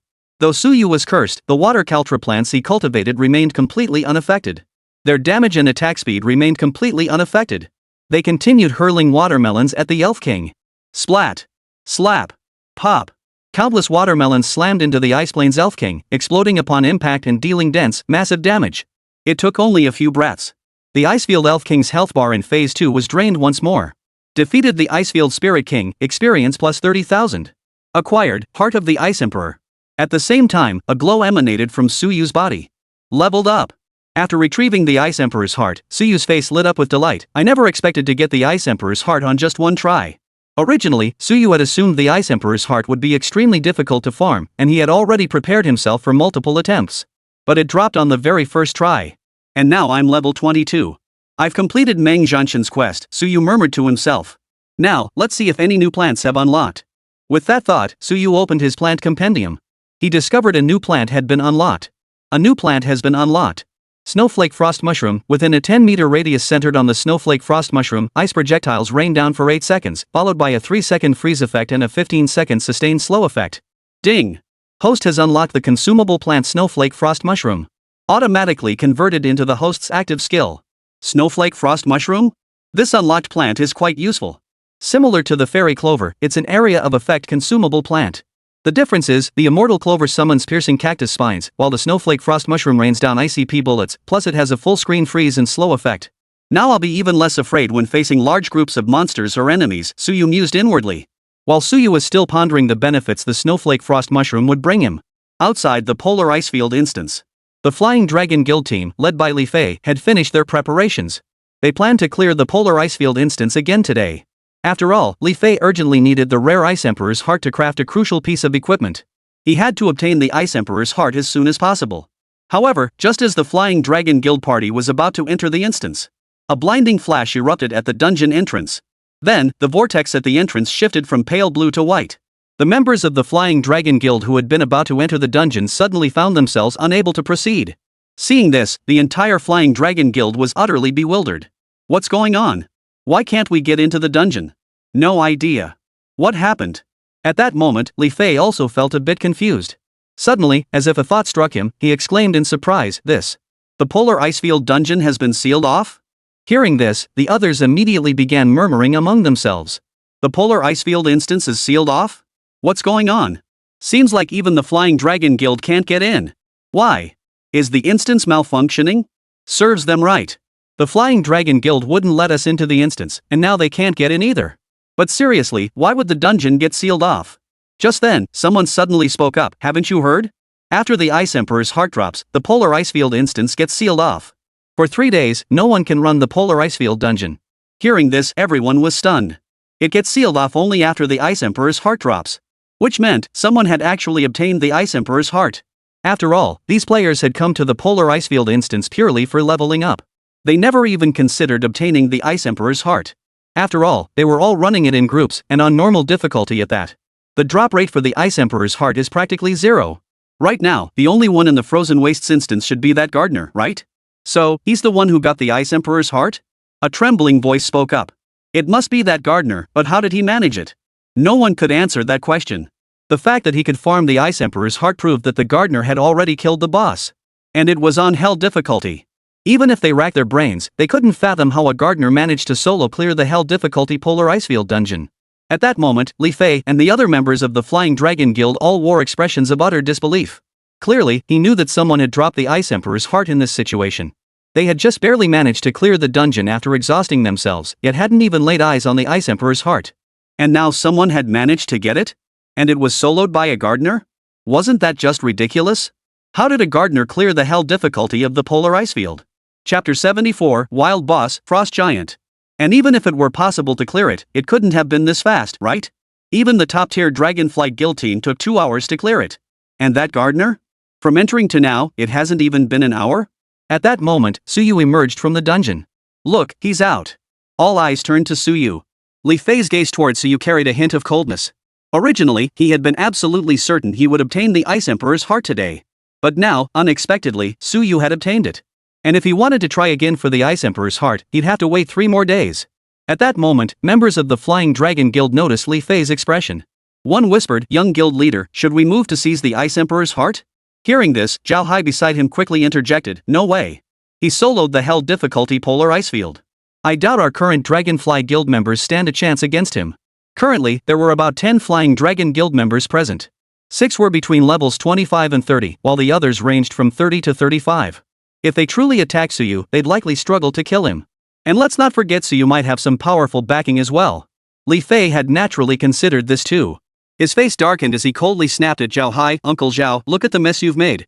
With that, he suppressed his displeasure and walked towards Suyu with a forced smile. Zhao Hai, left standing in place, let out a bitter smile. Originally, he had allowed Suyu into the Polar Icefield instance to avoid offending the power behind Suyu. But he never imagined that Suyu, a mere gardener, could actually solo the hell difficulty Polar Icefield instance. Meanwhile, as Suyu emerged from the instance, he naturally noticed Li Fei's icy glare and his extremely displeased expression. He had already braced himself for a major showdown with the Flying Dragon Guild. But at that moment, Li Fei approached Suyu with a broad smile. "Brother, you soloed the extreme Polar Icefield?" Li Fei asked with a smile. Suyu replied indifferently, "Yeah." Feeling Suyu's cold demeanor, Li Fei felt a pang of irritation. After all, as the young leader of the Flying Dragon Guild, he was the one who usually gave others the cold shoulder. When had anyone ever dared to give him one? But then, remembering Suyu's formidable strength, he forced a smile. "So, did you get the Ice Emperor's heart too, brother?" Suyu remained impassive. With that, Suyu prepared to leave. Since the Flying Dragon Guild showed no intention of confronting him at the moment, he saw no reason to linger. He intended to return to school promptly to hand over the mission. Just then, Li Fei suddenly grabbed Suyu's arm and said, "Brother, I need that Ice Emperor's heart urgently. I'm the young guild leader of the Flying Dragon Guild. Let's be friends. Name your price. I'll buy it." Suyu refused, "Not for sale." With that, Suyu shook off Li Fei's hand and walked away. Seeing Suyu's attitude, Li Fei's smile froze on his face. He hadn't expected Suyu to refuse him outright. After all, his Flying Dragon Guild ranked among the top 10 major guilds in the capital. The thought made the glare in Li Fei's eyes as he watched Suyu's retreating figure grow even darker. But in the end, he gritted his teeth and reluctantly averted his gaze. Meanwhile, Suyu had barely taken a few steps when he noticed a small squad approaching him. At the head was none other than Peng. Suyu recognized Peng too. Before he entered the instance, Peng had kindly warned him. Now, Peng said, "Young man, I never expected you to be this strong clearing the hell difficulty of the Polar Icefield instance solo." To be honest, Peng had been utterly baffled when he saw Suyu attempting to solo the hell difficulty of the Polar Icefield dungeon. After all, who had ever heard of a gardener soloing a dungeon? But he never imagined Suyu would actually clear the hell difficulty of the Polar Icefield. And in under an hour. That speed was probably faster than anyone who had ever cleared it before. However, recalling how Suyu had just refused to sell the Ice Emperor's heart to the Flying Dragon Guild, Peng couldn't help but warn him, "Young man, since you didn't sell the Ice Emperor's heart to the Flying Dragon Guild, you'd better be careful if you ever run into their members in the future." Suyu understood the concern behind the words. Therefore, Suyu nodded and said, "Thanks." Peng smiled faintly. "No problem. You're still a student, right? Suyu replied, yeah, I'm a freshman at Capital University. Hearing this, a woman behind Peng gasped, Kyoto University? I never imagined you'd be a student at Kyoto University, young man. They had all taken the college entrance exam themselves. They knew full well how incredibly difficult it was to gain admission to Kyoto University. Those who made it into Kyoto University were the absolute top geniuses in all of Dragon Nation. The thing is, you're just a freshman. A freshman who can solo the hell difficulty Polar Icefield dungeon. Even if a junior or senior from Kyoto University tried, they probably couldn't pull it off, right? Someone in the group remarked. Suyu merely smiled at their murmurs, saying nothing more. But just then, a sudden, distant roar echoed through the air. Everyone present turned to look. There, dozens of meters away from the Polar Icefield instance, a boss had spawned. What? A wild boss spawned? Run! That wild boss looks like a frost giant at least level 35. We're no match for it. Damn, what terrible luck. I never expected to run into a wild boss. Enough talk, let's get moving. That boss seems to be heading this way. Upon hearing the group's murmurs, Suyu grasped the situation. In the wild, bosses could spawn randomly. Bosses of all levels could appear. And now, someone had spotted a level 35 plus boss spawning in the distance. Most players tackling the Polar Icefield instance were between levels 25 and 30. Therefore, upon seeing the boss heading straight for them, everyone panicked and scattered in all directions. However, the members of the Flying Dragon Guild did not flee. They were the only group present with combat power exceeding level 30. In fact, when Li Fei looked at the charging boss, a hint of excitement flashed in his eyes. Because he recognized the boss as a frost giant.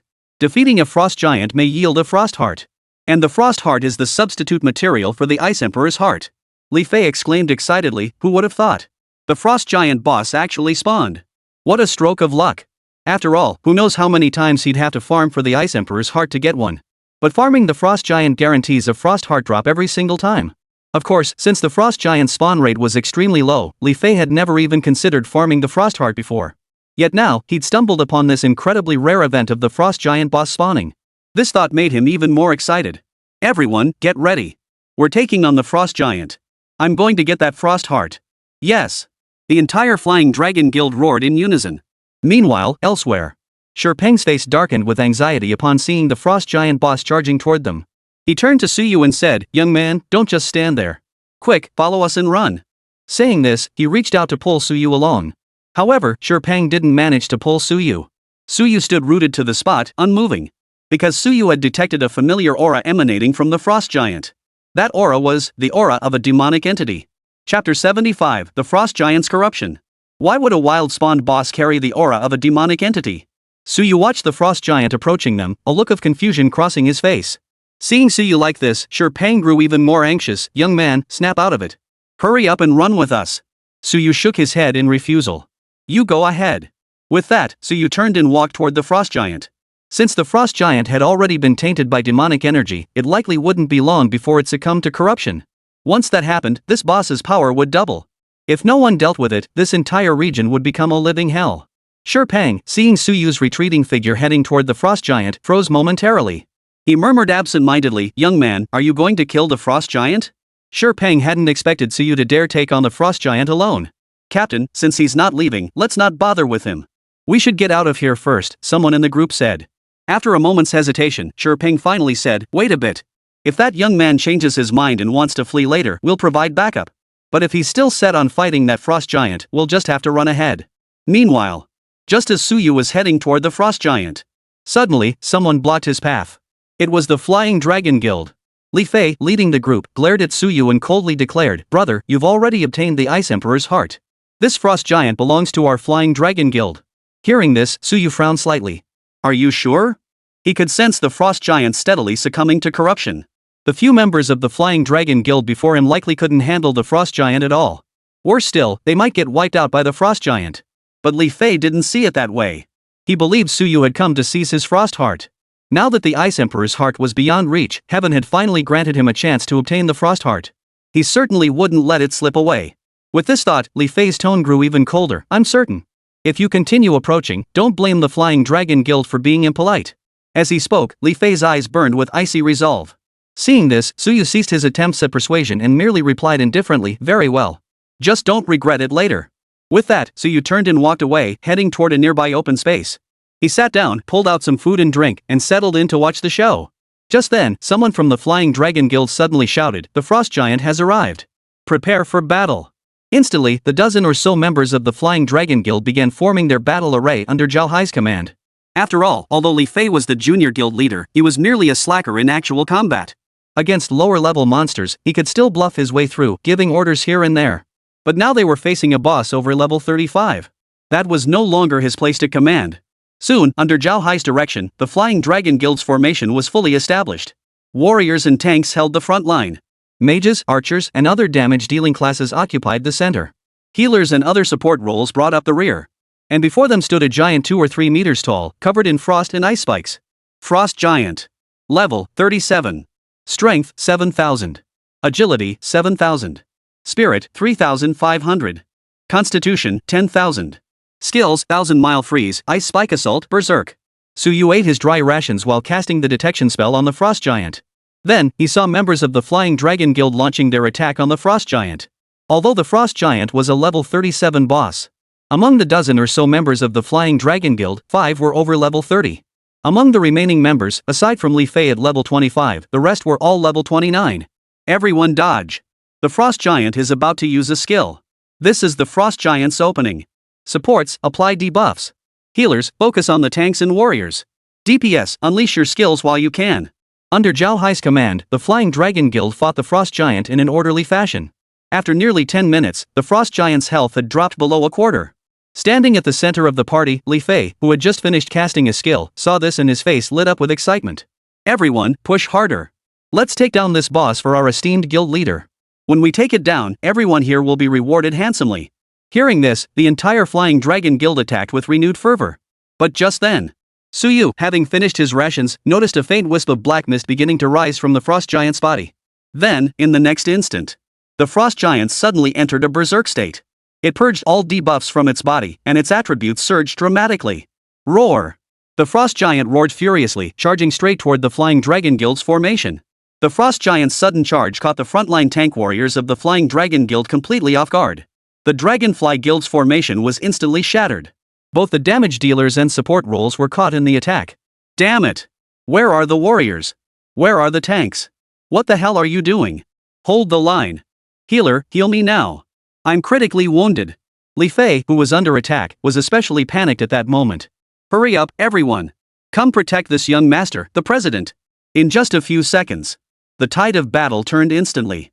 The Flying Dragon Guild team, which had been steadily chipping away at the Frost Giant's health, was now thrown into complete chaos. Seeing this, Zhao Hai shouted, "Everyone, don't panic. Supports, apply crowd control. Hold the boss down." Everyone prepared to form the formation again. However, before Zhao Hai could finish his command, the Frost Giant's body, which had been ice blue moments before, had now turned completely black. Then, its massive leg delivered a precise kick straight into Zhao Hai's body. The next instant, Zhao Hai's health bar emptied instantly. Commander of the Flying Dragon Guild, Zhao Hai, dead. Chapter 76, Instant Kill. Captain Zhao is dead. This boss is glitched. Run. After Zhao Hai's death, the Flying Dragon Guild members were instantly overcome with terror and turned to flee. However, the Frost Giant did not cease its attack after killing Zhao Hai. The instant the Flying Dragon Guild members turned to flee, it unleashed its skill. In an instant, over half of the Flying Dragon Guild members were killed. Those who survived were all left with severe injuries. At that moment, Li Fei, his face twisted with terror, sprinted towards Suyu at breakneck speed. Since he had been at the rear of the group, he hadn't been instantly killed when the boss unleashed its skill. Behind him, 3 or 4 others followed, all fleeing in terror. Suyu paid no attention to Li Fei or the Flying Dragon Guild members. His gaze fixed on the Frost Giant, his brow furrowing slightly. Corrupted Frost Giant. Level 37. Strength 14,000. Agility 14,000. Spirit 7,000. Constitution 20,000. Skills 1,000-mile freeze, icicle assault, berserk. Though the corrupted Frost Giant's level remained unchanged, its stats had doubled. These stats are probably on par with a level 50 boss. Moreover, it seems not yet fully corrupted. If given more time, its stats will become even more absurd. With that thought, Suyu wasted no more time. He rose immediately and strode toward the corrupted Frost Giant. In the distance, after witnessing the corrupted Frost Giant utterly shatter the Flying Dragon Guild, fear spread across every face. A boss this powerful was beyond their capabilities. A single skill from this boss could wipe out their entire squad in an instant. Captain, we need to run. Yeah, this Frost Giant's strength is probably on par with a level 50 player. Exactly. If you really want to rescue that kid, Captain, we should just forcefully take him away now. The team members were buzzing with discussion. But their consensus was clear, they needed to get out of here immediately. Finally, Shattering nodded. 2 of you come with me to persuade that young man to flee with us. If he still refuses, then it's beyond our control. With that, Shattering led a man and a woman towards Suyu. However, when they saw Suyu, who had been sitting there eating and watching the spectacle, suddenly rise and walk alone toward the corrupted frost giant, everyone's expressions froze in shock. After a long silence, a trembling voice finally broke the quiet. He's going to face that corrupted frost giant alone? At that moment, Suyu watched the corrupted frost giant striding toward him. A savage, frenzied aura washed over him. Suyu covered his nose slightly, frowned, and muttered, "This aura, just like that of a demonic fiend, is truly foul. Then let's make short work of this." At that moment, Li Fei, who had been running towards Suyu's direction, paid him no attention. After all, his sole focus had been on escaping. It was merely coincidence that his escape route led him towards Suyu. He ran a considerable distance until the footsteps of the frost giant behind him faded away. Only then did Li Fei stop, gasping for breath. Then, he recalled what Suyu had said to him. I hope you won't regret this later." At this thought, Li Fei's expression shifted slightly. Could he have known this frost giant would act abnormally? A wave of regret instantly washed over Li Fei. If only he had listened to Suyu earlier. Then his flying dragon guild wouldn't have suffered such devastating losses. Not only had they failed to obtain the frost heart, but so many lives had been lost. Just then, Li Fei suddenly heard the frost giant's fierce roar echoing behind him. Startled, he whipped his head around. What he saw was astonishing. A figure was slowly walking toward the corrupted frost giant. The colossal form of the frost giant stood in stark contrast to Suyu's slender frame, creating a powerful visual impact on Li Fei. Li Fei couldn't help but swallow hard, muttering in disbelief, is he actually going to fight the frost giant alone? The surviving members of the Flying Dragon Guild all stared in utter shock towards Suyu's direction. They never imagined Suyu would dare confront the frost giant head-on. After all, just moments ago, over a dozen members of the Flying Dragon Guild including several level 30+ players had nearly been wiped out. Now, a mere level 20-something gardener dared to challenge the frost giant alone. At that moment, a thought struck Li Fei, if he dies, then the Ice Emperor's heart would. The thought sent a wave of greed surging through Li Fei's mind. He silently plotted, this is already a safe distance. As soon as that kid gets killed by the frost giant, I'll grab the Ice Emperor's heart and run. With this goal set, Li Fei stopped running and settled down to rest. He waited for Suyu's death, ready to snatch the Ice Emperor's heart. By now, the frost giant was less than 10 meters away from Suyu. A faint smile touched Suyu's lips. Within my instant kill range. With that, Suyu unleashed his skill. Sunlight Bomb. Ice Mushroom Nest Melon. Cherry Pepper. Fairy Clover. Snowflake Frost Mushroom. In an instant, all sorts of special effects appeared. First came the exploding sun bomb. Then, the ice melon leaped high into the air and landed with a thud on the frost giant. The frost giant froze solid in place. However, the freeze lasted less than a second before Cherry Pepper exploded with a boom, dealing massive damage to it while simultaneously breaking the freeze effect. Next, a barrage of cactus spines pierced its body. Finally, countless ICP bullets rained down from the sky, pelting its body. In an instant, the corrupted frost giant's health bar was completely wiped out. Witnessing this scene, the crowd erupted in chaos. Chapter 77, Back to School. In the distance, Shattering squad. Those who had been about to flee froze in their tracks, staring wide-eyed in the direction of Suyu. All they saw were some peculiar-looking plants appearing before their eyes. Then, all sorts of special effects appeared. Frost, flames, wind-blown spikes. Then, that corrupted frost giant just died? The entire process probably didn't even take 3 seconds? For a moment, everyone fell into a deathly silence. All eyes were fixed on the distant youth, his expression serene. After a long while, Shattering finally managed to utter, his voice trembling, this hardly needed our help at all. Now, Shattering finally understood why Suyu had managed to solo the hellish polar ice field. He also understood why Suyu had chosen to take on the corrupted frost giant alone. Such power was utterly beyond the comprehension of someone like him, barely in his 20s. How ridiculous that he had just been trying to persuade him to flee. Meanwhile, Li Fei and the others from the Flying Dragon Guild all stood frozen in place. They couldn't believe what they'd just witnessed. The boss got one shot? One member swallowed hard before stammering out the words in a trembling voice. Li Fei snapped out of his shock, a trace of fear still lingering in his eyes. A wave of dread washed over him. Had they moved against Suyu earlier, he would likely be dead by now. As for now, Li Fei's hopes of snatching the Ice Emperor's heart had vanished into thin air. All he wanted now was to get the hell out of here. Just then, Li Fei suddenly saw Suyu turn around, locking eyes with him. Suyu's eyes appeared as calm as still water. Yet Li Fei felt as though he were staring straight into an abyss. This sight sent a chill down his spine, making him tremble uncontrollably. He frantically turned to his companions. Quickly escort this young master out of here. The members of the Flying Dragon Guild also sensed Suyu's gaze. Instantly, their hearts began to pound wildly. They immediately grabbed Li Fei and fled toward the distance. Watching the Dragonfly Guild members flee, Suyu was somewhat speechless. Was he really that terrifying? Still, he paid no mind to Li Fei's departure. He immediately began inspecting the spoils from slaying the corrupted frost giant. Corrupted frost heart epic grade material. Frost armor platinum quality. Frost grip platinum quality. 2 platinum grade items and an epic material. These should fetch a pretty penny, Suyu murmured with a faint smile. Now it's time to head back to school and hand over the Ice Emperor's heart to Director Zhang. After tidying up, Suyu prepared to leave. Just then, he noticed Sher Pang and the others in the distance. Suyu walked over and greeted them with a smile. Brother Sher, you guys haven't left yet? Sher Pang's voice betrayed a hint of nervousness. And no, little brother. I never imagined you were this formidable. I was actually worried you defended the Flying Dragon Guild earlier. Judging by your strength, you're probably not weaker than the Flying Dragon Guild's leader. To instantly defeat a boss comparable to a level 50 foe, Suyu's current strength likely rivals that of a level 60s rank combat class. And the Flying Dragon Guild leader was only level 55. Suyu smiled but didn't respond. Then he said, if there's nothing else, I'll be going now. Sher Pang hurriedly nodded. No problem. Then we'll part ways here, young man. Suyu nodded and departed. About an hour later, Suyu returned to the city. He then used the teleportation array to directly transport himself to Kyoto University. He first returned to his residence, took a shower, and then headed toward the academic affairs office. Suyu knocked on the door of Zhang Yuan's office. Come in, a voice called from inside. Suyu pushed the door open. Zhang Yuan, who was working at his desk, looked up in surprise at the sight of Suyu. Suyu? Weren't you supposed to be out of town farming the Ice Emperor's heart? Why are you back so soon? Suyu replied, I've already obtained the Ice Emperor's heart. Hearing this, Zhang Yuan jumped to his feet in shock. What did you say? You've already obtained the Ice Emperor's heart? How is that even possible? It hadn't even been 5 hours since Suyu left the city, let alone a full day.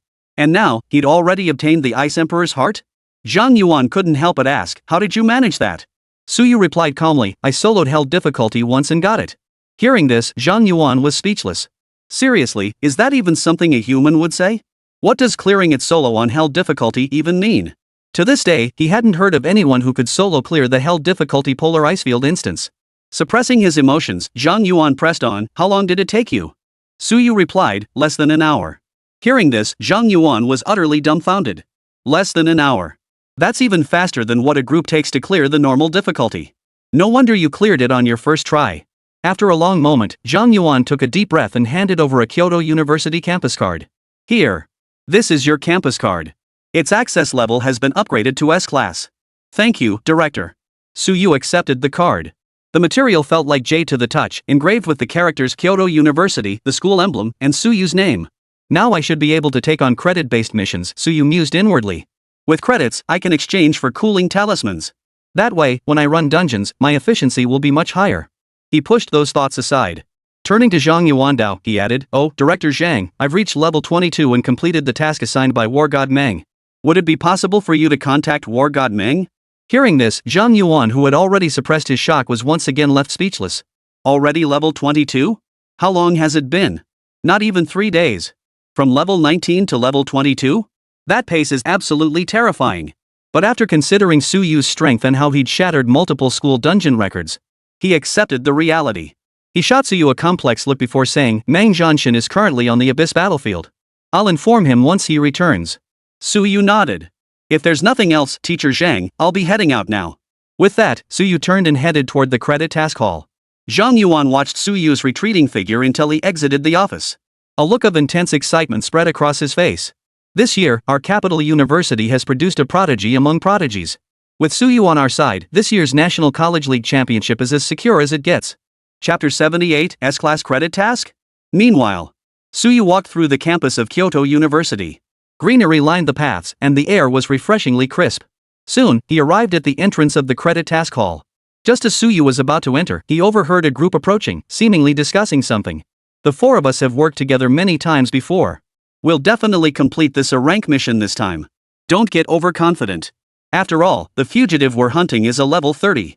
Right, we can't be careless. Last time we almost blew it. Suyu could faintly make out their conversation. They were heading out to apprehend someone. After all, even in this world, there are some bad people. And those villains who had transformed into powerful professionals could cause even greater destruction. Among Kyoto University's credit-based missions, apprehending fugitives was one of the tasks. After the group walked away, Tsuyu entered the mission hall. The hall was crowded with people, all there to claim credit assignments. After all, at Kyoto University, having no credits was absolutely unacceptable. High-quality gear, cooldown scrolls for dungeons, and other such items all required credits to purchase. A massive light screen dominated the center of the hall, displaying mission information. Tsuyu scanned the screen. C rank mission, capture a level 25 fugitive. Fugitives class, B rank combat class. Reward, 10 credits. B rank mission, defeat the level 30 wild boss forest wood demon to obtain the wood demon's heart. Reward, 20 credits. A rank mission, capture a level 30 fugitive gang. Reward, 30 credits. After reviewing these missions, Tsuyu understood. Credit missions come in two types. One involves capturing fugitive criminal professionals. The other involved submitting materials dropped by wild bosses. But C rank, B rank, and even A rank missions are still too easy for me. And the credits are pitifully low, Tsuyu mused inwardly. But where are the S rank missions? Tsuyu muttered to himself in confusion. Because he realized he hadn't spotted any S rank missions listed. At that moment, an upperclassman beside Tsuyu overheard him and turned to look. You want to take on an S rank mission? First time taking a mission, huh? You need to register over there for S rank missions. Pointing toward a processing window, the senior explained. Tsuyu nodded his thanks. At that moment, others overheard the senior's words and all turned to look. Someone's taking an S rank mission? Holy crap, there are probably less than 100 people at our capital university who can take on S rank missions. Which big shot is taking one this time? Whispers spread through the crowd, all eyes fixed on Tsuyu. Ignoring the stares, Tsuyu walked straight toward the window the senior had pointed to. Just then. Suddenly, someone gasped, it's him. That god-tier freshman. What? A freshman? But the freshmen haven't even started classes yet. Yeah, bro, you must be mistaken. How could a freshman take on an S-rank mission? Does he even have the clearance? Then someone spoke up, he really is that freshman. Didn't the school rumors say he broke records in multiple dungeons in the dungeon hall? That was him. The moment those words left his mouth, the entire crowd erupted. He broke the records? How is that possible? Yeah, how could a freshman possibly break dungeon records? And solo, no less. It was him. I saw it too. That's right, it was this newbie legend. Back when Tsuyu broke the dungeon record, many people witnessed it. As more and more people came forward to testify, the others present had no choice but to believe it. Still, they found it hard to believe. A freshman breaking the dungeon record? That was a major blow to the pride of us sophomores, juniors, and seniors. Suddenly, a cold snort echoed through the crowd. So what if he broke the dungeon record? He's just a freshman without even a student ID, yet he can't even take on credit missions. Let alone take on an S-rank mission requiring S-level permissions. Hearing this, Tsuyu, who had been walking toward the service counter, stopped in his tracks and turned to look. He recognized the speaker, a familiar face. It was Zhang Tian, the teammate Han Siye had recruited when Tsuyu was grinding dungeons in the dungeon hall earlier. Now, amidst the crowd, Zhang Tian also noticed Tsuyu looking at him. However, Zhang Tian didn't back down, his gaze carrying a hint of coldness. After all, Tsuyu had cost him a great deal of face earlier. Not only had Tsuyu cost him the chance to run dungeons with Han Siye and Lin Qingxue, he had also made him look utterly ridiculous in front of everyone. Thus, when he saw Tsuyu about to take on a credit task, he couldn't resist mocking him. Upon hearing Zhang Tian's words, the crowd began murmuring among themselves. Yeah, how can a freshman who doesn't even have a student ID take on credit missions? Exactly. Even if the school made an exception and gave him a student card, he couldn't possibly take on an S-level mission. Exactly. To take on an S-level task, you have to start from lower-level tasks and gradually work your way up to gain the necessary permissions. Only after reaching S-level permissions can you take on an S-level credit task. At that moment, someone kindly reminded Tsuyu. Junior, you can't take an S-rank mission right now, but if you have a student ID, you can start with C-rank missions. Exactly. Junior, with your strength, could you take your senior on a C-rank mission? Take your senior along, Junior. I can grant you one wish. At that moment, Zhang Tian, who had been wearing a cold smirk, suddenly turned grim. He had intended to mock Tsuyu for not understanding the rules of accepting credit missions. Instead, now so many people were explaining the rules to Tsuyu and even asking him to lead them. Zhang Tian was furious. Meanwhile, Tsuyu paid Zhang Tian no mind whatsoever. In his eyes, Zhang Tian was nothing but a clown. He thanked the senior students who had kindly invited him to join their credit tasks. Thank you, seniors. However, I now have the authority to accept S-class missions. With that, Tsuyu turned and headed toward the counter for accepting S-rank missions. At that moment, upon hearing Tsuyu's words, everyone was utterly dumbfounded. Chapter 79, he must have pulled some strings. What? Junior, you mean you have permission to take on S-rank missions now? How is that even possible? The crowd buzzed with disbelief at Suyu's claim. Zhang Tian sneered coldly, authorization to take on S-rank missions? Who do you think you are? At our capital university, only about 100 people have S-rank access and they're all seniors in their 3rd or 4th year. And you, a freshman who hasn't even enrolled yet and hasn't completed a single mission, claim to have S-rank access? You've got to be kidding me. Suyu ignored Zhang Tian's mockery. This time, he didn't even pause his stride. He walked straight up to the service counter, handed his student ID to the clerk behind it, and stated, "I wish to accept an S-level mission." The clerk was a girl who looked around 20, likely also a student at the capital university. The university provided numerous part-time positions for students, and the credit task hall was one such role. As she looked at Suyu, a hint of peculiarity flickered in her eyes. Clearly, she had overheard the earlier murmurs. Taking Suyu's card, she couldn't help but ask, "Junior, do you really have S-level authorization?" Suyu remained silent, merely nodding in response. Seeing this, the girl said no more. She placed Suyu's student card against a card reader. Beep. A single beep sounded. A mechanical voice announced, "Student, Suyu, freshman. Access level, S-class." As the mechanical voice echoed, the entire task hall erupted in chaos. What's going on? He actually has S-level permissions? How is that possible? How could a freshman possibly have S-level permissions? The crowd buzzed with murmurs, utterly baffled. Zhang Tian's expression instantly darkened. He hadn't expected Suyu to actually possess S-rank authorization. At that moment, Suyu turned to the girl at the service window and said, "I want to take an S-rank mission." Upon seeing Suyu's genuine S-level authorization, the girl wasted no time in getting to work. She immediately began processing his request with swift efficiency. Within 10 seconds, she looked up at Suyu and said, "Mr. Su, there's only one S-rank mission available right now. The mission involves apprehending a criminal gang. What do you think?" Without hesitation, Suyu replied, "I'll take it." The girl didn't say another word. She quickly finished her operations and handed Suyu 2 sheets of paper. "Su, this is the mission briefing, and here are your 2 teammates' profiles." Hearing this, Suyu furrowed his brow slightly. Teammates? Aren't S-rank missions supposed to be solo? Hearing Suyu's question, the girl was completely taken aback. This was an S-rank mission. A mission of this caliber was impossible for a single person to complete. And this guy here actually wanted to take on an S-rank mission alone? Then, she caught Suyu muttering under his breath, "If there are teammates, so be it. It makes no difference to me either way." Hearing this, the girl grasped Suyu's meaning. He was saying that teammates were utterly useless to him. Thinking this, she couldn't help but advise, "Su, S-rank missions are incredibly difficult. You really should be careful and coordinate well with your teammates." Suyu didn't respond, merely nodding before turning and walking away. After Suyu departed, the crowd in the mission hall erupted in whispers once more. Holy crap, he actually took an S-rank mission. A freshman getting S-rank access? That's unprecedented in the history of our capital university. Aren't you curious how Suyu got his S-rank access? Exactly. Even if he's incredibly strong, he'd still need to complete tons of missions to reach S-rank. The crowd couldn't fathom how Suyu had obtained S-rank privileges. Just then, Zhang Tian, whose face had been dark and sullen, suddenly spoke coldly, "You guys don't know, do you? Suyu is the provincial top scholar of Jiangnan province. He only got S-level access because the school pulled strings for him." Hearing this, the entire crowd erupted. Pull strings? Since when did our capital university allow that? Exactly. This is unfair. Why do we have to complete so many missions just to reach S-level access, while he gets it the moment he enrolls? Exactly. So what if he's a provincial top scholar? Kyoto University has more than enough provincial top scholars. They didn't pull strings to get here. Some faces darkened with anger, clearly dissatisfied with the situation. However, some students sided with Suyu. If you could solo a dungeon and break the record, the school would give you a backdoor pass too. Exactly. Sure, Suyu's a freshman, but the records he's broken? I doubt anyone will ever match them. In an instant, the crowd erupted into a heated argument. Zhang Tian hadn't expected so many people to side with Suyu. His expression darkened considerably. Just then, someone spoke up, "I don't oppose the school granting Suyu special treatment for breaking the solo dungeon record. After all, his strength is undeniable. But if Suyu fails to complete this S-rank mission, his S-rank privileges must be revoked." Hearing this, several voices chimed in, "Exactly. If Suyu fails the S-rank mission and the school doesn't revoke his privileges, I'll definitely file a complaint with the principal's office." Exactly. Kyoto University can make exceptions for geniuses, but it can't make exceptions for those lacking strength. In an instant, everyone converged on a single consensus.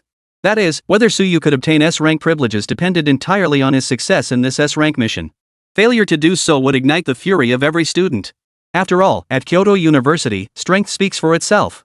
Zhang Tian's previously sullen expression gradually softened. He sneered inwardly. Suyu, let's see how you'll handle this now. I refuse to believe someone like you, someone who's never even completed a single mission, can pull off this S-rank task. Chapter 80, Teammate? More like dead weight. Meanwhile, Suyu was unaware that he had already sparked heated discussions among the students of Capital University. After stepping out of the mission hall, he glanced at the 2 sheets of paper the girl had handed him earlier. The first sheet detailed the fugitive gang's information, their professions, ranks, and past crimes. The exact number of members in this fugitive gang was unknown. However, it was known that their leader had reached level 36, AB rank warrior class. Not only were they formidable in strength, but they were also cunning beyond measure, having led their subordinates to evade capture on multiple occasions. Moreover, this criminal gang is utterly depraved. They have claimed over 20 lives. They've plundered over 50 million gold coins. As Suyu scanned the list of crimes detailed on the paper, rage surged within him. After becoming powerful, instead of targeting alien races, they turned their blades against their own kind. And to commit such a multitude of crimes, utterly unforgivable. After a long moment, Suyu suppressed his rage and turned his gaze to the second page. The second sheet contained detailed information about Suyu's 2 teammates, along with the mission's time and location. Chunyu, Senior. Occupation, S-rank water mage, level 37. Zhao Yingfei, Senior. Class, S-rank berserker, level 37. Both teammates were seniors. This was quite normal, as the majority of S-rank holders at Kyoto University were seniors. The remaining minority are all juniors. As for freshmen like Suyu, oh wait, a prospective freshman being able to take on missions? That's unprecedented in Kyoto University's history. After committing his teammates' appearances to memory, Suyu continued reading. The specific location for this mission was an abandoned factory on the outskirts of Kyoto. Reconnaissance confirmed the fugitives were currently hiding within that abandoned factory. The mission was scheduled for tomorrow. Since the mission isn't until tomorrow, I can get some proper rest today, Suyu thought to himself. After all, he had just returned from a wilderness run to farm Ice Emperor's heart. Although clearing dungeons required no effort at all for Suyu, it was incredibly easy. Walking around was still pretty tiring. Therefore, Suyu headed straight back to his residence, intending to get some proper rest. The next day, Suyu walked toward the school's teleportation array under the morning sun. After Suyu departed. Meanwhile, in Zhang Yuan's office, Zhang Yuan stared at a message on his phone, his expression clouded with worry. Is it appropriate for the freshman academic director to directly grant S-level permissions to new students? We fought tooth and nail to earn our privileges, why should someone else get them handed to them? Should exceptions be made for top geniuses? After a night of fermenting, the news of Suyu obtaining S-level permissions had spread like wildfire across the entire campus. Now, the entire campus forum of Kyoto University was abuzz with discussions about Suyu's S-level access. Zhang Yuan hadn't anticipated the incident escalating to this extent. All he could do now was silently pray, Suyu, you absolutely must complete this S-rank mission. Otherwise, with all this pressure, I'll be punished too. Just then, a figure suddenly materialized before Zhang Yuan.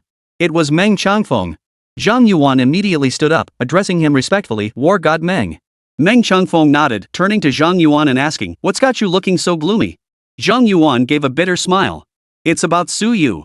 Hearing this, Meng Changfeng's brows furrowed slightly. Suyu's matter? Could it be Suyu encountered danger while grinding the Ice Emperor's heart? Hearing this, Zhang Yuan hastily waved his hands. No. Suyu returned yesterday after grinding the Ice Emperor's heart in less than 5 hours. For a moment, Meng Changfeng was utterly stunned. He returned after farming the Ice Emperor's heart in just 5 hours?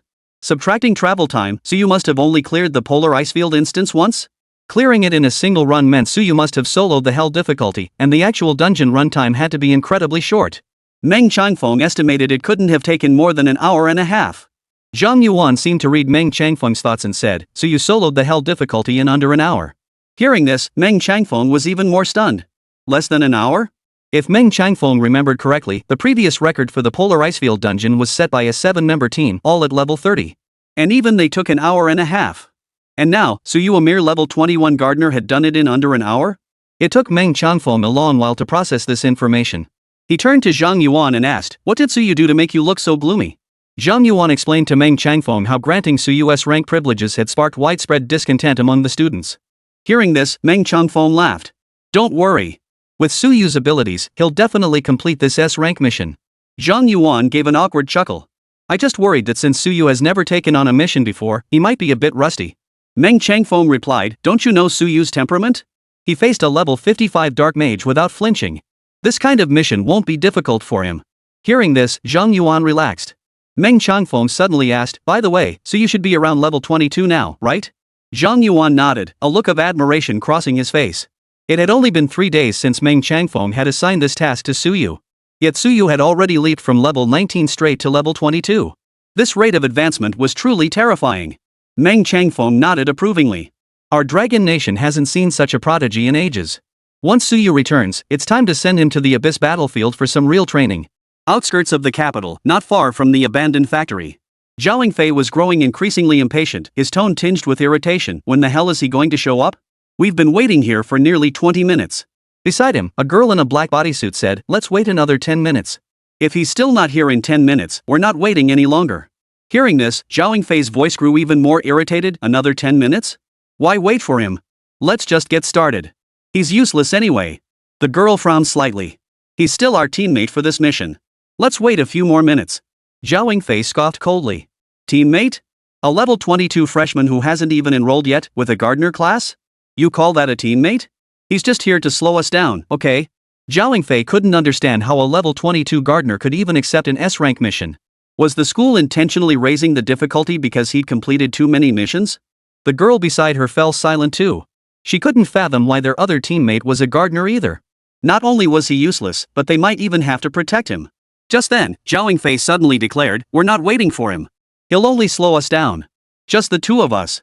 Let's go complete this mission directly. The girl hesitated for a moment, but ultimately decided not to wait any longer. But just then, she suddenly heard footsteps. He's coming. Hearing this, Zhao Yingfei also looked toward the direction of the footsteps.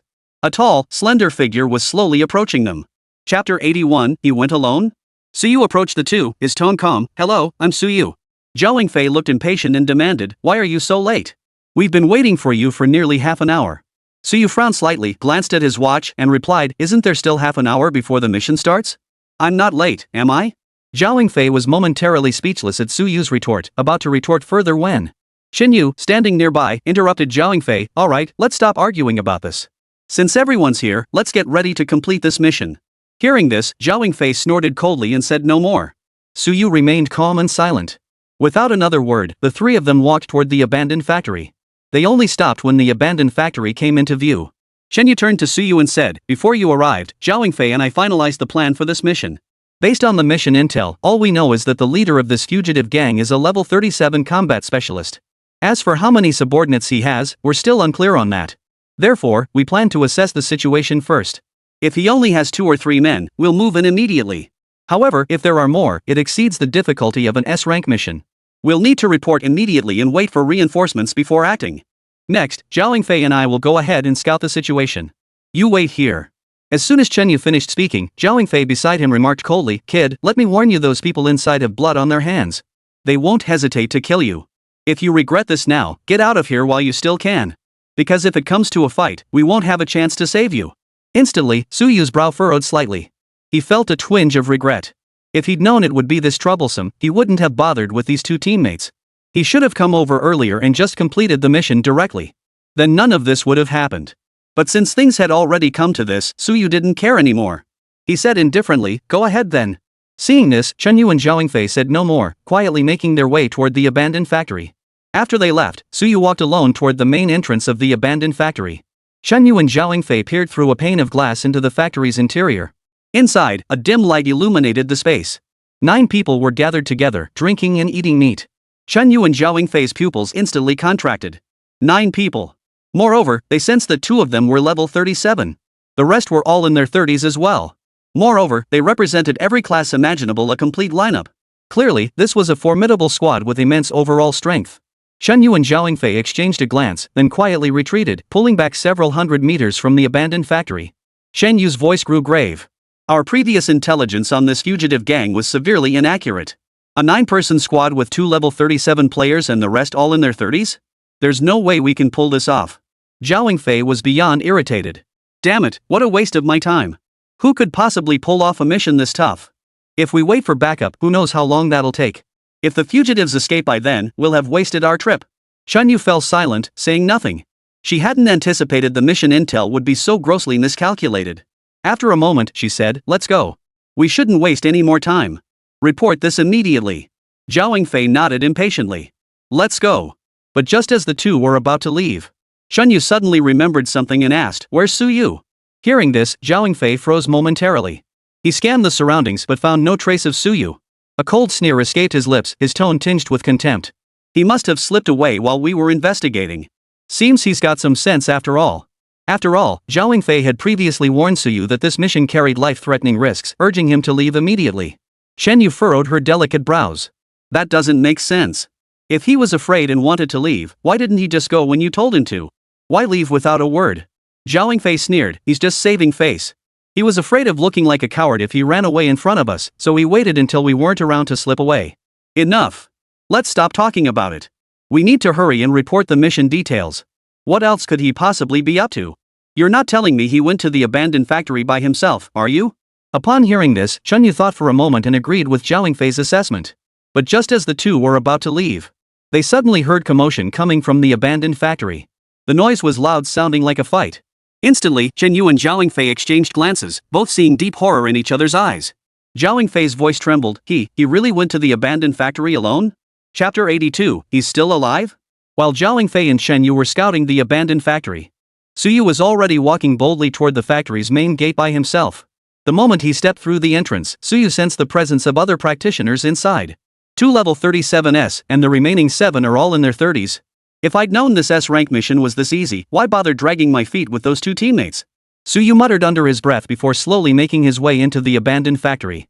Inside the abandoned factory at that moment, 9 men were still gathered around, drinking and eating meat. Here, brotherly, let me toast you.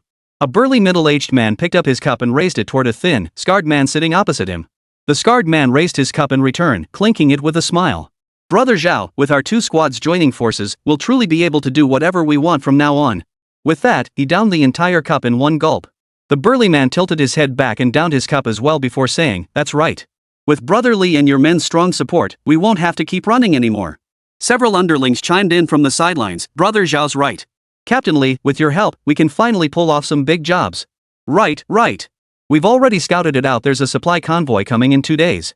Our first big job after merging our 2 squads will be robbing that convoy.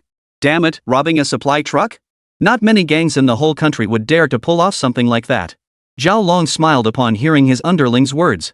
Then, he turned to the thin, scarred man before him and said, Brotherly, my guys are right. We'll raid that supply truck the day after tomorrow. What do you say?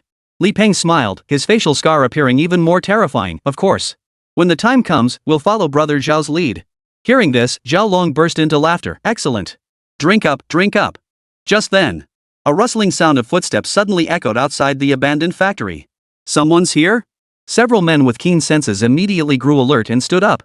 The burly man, Zhao Long, took a big bite of meat before speaking calmly. Probably just another police squad coming to arrest us. No big deal. After we take care of them, I'll just find another spot to keep eating and drinking. Li Peng remained utterly calm, taking a sip of wine without the slightest flicker of emotion. Seeing that the 2 level 37 captains showed no concern, the few subordinates who had been slightly on edge instantly relaxed. Exactly. Now that our 2 squads have merged, what's there to fear from the police? They're coming at just the right time. I haven't killed anyone in ages, and I'm getting a bit restless.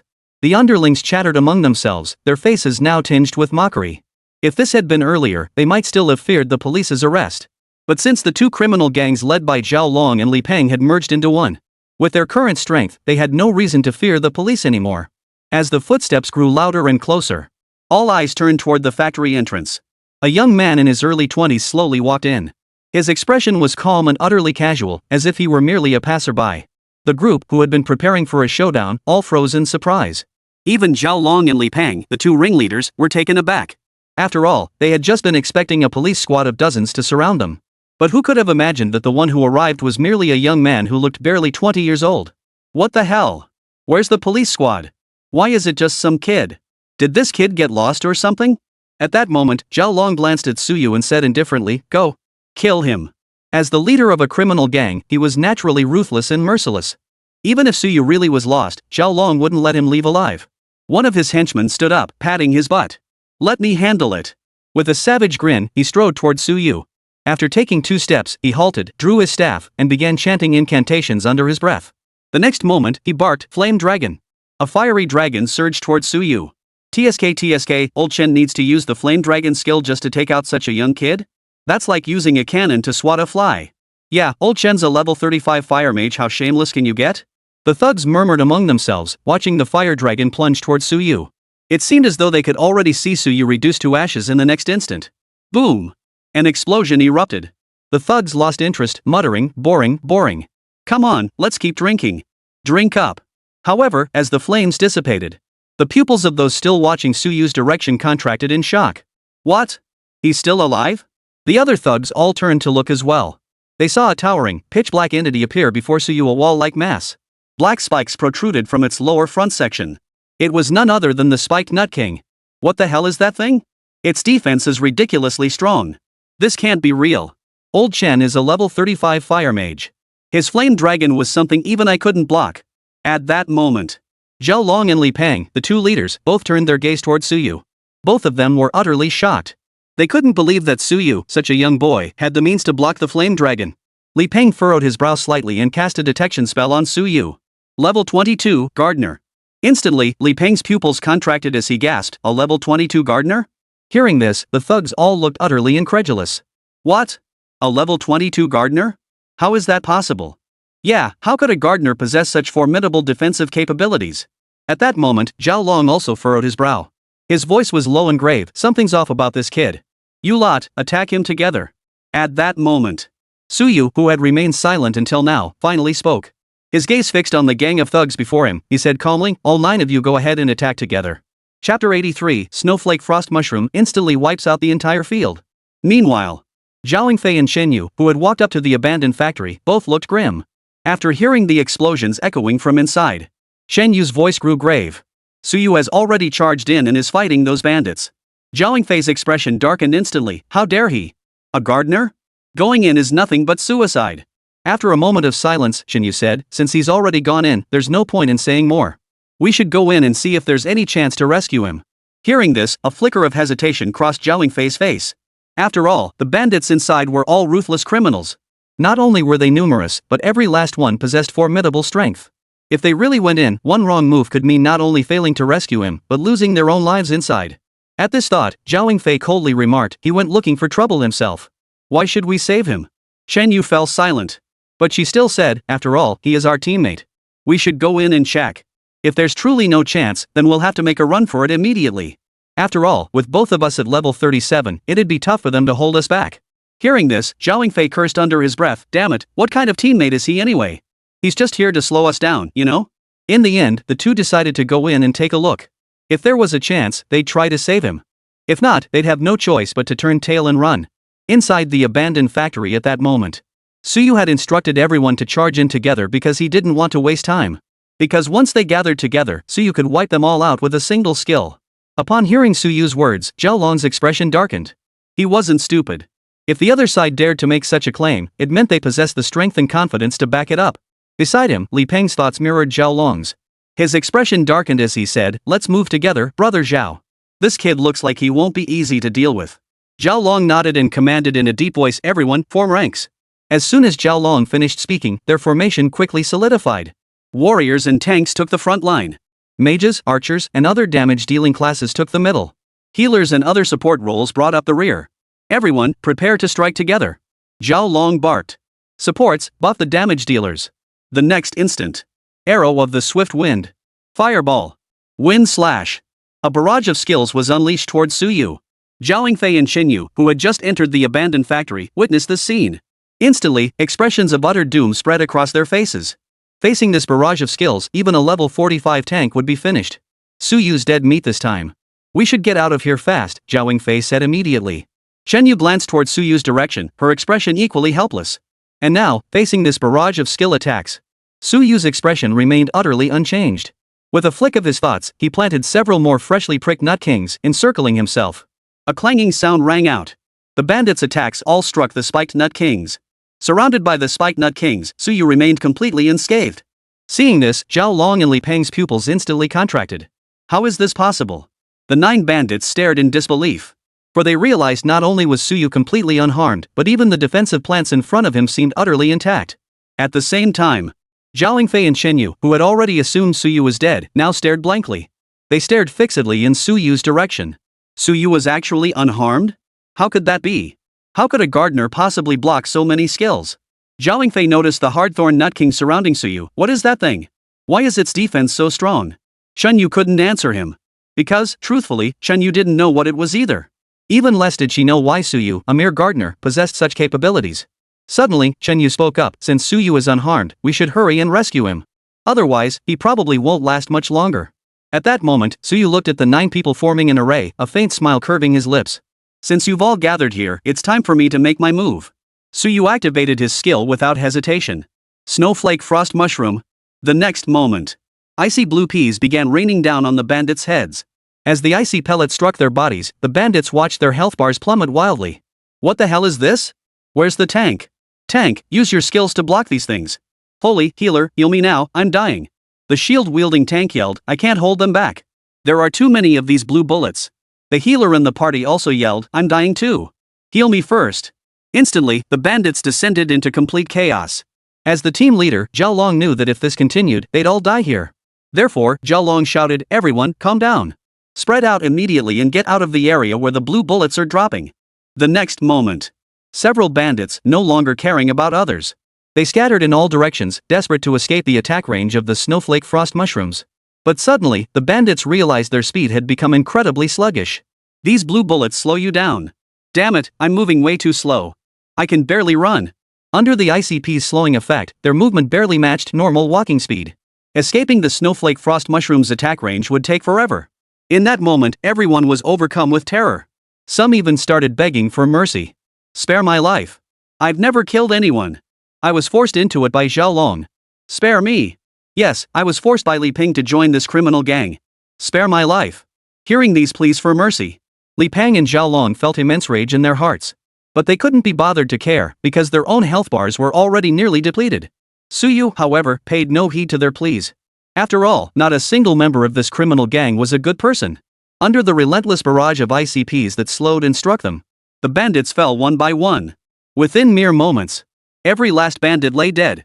At that moment, Suyu noticed Zhao Fei and Shen Yu standing nearby. His expression calm, he asked, how did you two end up here? Then you two clean up the scene. Chapter 84, Task Handover.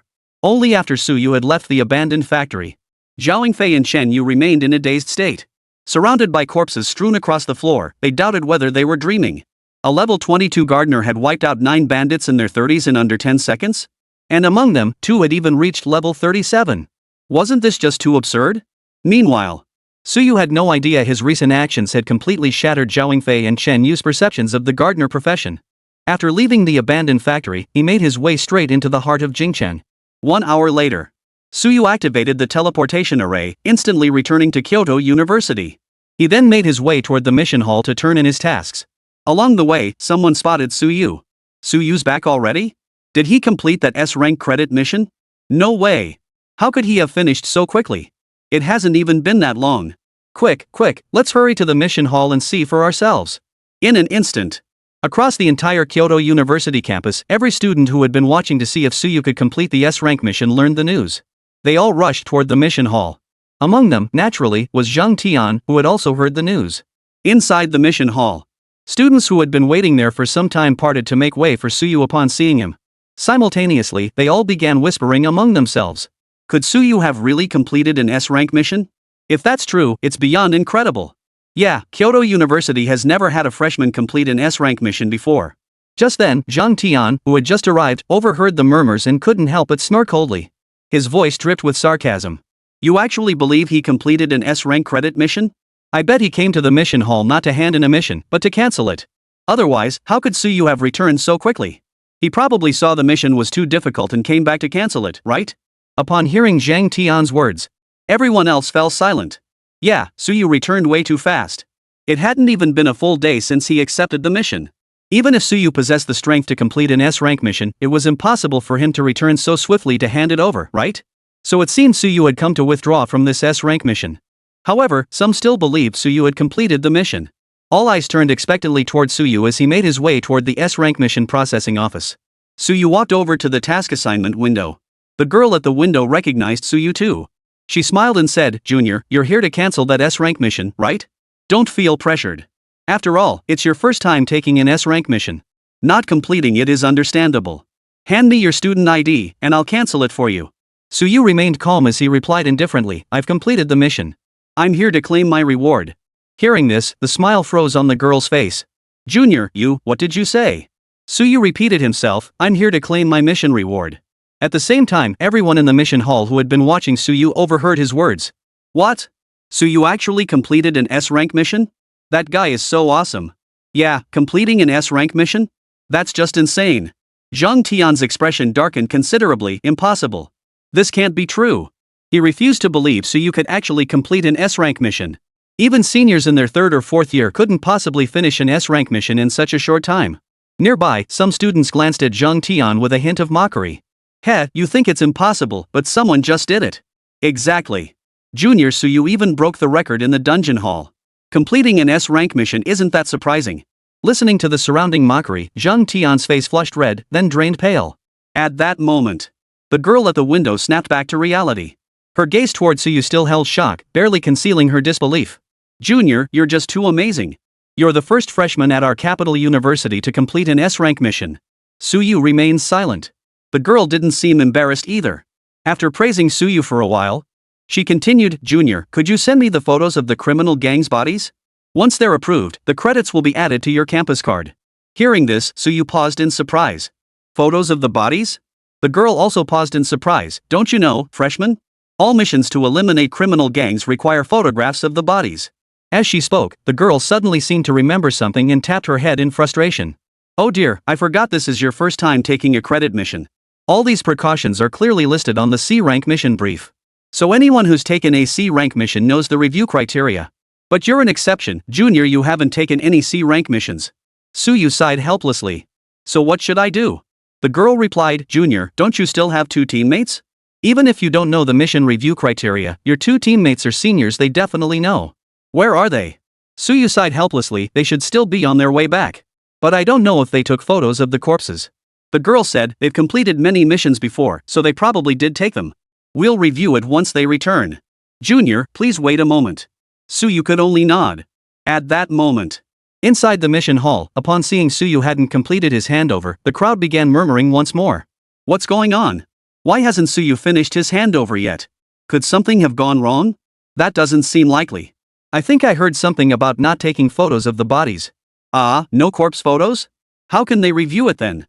At that moment, Zhang Tian, who had been looking extremely grim, suddenly sneered coldly and mocked, no photos of the corpse? I bet Suyu didn't even participate in this mission at all. When he claims to have completed the mission, it must have been his teammates who did it, he wasn't even involved.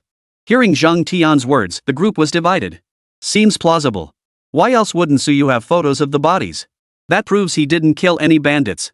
So, the mission completion Suyu claimed was entirely done by his teammates? That can't be right? Yeah, I don't think so either. With Suyu's abilities, he could have easily done it himself.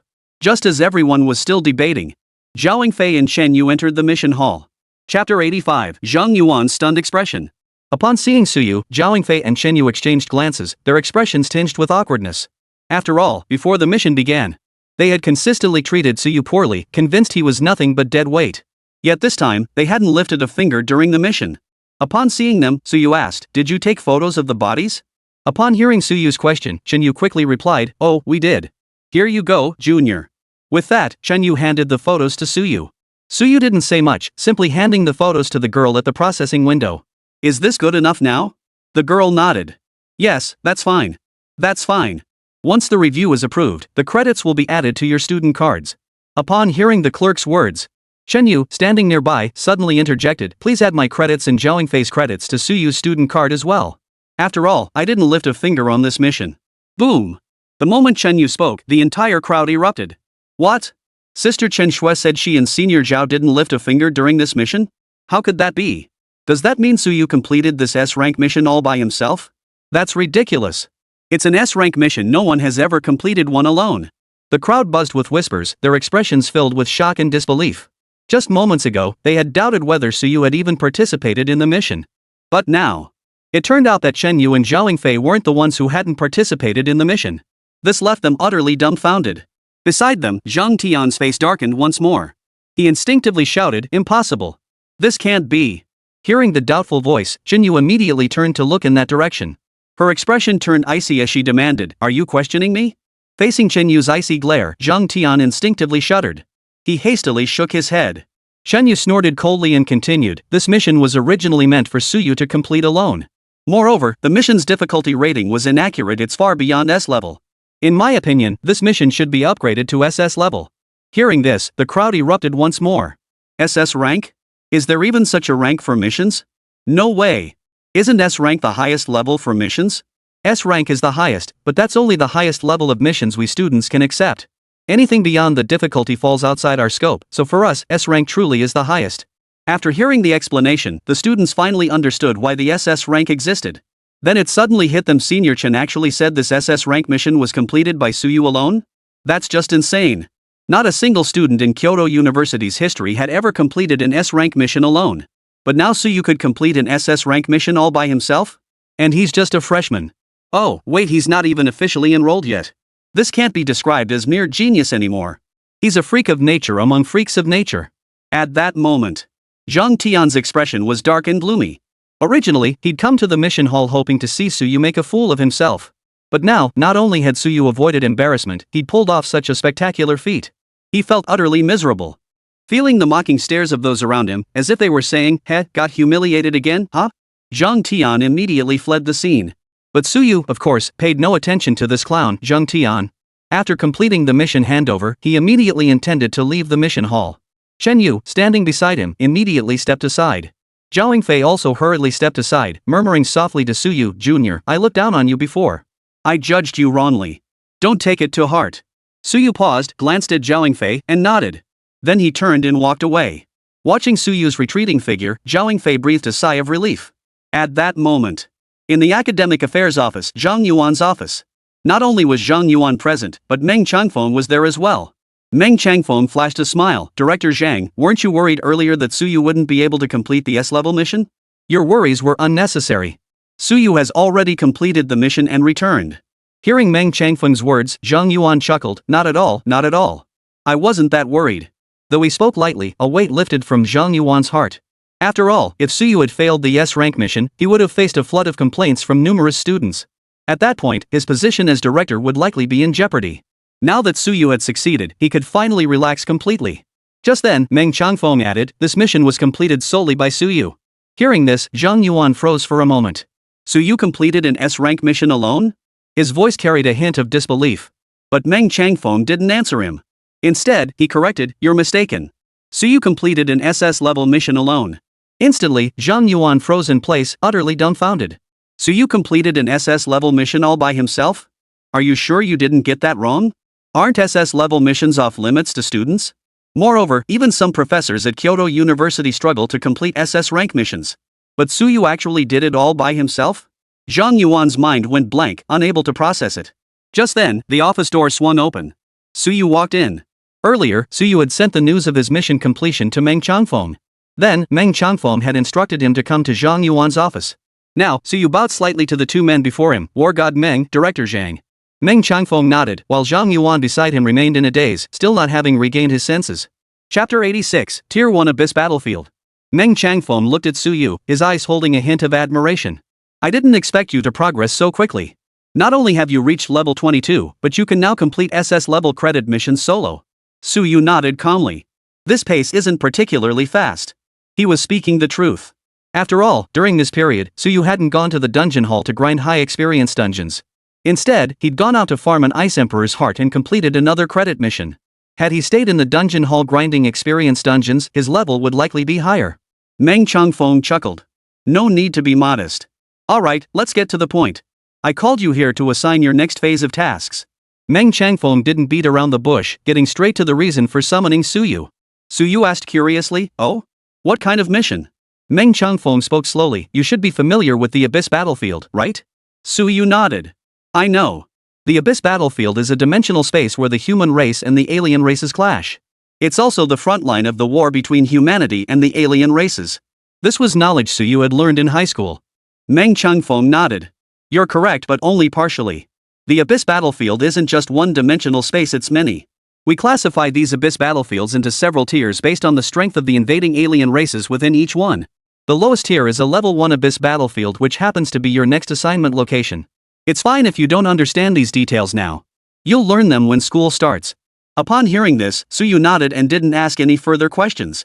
After all, knowing that a Tier 1 Abyss battlefield was the lowest tier and that the monsters within weren't too high level was sufficient.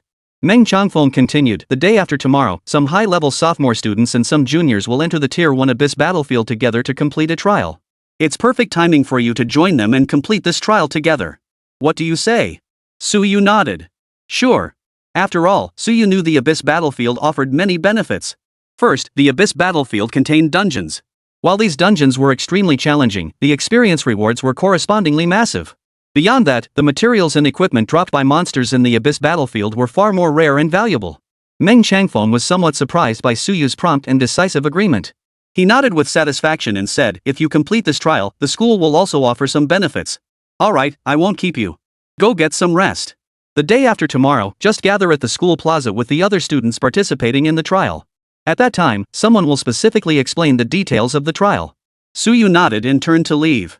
Only after Suyu exited the office did Zhang Yuan, who had been in a daze the entire time, snap back to reality. He muttered to himself, having Suyu join the sophomore and junior trials? I bet those upperclassmen are in for a rude awakening. Suyu took a full day to rest. The next day arrived. After waking up and freshening up, Suyu headed toward the school plaza. The square was already gathering people, all appearing to be sophomores and juniors. They were discussing this year's trial. This year's trial even requires some juniors to participate. Our chances of passing seem pretty slim. Yeah, usually only 4 or 5 teams pass each year. With seniors joining this time, it's definitely going to be tough. Sigh, I wonder if our team can make it through this trial. Suyu stood alone in a corner, silently listening to their chatter. As time passed, more and more people arrived at the square. These were all sophomore and junior students participating in this trial. Moreover, the vast majority of them had already formed teams beforehand. At the very least, they were in pairs, searching for suitable teammates.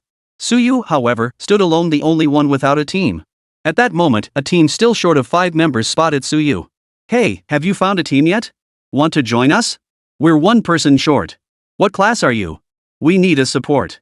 Just as these people were considering teaming up with Suyu, someone recognized him. After all, quite a few students recognized him from when he shattered the dungeon hall record and completed that S-rank mission. That's Suyu, right? The one who just handed in that S-rank mission the day before yesterday. Really? I heard he broke a bunch of dungeon records too. Is that true? Of course it's true. Lots of people saw it happen. And he's just a freshman. Oh wait, a prospective freshman. No way. Can a prospective freshman even participate in this trial? Instantly, all eyes turned to Suyu as whispers filled the air. The teams that had invited Suyu to join them all froze for a moment, then intensified their invitations. Suyu, join our team. We'll let you be the leader. Join our team. Not only will you be the leader, but you'll get the lion's share of the trial's rewards. Members of these squads were naturally aware of Suyu's exploits. They were certain his strength was far from ordinary. If he joined their team, this trial would be a sure thing. But Suyu hesitated at their invitation. Truth be told, he had never been to the Abyss battlefield. For a first-timer, teaming up with these veterans who had been to the Abyss battlefield was undoubtedly the better choice. Just then, a familiar voice reached Suyu's ears. Little brother Suyu? Chapter 87, the trial begins. Suyu turned to see a familiar face. Oh, wait, make that too. None other than Lin Qingxue and her best friend Han Xie. Lin Qingxue approached with a cheerful smile. Little brother, I heard you completed an S-rank mission? That's incredible. Sis, I'm still only at B rank clearance myself. But what brings you here, little brother? Suyu replied, I'm here to participate in this trial. Hearing this, Lin Qingxue looked slightly surprised. Han Xie, who had followed Lin Qingxue over, also looked surprised. Suyu was participating in this trial mission? After all, this trial involved descending into the Abyss battlefield. It was life-threatening. Who would have thought that Suyu, a freshman who had never even set foot in the Abyss battlefield before, would actually participate in this trial mission? But they quickly understood why. After all, Suyu's strength was already on par with, if not surpassing, that of these 2nd and 3rd year students. It made perfect sense for him to be granted an exception to join this trial. Moreover, based on their understanding of Suyu's capabilities, he could probably complete this trial mission single-handedly. Thinking this, Lin Qingxue smiled and said, Little brother, you haven't formed a team yet, have you? Beside her, the tall and slender Han Xie also looked at Suyu with eager eyes. Yes, Suyu, you haven't formed a team yet, have you? This trial requires teams of 5. Would you like to join us? Han Xie still cherished the memory of clearing the dungeon together just days ago. She craved that exhilarating rush again, being effortlessly carried through by Suyu alone. The crowd around them erupted when they saw Lin Qingxue and Han Xie inviting Suyu to join their team. Holy crap, my 2 goddesses actually invited him to join their team? Why didn't the goddesses invite me to join their team? If you can break the dungeon record and complete an S-rank mission, the goddesses will invite you too. Lin Qingxue and Han Siye were both incredibly famous at school. Not only were they both S-rank professionals with formidable strength, but they were also goddesses in the eyes of many boys. So when they saw the two goddesses inviting Suyu to team up, they were all green with envy. Faced with their invitation, Suyu nodded in agreement. I haven't teamed up with anyone yet either, so let's go together. After all, this trial absolutely required teaming up. Moreover, when forming a team, it's best to stick with people you know. Upon hearing Suyu's agreement, Lin Qingxue and Han Siye both lit up with excitement. With brother Suyu on their side, this trial was practically in the bag. At that moment, Suyu asked, wait, didn't they say we need to form a 5-person team? We only have 3 people right now. Han Siye smiled. Hold on, my cousin and his friend will be here soon. Lin Qingxue chimed in from the side. Siye, is your cousin reliable this time? His friend isn't going to be like Zhang Tian, is he? Han Siye shook her head. No way. Earlier, when Han Siye was running dungeons, Zhang Tian was the one her cousin had found for her.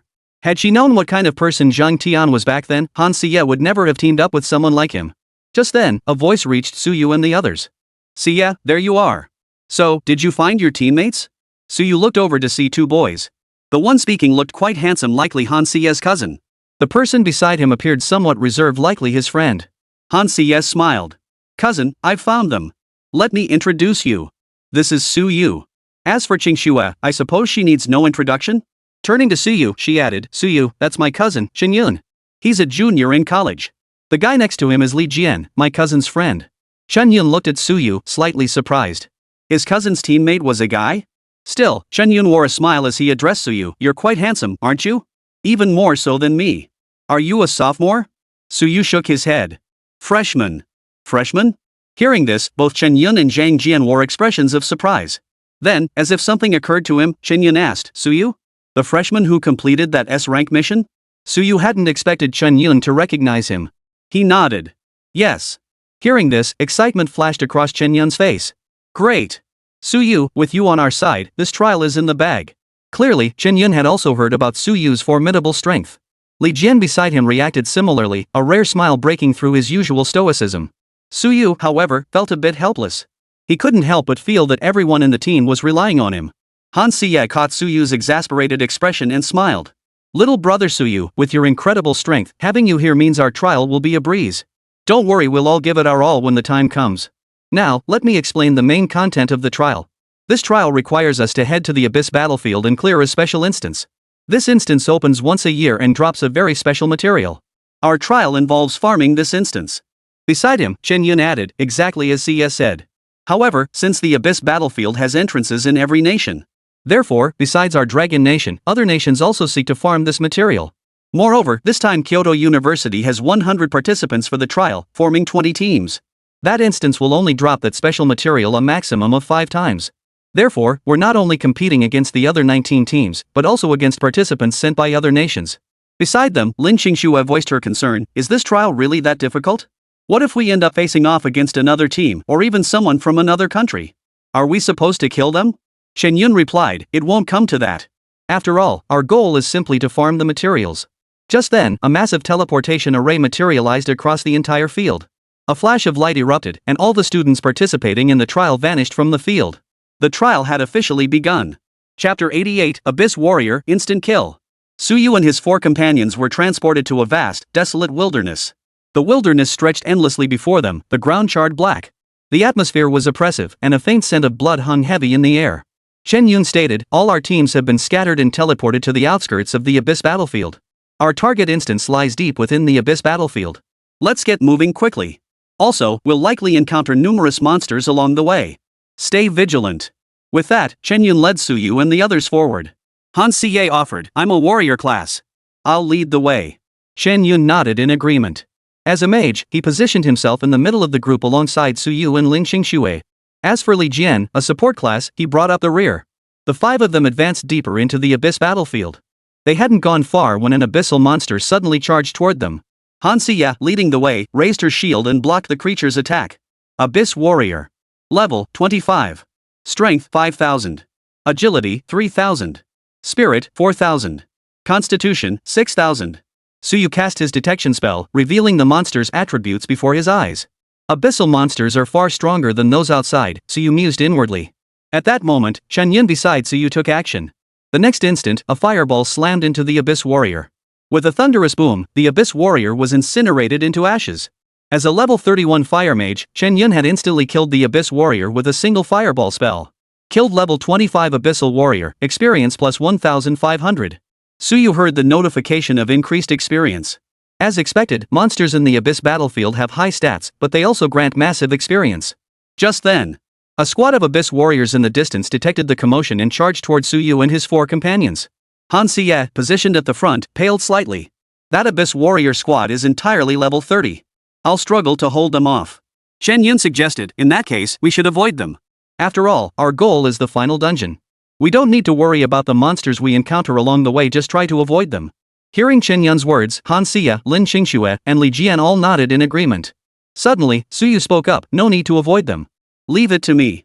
Suyu's primary purpose for entering the Abyss battlefield was to grind monsters for experience. If they avoided every monster they encountered, how could they possibly level up? Hearing this, Chen Yun replied, Suyu, our ultimate goal is this trial mission. We know you're powerful, but killing all these monsters will still take time. If we kill every monster we encounter along the way, it'll be a huge waste of time. At this rate, we'll likely struggle to complete our trial. Han Siye nodded in agreement upon hearing this. Yes, Suyu, killing all these monsters is quite time-consuming. Moreover, if we don't deal with them quickly, more monsters will gather here, putting us in danger. Li Jian, who usually kept quiet, nodded in agreement with Chen Yun and Han Siye's viewpoint. As for Lin Qingxue, she had a different opinion. It's fine. Let my brother handle it. He's probably hunting these monsters to level up. With his strength, it won't take him long. After all, Lin Qingxue had witnessed Suyu slaying a level 50 demonic creature before.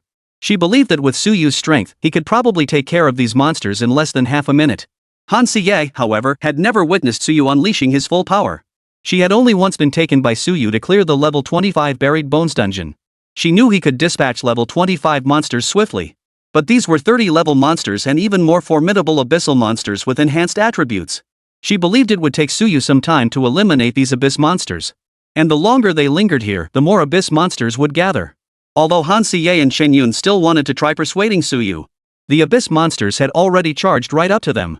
We have no choice but to fight now. Let's resolve this swiftly, Chen Yun said gravely, eyeing the high-stat abyss warriors before them. Han Siye also grabbed her shield and positioned herself at the front. As for Li Jian, he immediately unleashed his skills, boosting the party's attack, defense, and agility. Suyu, meanwhile, began planting vegetation. In the next instant, 10 water hyacinths appeared before Suyu. By then, the Abyss warriors had already charged to Han Siye's position.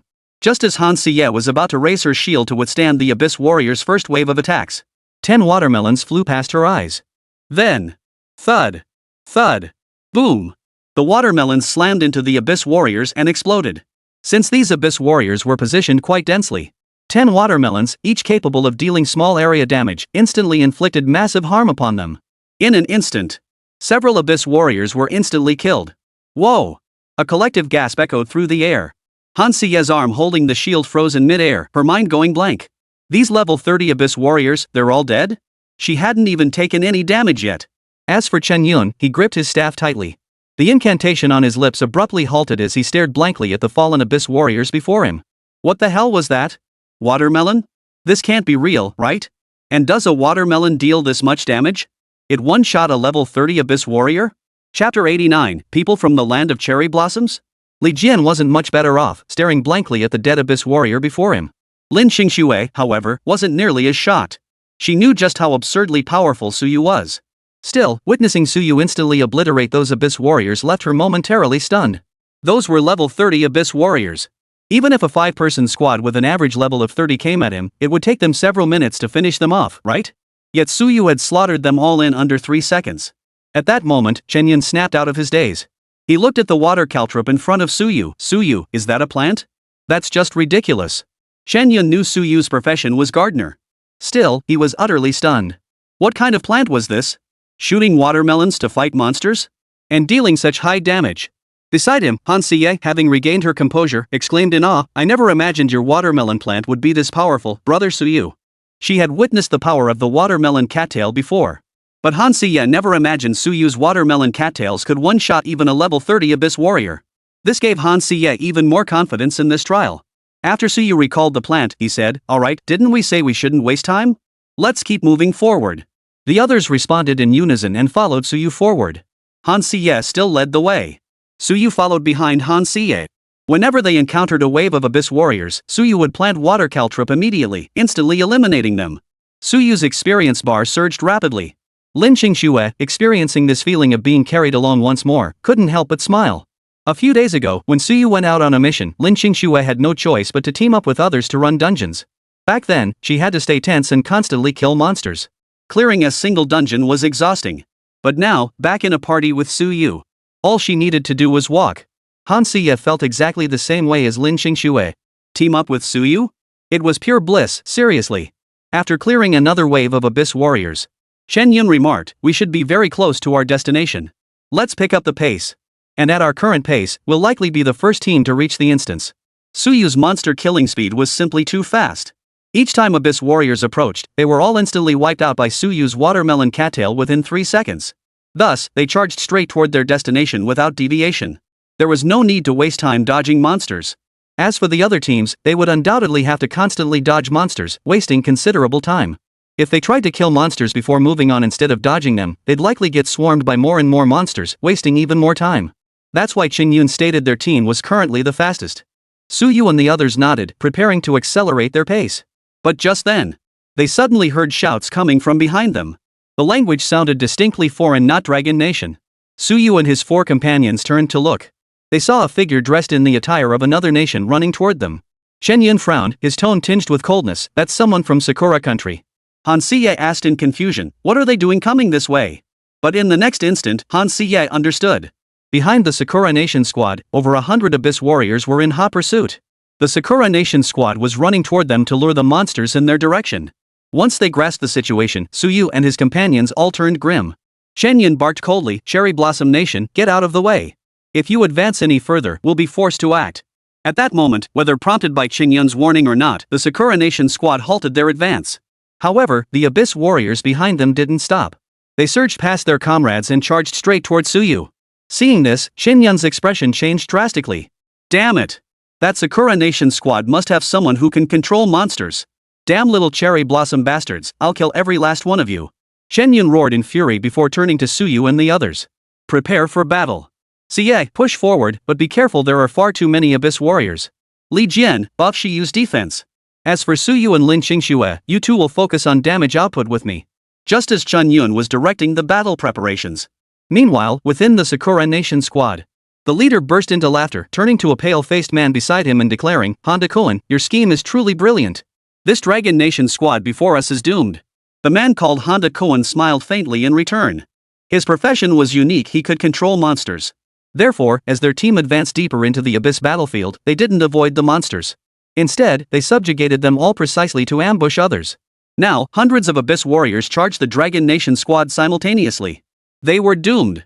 At the same time, the other 3 members of the squad all turned their gaze towards Suyu, mocking him loudly. "Ha! The Dragon Nation people are truly stupid. Dragon Nation people, if you kneel and beg us, maybe we'll spare you. That's right. You can't possibly defeat these Abyss warriors. If you call us grandfather and kowtow to us, we might consider sparing your lives." Hearing the Japanese taunts, Chen Yun was furious. If not for the 100 Abyss warriors confronting them, he would have charged at those cherry blossom countrymen to kill them on the spot. Han Siye, Lin Qingxue, and Li Jian all wore grim expressions.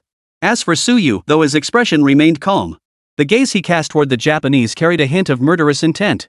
When did the Sakura Nation people become so arrogant? Chapter 90, Kill. At that moment, hundreds of Abyss warriors had already charged to the front of Suyu and his 4 companions. Han Siye stood at the front, her expression grave. Suddenly, she saw Suyu slowly walking toward her. Seeing this, Han Siye froze for a moment before urgently warning, "Suyu, what are you doing? Come back. Stand behind me." Shen Yun, seeing this, also shouted urgently, "Suyu, come back immediately. I know your damage output is high, but there are simply too many Abyss warriors here. You'll be safer dealing damage from the rear." Han Siye continued, "Yes, Suyu, I'll take the hits for you. Stay behind me and focus on damage. Otherwise, you'll be in danger." Ignoring Shen Yun and Han Siye's pleas, Suyu shook his head. "No need." With that, Suyu pressed forward. He figured that to kill these Abyss warriors, a single immortal clover could probably wipe them all out instantly. If that wasn't enough, he could always add a snowflake frost mushroom. Han Siye reached out to grab Suyu, urging him not to risk himself. But Lin Qingxue, standing beside her, gently held her back, her expression carrying a hint of ease. See ya, don't worry. Trust Suyu. Lin Xingxue knew that Suyu possessed plants with area of effect and penetrating capabilities. And they were all quite powerful. Therefore, she believed Suyu could handle these abyss warriors. At that moment, the people from Sakura Nation also noticed Suyu. Ha! That Dragon Nation guy doesn't look like a tank class either. What's he up to? Is he planning to take on all these abyss warriors alone? No way. Then, a short Sakura Nation man cast a detection spell on Suyu. He paused for a moment, then burst into laughter. Gardener? That Dragon Country guy's class is a gardener? He's going to his death. Ha! That Dragon Nation guy must be out of his mind. A gardener daring to confront abyss warriors? The entire Sakura squad burst into derisive laughter upon seeing Suyu, a mere gardener, daring to walk toward over 100 abyss warriors. In their eyes, Suyu was utterly insane. Even if all 5 of them faced these abyss warriors, they'd be doomed. Let alone a gardener alone. At that moment, the abyss warriors had already closed in on Suyu. Behind him, Han Xie, Chen Yun, and Li Jian all wore expressions of deep concern. Suyu, however, remained utterly calm. The next moment, Suyu directly planted the immortal clover. Everyone stared at the sudden appearance of a 3-leafed plant before Suyu. Still unsure of what Suyu intended to do. Whoosh! Whoosh! Suddenly, a fierce wind swept through the air. Then, countless dense cactus spines erupted from behind the clover. All of them shot toward the abyss warriors. The cactus spines pierced through one abyss warrior after another, inflicting massive damage. In just a few breaths, the health bars of over 100 abyss warriors were completely depleted. Killed level 30 abyss warrior, experience plus 3000. Killed 30 level abyssal warrior, EXP plus 3000. Killed 30 level abyss warrior, EXP plus 3000. Han Xie, Chen Yun, and Li Jian stared blankly at the continuous stream of experience gain notifications popping up before them. They all froze in place, utterly dumbfounded. What the hell? What just happened? They had only felt a gust of wind pass by. Then, hundreds of level 30 abyss warriors had been instantly wiped out right before their eyes? They stood frozen in place, staring blankly at the sea of corpses before them, unable to believe their eyes. Even Lin Xingxue, who had braced herself mentally, couldn't help but feel a momentary daze at the sight. These were hundreds of abyss warriors. She knew Suyu could kill these abyss warriors, but this was far too fast. Lin Xingxue had assumed it would take him at least a few minutes to eliminate them. But Suyu? He did it in under 3 seconds? Meanwhile, the mocking smiles on the faces of the Sakura Nation squad members froze abruptly. Staring at the abyss warriors who had suddenly died before their eyes, they still hadn't quite processed what had just happened. Just moments ago, they had thought Suyu, this Dragon Nation man, was courting death. But now, they stared at the young man standing amidst the countless corpses of abyss monsters, a chill running down their spines. The leader of the Sakura Nation group snapped out of it first, run. With that, he turned to lead the others in a hasty retreat. That Dragon Nation man was simply too terrifying. Seeing them try to flee, Chen Yun shouted, "Don't let them get away. Damn it! Those little cherry blossom countrymen dared to scheme against us. Leave them behind." With that, Chen Yun began chanting a spell, preparing to unleash his skill. Beside him, Li Jian immediately boosted Chen Yun's attack power. Suyu watched the fleeing figures of the cherry blossom countrymen, a faint smile curling his lips. Think you can escape? Then, Suyu directly planted snowflake frost mushrooms. The next moment, icy blue peas began falling from the sky, striking the heads of the 5 Japanese individuals. What the hell is that? These bullets deal too much damage. Run! No, we're slowed down. We're moving too slow. The icy peas smashed into the Sakura Nation members. They dealt massive damage while also inflicting a slow effect. Under the icy peas' slowing effect, their movement speed barely reached that of normal walking. Escaping the snowflake frost mushrooms' attack range? That'll take forever. Watching their health bars plummet rapidly, all 5 Japanese soldiers were overcome with terror. Damn it, Dragon Nation! Stop this at once! Damn you, Dragon Nation! Are you trying to start a war between our 2 countries? Suyu sneered coldly, his voice icy. Seems you still don't understand your situation. Then, Suyu directly planted 5 water caltra plants. Bang! Crack! Watermelons smashed into several Sakura Nation soldiers before exploding. In an instant, their health bars were nearly depleted. Seeing this, the Japanese men were utterly terrified. But before they could utter a word of mercy, icy peas continued to rain down from the sky, smashing into their bodies. Within mere breaths, all the Japanese men were dead. Beside them, Chen Yun, who had been about to unleash his fireball spell, froze in place. The fireball that had already taken shape shrank and dissipated in an instant. Chapter 91, Unlocking the Red-Eyed Mushroom, Charming Monsters. Chen Yun was utterly bewildered. Wait, he hadn't even cast the spell yet. 5 Japanese nationals were just killed by Suyu? And what were those icy blue bullets that just rained down from the sky? Not only were they numerous and high damage, but they also slowed targets? Are these even plants? Is that even reasonable? Li Jian beside him also looked dazed. He seemed to be questioning whether what he saw was real. As for Han Xie and Lin Qingxue, they had never seen Suyu use snowflake frost mushrooms before either, and were utterly astonished. Moreover, both were now intensely curious just how many types of plants did Suyu possess? Suyu paid no attention to the stunned group. After all, killing these cherry blossom countrymen, all in their 20s, was like crushing a few ants. After retrieving the water caltrop, he gathered the spoils from the fallen Japanese warriors. Then he looked at the others and said, "Let's keep moving forward." The others nodded and resumed their march toward their destination. Along the way, they encountered and defeated several more waves of abyss warriors. A sudden glow erupted from Suyu's body. Leveled up. Seeing this, Lin Qingshue's eyes flashed with a hint of envy. "Suyu, you level up so fast." Han Xie added, "Killing monsters in the abyss battlefield yields a lot of experience. Brother Suyu killed every monster along the way, so it's no surprise he leveled up." Lin Qingxue understood this logic perfectly well. But she couldn't help feeling envious. Back when she first met Suyu, he was only level 12. But how much time had passed since then?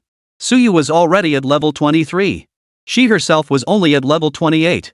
At that moment, Suyu said, "Wait here for me." With that, Suyu opened his profession panel to see if any new plants had unlocked. Suyu silently commanded, "Open the plant compendium." The familiar plant compendium appeared before him. Suyu examined it carefully and discovered a new plant had unlocked. Red-eyed mushroom. When monsters kill the red-eyed mushroom, they become enchanted, and their various attributes will increase significantly. Oh? The unlocked plant is the red-eyed mushroom? Suyu's face lit up with delight. This plant is great, it's like a high-end version of the charm mushroom. After being killed by monsters, not only will they become friendly allies through enchantment, but their various attributes will also increase dramatically. When we run the dungeon later, I'll just plant a bunch of red-eyed mushrooms. Then I won't even need to lift a finger. Suyu reasoned that by enchanting several monsters and boosting their stats, those charmed monsters could clear the dungeon for him. At this thought, Suyu let out a smile. Lin Qingxue, standing beside him, noticed his expression and asked curiously, "Suyu, what's up?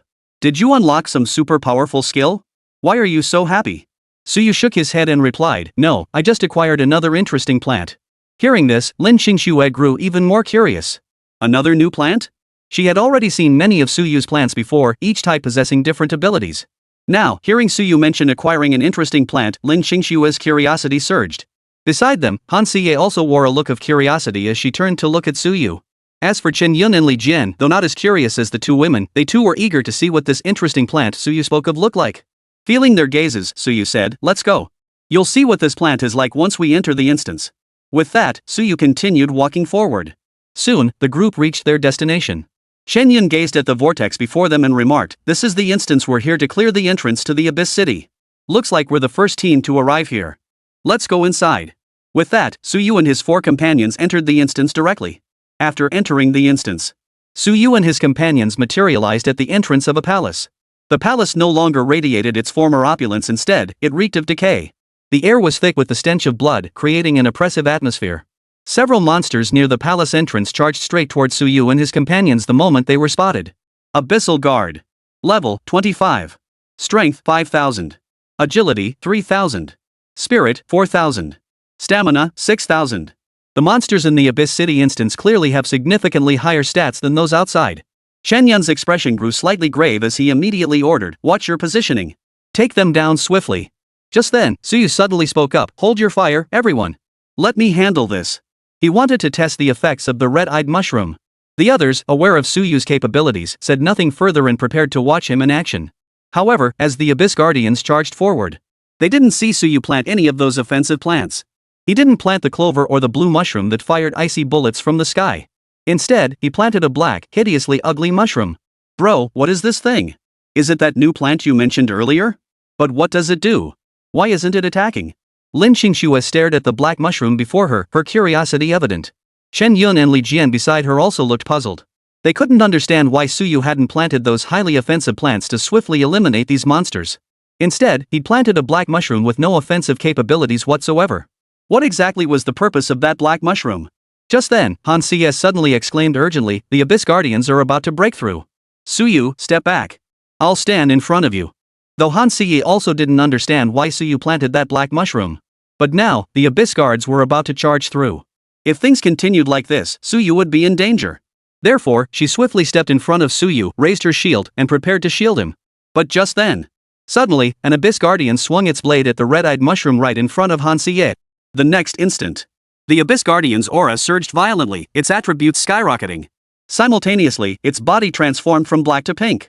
Chapter 92, Abyssal Serpent, Butter Again. Clearly, the Abyss Guardian had been charmed. Moreover, its current attributes far surpassed those of the other Abyss Guardians. Simultaneously, the enchanted Abyss Guardian no longer charged towards Suyu and his companions. Instead, it swung its blade at the other Abyssal Guardians. Thus, a bizarre scene unfolded before the group. A deep Abyss Guardian that had been poised to attack them now stood before them, engaging the others in combat. And it held its own without faltering. Seeing this, Han Siye, who was holding his shield, was completely dumbfounded. What the hell was going on? Why were the Abyss Guardians suddenly turning on each other? Lin Qingxue, however, discerned something. After that Abyss Guardian chopped down Suyu's black mushroom, it started attacking the other Abyss Guardians. So Suyu's black mushroom can actually turn monsters into allies? At this realization, Lin Qingxue was utterly stunned. Wait, is there even such a plant? Was that even possible? At that moment, the enchanted Abyss Guard swiftly and decisively slaughtered the other Abyss Guards. A notification appeared before the group. Killed level 25 Abyss Guard, experience plus 2500. Defeat a level 25 Abyss Guardian, plus 2500 EXP. Seeing this, Shenyun also looked stunned. That black mushroom can not only charm monsters, but also boost the stats of charmed monsters by this much? A single Abyss Guardian had effortlessly taken down several others. This stat boost is no small matter. Shenyun felt that this charmed level 25 Abyss Guardian was practically on par with a level 30 Abyss Guardian.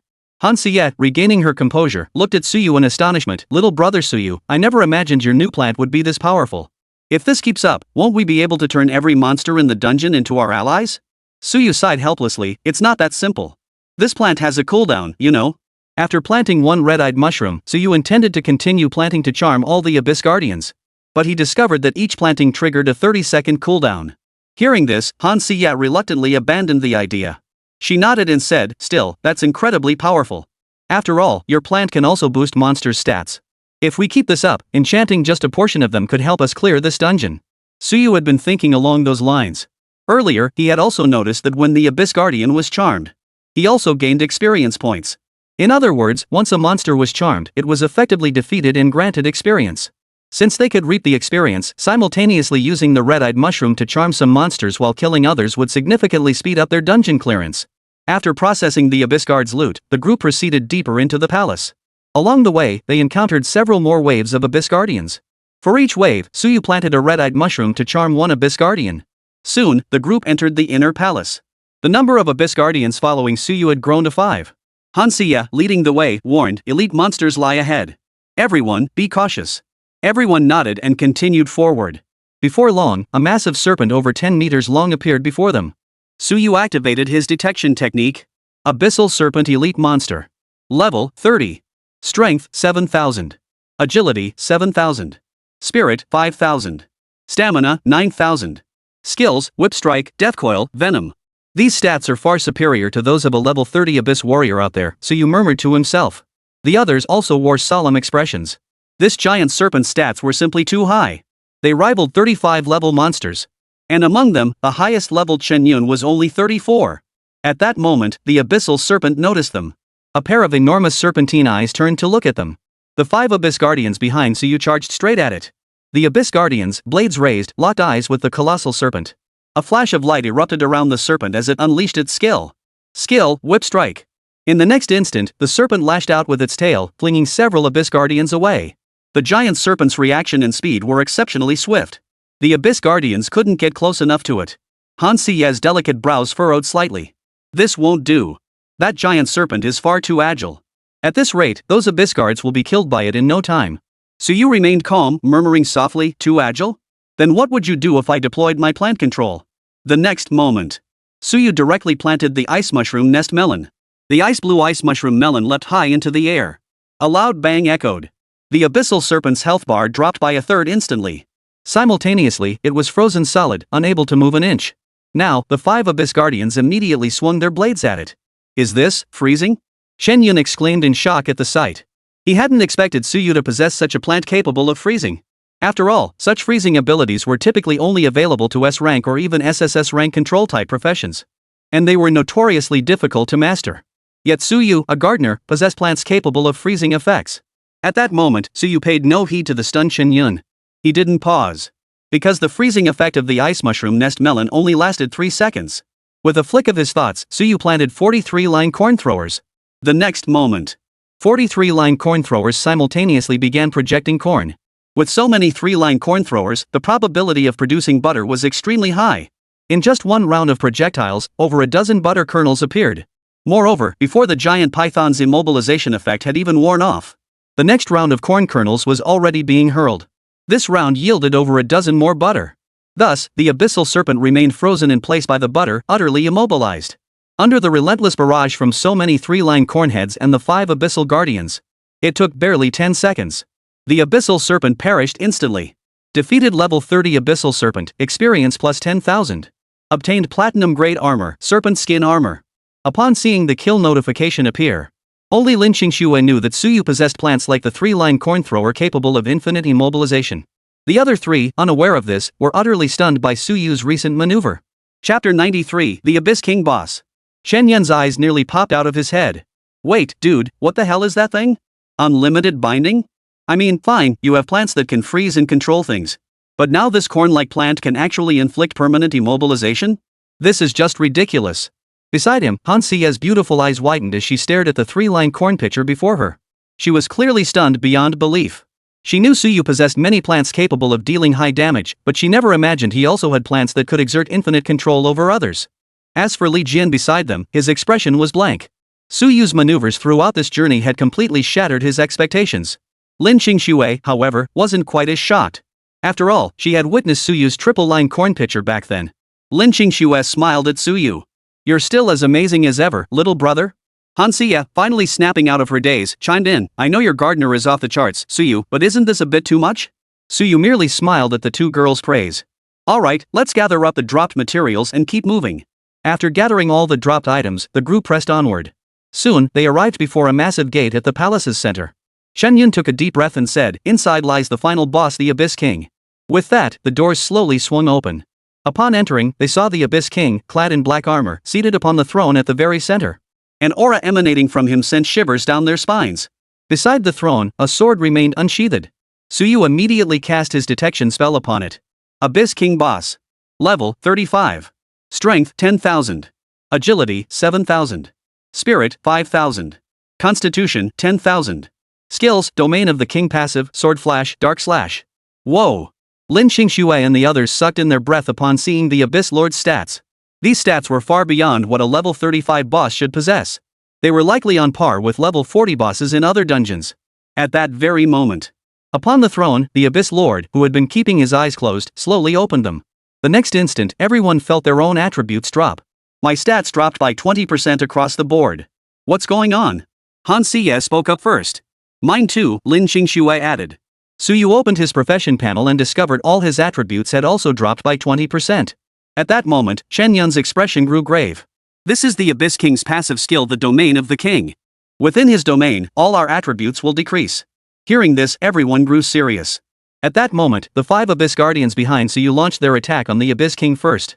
In the next instant, the Abyss King rose to his feet. The long sword beside him drew from its scabbard. In a flash of light, all 5 Abyss Guardians were slain. Seeing this, Shen Yun's expression grew even more grave. Its attack power is simply too high. Xie, do your best to withstand its attacks. Li Jian, focus solely on boosting Xie's defenses. Prepare. Charge together. At that moment, Suyu spoke calmly, no need. Leave it to me. With that, Suyu stepped in front of Han Xie. The next instant, Suyu focused his intent. Ice Mushroom Nest Melon. Sunlight Bomb. Cherry Pepper. These 3 high-burst plants were hurled forth instantly. The Ice Mushroom Nest Melon leapt up and slammed down hard on the Abyss King. Simultaneously, the Sun Bomb and Cherry Pepper detonated. In an instant, the Abyss King's health bar was completely wiped out. The Abyss King knelt on the ground. Seeing this, everyone froze in place. Was he just instantly defeated? Just then, the aura surrounding the Abyss King surged once more.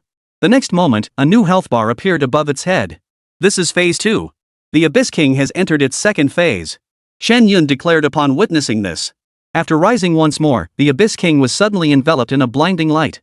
Watch out! The Abyss King is about to use a skill. Hansia cried out beside him. She immediately tried to rush in front of Suyu to shield him from the damage. But the Abyss King's speed was simply too fast. In an instant, the Abyss King's body transformed into a streak of white light, closing the distance to Suyu in the blink of an eye. He unleashed his skill Sword Flash. Suyu's pupils contracted slightly. With a flicker of his thoughts, a circle of hard Nut Kings instantly materialized.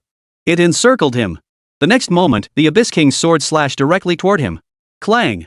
The Abyss King's sword struck the freshly picked Nut King, only to be repelled by the recoil force, sending him stumbling back several steps. Yet upon the spiked Nut King, it left only a faint white mark. At that moment, the crowd behind Suyu, seeing him unscathed, all wore expressions of utter shock. Especially Han Xie. After all, she was a warrior by profession, and her defensive capabilities were quite high. She was certain that if the Abyss King's sword had struck her instead, she wouldn't have been able to withstand it. Yet Suyu's plant had withstood it. Han Xie stared in disbelief at the spiked Nut King before Suyu. This tall, dark plant has defense that's this insane? Beside her, Shen Yun was equally dumbfounded. Did Suyu actually possess defensive capabilities? High damage, strong control plants were one thing, but a plant with defense this powerful? Shen Yun couldn't help but mutter, why do I feel like even an SSS rank profession wouldn't hold a candle to Suyu the gardener? While everyone was still reeling from shock, the Abyss King, seemingly enraged by the Nut King's extraordinary defense, swung its blade fiercely once more. Yet the spiked Nut King remained unscathed. Suyu stared at the enraged Abyss King before him and murmured, after your attack, it's my turn. In the next instant, Suyu focused his intent. Countless watermelon cattails appeared behind Suyu.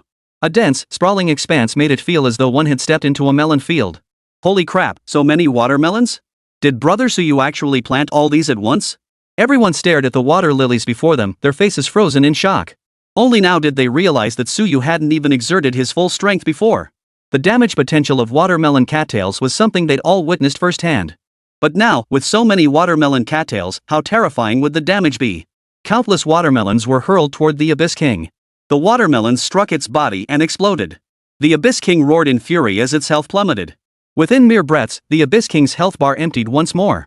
The Abyss King collapsed to the ground, utterly defeated. Chapter 94, Got the Abyssal Magic Crystal? Defeated the Abyssal King, experience plus 50,000. Acquired Platinum Weapon, Abyssal King's Sword. Acquired Material, Abyssal Magic Crystal.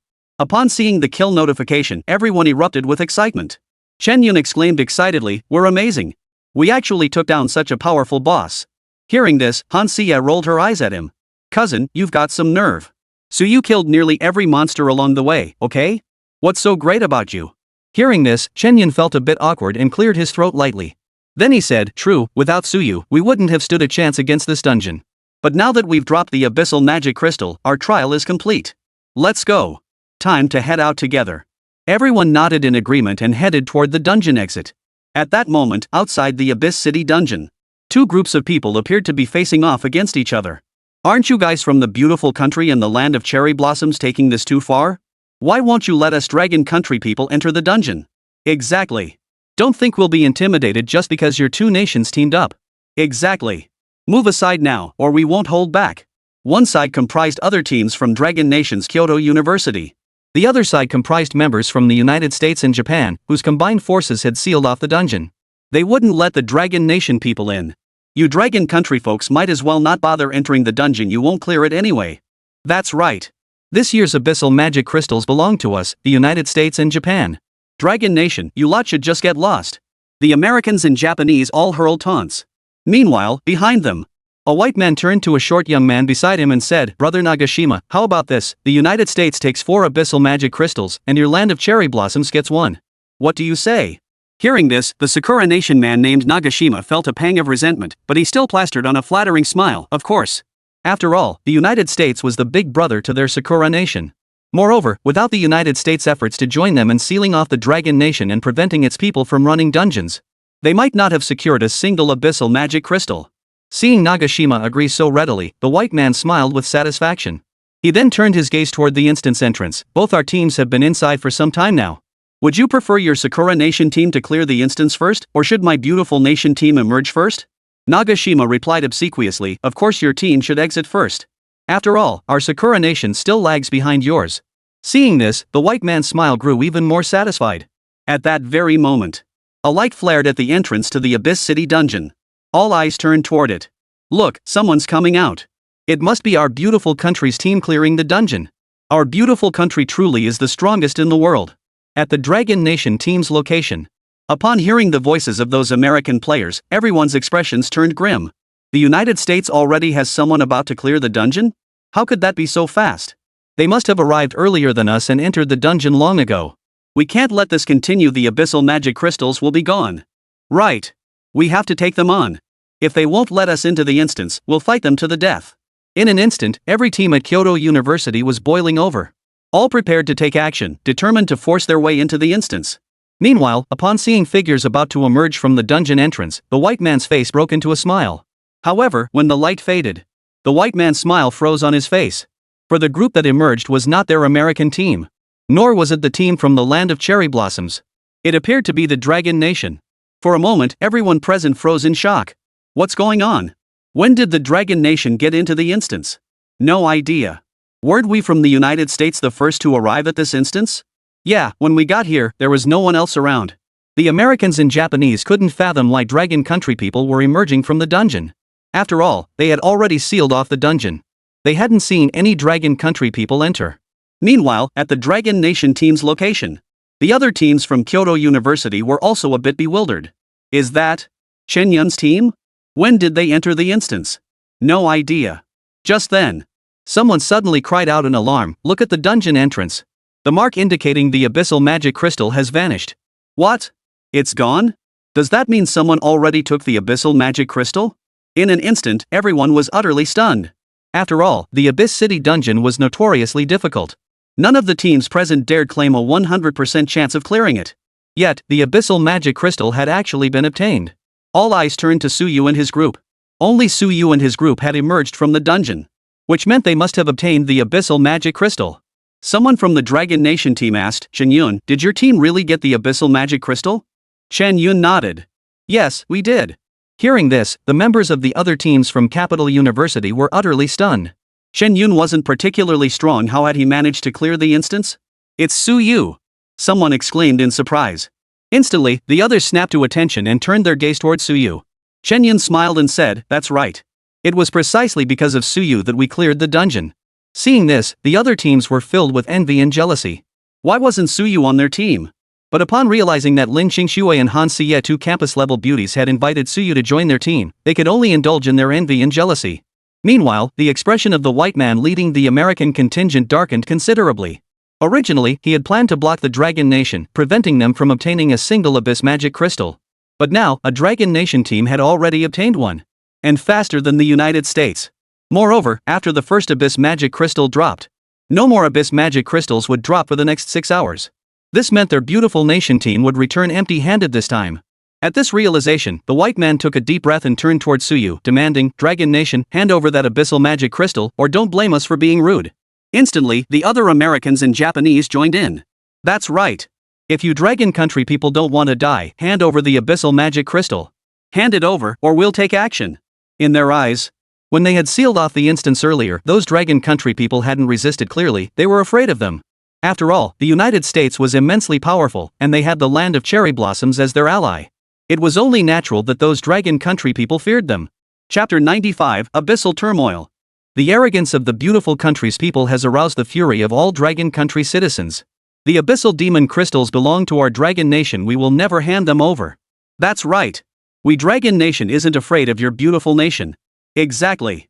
Don't think we're afraid of you. Come and try us if you dare. Chen Yun shouted back, "Come on then. The abyssal demon crystal is right here, come and take it." Though the beautiful nation was powerful, the Dragon Nation was no weaker. If it came down to it, they'd tear off the mask and fight outright. At that moment, seeing the Dragon Nation forces united and ready to strike, the white man's expression darkened. Their alliance with the land of cherry blossoms was solely to block the Dragon Nation from entering the dungeon. They never truly intended to sever ties with the Dragon Nation completely. After all, if it came to an all-out fight, the United States would undoubtedly suffer heavy casualties too. With that thought, the white man snorted coldly and declared, "You may have the abyssal magic crystal. However, you Dragon Country people are forbidden from entering the instance again. You must wait until we, the United States, generate more abyssal magic crystals before re-entering the dungeon." He dared not maintain the blockade and bar the Dragon Nation from the dungeon any longer. After all, doing so would inevitably push the Dragon Nation to the brink. But while the Dragon Nation had already spawned one abyssal magic crystal, their beautiful nation had yet to do so. They must wait until the United States also spawns an abyssal magic crystal before allowing the Dragon Nation to enter the dungeon again. Why? Why should we wait for you to spawn an abyssal magic crystal before we can enter the dungeon? Exactly. Our nation was the first to obtain the abyssal magic crystal. That's a testament to our strength. Why should we be made to wait for you? Exactly. If that's the case, then let's fight. The Dragon Nation people were still deeply dissatisfied after hearing that white man's words. Why should we, the Dragon Nation, have to wait for you beautiful nation to farm abyssal magic crystals before we can enter? You don't have that kind of clout. Even with Japan's backing, it's still not enough. Instantly, the white man's face darkened with fury. Nevertheless, he coldly declared, in that case, let's get started. After all, his beautiful nation had come here precisely to secure sufficient abyssal magic crystals. Now, the Dragon Nation had already uncovered one abyssal magic crystal, putting them ahead of the United States. If this continued, who knew how many abyssal magic crystals the United States would end up with in the end? Upon seeing the white man give the order to attack, someone from the Dragon Nation shouted back, "Bring it on!" In an instant, the atmosphere before the Abyss City instance became incredibly tense. And just then, everyone suddenly sensed a violent rumbling echoing from the distance. And the aura of the Abyss. All eyes turned to see countless Abyss warriors charging toward them from the distance. Holy, run! What's going on? How did so many Abyss warriors appear? Could it be an Abyss uprising? Abyssal uprising? We can't be that unlucky, can we? An Abyss uprising refers to a large-scale mobilization of Abyss creatures launching attacks against humanity. And now, with what appeared to be nearly 1,000 Abyss warriors charging toward them from the distance, it seemed a true Abyss uprising might indeed be unfolding. In that moment, the United States and Japan abandoned their standoff with China. The white man and the Sakura Nation man named Nagashima shouted, "Everyone, gather together. Prepare for battle." Faced with so many Abyss warriors, if they didn't quickly form battle formations to resist, they might all die here. Meanwhile, the Dragon Nation's forces also converged, preparing to confront the Abyss warriors. Over 1,000 Abyss warriors split into two waves. One wave charged toward the beautiful nation and the land of cherry blossoms, while the other surged toward the Dragon Nation's forces. At that moment, the expressions of the Dragon Nation's people grew grim. Facing nearly 500 Abyss warriors before them, the danger was simply too great. Moreover, these Abyss warriors were all nearing level 30. Among their own ranks, barely 2 members per team had reached level 30. Nevertheless, someone stepped forward to rally their comrades. "Everyone, don't be afraid. Let's form our battle formation first. With united efforts, we can definitely eliminate these Abyss warriors." Exactly. We've got nearly 100 people here. Taking down 500 Abyss warriors isn't that hard. That's right, don't be afraid.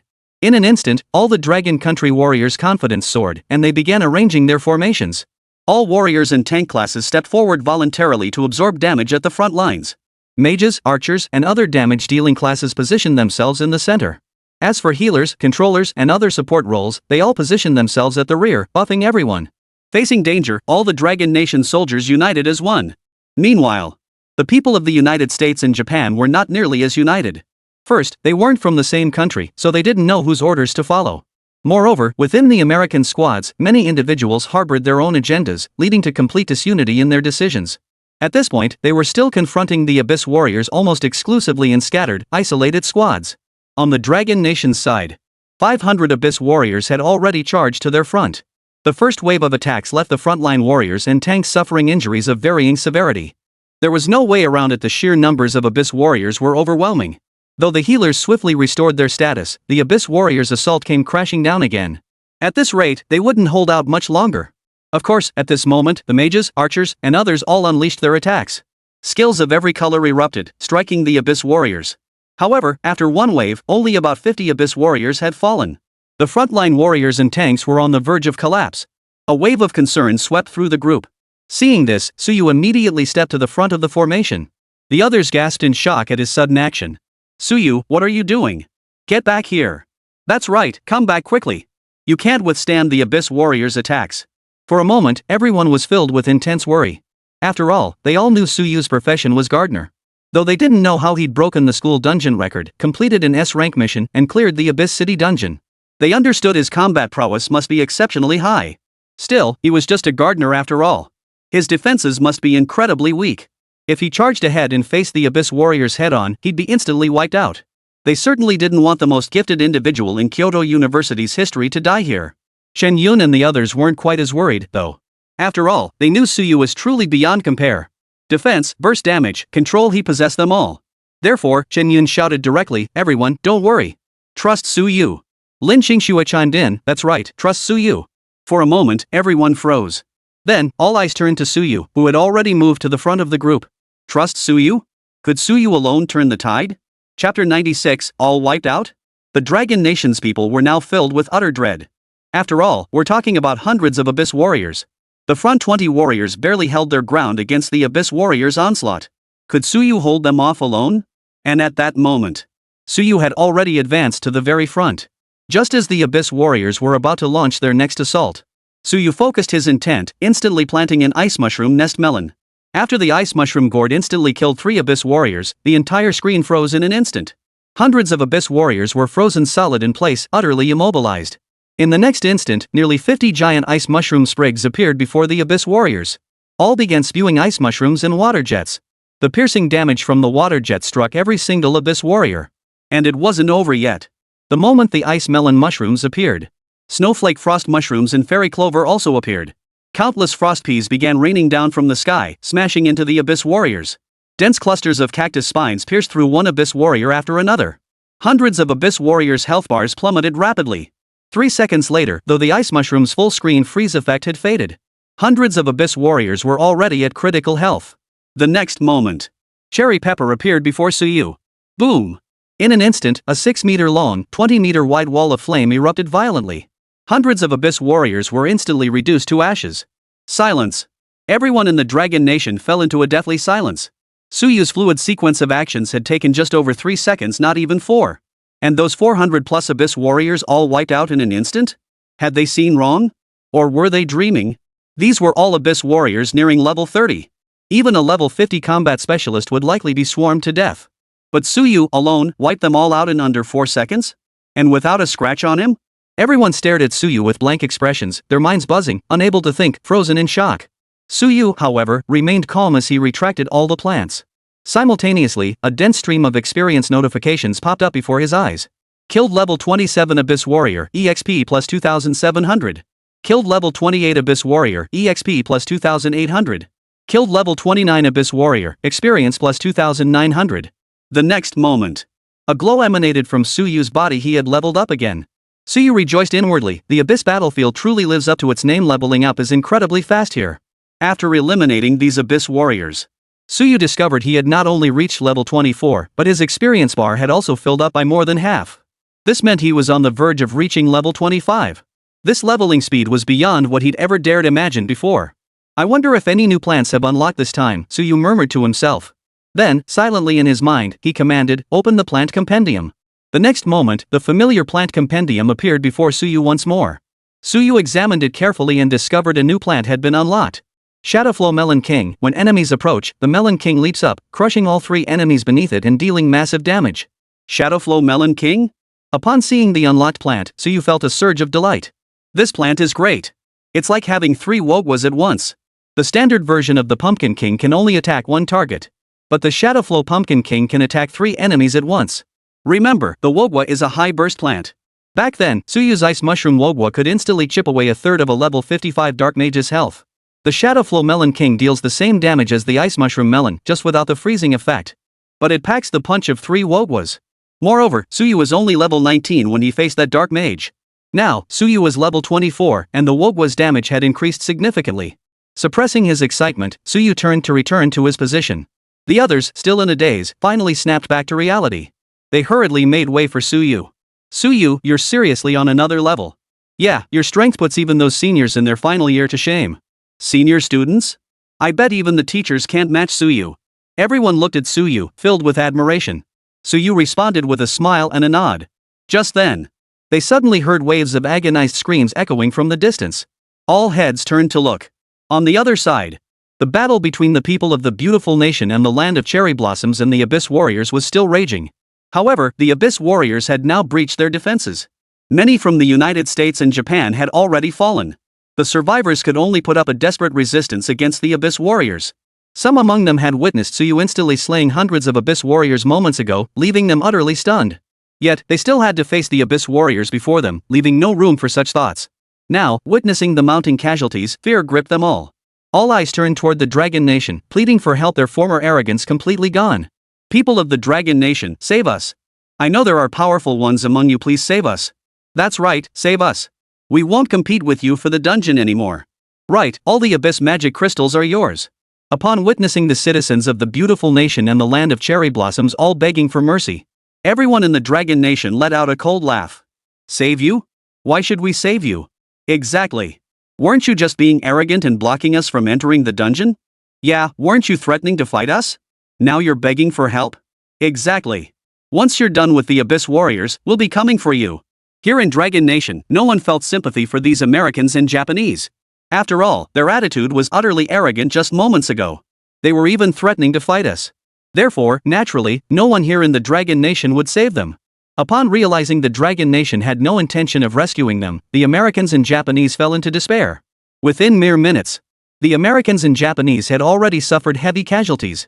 Of course, half of the Abyss Warriors were also killed by them. But it was all achieved at the cost of lives. Meanwhile, the white man from the United States had already led some men to break through the encirclement of the Abyss Warriors, creating a gap. For a moment, he dared not linger, immediately leading his men to flee. Those still trapped in the encirclement grew even more desperate. Especially the Japanese man named Nagashima, who erupted in fury. Damn Americans. They're treating us like disposable tools. They escape themselves while leaving us here to die. On the Dragon Nation side, the onlookers all burst into loud laughter. Ha! This is hilarious. The Americans ditched the Japanese and ran off themselves. And look at how those Americans ran away. They look like a bunch of dogs. Alright, enough mocking them. Without Tsuyu, we wouldn't even know if we could handle these Abyss Warriors. Right, thanks to Tsuyu. Otherwise, we'd have suffered heavy casualties too. Chapter 97, Farewell, Xiao Qingya. Exactly, all thanks to Tsuyu. Enough talk. If those Abyss Warriors can't catch up to them, they might turn back and come after us. After exchanging light-hearted banter, the Dragon Nation group grew solemn. Perhaps those Abyss Warriors really would return soon. Even though the Americans and Japanese had killed many, how could over 100 still remain? Just then, dozens of figures suddenly rushed over from the distance. Hearing the commotion, everyone turned to look. They saw dozens of figures clad entirely in black military uniforms, their expressions solemn and resolute. Is that the demon-suppressing army? Holy crap, the demon-suppressing army is here? They must have sensed the disturbance in the abyss and rushed over. By then, the demon-suppressing army had advanced to stand before the crowd. At the head of the group stood a woman who looked exceptionally dashing. Tsuyu recognized her. It was none other than Xiao Qingya. Xiao Qingya's dark brows were tightly furrowed. Superiors had reported that a deep abyss disturbance had erupted here as well, dispatching her to lead reinforcements. Moreover, everyone here was a student from Capital University, the pinnacle of human talent. Their safety must be guaranteed at all costs. But after arriving with her team, why did she find absolutely nothing amiss? Where was this abyss disturbance everyone had mentioned? Just then, she suddenly sensed a familiar gaze. Looking over, she gasped in surprise, Tsuyu? Tsuyu nodded. Commander Xiao. Upon seeing that the commander leading the demon-suppressing army actually recognized Tsuyu, the students of the Capital University were all stunned. What's going on? Tsuyu knows someone from the demon-suppressing army? Looks like they do. For a top-tier genius like Tsuyu, joining the demon-suppressing army early on makes perfect sense. The students buzzed with speculation. At that moment, Xiao Qingya approached Tsuyu. Tsuyu. Oh, no, Lieutenant Tsuyu, you're here? Tsuyu nodded. Yeah, participating in a school trial. Upon hearing Tsuyu's words, Xiao Qingya's lips twitched slightly. Participating in a school trial? You can kill a level 55 dark mage, yet you're using that to participate in this trial? But just as Xiao Qingya was about to voice her disbelief, the crowd erupted in chaos. What? Cadet Commander Tsuyu? Tsuyu is already a cadet commander? How is that possible? Becoming a captain requires tons of military merit. Exactly. Even if Tsuyu is a genius, he couldn't possibly be directly appointed as a captain without military merits. How do you know he hasn't earned any? With his strength, he could probably rack up military merits with ease. The crowd buzzed with discussion, each person utterly stunned. A captain in the demon-suppressing army. Though they were geniuses, none had reached the level of being specially cultivated by the demon-suppressing army, let alone being granted an officer's rank. And Tsuyu? A mere incoming freshman, and he's already a captain. Lin Qingxue was utterly speechless. She looked at Tsuyu and asked, Brother, when did you become a captain? How come I didn't know about this? Lin Qingxue recalled that when they'd run hidden dungeons together, he hadn't held any military rank back then. How had he now become a captain in the demon-suppressing army? Tsuyu explained, right after we parted ways, I encountered the demon-suppressing army. It happened to be during a beast invasion, and I helped them deal with it. After completing the demon suppression army's assessment, I became a captain. Hearing Tsuyu's matter-of-fact explanation, Lin Qingxue was stunned. What? After parting ways with her, her brother hadn't focused on preparing for the college entrance exams. Instead, he helped the demon-suppressing army eliminate beasts along the way, then became a captain after passing their assessment? This was utterly unbelievable. Everyone else fell silent upon hearing Suyu recount the sequence of events in such a matter-of-fact tone.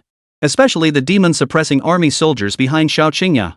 They'd been in the demon-suppressing army for years and were still just ordinary soldiers. For you to become a captain straight away, just how immense must your military merit be? Of course, some among them recognized Suyu. They vividly recalled the scene where Suyu single-handedly annihilated countless monsters.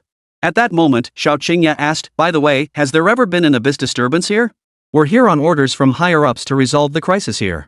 Hearing this, the students present exchanged glances before stepping aside, revealing the bodies of the abyss warriors behind them. Whoa! Seeing the dense mass of abyss warrior bodies, the demon-suppressing army soldiers including Xiao Qingya all sucked in their breath in shock. So many abyss warriors all dead? At that moment, someone spoke up. Suyu killed them all by himself. That's right. Suyu is simply too powerful. He wiped them all out in under 4 seconds. Hearing this, the demon-suppressing army soldiers were even more stunned. Killed them all in under 4 seconds? No way. We're talking about hundreds of abyss warriors. However, the demon-suppressing army soldiers who had witnessed Suyu's power, along with Xiao Qingya, all snapped back to reality. Because they knew Suyu truly possessed such power. After a long moment, Xiao Qingya turned to Suyu and said, "Captain Suyu, you've resolved this abyss disturbance here. I will report your military merit." Hearing this, Suyu froze for a moment. What? Military merit? Does killing abyss warriors count as military merit? Noticing Suyu's confusion, Xiao Qingya explained, this time, abyss disturbances erupted across numerous sectors of the battlefield. Demon-suppressing troops from many regions rushed into the abyss battlefield to quell the disturbances, and these actions are being recorded as military merits. Upon hearing this, Suyu understood. It wasn't that killing abyss monsters counted as military merit. It was because the abyss disturbances created danger, and resolving those disturbances earned military merit. At that moment, Xiao Qingya said, "Since everything's under control here, we should head out. There are other disturbances that need our attention." As Xiao Qingya spoke, the communicator strapped to her chest suddenly emitted an urgent alert. Xiao Qingya retrieved the device and, upon reading the message, her expression abruptly changed. "Alright, Captain Suyu, an emergency has arisen. We must depart immediately."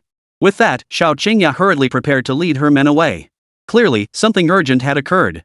At that moment, Suyu suddenly asked, "What's going on? Is it an urgent military matter?" Xiao Qingya replied, "Extremely urgent.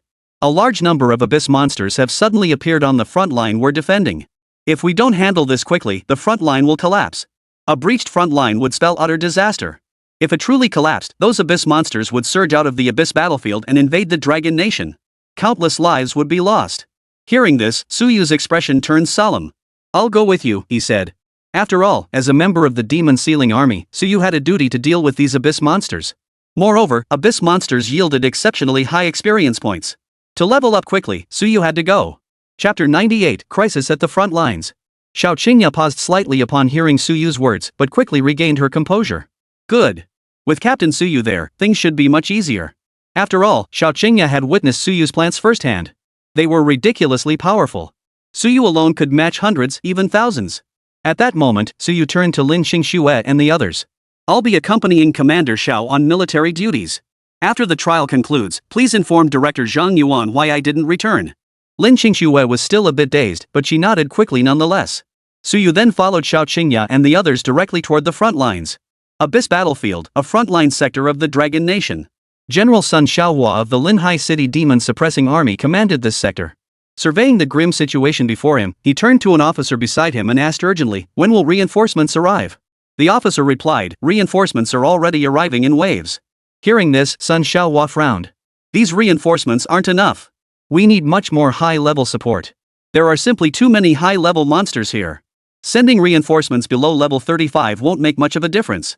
Now, many of the attacking monsters were level 35, and even level 40 monsters were gradually appearing. Yet among the demon-suppressing army dispatched from Linhai City to the Abyss battlefield, many commanders were only around level 35 themselves. Even the captains were only in their 40s. But these are few and far between. Moreover, given the current situation, even higher-level monsters might appear.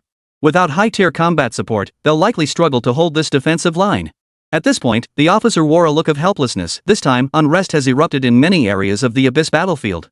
Several fronts are facing critical threats, making elite forces extremely scarce. Headquarters says we need to hold out a little longer, just 1 or 2 more days. High-tier reinforcements might arrive then. Hearing this, Sun Xiaohua clenched his teeth. 1 or 2 days. How are we supposed to hold out? Just then, A sudden roar erupted from the front lines. Sun Xiaohua looked up, and in the next instant, his pupils contracted. A swirling black mist suddenly materialized at the very front. As the mist dissipated, 3 monstrous figures of immense power materialized before them. One was a dark mage clad in black robes, wielding a black staff, with horns protruding from his head and sharp fangs bared in his mouth. Another was a formidable demon warrior, horned and wielding a battle sword. The third was an abyssal giant, 5 meters tall and 3 meters wide, resembling a small mountain, with tusks protruding from its jaws. The moment these 3 demonic creatures appeared, they captured everyone's attention. For the aura radiating from them was overwhelmingly powerful, so powerful it sent a chill through everyone's hearts. The demonic aura radiating from the 3 creatures caused all other abyssal monsters to scatter.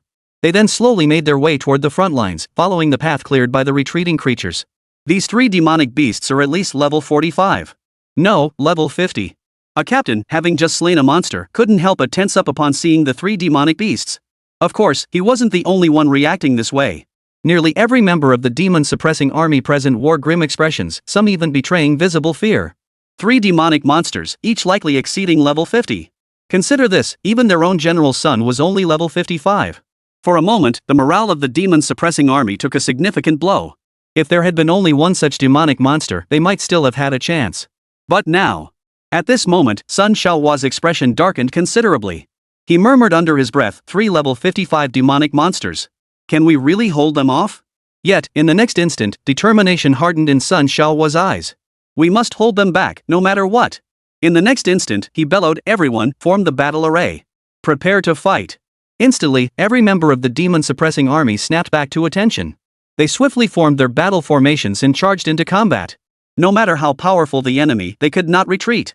If they retreated, the front lines would collapse. Then, everyone they were protecting would fall prey to these abyssal monsters. Just then, someone shouted, Commander Zhao's reinforcements have arrived. The troops looked over and saw dozens of demon-suppressing army soldiers charging toward them from the monsters' flank. Cover them. Don't let the abyss monsters attack them. Someone shouted loudly, then began drawing the monsters' attention. This would allow the reinforcements approaching from the flank to make an impact. Sun Xiaohua, however, kept his expression unchanged as he looked toward Xiao Qingya. After all, Xiao Qingya was merely a military commander below level 40. The demon-suppressing army under her command wasn't particularly high level either. If they couldn't eliminate those 3 level 55 demonic monsters, then these reinforcements would merely add more bodies to die alongside them. With that thought, Sun Xiaohua took a deep breath. Then he shouted, all captains, follow me out to battle those 3 demonic monsters. Yes. One by one, the captains stepped forward, radiating formidable presence and unwavering resolve. Sun Xiaohua looked at them and declared, we must eliminate these 3 abyssal monsters. Otherwise, this defensive line will be breached. Everyone, prepare for battle. Meanwhile, Suyu, Xiao Qingya, and the rest of the demon-suppressing army had flanked the monsters. Upon seeing the 3 powerful demonic monsters, shrouded in dark mist, Xiao Qingya and the other demon-suppressing army soldiers all wore expressions of utmost gravity. These 3 demonic monsters are incredibly powerful. At least level 50, right? More than that. Judging by their aura, they're at least level 55. For a moment, the demon-suppressing army couldn't help but feel uneasy. 3 level 55 demonic monsters. How are we supposed to fight this? Are these reinforcements even useful? At that moment, Xiao Qingya coldly declared, forget whether we can win or not, just fight. Besides, that demonic mage isn't for you to fight. Just kill those ordinary abyssal monsters. Haven't you noticed General Sun and the other captains have already gathered together? Hearing Xiao Qingya's words, the morale of the demon-suppressing army stabilized. Right. High-level monsters were naturally handled by others, they only needed to kill ordinary abyss monsters. What if General Sun and those captains couldn't defeat those 3 demonic monsters? Well, that's just too bad. Anyway, today they wouldn't lose out by killing 1 monster of their own level, killing 2 meant gaining 1. Chapter 99, Slaying the Demon Giants, then using the red-eyed mushrooms. At that moment, Suyu turned his gaze toward the 3 demonic monsters. He could sense the powerful aura emanating from these 3 beasts. They were no weaker than the demonic mage he had slain earlier. Suyu turned to Xiao Qingya and said, Commander Xiao, you handle the lower-tier abyss monsters. I'll go assist them in taking down those 3 demonic monsters. With that, Suyu strode directly toward the 3 demonic beasts. Upon hearing Suyu's words, everyone froze for a moment. Help them deal with those 3 demonic monsters. Are you out of your mind? Those 3 demonic monsters were all level 55. Even if General Sun teamed up with every captain present, they probably couldn't take down those fiends. Are you sure you want to go? Xiao Qingya was momentarily stunned, but quickly regained her composure. After all, she knew Suyu possessed the strength to slay a level 55 demonic mage. But this time, there were 3 level 55 demonic monsters. Could Suyu still handle them? Still, if Suyu was this confident, it should be possible, right? Xiao Qingya's expression grew slightly grave as she watched Suyu's retreating figure. Meanwhile, Sun Xiaohua and the assembled military commanders were fully prepared, having finalized their offensive strategy. But then, as he looked at the 3 demonic monsters, his expression suddenly changed. For he saw a figure approaching the 3 demonic monsters from the side. Damn it! Sun Xiaohua's face darkened slightly. He immediately issued military orders, preparing to execute the offensive plan with his colonels. But it seemed too late. The 3 demonic monsters had already spotted the figure. Standing 5 meters tall and 3 meters wide, with pitch-black skin and a body like a giant tank, the demonic giant turned its gaze towards Suyu. It let out a deafening roar. A heart-stopping aura spread out, filling many demon-suppressing army soldiers with terror. Simultaneously, the demonic giant swung its massive axe directly at Suyu. It's over. In that instant, every demon suppression army soldier witnessing the scene believed Suyu is doomed. And none of them could fathom why Suyu had gotten so close to that demonic monster. Wasn't he just courting death? Has that man lost his mind? How dare he approach the demonic monster alone? Which commander's man is he? He doesn't seem to be wearing demon-suppressing army uniform. Could he not be one of us? No way. Then how did he get to the front lines? For a moment, everyone was utterly perplexed. They couldn't figure out if Suyu was actually part of the demon-suppressing army. Even more baffling was how he dared approach those 3 demonic monsters alone. They were all level 55 beings. At this moment, some people couldn't bear to watch anymore and turned their heads away. After all, they feared witnessing that massive axe chop Suyu into mincemeat. Yet, just as everyone had resigned themselves to Suyu's certain death. Clang! A thunderous collision echoed. As the dust settled from the shockwave, everyone froze in shock. The outcome they had imagined in their minds did not occur. Because Suyu stood unscathed. Before him, 3 spiked nut kings had blocked the demonic giant's attack. And before anyone present could fully process what had just happened, they witnessed a scene that would remain etched in their memories forever. Suddenly, 3 bizarre, oddly shaped things appeared before the man. They resembled plants. Ice mushroom nest melon. Cherry peppers. Sunlight bombs. An ice blue mushroom leapt forward first, crushing down hard upon the demonic giant. The demonic giant froze instantly in place. And in the next instant, boom! Bang! The sounds of flames burning and explosions erupted simultaneously. As a burst of flame erupted, the plant-like structure which appeared to be composed of 2 sunflowers swelled to its limit before exploding. Then, the demonic giant, still frozen in its attack stance, had its health bar instantly depleted and crashed to the ground. The entire ground of the Abyss battlefield seemed to tremble. The demon giant's corpse crashed into the ground, forming a massive crater. For a moment, everyone present was utterly stunned. They stared blankly ahead as if in a dream, their minds buzzing. Had they seen that correctly? That Abyss giant was taken down instantly? And in the blink of an eye? What the hell? Meanwhile, on the other side, Xiao Qingya stood frozen in place. Instantly defeated? That was a level 55 demonic giant. That thick health bar, and you one-shot it? Xiao Qingya knew Suyu possessed the strength to slay a level 55 demonic giant. But this? Isn't that a bit too outrageous? Instantly wiped it out. After Suyu instantly killed that demonic giant. Within seconds, the remaining demon warriors and dark mages all turned their gaze towards Suyu. Their faces bore a distinctly human-like expression of rage. Clearly, neither of them had expected this seemingly weak human before them to instantly kill the demonic giant. The 2 immediately launched their attack at Suyu.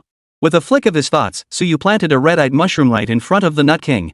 The next moment, the demon warrior and demon mage's attacks arrived. First, the demon warrior's sword sliced the red-eyed mushroom to death. The dark mage's attack struck the spiked Nut King. Then, the demon warrior's aura suddenly surged violently. Witnessing this, everyone snapped out of their stunned daze. What's going on? How did the demon warrior get stronger? No idea. Can that noble one still hold off those 2 demonic monsters? Probably. The thing in front of that noble seems to have high defense. Now, aside from Xiao Qingya and those who knew Suyu's identity, the rest of the demon-suppressing army had all come to regard Suyu as a high-level reinforcement. Though they could vaguely tell that Suyu didn't appear to be very old. They had all switched to addressing him as Sir. After all, within the demon-suppressing army, strength and military merit reigned supreme.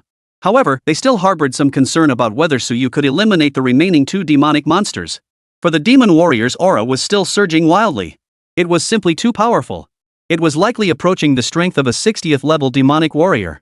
At that moment, Sun Xiaohua and the assembled captains all wore expressions of profound gravity. They couldn't fathom why the demon warrior's aura had suddenly surged so dramatically. Sun Xiaohua shouted, "Prepare to act. Assist that noble one in slaying the demonic warrior." Yes. The captains responded loudly, then maintained their formation as they all charged forward. However, in the very next instant, they all froze in place, utterly dumbfounded. For they witnessed something astonishing. The demonic warrior, whose aura had surged violently, had actually swung his sword at the dark mage standing beside him? For a moment, question marks appeared above everyone's heads. Chapter 100, is that person Suyu? Wait, what the hell is going on here? Why is that demon warrior attacking the dark mage? Are they fighting each other? For a moment, everyone present felt their minds couldn't process it. Meanwhile, Xiao Qingyao was utterly bewildered. But then she suddenly remembered the black mushroom Suyu had planted earlier. Could it be because of that mushroom? The thought sent a wave of shock through her. A single mushroom could charm a level 55 demonic warrior? And significantly boost its stats? In this world, surely no other profession could achieve such feats? How long had it been since she last saw Suyu? And now Suyu possessed such formidable abilities. At that moment, the dark mage took a direct hit from the demon warrior's sword, losing nearly half its health bar. Then, its form flickered as it swiftly retreated. It stared blankly at the demonic warrior. Wait, what are you doing? Have you lost your mind? We're the same kind. Why attack me instead of killing that human? However, the dark mage soon noticed the demon warrior's unusual state. His originally pitch-black body began to gradually shift toward a pink hue. For a moment, the dark mage's expression shifted. Is he being charmed? However, the dark mage could tell the demon warrior hadn't been fully enchanted. Therefore, he reacted immediately. The black staff in his hand trembled. In the next instant, a cloud of mist enveloped the demon warrior. However, the dark mage's aura grew even more feeble. As the black mist dissipated, the demonic warrior returned to normal. He looked dazed at first, then turned his gaze towards Suyu with a hint of wariness. Upon seeing the demon warrior return to his normal state, Suyu let out a slight sigh. It seems the red-eyed mushroom still struggles to charm monsters of such a high level. And even if it did succeed, the enchantment probably wouldn't last very long. Originally, Suyu had hoped to see if the red-eyed mushroom could fully enchant a level 55 demonic monster. But it seemed the level gap was simply too great. Once I reach level 30, I should be able to fully charm this level 55 demonic monster, Suyu mused inwardly. At that moment, upon seeing the demon warrior return to normal, their expression shifted from shock and joy to deep concern. This is bad. It seems the master's methods didn't work. Yeah, that demon warrior's level is just too high. Could this put the lord in danger? For a moment, all the demon-suppressing army members present grew anxious for Suyu once more. After all, they believed that charming the demonic warrior was his trump card. Now, that trump card hadn't delivered the expected results. Not only had the demon warrior returned to normal, the demonic mage was poised to strike again at any moment. Who could possibly hold out long against these two demonic monsters? But Suyu remained oblivious to everyone's worries. You say the red-eyed mushroom is his trump card? You're completely wrong. The red-eyed mushroom was merely an impromptu experiment on a whim. Now that I've tested the red-eyed mushroom's limits, it's time for you two fiends to die. Suyu murmured to himself before a thought flashed through his mind. Before him appeared a pumpkin clad in a crimson cloak and crowned with a golden tiara. The Shadowflow Wogwa King. The next moment, the Shadowflow Wogwa King split into three forms, one pressed toward the demon warrior, another toward the demon mage. The third charged toward the level 40 abyssal monster closest to Suyu. Boom! Bang! Boom! Three thuds echoed as the melon slammed into the ground. The already severely wounded dark mage's health bar was instantly depleted, and he died instantly. The demonic warrior had half its health drained by Wogwa. As for the level 40 abyssal monster being besieged by a demon suppression army squad, it was instantly crushed to death by Wogwa. For a moment, the entire demon suppression army squad was stunned. Wait, they'd been battling this level 40 abyss monster for nearly half an hour and had only managed to chip away at a third of its health. Then, out of nowhere, this green, melon-like thing appeared. Simply sat on the abyss monster right in front of them until it died? The others were utterly dumbfounded. Wait, what the hell was that thing? High damage output was one thing, but splitting into three? They were all dumbfounded. Originally, they'd been worried whether Suyu could hold off those two demonic creatures. Instead, he turned around and killed a demonic mage, then knocked half the health off another demonic warrior. At the same time, he casually disposed of a level 40 abyss monster. This was simply beyond belief. But, before anyone could recover from the shock, Suyu moved his thoughts once more. The next moment, dozens of water caltra plants appeared around him.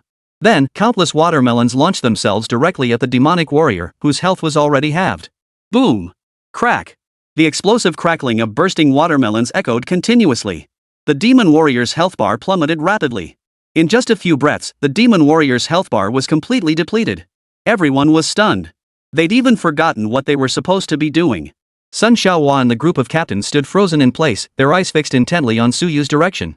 They felt as if they were in a dream. For a fleeting moment, they almost believed they weren't on the front lines of the Abyss battlefield at all. Instead, it felt like they were watching a movie in a theater. After all, who had ever seen watermelons actively attacking? The plants before them, resembling a watermelon field, dealt such devastating damage. Meanwhile, Xiao Qingya and the others on the other side were utterly stunned. Especially Xiao Qingya. She stared at the fallen demonic monster, then glanced at Su Yu's watermelon plants. She murmured softly, seriously, how many types of plants do you have? Xiao Qingya knew Su Yu's gardening skills were extraordinary. He possessed plants with numerous unique traits. But she had thought she already knew all the plants Su Yu had and their specific traits. But she was wrong. She never imagined Su Yu would have new plants.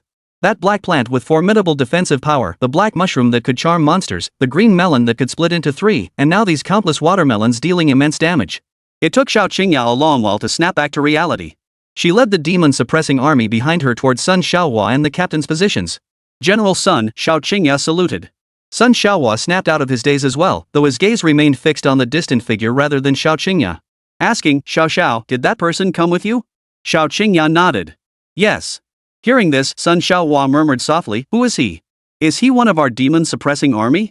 But his figure seems strangely familiar to me. His attack method involves plants. Suddenly, Sun Xiaohua whipped his head toward Xiao Qingya and exclaimed, it's him? Xiao Qingya nodded. It's him, Su Yu. Chapter 101, The Melancholy Pumpkinhead and the Butter Mushroom. After dispatching the 3 demonic monsters, a notification popped up before Su Yu. Killed level 55 Demon Giant, experience plus 300,000. Killed level 55 Demon Mage, experience plus 300,000. Killed level 55 Demon Warrior, experience plus 300,000. Your level has increased to 25. Your level has increased to 26. Ding. Host detected defeating 3 demonic monsters. Rewarded with 1 gold card draw chance. Ding. Host detected 2 consecutive level ups.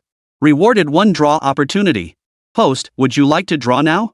Seeing the string of notifications before him, Su Yu let out a smile. I was about to level up anyway, and now I've slain 3 demonic beasts and jumped 2 levels. This feels awesome. And I never expected that leveling up twice would also reward me with a golden card draw chance. Plus, slaying these 3 demonic beasts also rewarded me with 1 gold card chance. This time, I've directly gained 2 gold card draw opportunities. With that thought, Su Yu took a deep breath and silently commanded, draw. The next moment, the gold card from Plants vs. Zombies Hybrid Edition appeared before Su Yu once more. This time, however, 2 golden frames began spinning wildly. After a few seconds, 1 frame finally settled on a gold card. Gloomy Pumpkin Head. Melancholy Pumpkin Head can be planted on other plants. Possesses high defense and can fire spores in all directions with penetration effects. The information for the Melancholy Pumpkinhead had just appeared before Su Yu. The next moment, the other frame also settled on another golden card. Buttery Melancholy Mushroom. Buttery Melancholy Mushroom releases dense smoke, corn kernels, and butter chunks around itself. Upon seeing the draw results, Su Yu's face lit up with even greater delight. The Melancholy Pumpkinhead and the Butter Melancholy Mushroom, these 2 plants are excellent. Both plants can attack in all directions, and their damage is even piercing. Plus, the Melancholy Pumpkinhead has strong defense, while the Butter Melancholy Mushroom can even shoot butter. Combining these 2 plants makes us unstoppable against monster waves. At that moment, Su Yu could already envision the scene of these 2 plants working together. Facing countless monsters, scatter planting Butter Melancholy Mushrooms, then placing a Melancholy Pumpkinhead atop each one. Absolutely unstoppable. It took Su Yu a long while to suppress his excitement. Meanwhile, as Su Yu was drawing his lottery tickets, the watermelon cattails he had planted continued their assault. They relentlessly eliminated the remaining monsters in the area. The demon-suppressing army soldiers who had been locked in combat with the monsters saw the watermelons charging toward them and instantly eliminating the creatures before their eyes. Their gazes all turned toward Su Yu. By now, every monster in the area had been completely wiped out. Everyone present stared toward Su Yu, holding their breath. After closing his profession panel, Su Yu moved his thoughts. He recalled all the watermelon cattails, then turned and walked toward the crowd. Every pair of eyes followed his movement, filled with admiration and awe. Finally, Su Yu approached Sun Xiaohua, who still stood in stunned silence. He saluted with a military salute, Lieutenant Su Yu reporting for duty, General Sun. Sun Xiaohua, who had been momentarily dazed, snapped back to attention and returned the salute. The captains behind him, however, were all dumbfounded. Wait, this young man is a captain? They had all assumed he was some newly appointed major general sent from headquarters. After all, so young, yet so powerful. But he was merely a captain? And he seemed to know General Sun? Inside an office. This was Sun Xiaohua's temporary command center here. Sun Xiaohua poured Suyu a cup of tea and remarked with emotion, I never imagined you'd become this powerful already. This time, without you, 3 level 55 dark mages would have breached this defense line. Suyu took a sip of tea and asked, General Sun, with level 55 dark mages appearing here, are there no other reinforcements? Sun Xiaohua sighed. This abyss disturbance was sudden and severe. All of Dragon Nation's front lines are under assault by abyss monsters. Therefore, reinforcements are stretched thin. Our sector is actually doing relatively well. Upon hearing this, Suyu nodded. In that case, General Sun, could you tell me the locations of the nearby defense lines? I can go offer support. Suyu had already tasted the sweetness of rapid leveling. Killing abyss monsters yielded substantial experience points. Therefore, he planned to visit several more defense lines to slay monsters and level up. Upon hearing Suyu's words, Sun Xiaohua couldn't help but caution, Suyu, the abyss battlefield remains extremely dangerous. Don't let your guard down. Suyu nodded. I know. Don't worry, General Sunday. I'll be careful. Seeing this, Sun Xiaohua said no more. After all, the other front lines without reinforcements were likely teetering on the brink of collapse by now. And with Suyu being so powerful, one man could hold the line against 1,000. His reinforcement would alleviate immense pressure. In that case, I'll give you the locations of the nearby defense lines shortly. Also, regarding the 3 demonic beasts you slayed this time, along with the numerous other abyss monsters, I'll have someone tally them up. All will be converted into military merit points. All right. Suyu nodded in agreement. Sun Xiaohua asked, would you like to rest a bit before heading out? Suyu shook his head. No need. After all, I haven't expended much energy. After all, he didn't have to fight himself, it was all the plants doing the fighting. Hearing this, Sun Xiaohua couldn't help but inwardly exclaim, this guy's insane. Anyone else would be half dead from exhaustion after slaughtering so many monsters, likely suffering severe injuries too. Without resting for half a month or even a month, recovery would be difficult. But Suyu? He was perfectly fine. In the end, Sun Xiaohua said no more.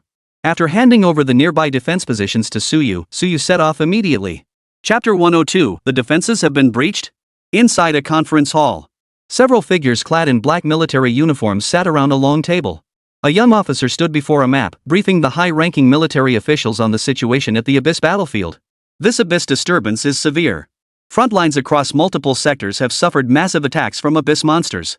Several defensive lines are now in a precarious state. A dignified-looking man in his 50s or 60s frowned slightly and said, give us the specifics. The young officer pointed to a location on the map and stated, here several defensive lines have come under intense assault. In many of these sectors, monsters above level 50 have appeared. Our high-tier combat forces are limited, and reinforcements haven't reached this area yet. At this rate, several defensive lines may collapse soon. The elder studied the marked area on the map and asked, how many elite forces are currently available for redeployment? The young officer replied, very little. We can probably only reinforce 1 or 2 defensive lines. Moreover, these positions are quite distant. If we mobilize them now, they won't arrive until tomorrow. The old man stared at the map, deep in thought for a long moment before rising and walking to the map. Pointing to a spot, he said slowly, in that case, we'll reinforce this sector first. At that moment, another elderly man seated at the long table frowned and said, but the other location is also crucial. The elder at the map replied calmly, I know. This position is very close to the exit of the Abyss battlefield. If it falls, the monsters will immediately surge into the real world, causing massive casualties. The other location, while also vital, is farther from the Abyss battlefield exit. If that defense line falls, we'll still have some time to eliminate those monsters. Right now, the reinforcements we can spare can only bolster one location. Therefore, we must reinforce this position first. Once it's secured, we'll immediately redeploy the freed-up forces to the other defensive line. After hearing the elder's explanation, the others no longer objected. They nodded in agreement, accepting the elder's perspective. Since we're all in agreement, let's execute this plan immediately. After leaving the defensive line guarded by Sun Xiaohua, Suyu hurried toward the nearest defensive position. He had barely started moving. Several Abyss monsters appeared before him. Abyssal Warrior. Level 25. Strength 5000. Agility 3000. Spirit 4000. Constitution 6000. The Abyss warriors, upon spotting Suyu, charged straight toward him. Suyu remained calm, his mind flickering. 5 watermelon cattails materialized before him. In the next instant, 5 watermelons slammed into the Abyss warriors and exploded. In an instant, every Abyss warrior was dead. Surveying the corpses of the Abyss warriors before him, Suyu murmured to himself, just a few monsters like these, no need to bring out the butter melancholy mushrooms. I need to find a place teeming with monsters to test how well the butter melancholy mushroom pairs with the melancholy pumpkin head. With that thought, Suyu continued toward his destination. He hadn't gone far when he suddenly halted, his gaze fixed on the distance. There, a man clad in demon-suppressing army uniform, covered in blood, was battling a deep abyss warrior. Die! Die! Ha ha ha! The man's expression was frenzied, as if driven mad by some immense provocation. His profession appeared to be that of a warrior. Facing the monster's attack, he no longer dodged. A ruthless glint flashed across his face as his sword swung directly at the creature's head. Clearly, he intended to take the abyssal monster down with him. However, just as the abyssal creature was about to strike the man with its axe, a watermelon flew straight toward it. Thud! The sound of the watermelon exploding echoed. The abyssal monster died instantly. The man's eyes widened in shock, his expression frozen in disbelief, as if he'd seen a ghost. What the hell? Shouldn't I have gone down with this monster? How did a flying watermelon kill the monster? What the heck was that watermelon? Can watermelons actually defeat monsters? The man blinked, as if doubting whether he was seeing things. Or if he was dreaming. After all, that was a level 35 abyss warrior. Even at his peak, it would take tremendous effort to take it down. And now, this abyss warrior had been smashed to death by a watermelon? How could that be possible? The man's mind couldn't quite wrap around it, leaving him a bit dazed. Meanwhile, Suyu had already recalled the watermelon cattail and walked up to him. Suyu looked at the man and asked, "Which defense line are you from?" The man snapped back to his senses, realizing the person before him had likely saved his life.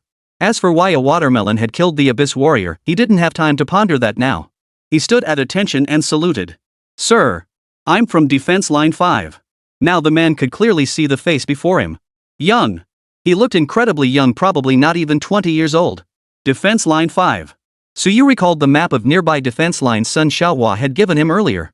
Defense Line 5 was the closest one to this location. This particular defense line was quite extensive, which meant the demon-suppressing army stationed there possessed considerable overall strength. Not only were they numerous, but their ranks were high, and their equipment was top-notch.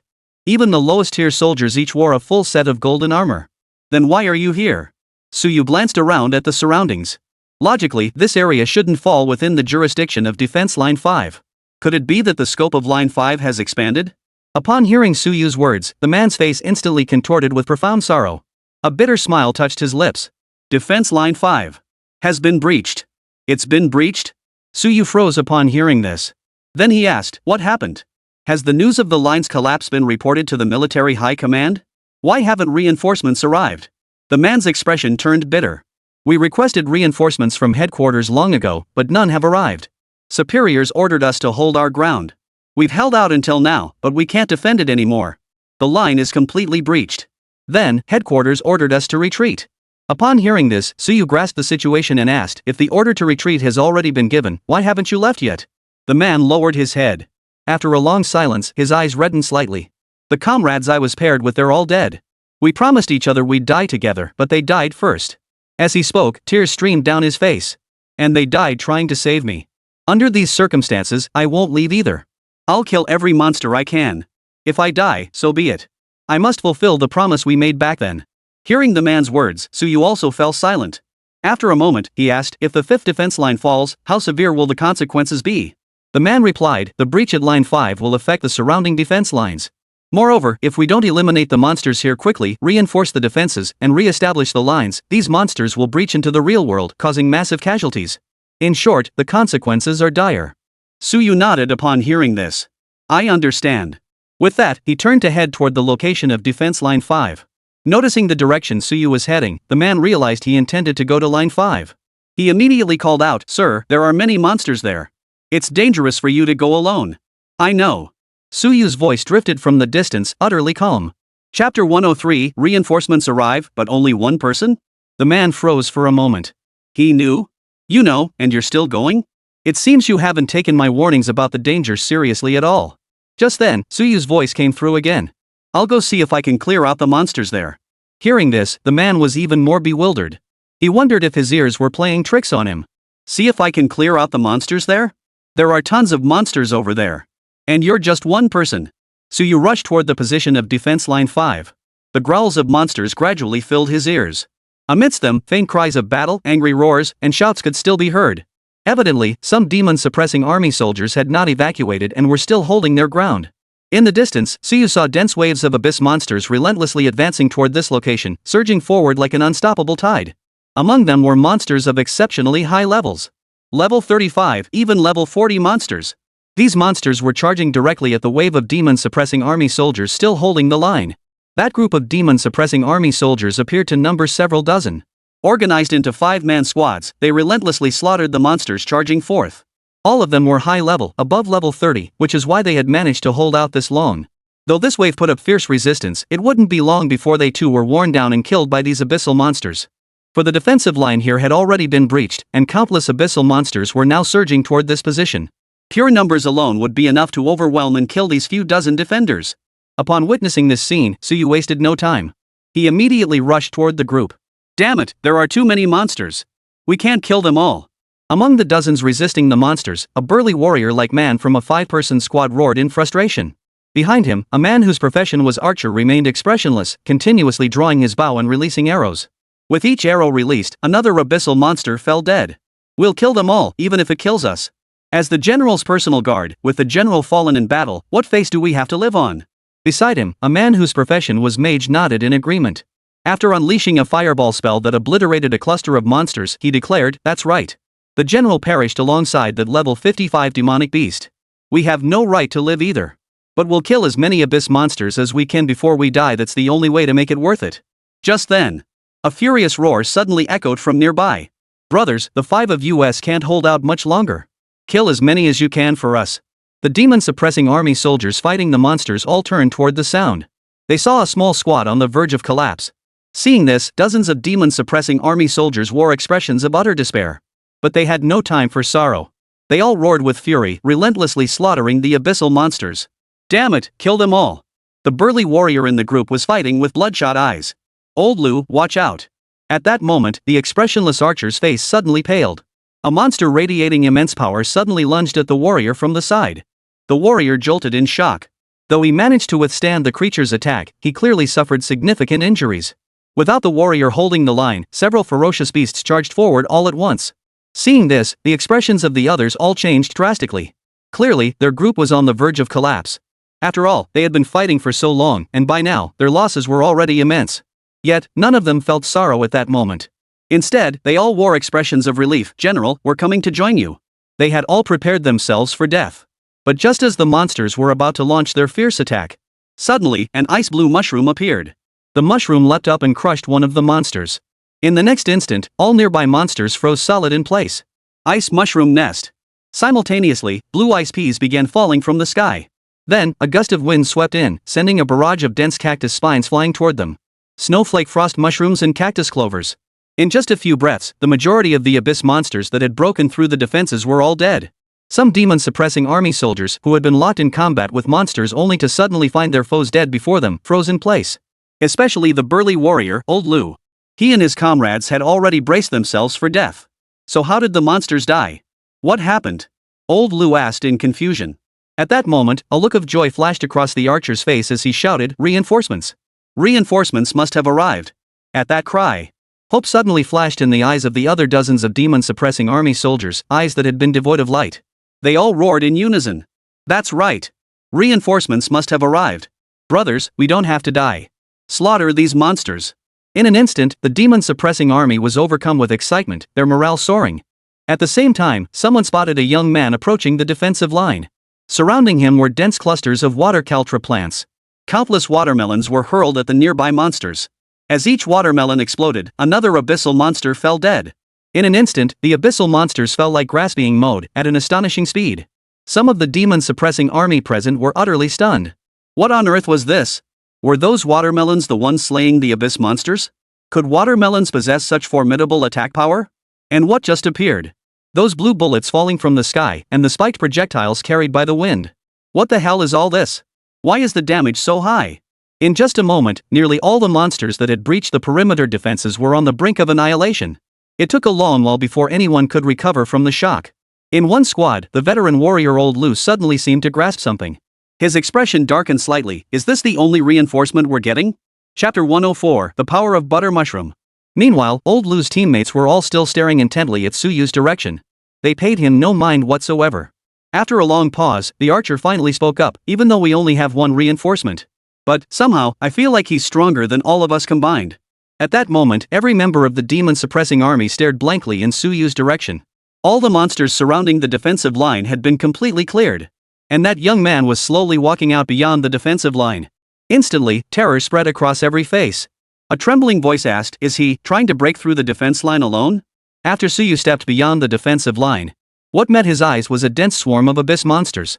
Now, Suyu understood why the fifth defense line, despite lacking high-level monsters, had been breached. Because the number of abyss monsters assaulting this position was simply overwhelming. So many they seemed to stretch endlessly. Yet, facing the tide of ferocious beasts surging toward him, Suyu remained utterly calm. In fact, a faint smile even played on his lips. With so many monsters, this is the perfect chance to test my new plant. Suyu murmured to himself before a surge of intent caused a ring of freshly pricked nutkings to materialize around him. Next, Suyu began selecting suitable spots to plant butter melancholy mushrooms. Upon planting each butter melancholy mushroom, he placed a melancholy pumpkin head over it. Soon, the two plants Suyu had planted began attacking the monsters. Yellow corn kernels, butter, and purple spores began spraying out. Then, centered around each butter melancholy mushroom, the monsters' health bars rapidly plummeted.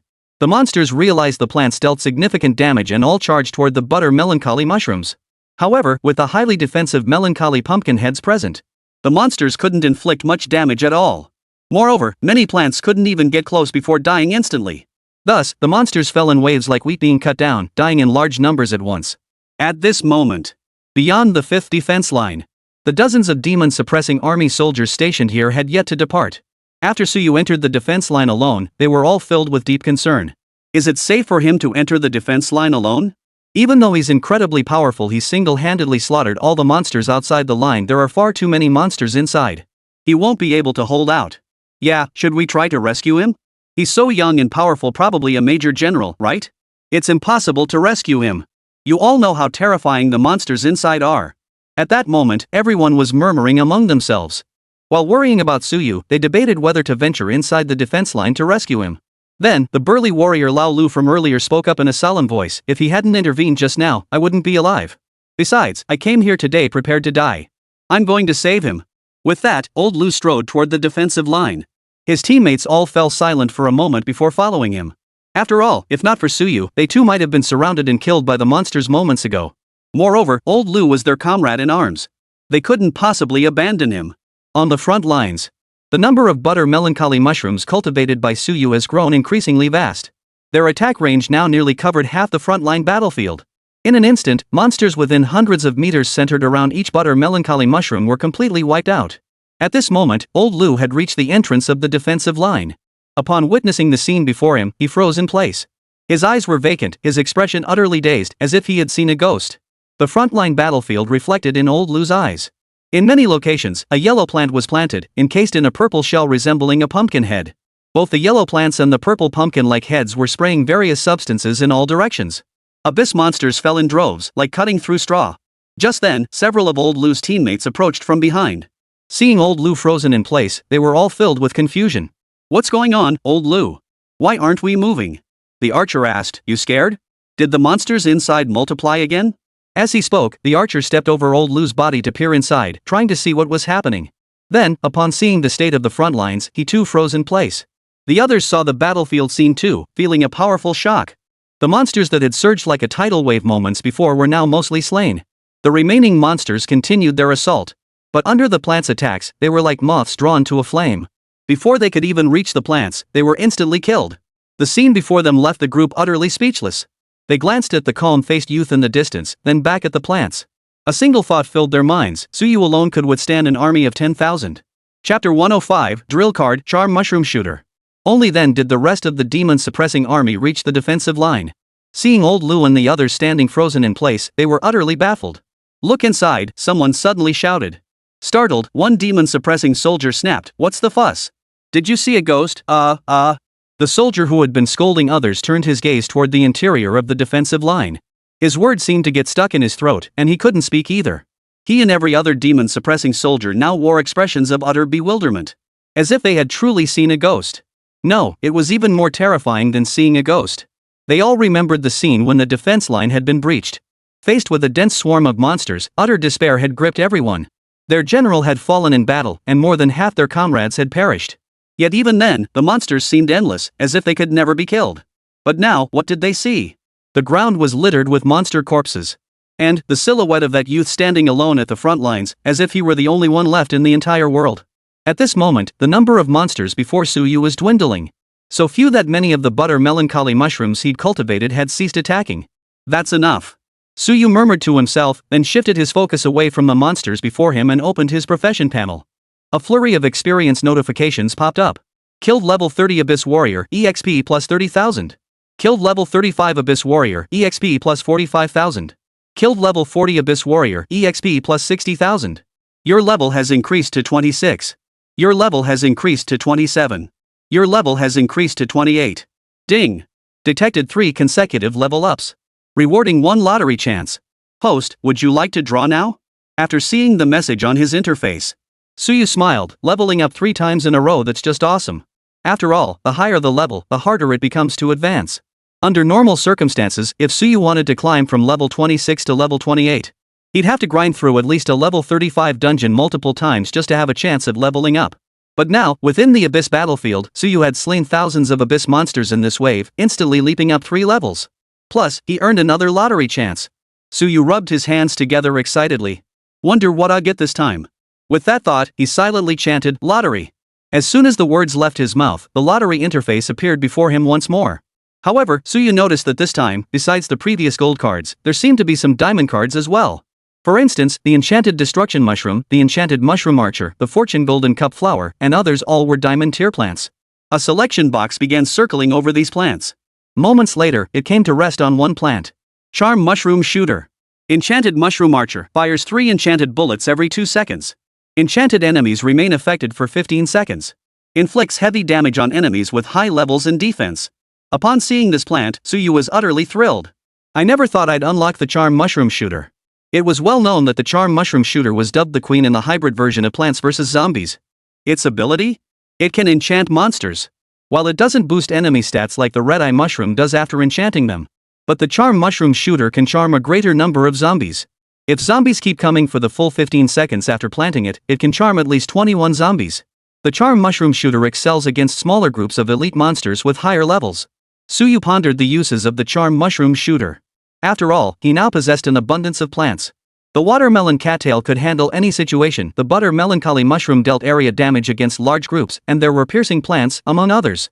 While the Charm Mushroom Shooter could enchant, enchanting low-level monsters wasn't worth the effort, and it couldn't enchant high-level ones. Thus, targeting mid-tier elite monsters was the optimal choice. Pushing aside his thoughts, Suyu lifted his gaze toward the front lines of the battlefield. By now, the Abyss monsters had been largely dealt with. After recalling his plans, Suyu finally walked toward the outer perimeter of the defense line. Upon reaching the entrance, he spotted the same group of dozens of demon-suppressing army soldiers from earlier. Suyu felt puzzled, wondering why they were all standing there. They all seemed somewhat dazed. Suyu turned to the frontmost soldier, Old Lu, and asked, "Is there a place to rest around here?" At that moment, inside a conference room at the first-level Abyss Battlefield Command Headquarters, several figures in black military uniforms were still seated around a long table. A young officer stood before them, reporting on the current situation. "Officers, the Abyss disturbances have been largely quelled across most regions. The casualty statistics for our demon-suppressing army are detailed in the documents before you." An elderly man in his 50s or 60s spoke up after reading it. "Not bad. No major casualties. Still, we must be more cautious going forward, heighten our vigilance, and be better prepared to handle the next Abyss disturbance." At that moment, another elder suddenly interjected, "Not too many casualties? Don't forget, several areas remain unresolved. Forget about that entire line defended by elite monsters for now. Just look at the area we abandoned earlier. The situation there must be dire." He turned to the young officer and asked, "Tell us what's the current situation in that abandoned sector?" There were 3 defensive lines total. Have 2 of them been breached already? The young officer replied, "Only one has been breached." Hearing this, the elder looked slightly surprised. Only one? He had been monitoring that abandoned sector as well. All 3 lines had requested reinforcements, but only one could barely hold its ground. The other 2 lines, logically speaking, were unlikely to hold. With this thought, the old man inquired, which defensive line was breached? The young officer replied, it was the line commanded by General Chen. Not only was the line breached, but General Chen himself has fallen in battle. At this news, the entire conference hall fell silent. Old Chen, such a fool, someone murmured under their breath. After all, they had already issued orders to the commanders of these 3 lines. If a line became untenable, they were authorized to abandon it. They only needed to delay for a while, waiting for reinforcements from other areas to arrive before counterattacking. But General Chen fought to the death. In other words, he hadn't retreated a single step in the face of the Abyss monster's assault. Give old Chen a proper burial. If he has descendants, provide them with the highest level of training, a middle-aged man declared. The others nodded in agreement. At that moment, the elderly man from earlier turned to the young officer and asked, "What about Sun Shaohua's position? When he requested reinforcements earlier, didn't he mention 3 level 55 demonic monsters? Has his defensive line held?" The young officer shook his head. "No, it hasn't. Moreover, General Sun has relayed the situation there." The elder said, "Tell me the details." The young officer glanced at the documents in his hands, hesitating. The old man frowned. "What's the matter? Just speak." After a moment's hesitation, the young officer finally said, "General Sun said that all 3 demonic monsters, along with numerous abyss warriors, were killed by a single captain." Upon hearing this, everyone present was stunned. Chapter 106, The Figure Guarding the Front Line. 3 level 55 demonic monsters, along with numerous abyss warriors, were all taken down by a mere captain? Had they heard correctly? Someone turned to the young officer and asked, "Are you certain this report came from Sun Shaohua? That captain a man killed a level 55 demonic creature? What class is that captain?" After a moment of silence, the young officer replied with a complex tone, "The captain's class is Gardener." "What? Gardener? Are you absolutely certain you're not mistaken? This must be fake news. A gardener killing a level 55 demon?" For a moment, the military brass present all lost their composure. If you said that the captain was a high-level, powerful professional who killed a level 55 demon, that might make sense. But you're telling us a gardener pulled this off? Did he take them for fools? An elderly man snorted coldly. "If that's the case, we'll see for ourselves when Sun Shaohua returns. Just how powerful is this so-called Captain Gardener he speaks of?" The other elders remained silent, clearly skeptical of the intelligence Sun Shaohua had relayed. The elder then turned to the young officer and continued, "Since Sun Shaohua's defensive line holds, let's focus on the one that's been breached. Retrieve the live feed from the scene. What's the current situation?" The young officer nodded and began manipulating the controls on the large screen before him. Soon, the screen lit up, revealing the scene. The scene depicted the 5th defense line. As the image zoomed in, everyone could see clearly. Instantly, everyone's pupils contracted sharply. The scene they had imagined of abyssal monsters rampaging did not appear. Instead, what appeared before them were vast stretches of monster corpses. The corpses lay thick and dense, their numbers almost beyond counting. And standing before that sea of corpses was a tall, slender figure. It seemed as though he alone had slain every single monster before him. The military brass, who had been seated moments before, all leapt to their feet. All of them stared fixedly at the scene before them, utterly incredulous. Originally, they had all assumed that with Defense Line 5 breached, the monsters would have already broken through the defenses and launched their assault. Yet, what met their eyes instead was a sea of monster corpses. Who is this? Didn't they say Line 5 had fallen? Did he single-handedly hold Line 5? How is that possible?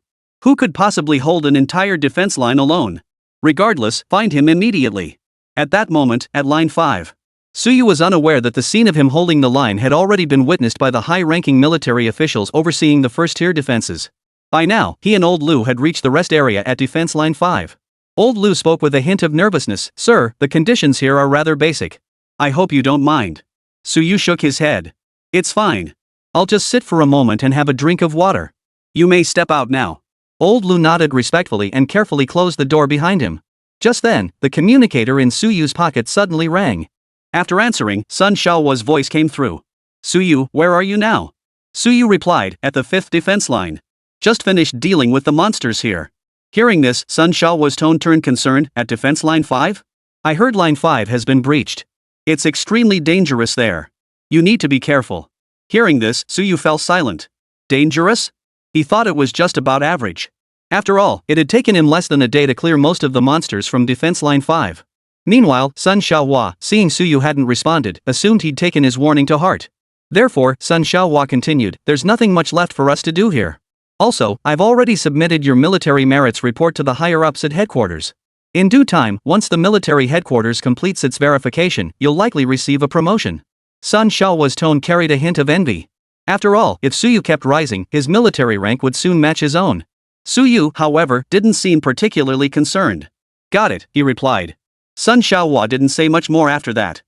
He gave Suyu a couple of final reminders before disconnecting the communicator. Suyu tucked the communicator into his pocket and muttered under his breath, "Let's see if there are any more monsters to kill later." At this moment, somewhere, a small squad was making its way toward Defense Line 5. At the head of the group was a tall woman. She wore the uniform of the demon-suppressing army and appeared to be in her late 20s. Most crucially, the insignia above her chest revealed her military rank had reached Major General. Major General, a rank above Captain. Moreover, only those under 30 years of age who have earned numerous military merits are granted the rank of Major General. Those who attained the rank of Major General were undoubtedly the young prodigies of the demon-suppressing army. At that moment, the woman furrowed her dark brows in confusion. What's going on? Wasn't the 5th defense line breached already? By all logic, monsters should be swarming here by now. Why are there so few? She had brought her team here on orders from higher-ups to eliminate monsters that had breached Line 5. Yet, having advanced this far, she had encountered only a handful of monsters.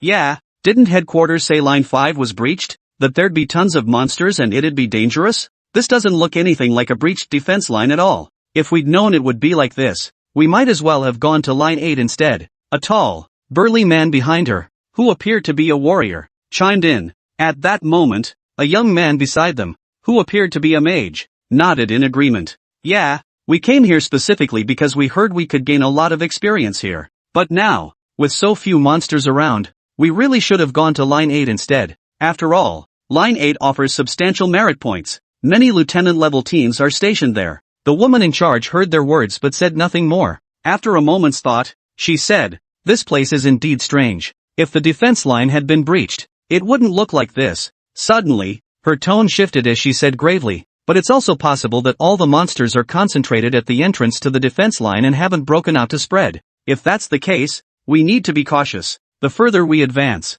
the more monsters we'll encounter. We might be in for a tough fight ahead." Chapter 107, Wiped Out by a Single Person? The burly warrior wasn't quite as serious. He spoke up. "There can't be monsters above level 45, right? Our average level is 40. Even a level 45 monster shouldn't be a problem. As for anything below level 40, we'll just slaughter them all." At that moment, the young mage cautioned, "Don't get too cocky. What if we run into hundreds of monsters below level 40? Could we really handle that? Remember, the intel we received mentioned that the monster count on defense line 5 is extremely high." The woman in charge nodded in agreement. "You're right. Better to be cautious, but it probably won't be that dangerous. Enough chatter. Let's move out and prepare for action." Upon hearing the woman's words, the other 4 nodded solemnly in unison. "Yes, ma'am." Then, the 5 slowly spread out, forming a standard formation. The burly warrior led the way. In the middle were the woman whose profession seemed to be an assassin, the young mage,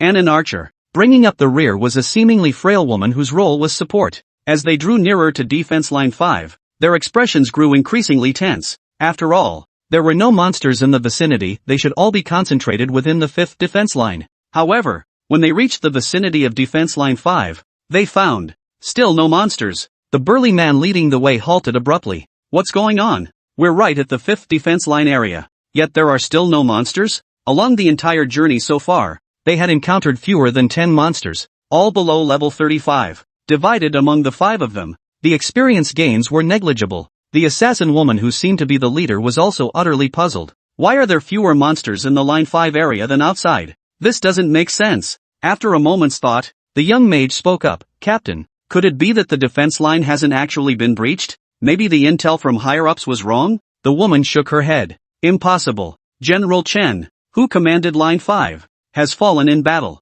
Many of the demon-suppressing army stationed here are dead too. The probability of Line 5 being breached is extremely high. We'll press deeper into the line and investigate the breach ourselves." With that, the 5 pressed deeper into the heart of Line 5. They encountered no monsters along the way, allowing them to move swiftly. Upon reaching the front line entrance, they suddenly spotted several demon-suppressing soldiers. The demon-suppressing soldiers spotted them as well and began waving urgently, signaling for them to come over. The burly warrior leading them looked surprised. "Looks like they're the demon-suppressing army garrisoning defense line 5. They haven't evacuated yet? And even at the entrance to the defense line, there are still no monsters here?" the female assassin captain said. "Let's go ask them what's going on." With that, the 5 approached the demon-suppressing army soldiers. Upon seeing the military insignia on the woman's chest, all saluted respectfully. "Greetings, Major General." The woman waved her hand dismissively and inquired, "Explain what's happening here. Defense line 5 has been breached, hasn't it? Why haven't you evacuated?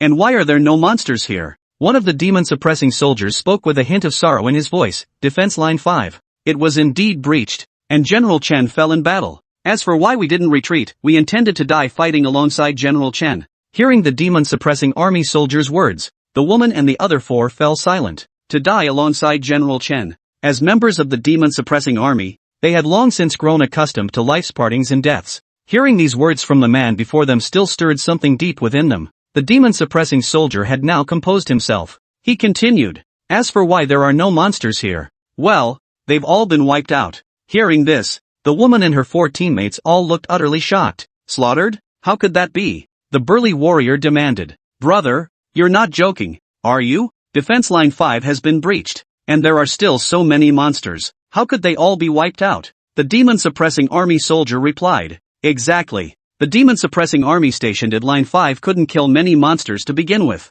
We were on the verge of total annihilation here. But then a young officer came to reinforce us. He single-handedly slaughtered every last monster here." The demon-suppressing soldier's voice carried a hint of excitement. Clearly, he held deep admiration for the young officer he spoke of. Meanwhile, the woman and her 4 teammates were utterly stunned. A young officer. He single-handedly slaughtered every monster here? How could that be possible? Even the 5 of them hadn't dared to dream of clearing out all the monsters here. They came here to kill as many as they could. But the demon-suppressing army claims every monster here was slain by a single man. How incredibly powerful must that person be? Seeing the stunned expressions on the faces of the few before him, as if they didn't believe his words, he continued, "Go check the defense line entrance and you'll see for yourselves." The woman snapped back to her senses, nodded, and then followed the other 4 toward the front line entrance. The burly warrior leading the way reached the entrance. Glancing inside the defenses, he froze solid in place. His expression turned utterly blank, as if he'd seen a ghost. "What did you see?"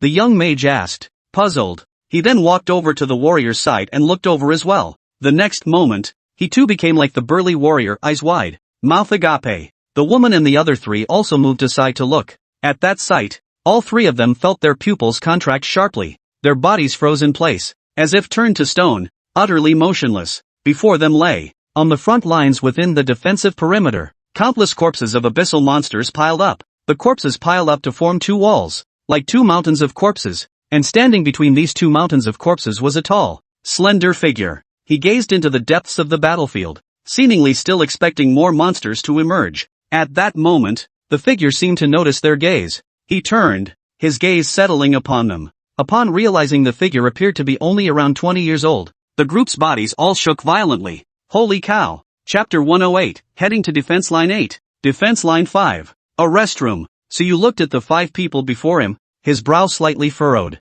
The Cloudbreaker Squad? A special unit of the demon-suppressing army? Here to exterminate the monsters on Defense Line 5? The woman in charge, named Morong Shui, replied, "Yes, our superiors ordered us to eliminate the monsters here at Defense Line 5. Her tone still carried a hint of tension. After all, the shocking scene from moments ago still lingered vividly in her mind. Refusing to fade, the young man before them had single-handedly created 2 mountains of corpses. Morong Shui dared not underestimate him now. In fact, she already regarded him as a superior. Not daring to let her guard down for a moment, Suyu inquired again, "So your entire squad is tasked with clearing the monsters?" Morong Shui took a deep breath and replied, "Originally, our objective was to gather intelligence on the specific conditions of Defense Line 5 and the exact number of monsters present. We were also to eliminate some monsters, awaiting further reinforcements from higher command to conduct a thorough purge. But now you, Commander, you've already slaughtered every monster here." As she spoke, a hint of resentment slipped into Morong Shui's tone.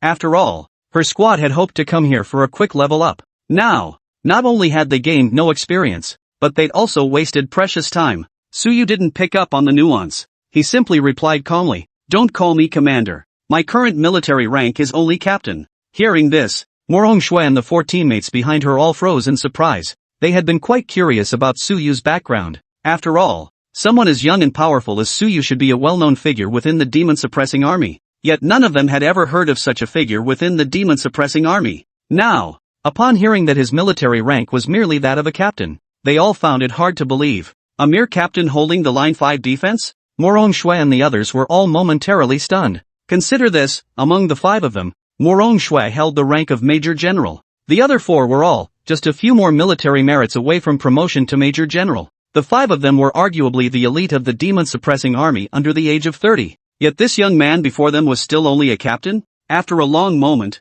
Morong Shui finally snapped back to reality. She looked at Suyu and said, "Although you are currently only a captain, the military merit you have earned this time and the strength you have demonstrated are more than sufficient for you to be promoted directly to Major General." Suyu nodded, seemingly unconcerned by the rank. What truly occupied his mind was where he could find more monsters to slay. After all, he had already cleared all the monsters from defense line 5. Pondering this, Suyu inquired, "Do you know which defense lines still have unrest and monsters?" Upon hearing Suyu's question, Morong Shui paused briefly before replying. "Currently, only defense line 8 remains unsettled. The monsters there are all elite level, making them particularly difficult to deal with. Moreover, precisely because many top-tier combat units like the Junior General Squadron have been deployed to Line 8, it's become difficult to redeploy elite forces elsewhere. Moreover, our squad is relatively weaker, which is why we were assigned to Line 5. Hearing this, Suyu's face lit up with a hint of joy. Front 8, elite monsters.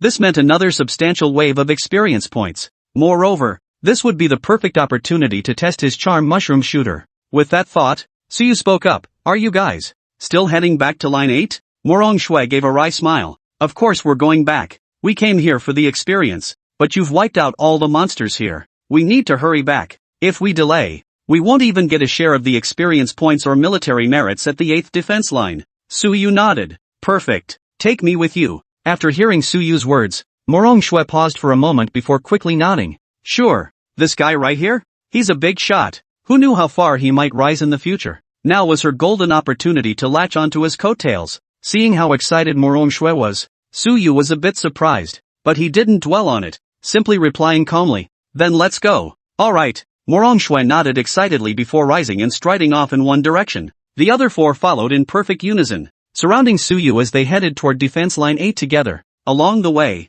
Morong Shui tried every trick to get closer to Suyu. "Oh, I never did ask, what's your profession? What rank are you?" Suyu replied indifferently, "Gardener. As for my level, 28. Hearing this, the 5 froze in place, their expressions utterly dumbfounded. "A gardener? Level 28? No way. A level 28 gardener guarding the 5th defense line?" Morong Shui looked at Suyu in disbelief and asked, You said your profession is." She was starting to wonder if her ears were playing tricks on her. Suyu repeated, "My profession is gardener. Level 28. What's the problem?" Upon hearing Suyu's confirmation, all 5 of their minds froze up again. The young man standing before them, who had single-handedly slaughtered all the monsters on defense line 5, was merely a level 28 gardener? Who could possibly believe that? In their minds, gardening was merely a lifestyle profession, one that didn't even qualify for joining the demon-suppressing army. It took a long while before Morong Shui and the others finally snapped out of their shock. Though they still found it hard to believe, they accepted Suyu's words. Still, they were deeply curious, how exactly had Suyu, a gardener, managed to kill monsters? Surely he didn't just whack them with a shovel? Chapter 109, Mars Squad, Zhao Xing. Soon, Suyu and his group reached their destination. Morong Shui announced, "Sir, oh, no, Your Excellency, we've reached defense line 8. Morong Shui had initially intended to address Suyu as commander, but remembering he was only a captain, she changed her form of address. Suyu paid little mind when he heard her address him as Your Excellency. Gazing into the distance, the layout of defense line 8 came into view. The size and layout of defense line 8 appeared similar to defense line 5. The difference lay in the quantity and level of the monsters. Defense line 5 has a large number of monsters, but their levels are slightly lower. Defense line 8, however, has fewer monsters, but they're all higher level. Suyu could see numerous elite monsters there. A glimmer of delight flashed in his eyes. In this situation, the charm mushroom shooter can unleash its full potential.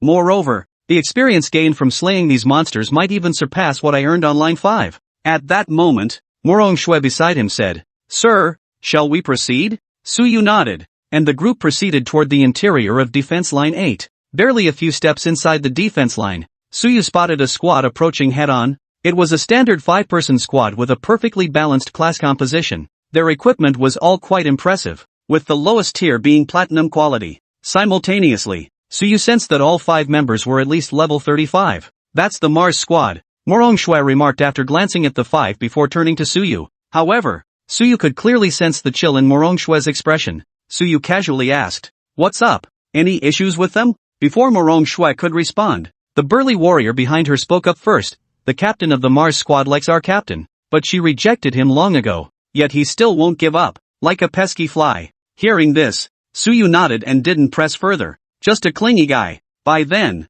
the 5 had approached Suyu and his companions. They were all dressed in demon-suppressing army uniforms. The man leading them, like Morong Shui, wore a major general's insignia on his chest. The man ignored Suyu and his companions. fixing his gaze directly on Morong Shui. A fawning smile spread across his face. Schwer, weren't you heading to defense line 5? Why are you back so soon? I was actually planning to go to the 5th defense line later to find. Morong Shui cut him off coldly. Zhao Xing, I've told you we're not close. Don't call me Schwerer. It's disgusting. Zhao Xing's expression stiffened slightly at her attitude, but he quickly regained his composure, flashing a smile as he said, then I'll call you Major General Morong. Is that alright? Major General Morong, why are you back so soon? Did you already wipe out all the monsters at defense line 5? Morong Shui didn't answer Zhao Xing's question, because Zhao Xing had been buzzing around her like a fly earlier. Now, just seeing Zhao Xing made her feel sick. Morong Shui turned to Suyu beside her and said respectfully, Sir, ignore him. Let's head deeper into the defense line. But before Suyu could respond, Zhao Xing suddenly shouted, Sir? Schwer. No, Major General Morong. You call him sir? Only then did Zhao Xing notice Suyu beside Morong Shui. In Zhao Xing's memory, Morong Shui was notoriously proud and had never shown such deference to anyone. Therefore, Zhao Xing instinctively felt a surge of dislike toward Suyu. His gaze toward Suyu still carried a hint of scrutiny. However, after carefully scrutinizing Suyu from head to toe, Zhao Xing found nothing particularly remarkable about him. He was merely younger and more handsome. As for strength, Zhao Xing estimated Suyu couldn't even reach level 30. But why would Schwer call him sir? Zhao Xing wondered inwardly. Suyu, however, had no time to engage with Zhao Xing. He turned to Morong Shui and said, Let's go. Suyu was solely focused on clearing the monsters here as quickly as possible. That way, he could return. After all, Suyu remembered that the new semester at Capital University was about to begin. As a soon-to-be freshman, even though his current strength surpassed that of seniors, he still needed to attend the opening ceremony. Morong Shui nodded in agreement, then led Suyu deeper into the front lines. Zhao Xing watched Morong Shui follow Suyu's every command and couldn't help but feel a pang of jealousy. His teammates beside him teased, Captain, hurry up and make your move. Your goddess is walking off with someone else. Yeah, Captain. Are you just going to stand by and watch your goddess walk off with some greenhorn? Exactly. Captain, let's go together and teach that kid a lesson. Zhao Xing listened to his teammates' words, though he desperately wanted to confront Suyu himself, but the memory of Morong Shui addressing Suyu as sir, he managed to suppress that impulse. Then, he cast a detection spell on Suyu. Class, Gardener, level, 28. Upon seeing Suyu's profession and level, Zhao Xing's face betrayed a look of astonishment. A level 28 gardener? Isn't gardening a lifestyle profession? And he dares to come to the Abyss battlefield? And why would Schwer address a gardener as sir? Chapter 110, to the deepest front lines? But there was no time for him to dwell on it now, because the woman he cared for was about to follow that young man deeper into the front lines. And now that he knew Suyu was merely a level 28 gardener, no matter how strong Suyu might be, he couldn't be that formidable. After all, gardener was ultimately just a life-oriented profession. With this thought, Zhao Xing called out toward Morong Shui. Wait! Hearing Zhao Xing shout, Suyu and Morong Shui both instinctively kept walking without pausing. Mao Rongshu's 4 teammates, however, halted and froze for a moment, but upon seeing Suyu and their captain keep moving,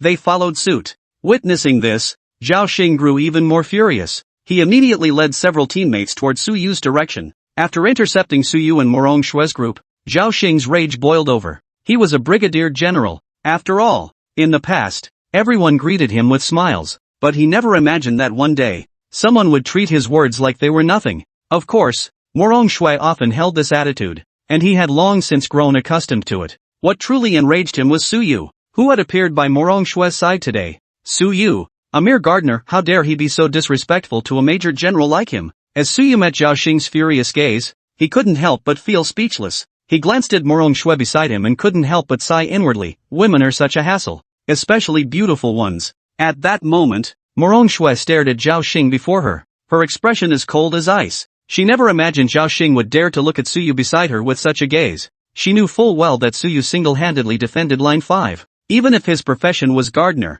his strength was undoubtedly formidable. Moreover, Suyu was still young, his future achievements were bound to be extraordinary. That was precisely why she had actively brought Suyu to Defense Line 8 to latch onto his coattails. But she never imagined that Zhao Xing, that sycophant, would ruin everything at this critical moment. Morong Shui first offered Suyu an apologetic glance. Sir, I'm truly sorry. Please don't be angry. Then, her expression turned icy as she glared at Zhao Xing. Zhao Xing, get out of the way immediately. Don't block my path. Otherwise, I'll take action. Zhao Xing watched as Morong Shui humbly apologized to Suyu. Moreover, After treating him so coldly for Suyu's sake, jealousy burned within him alongside even greater fury. Therefore, Zhao Xing glared at Suyu with a grim expression and shouted, "Kid, you've got the guts to hide behind a woman. Let's settle this like real men." Suyu regarded the enraged Zhao Xing before him, his expression calm. Then, he slowly uttered 2 words, "Idiot." Then, he turned to Morong Shui and said, "Your lapdog?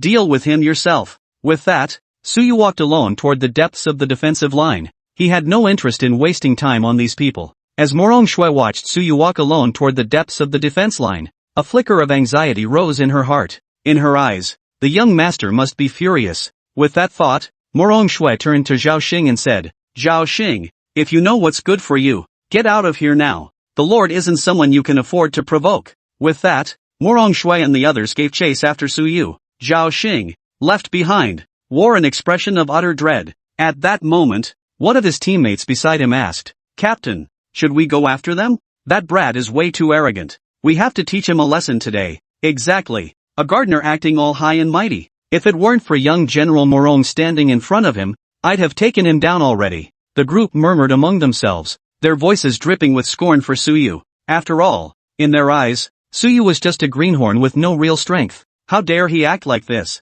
Zhao Xing's expression was shifting unpredictably, his thoughts hidden. Finally, he clenched his jaw and said, "We'll follow them, but keep our distance. That kid seems to be heading to the 8th defense line to hunt abyss monsters. I'll be damned if I don't see what makes that kid worthy of Schwer's respect. If he's just some ordinary gardener, even with Schwer shielding him, we'll teach him a lesson." Suyu was unaware that Zhao Xing still intended to teach him a lesson. Just then, Morong Shui and the others caught up. Morong Shui looked at Suyu, her face softening with apology. "My apologies, sir. We've delayed you." Suyu waved it off. "It's fine. Let's go. Take me to the area with the most monsters on defense line 8. Upon hearing Suyu's words, Morong Shui and the others all showed slight changes in their expressions. The most monster-infested area of line 8? It was common knowledge that monsters on line 8 started at a minimum level of 35. Higher level ones included level 45 monsters, and even level 50 elite monsters. After a moment's hesitation, Morong Shui finally spoke up, "Sir,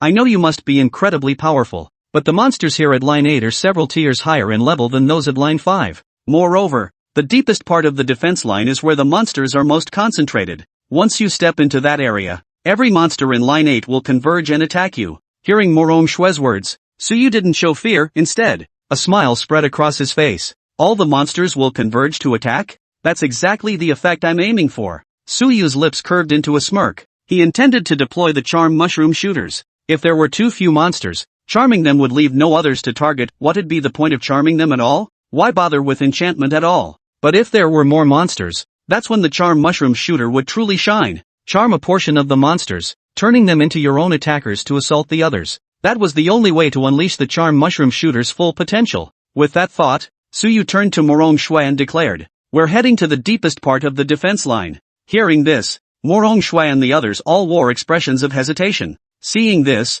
Suyu understood completely. After all, they had only witnessed him at the 5th defense line, surrounded by 2 piles of monster corpses. They hadn't witnessed him in action and had no concrete measure of his strength. Here at defense line 8, while the monster numbers weren't as high as at line 5, the danger was far greater. Otherwise, why would so many elite fighters still be here, unable to clear the monsters at line 8? Therefore, Suyu turned to Morong Shui and the others and said, "You don't have to come with me. Just tell me the exact location of that place deep within the defense line." Hearing this, Morong Shui took a deep breath. She understood clearly that if they parted ways with Suyu now, they would likely have little connection to him in the future, not to mention clinging to Suyu's coattails. Ultimately, she chose to trust Suyu. "Sir, we'll take you with us." The 4 teammates behind Morong Shui understood her reasoning. Thus, none of them spoke up. Suyu, however, was somewhat surprised by Morong Shui and the others' attitude. Still, if they insisted on coming along, so be it. At worst, they'd just split the experience points. After all, without them, he wouldn't have made it here in the first place, so sharing some experience points was fine. Besides, Suyu suspected they wouldn't get a chance to act anyway, and the experience they'd get wouldn't be much anyway. Chapter 111, Instant Kill. Soon, Suyu and his group advanced toward the deepest part of the defense line. Currently, they were positioned on the outer perimeter of defense line 8, where monsters were scarce. Moreover, few demon-suppressing army squads remained here. Most forces were concentrated in the middle sector. where monster density was manageable, an ideal zone for grinding experience and earning military merit. The inner perimeter, however, teemed with monsters, and few squads ventured there alone. Even Brigadier General squads seldom dared to venture into the inner perimeter alone, for the deepest part of defense line 8 lies within the inner perimeter. The monsters there are generally around level 40 and above, and their numbers are considerable. The average level of a major general squad typically ranges from 37 to 45. Take Morong Shue's 5-person squad. For example, their average level is precisely 40, while the 5 of them could work together to take down a level 45 monster. But keep in mind, in the innermost zone of defense line 8, level 45 monsters aren't solitary creatures. After walking for a while, Morong Shue said, "Sir, we've reached the middle perimeter. Monsters in the 30s, approaching level 40, appear here from time to time." Suyu nodded, saying nothing more. Just then, they suddenly spotted 2 abyss monsters appearing in the distance. The moment the 2 abyss monsters spotted Suyu and his group, they charged toward them, wielding massive axes. Suyu cast a detection spell upon them. Abyssal Warrior, Elite Monster. Level, 45. Strength, 20,000. Agility, 8,000. Spirit, 8,000. Stamina, 20,000. Just as Suyu cast his detection spell, Morong Shue and the others nearby had already cast theirs as well. Upon seeing the monster's level, Morong Shue's expression changed drastically. A level 45 monster? How could a level 45 monster appear in the middle zone? After all, a level 45 monster was practically the highest level creature one could encounter on defense line 8. Logically, monsters of this level should only appear in the deepest innermost sections of the defense lines. Yet here it was, appearing unexpectedly in this location. Suyu, however, remained utterly calm. A mere level 45 monster, no need to make a big fuss. But Morong Shue was far from as composed as Suyu. Her expression was grave, as if facing a formidable foe. The 5 of them could barely hold off a single level 45 abyss warrior. Moreover, it would be difficult to kill it quickly. At best, it would take 10 minutes or more to finish it off. And then there was that other level 45 abyss warrior. As she thought this, Morong Shue's gaze shifted to Suyu beside her. "Sir, can you handle a level 45 monster?" Though Morong Shue trusted Suyu, she couldn't help but seek his confirmation. Suyu nodded. Yes. Hearing this, Morong Shue breathed a sigh of relief. She then turned to her 4 teammates behind her. "Old Chen, you're the warrior. You'll still be tanking damage as usual. Xiao Li, look for openings to deal damage. Xiao Rou, watch for openings to buff us." As the 2 level 45 monsters charged toward them, Morong Shue began issuing commands to her 4 teammates. These were words her 4 teammates had heard countless times before. Their ears were practically calloused from hearing it. If they were facing ordinary monsters, they might have cracked a joke or two. But now, facing level 45 monsters, they all wore solemn expressions as they listened to Morong Shue's commands. Suyu, however, felt a twinge of confusion upon hearing Morong Shue's orders. Hadn't Morong Shue just asked if he could handle a level 45 monster? He'd assumed she wanted him to take care of these 2 monsters. Turns out she wanted him to handle one while they teamed up to take down the other. Thinking this, Suyu looked at Morong Shue and said, "There's no need to make it so complicated." With that, Suyu strode alone toward the 2 monsters. Seeing this, Morong Shue couldn't help but shout, "Sir, those are both level 45 monsters. Be careful." The words had barely left Morong Shue's mouth. At that very moment, with a flick of his thoughts, Suyu planted 20 water caltrop plants. Crack, snap, pop. Countless watermelons shot directly toward the 2 abyss warriors, then exploded. In just a few breaths, the health bars of the 2 level 45 abyss warriors were instantly wiped clean. Morong Shue was utterly stunned. Her 4 teammates behind her weren't faring much better. All of them stared in disbelief, their expressions frozen in shock. Morong Shue and the others stared blankly at the corpses of the 2 abyss warriors, their minds a complete blank. It seemed they hadn't even processed what had just happened. 2 level 45 abyss warriors, taken down in an instant by Suyu? And what the hell was that watermelon thing? At that moment, Morong Shue and the others also noticed the 20 watermelon cattails beside Suyu. Their gazes toward the plants were filled with curiosity and confusion. Was this some kind of watermelon plant? But why could plants attack and deal such high damage? While Morong Shue and the others were still frozen in shock, Suyu had already retracted the plant and turned back to them. "What are you standing around for? Keep leading the way forward." Morong Shue and the others snapped out of their daze, responding blankly, "Oh, got it." With that, Morong Shue stepped forward again to lead the way. Along the way, images of Suyu instantly defeating that level 45 abyss warrior kept flashing through Morong Shue's mind. She recalled the watermelon plants Suyu had used. Only now did Morong Shue truly grasp just how formidable Suyu's gardener profession truly was. Where on earth is there such an outrageous gardener whose plants can actually attack? For the rest of the journey, Morong Shui and the others remained utterly dumbfounded, because when they encountered monsters again, they discovered Suyu had more than just watermelon plants. Upon witnessing Suyu's plants unleashing massive burst damage, dealing area of effect wounds, and even boasting incredibly high defense, Morong Shui and the others were utterly stunned. Was this really just a gardener? Morong Shui thought to herself. Suyu's gardener class was practically an all-purpose profession. One man could hold his own against an entire team. No wonder the Lord could single-handedly hold the 5th defense line. Now, Morong Shui felt not a shred of worry. In fact, as Suyu prepared to venture into the deepest part of defense line 8, a flicker of anticipation flickered in her heart. Chapter 112, Is Suyu just a pretty boy? Soon, Suyu and his companions were about to enter the inner perimeter of line 8. Morong Shui was now completely at ease. She now believed that with Suyu by their side, they could safely venture into the deepest part of defense line 8. Morong Shui looked at Suyu respectfully. Sir, once we enter the inner perimeter, we will follow your every command. Suyu nodded. Understood. With that, Suyu and his companions began moving toward the inner perimeter of defense line 8. Just then, shouts erupted from the distance. Holy crap! Wolffang Squad actually took down 5 level 45 monsters this time? Is that even real? Of course it's true. Look! Wolffang Squad just came out of the inner perimeter. Wolffang Squad actually dared to enter the inner perimeter? You guys are new to defense line 8, right? A top-tier squad like Wolffang definitely has the strength and qualifications to enter the inner zone. Exactly. Wolffang Squad's 5 members average around level 43. Among all major general squads, they rank in the top 5. Suyu and the others looked toward the source of the voices. Not far ahead, a large crowd had gathered. All eyes were fixed with reverence on a 5-member squad that had just emerged from the inner perimeter. Wolffang Squad, Morong Shui explained beside him. The Wolffang Squad is indeed exceptionally powerful. They're one of the few Brigadier General squads daring enough to enter the inner perimeter as a single unit. Suyu nodded, paying little heed, and continued walking forward. As Suyu and his companions made their way toward the inner perimeter, the gathered crowd noticed them. Which squad is that? Are they also heading into the inner perimeter? What? Another squad daring to enter the inner perimeter? Looks like it's the Cloudbreaker Squad, another squad led by a Major General.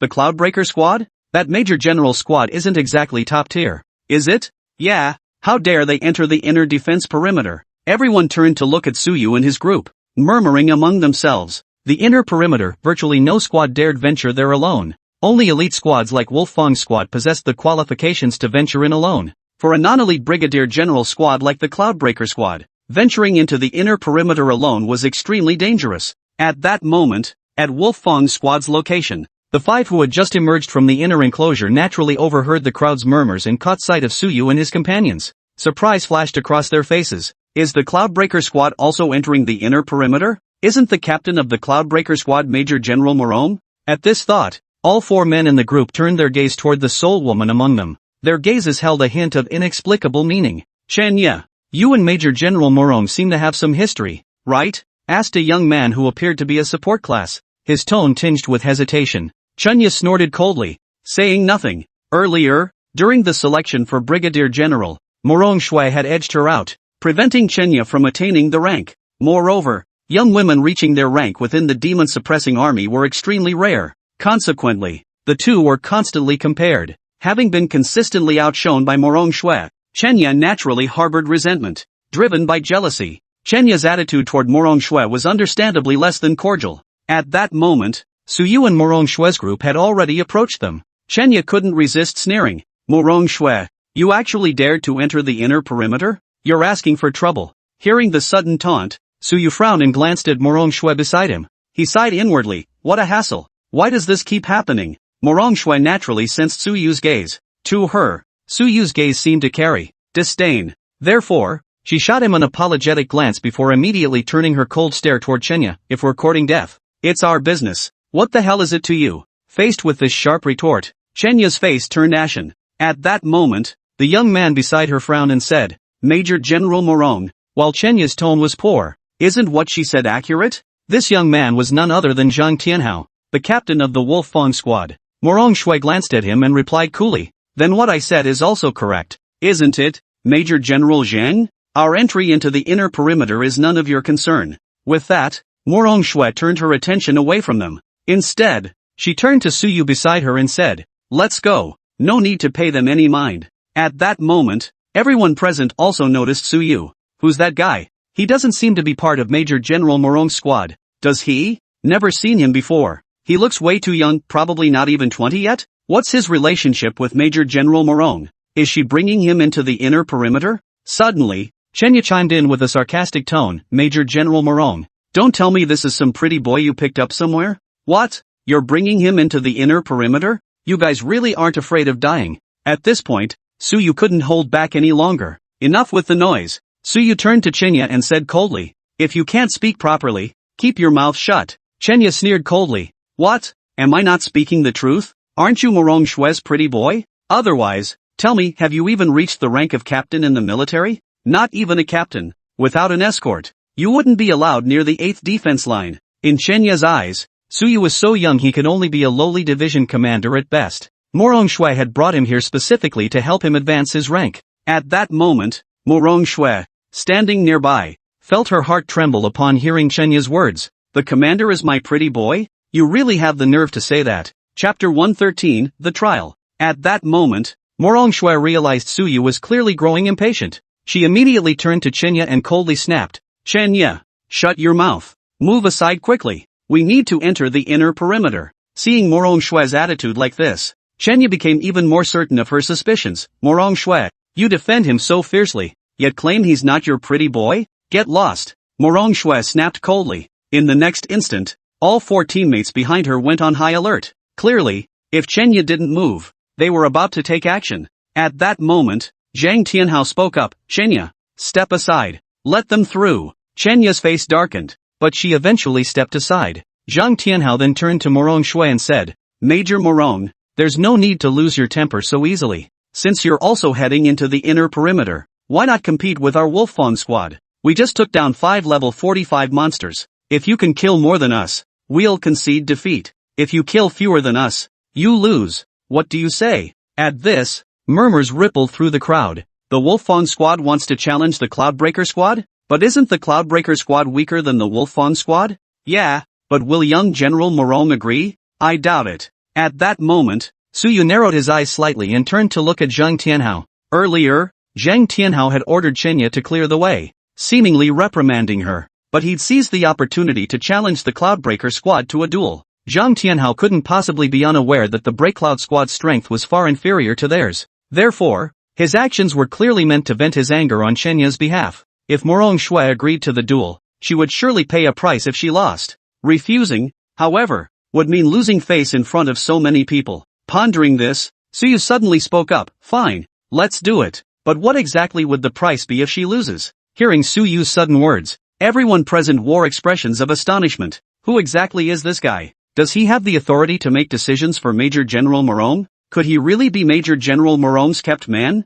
Zhang Tianhao also wore a look of astonishment. He then turned to Morong Shue. Major General Morong, does what he said count? Morong Shue nodded. His Excellency's word is, of course, binding. Morong Shue's words sent shockwaves through the crowd. The Honorable? Morong Shue actually addressed this young man as Your Excellency? After all, Morong Shue was a major general. If she called him Your Excellency, then this young man. For a moment, everyone's gaze towards Suyu was filled with shock and uncertainty. Zhang Tianhao, Chenya, and the other 3 members of the Wolfang squad were all momentarily stunned. Once they snapped back to reality, they all began scrutinizing Suyu with probing gazes. However, they couldn't discern anything particularly remarkable about him. Beyond his youth and good looks, there was nothing extraordinary about him. As for his strength, based on their perceptions, Suyu didn't even seem to have reached level 30. But why did Morong Shue address him as Sir? Zhang Tianhao pondered for a moment before finally speaking up. Major General Morong, you addressed him as Your Excellency.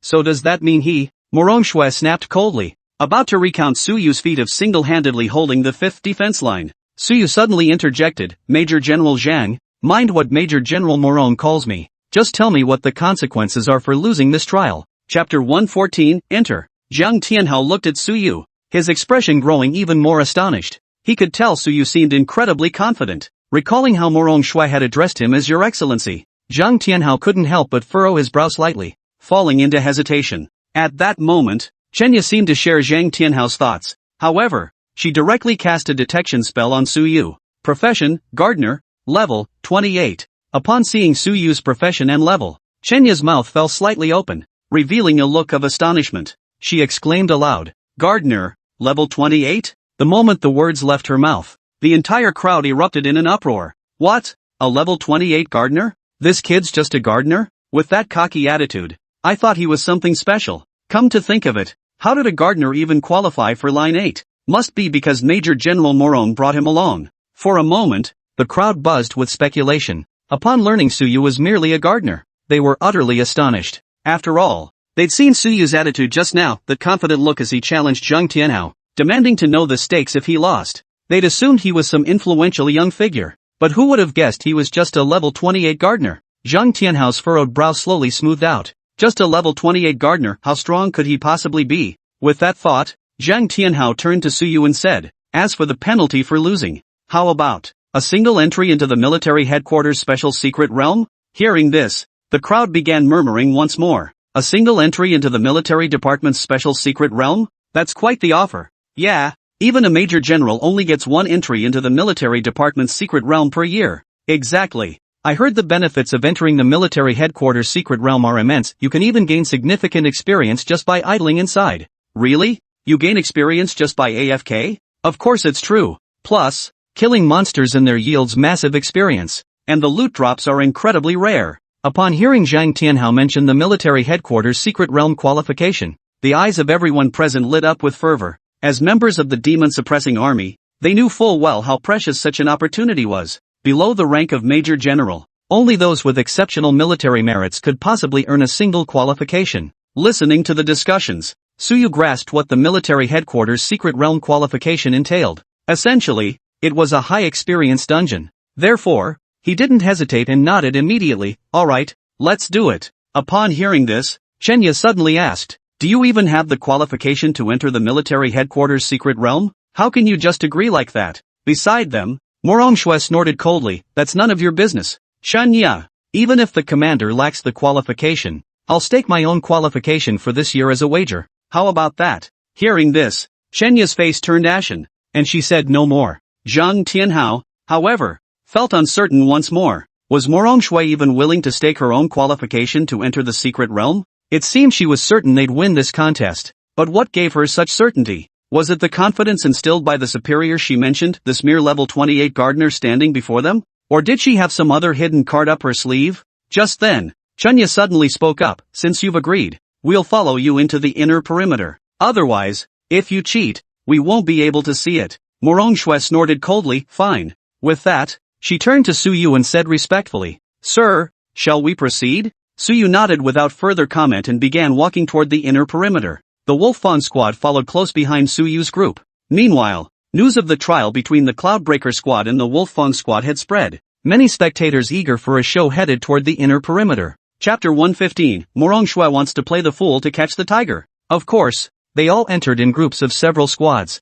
After all, the dangers within the inner perimeter remained significant. Just then, the Mars squad, who had been chasing after Suyu and Morong Shui's group, also learned of this news. Upon hearing Suyu propose a contest against the Wolfang squad, Zhao Xing, their leader, he sneered coldly, "Humph, challenging the Wolfang squad to see who can kill more monsters? That's just asking to lose." His teammates behind him chimed in agreement. "Exactly, that kid's got some nerve. Yeah, I can't believe Major General Morong agreed to this." Hearing this, Zhao Xing's expression grew even colder. Schwer must have been tricked by that kid's schemes. Once she realizes he's got no real skills, she'll stop trusting him for sure. "Alright, let's follow the others into the inner circle. I can't wait to see that kid make a fool of himself." With that, Zhao Xing led his 4 teammates and another passing squad toward the inner perimeter. At that moment, Suyu and his group had already reached the inner perimeter. The Wolfang squad still followed close behind them. As they walked, Morong Shui suddenly turned to Suyu beside her and said,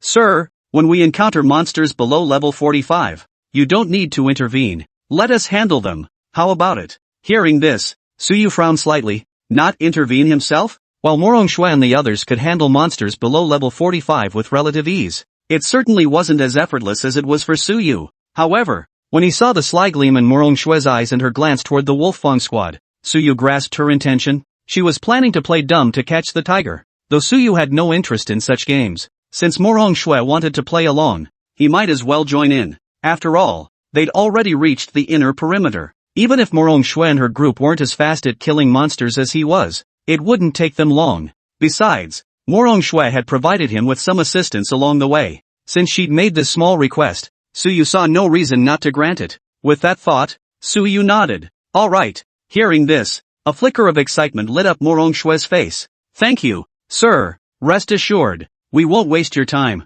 Suyu nodded, saying no more. Morong Shui, however, turned her smiling gaze toward the Wolf Fong squad nearby, her eyes clearly sparkling with amusement. The members of the Wolf Fong squad noticed her gaze. Zhang Tianhao, their leader, couldn't help but frown slightly. What does Morong Shui mean by that? Beside him, Chunya snorted coldly. She's provoking us, that's what. I'm actually curious to see what card she's hiding up her sleeve. Daring to put on such an act. Just wait until she gets humiliated. I can't wait to see the look on her face. Zhang Tianhao remained silent, his frown deepening. He knew that someone who had risen to the rank of Major General couldn't be arrogant, because arrogant people die easily at the hands of monsters. And now, Morong Shui was openly provoking them. Clearly, she was confident she had the upper hand. But what exactly gave her such confidence? Zhang Tianhao had observed the levels of Morong Shui and her group. Nothing had changed. Their average level hovered around 40. With their combat strength, they can take down at most 3 level 45 monsters. How could they possibly compare to the Wolf Fong squad?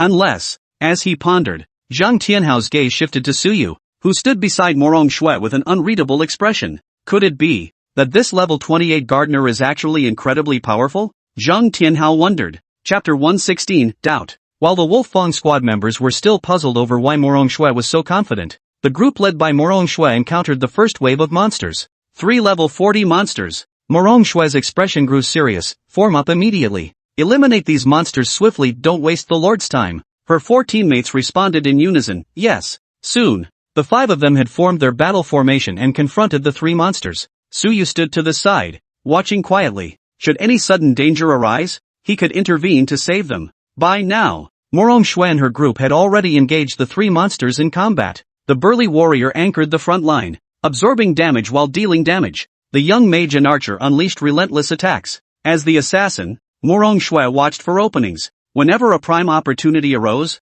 she would strike like lightning, dealing lethal damage to the monsters. The support mage continuously buffed the entire party. However, their average level was only 40. Facing 3 level 40 monsters proved far from easy. It took them a full 5 minutes to finally take down all 3 monsters. Meanwhile, upon witnessing this scene, the Wolf Fong squad members reacted in various ways. Chenya sneered coldly. Humph, is this the best Morong Shui's team can do? They struggled to kill 3 level 40 monsters. How could they possibly take on level 45 ones? And they dare challenge us with this kind of strength? Except for Zhang Tianhao, the others all sneered coldly. They shared Chenya's perspective. If the Broken Cloud squad was truly this weak, then they were bound to lose this competition. After all, their Wolf Fong squad had slain 10 level 45 monsters. Zhang Tianhao's brow furrowed even deeper. During the recent battle, while he had been observing the strength of Morong Shui and her 4 teammates, his gaze had remained fixed on Suyu for the majority of the time. He desperately wanted to know what Suyu's true strength was. Yet, Suyu hadn't made a single move just now. Chunya noticed Zhang Tianhao's unease and asked, Captain, what's troubling you? Zhang Tianhao replied, I've been observing that Suyu. During the battle just now, Suyu remained utterly calm. Clearly, he possesses immense confidence. I fear his strength is no small matter. Chunya and the others were taken aback upon hearing this. Suyu's strength isn't weak? He's just a level 28 gardener. That's why they hadn't paid him any mind earlier. In their eyes, Suyu was just some pretty boy tagging along with Morong Shui, here to gain experience. But now Zhang Tianhao claimed Suyu was incredibly powerful? Chen Yadai furrowed her brows slightly. Captain, Suyu is just a gardener. How strong could he possibly be? Zhang Tianhao fell silent. Yeah, he couldn't figure it out either. A gardener. After all, just how powerful could he possibly be? At that moment, after Morong Shui and the others had dealt with the 3 monsters, they pressed deeper into the inner sanctum. Meanwhile, onlookers who had come to watch the spectacle began gathering around them. Along the way, every monster Suyu and his group encountered was below level 45. To fulfill Morong Shui's plan of feigning weakness to catch the strong, Suyu deliberately refrained from intervening. Witnessing this, the onlookers all concluded that Suyu was merely Morong Shui's pretty boy. I thought he was some big shot, but turns out he's just here to grind experience. How could Major General Morong possibly fancy him? Honestly, do you even compare to him in looks or youth? Hearing this, Zhao Xing, who had just arrived, snorted coldly and turned to the speaker. Cut the nonsense. Who said Schwer fancies that kid? The man had intended to retort, but upon recognizing Zhao Xing, he dared not continue. He could only mutter inwardly, aren't you just General Moron's lapdog? You get angry when he shows affection for someone else. If you've got the guts, go confront Major General Morong yourself. Why take it out on me? Chapter 117, is the Cloudbreaker Squad doomed? After witnessing the Cloudbreaker Squad's recent battle, the crowd drew two conclusions. First, so you look like nothing more than a pretty boy with no real strength. After all, during the fight, Suyu hadn't lifted a finger. He'd merely stood by watching the show, purely grinding for experience. This aligned perfectly with their perception of the gardener profession as a non-combatant lifestyle choice. After all, gardeners were fundamentally incapable of combat. The second point is that the Breakcloud Squad is almost certainly doomed to lose against the Wolffang Squad. After all, the Cloudbreaker Squad had struggled for several minutes just to take down 3 level 40 monsters. So what about facing a level 45 monster? If 2 level 45 monsters appeared at once, the Cloudbreaker Squad probably wouldn't stand a chance. But within the inner perimeter of Defense Line 8, level 45 monsters almost always appear in groups. This means the Cloudbreaker Squad will struggle to take down level 45 monsters. But look at the Wolffang Squad, they took down 10 level 45 monsters. How can the Cloudbreaker Squad compare? Of course, this is merely the conclusion drawn from their observations. Whether it's true or not remains merely their conjecture. At that moment, after clearing the loot, Su Yu, Morong Shui, and the others continued deeper into the defensive line. The Wolffang Squad and others who still wanted to watch the spectacle followed suit. Morong Shui had overheard the earlier discussions. She first flashed an apologetic look at Su Yu and said, "My apologies, sir, for letting others misunderstand your identity." Morong Shui understood perfectly why others had mistaken Su Yu for a pretty boy. His earlier actions had simply mirrored that stereotype. Su Yu didn't need to act that way, but to fulfill Morong Shui's wish to play dumb and catch the tiger, he held back. Upon hearing those remarks, a flicker of fantasy stirred within Morong Shui's heart. She imagined that the young, handsome, and immensely powerful Su Yu was truly her pretty boy. However, she eventually snapped back to reality, looking at the young man before her with an apologetic expression. Su Yu, upon hearing Morong Shui's words, showed no change in expression. He merely shook his head. It's nothing. Why care about others' opinions? Just because others called him a pretty boy, did that make him one? It was nothing more than the baseless speculation of ignorant people. Seeing Su Yu's utterly unconcerned attitude, Morong Shui felt even more respectful toward him. At the same time, she thought to herself, you lot can gloat for now. Just wait until the master shows his true strength. I'll see the expressions on your faces then. On the journey deeper into the defensive lines that followed, Su Yu and his companions encountered several more waves of monsters. However, the highest level ones were merely 2 level 42 monsters. Su Yu didn't even need to intervene. Morong Shui and her 4 companions handled them effortlessly. Just then, Mao Rongxue, who had been leading the way, suddenly halted in her tracks. Su Yu and the others all looked over. In the distance, 3 abyss monsters appeared, their aura overwhelmingly powerful. Su Yu immediately cast his detection spell upon them. Abyssal Warrior, Elite Monster. Level, 45. Strength, 20,000.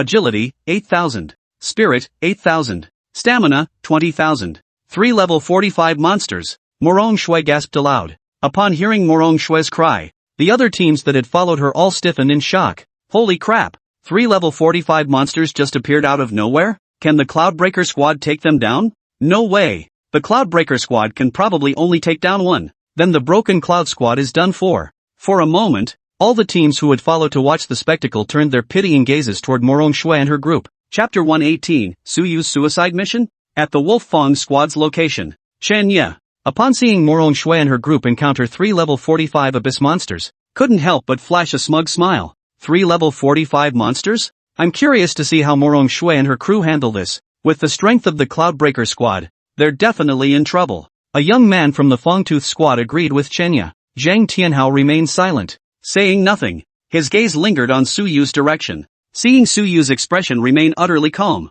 his doubts about Su Yu's true strength only deepened. Meanwhile, Mars Squad headquarters. Captain, it looks like Major General Morong is in danger. That's right. What do you say, Captain? How about a heroic rescue? The Mars Squad members knew their captain had feelings for Morong Shui, so they suggested this course of action to Zhao Xing. Upon hearing this, Zhao Xing couldn't help but flash a hint of pride across his face. However, he quickly suppressed it and replied calmly, "Humph, rescue the damsel in distress? Isn't that kid still by Major General Morong's side? I'd like to see what makes him so special." Hearing Zhao Xing's words, His teammates were taken aback. Hadn't the captain always shown concern for Major General Morong before? Now that Major General Morong was in danger, he wasn't planning to play the hero? But when they thought of that pretty boy by Morong's side, the teammates understood Zhao Xing's reasoning. The captain must be disappointed in Major General Morong. But no sooner had this thought formed in their minds, Zhao Xing couldn't help but interject, if Shuer really gets into trouble later, we'll jump in to save her immediately.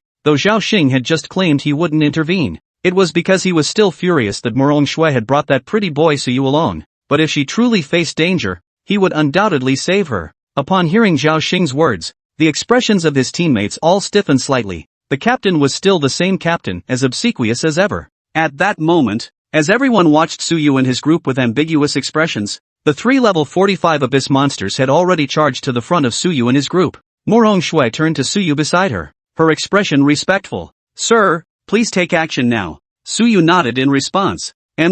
With that, he stepped forward, positioning himself in front of Morong Shui and the others. His expression calm, he fixed his gaze upon the 3 level 45 abyss monsters. Witnessing this scene, the crowd erupted in an uproar. What's going on? Why did that pretty boy step forward? Wait, why isn't Major General Morong protecting that pretty boy? Is he letting him face those 3 monsters alone? Looks like that pretty boy volunteered to face those 3 monsters. Is he trying to get himself killed? For a moment, everyone watched as Suyu prepared to face the 3 level 45 abyss monsters alone. They all murmured in disbelief. In their eyes, Suyu, the gardener, was just some pretty boy here to grind for experience. But now, how dare he face 3 45th level abyss monsters alone? Mars Squad Headquarters. Upon witnessing Suyu's actions, Zhao Xing let out a cold sneer. Ha, is this pretty boy planning to take on those 3 level 45 abyss monsters by himself? Is he trying to show off in front of Shuer? He's really asking for it. But before Zhao Xing could finish his words,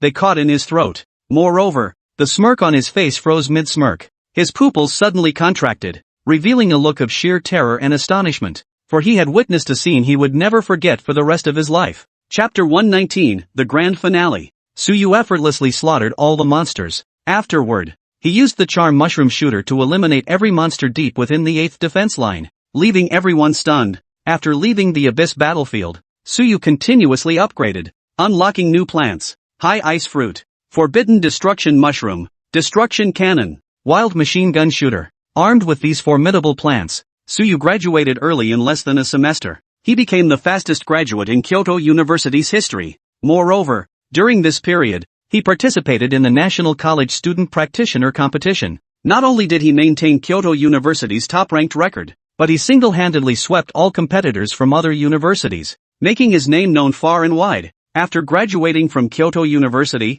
Suyu formally joined the Demon Suppression Army. He ventured into higher-level abyss battlefields to slay abyss monsters. With his botanical abilities, wherever Suyu appeared, abyss monsters suffered devastating blows. Consequently, the abyss monster leadership issued orders to launch a full-scale assassination campaign against Suyu. They sought to eliminate this once-in-a-millennium human genius. However, Suyu naturally enjoyed protection from the human race's high command. Of course, whenever alien factions attempted to assassinate Suyu, the human faction's high command rarely needed to intervene, for Suyu alone could effortlessly eliminate those alien foes. This only deepened the human elite's astonishment at Suyu's power. Meanwhile, Suyu continued to grow and level up. His plant army grew increasingly formidable. Not only did their numbers increase, but they even gained the ability to move autonomously. The golden card plants, meanwhile, had all evolved their own consciousness, functioning as a unique type of summon entity and becoming Suyu's closest companions. As Suyu grew stronger and stronger, until one day, on that day, countless abyssal armies surged forth from the abyssal battlefield, launching a full-scale war against the human race. Though humanity had long prepared defenses, the sudden, all-out assault by the alien races still caught them somewhat off guard. Consequently, many human territories now faced the threat of the alien race. Just as countless people stared at the alien monsters before them, their faces etched with despair. Suyu, stationed on the abyss battlefield, gazed at the swirling black mist before him with an utterly serene expression. With a single thought, legions of plant armies materialized across every region. Each sector was led by a golden card plant, launching a counterattack against the abyss monsters intent on slaughtering the human race. Upon seeing those plants, everyone gasped in astonishment. It's War God Suyu's plant army. We're saved. God of War Suyu is invincible. I knew God of War Suyu would save us. But back in the day, War God Suyu was just my high school classmate. Suyu gazed at the dark mist before him and said calmly, "You lost." A cold, eerie voice echoed from within the darkness, "I lost? Suyu, you sacrificed all your plans to protect those weak humans. Never did you consider that you'd die for it." With that, the gray mist began to spread, threatening to engulf Suyu. Suyu's lips curved into a faint smile. "How do you know I've deployed all my plans?" As he spoke, a street lamp flower appeared before him. An icy blue light flared, dispersing the gray mist. A shrill voice pierced the darkness, "Impossible. How could this be? Over the years, I've sent countless spies to gather intelligence on you just to figure out your plant varieties. But how could you possibly have this plant?" Suyu offered no reply, merely stating calmly, "Everything should come to an end." As his words fell, the number of streetlight flowers multiplied. The gray mist gradually dissipated. Add me on WeChat, MMY66618. More book recommendations in my moments. Tomato, Tushio, Shuchi, Jihu, Story Club, and various platforms.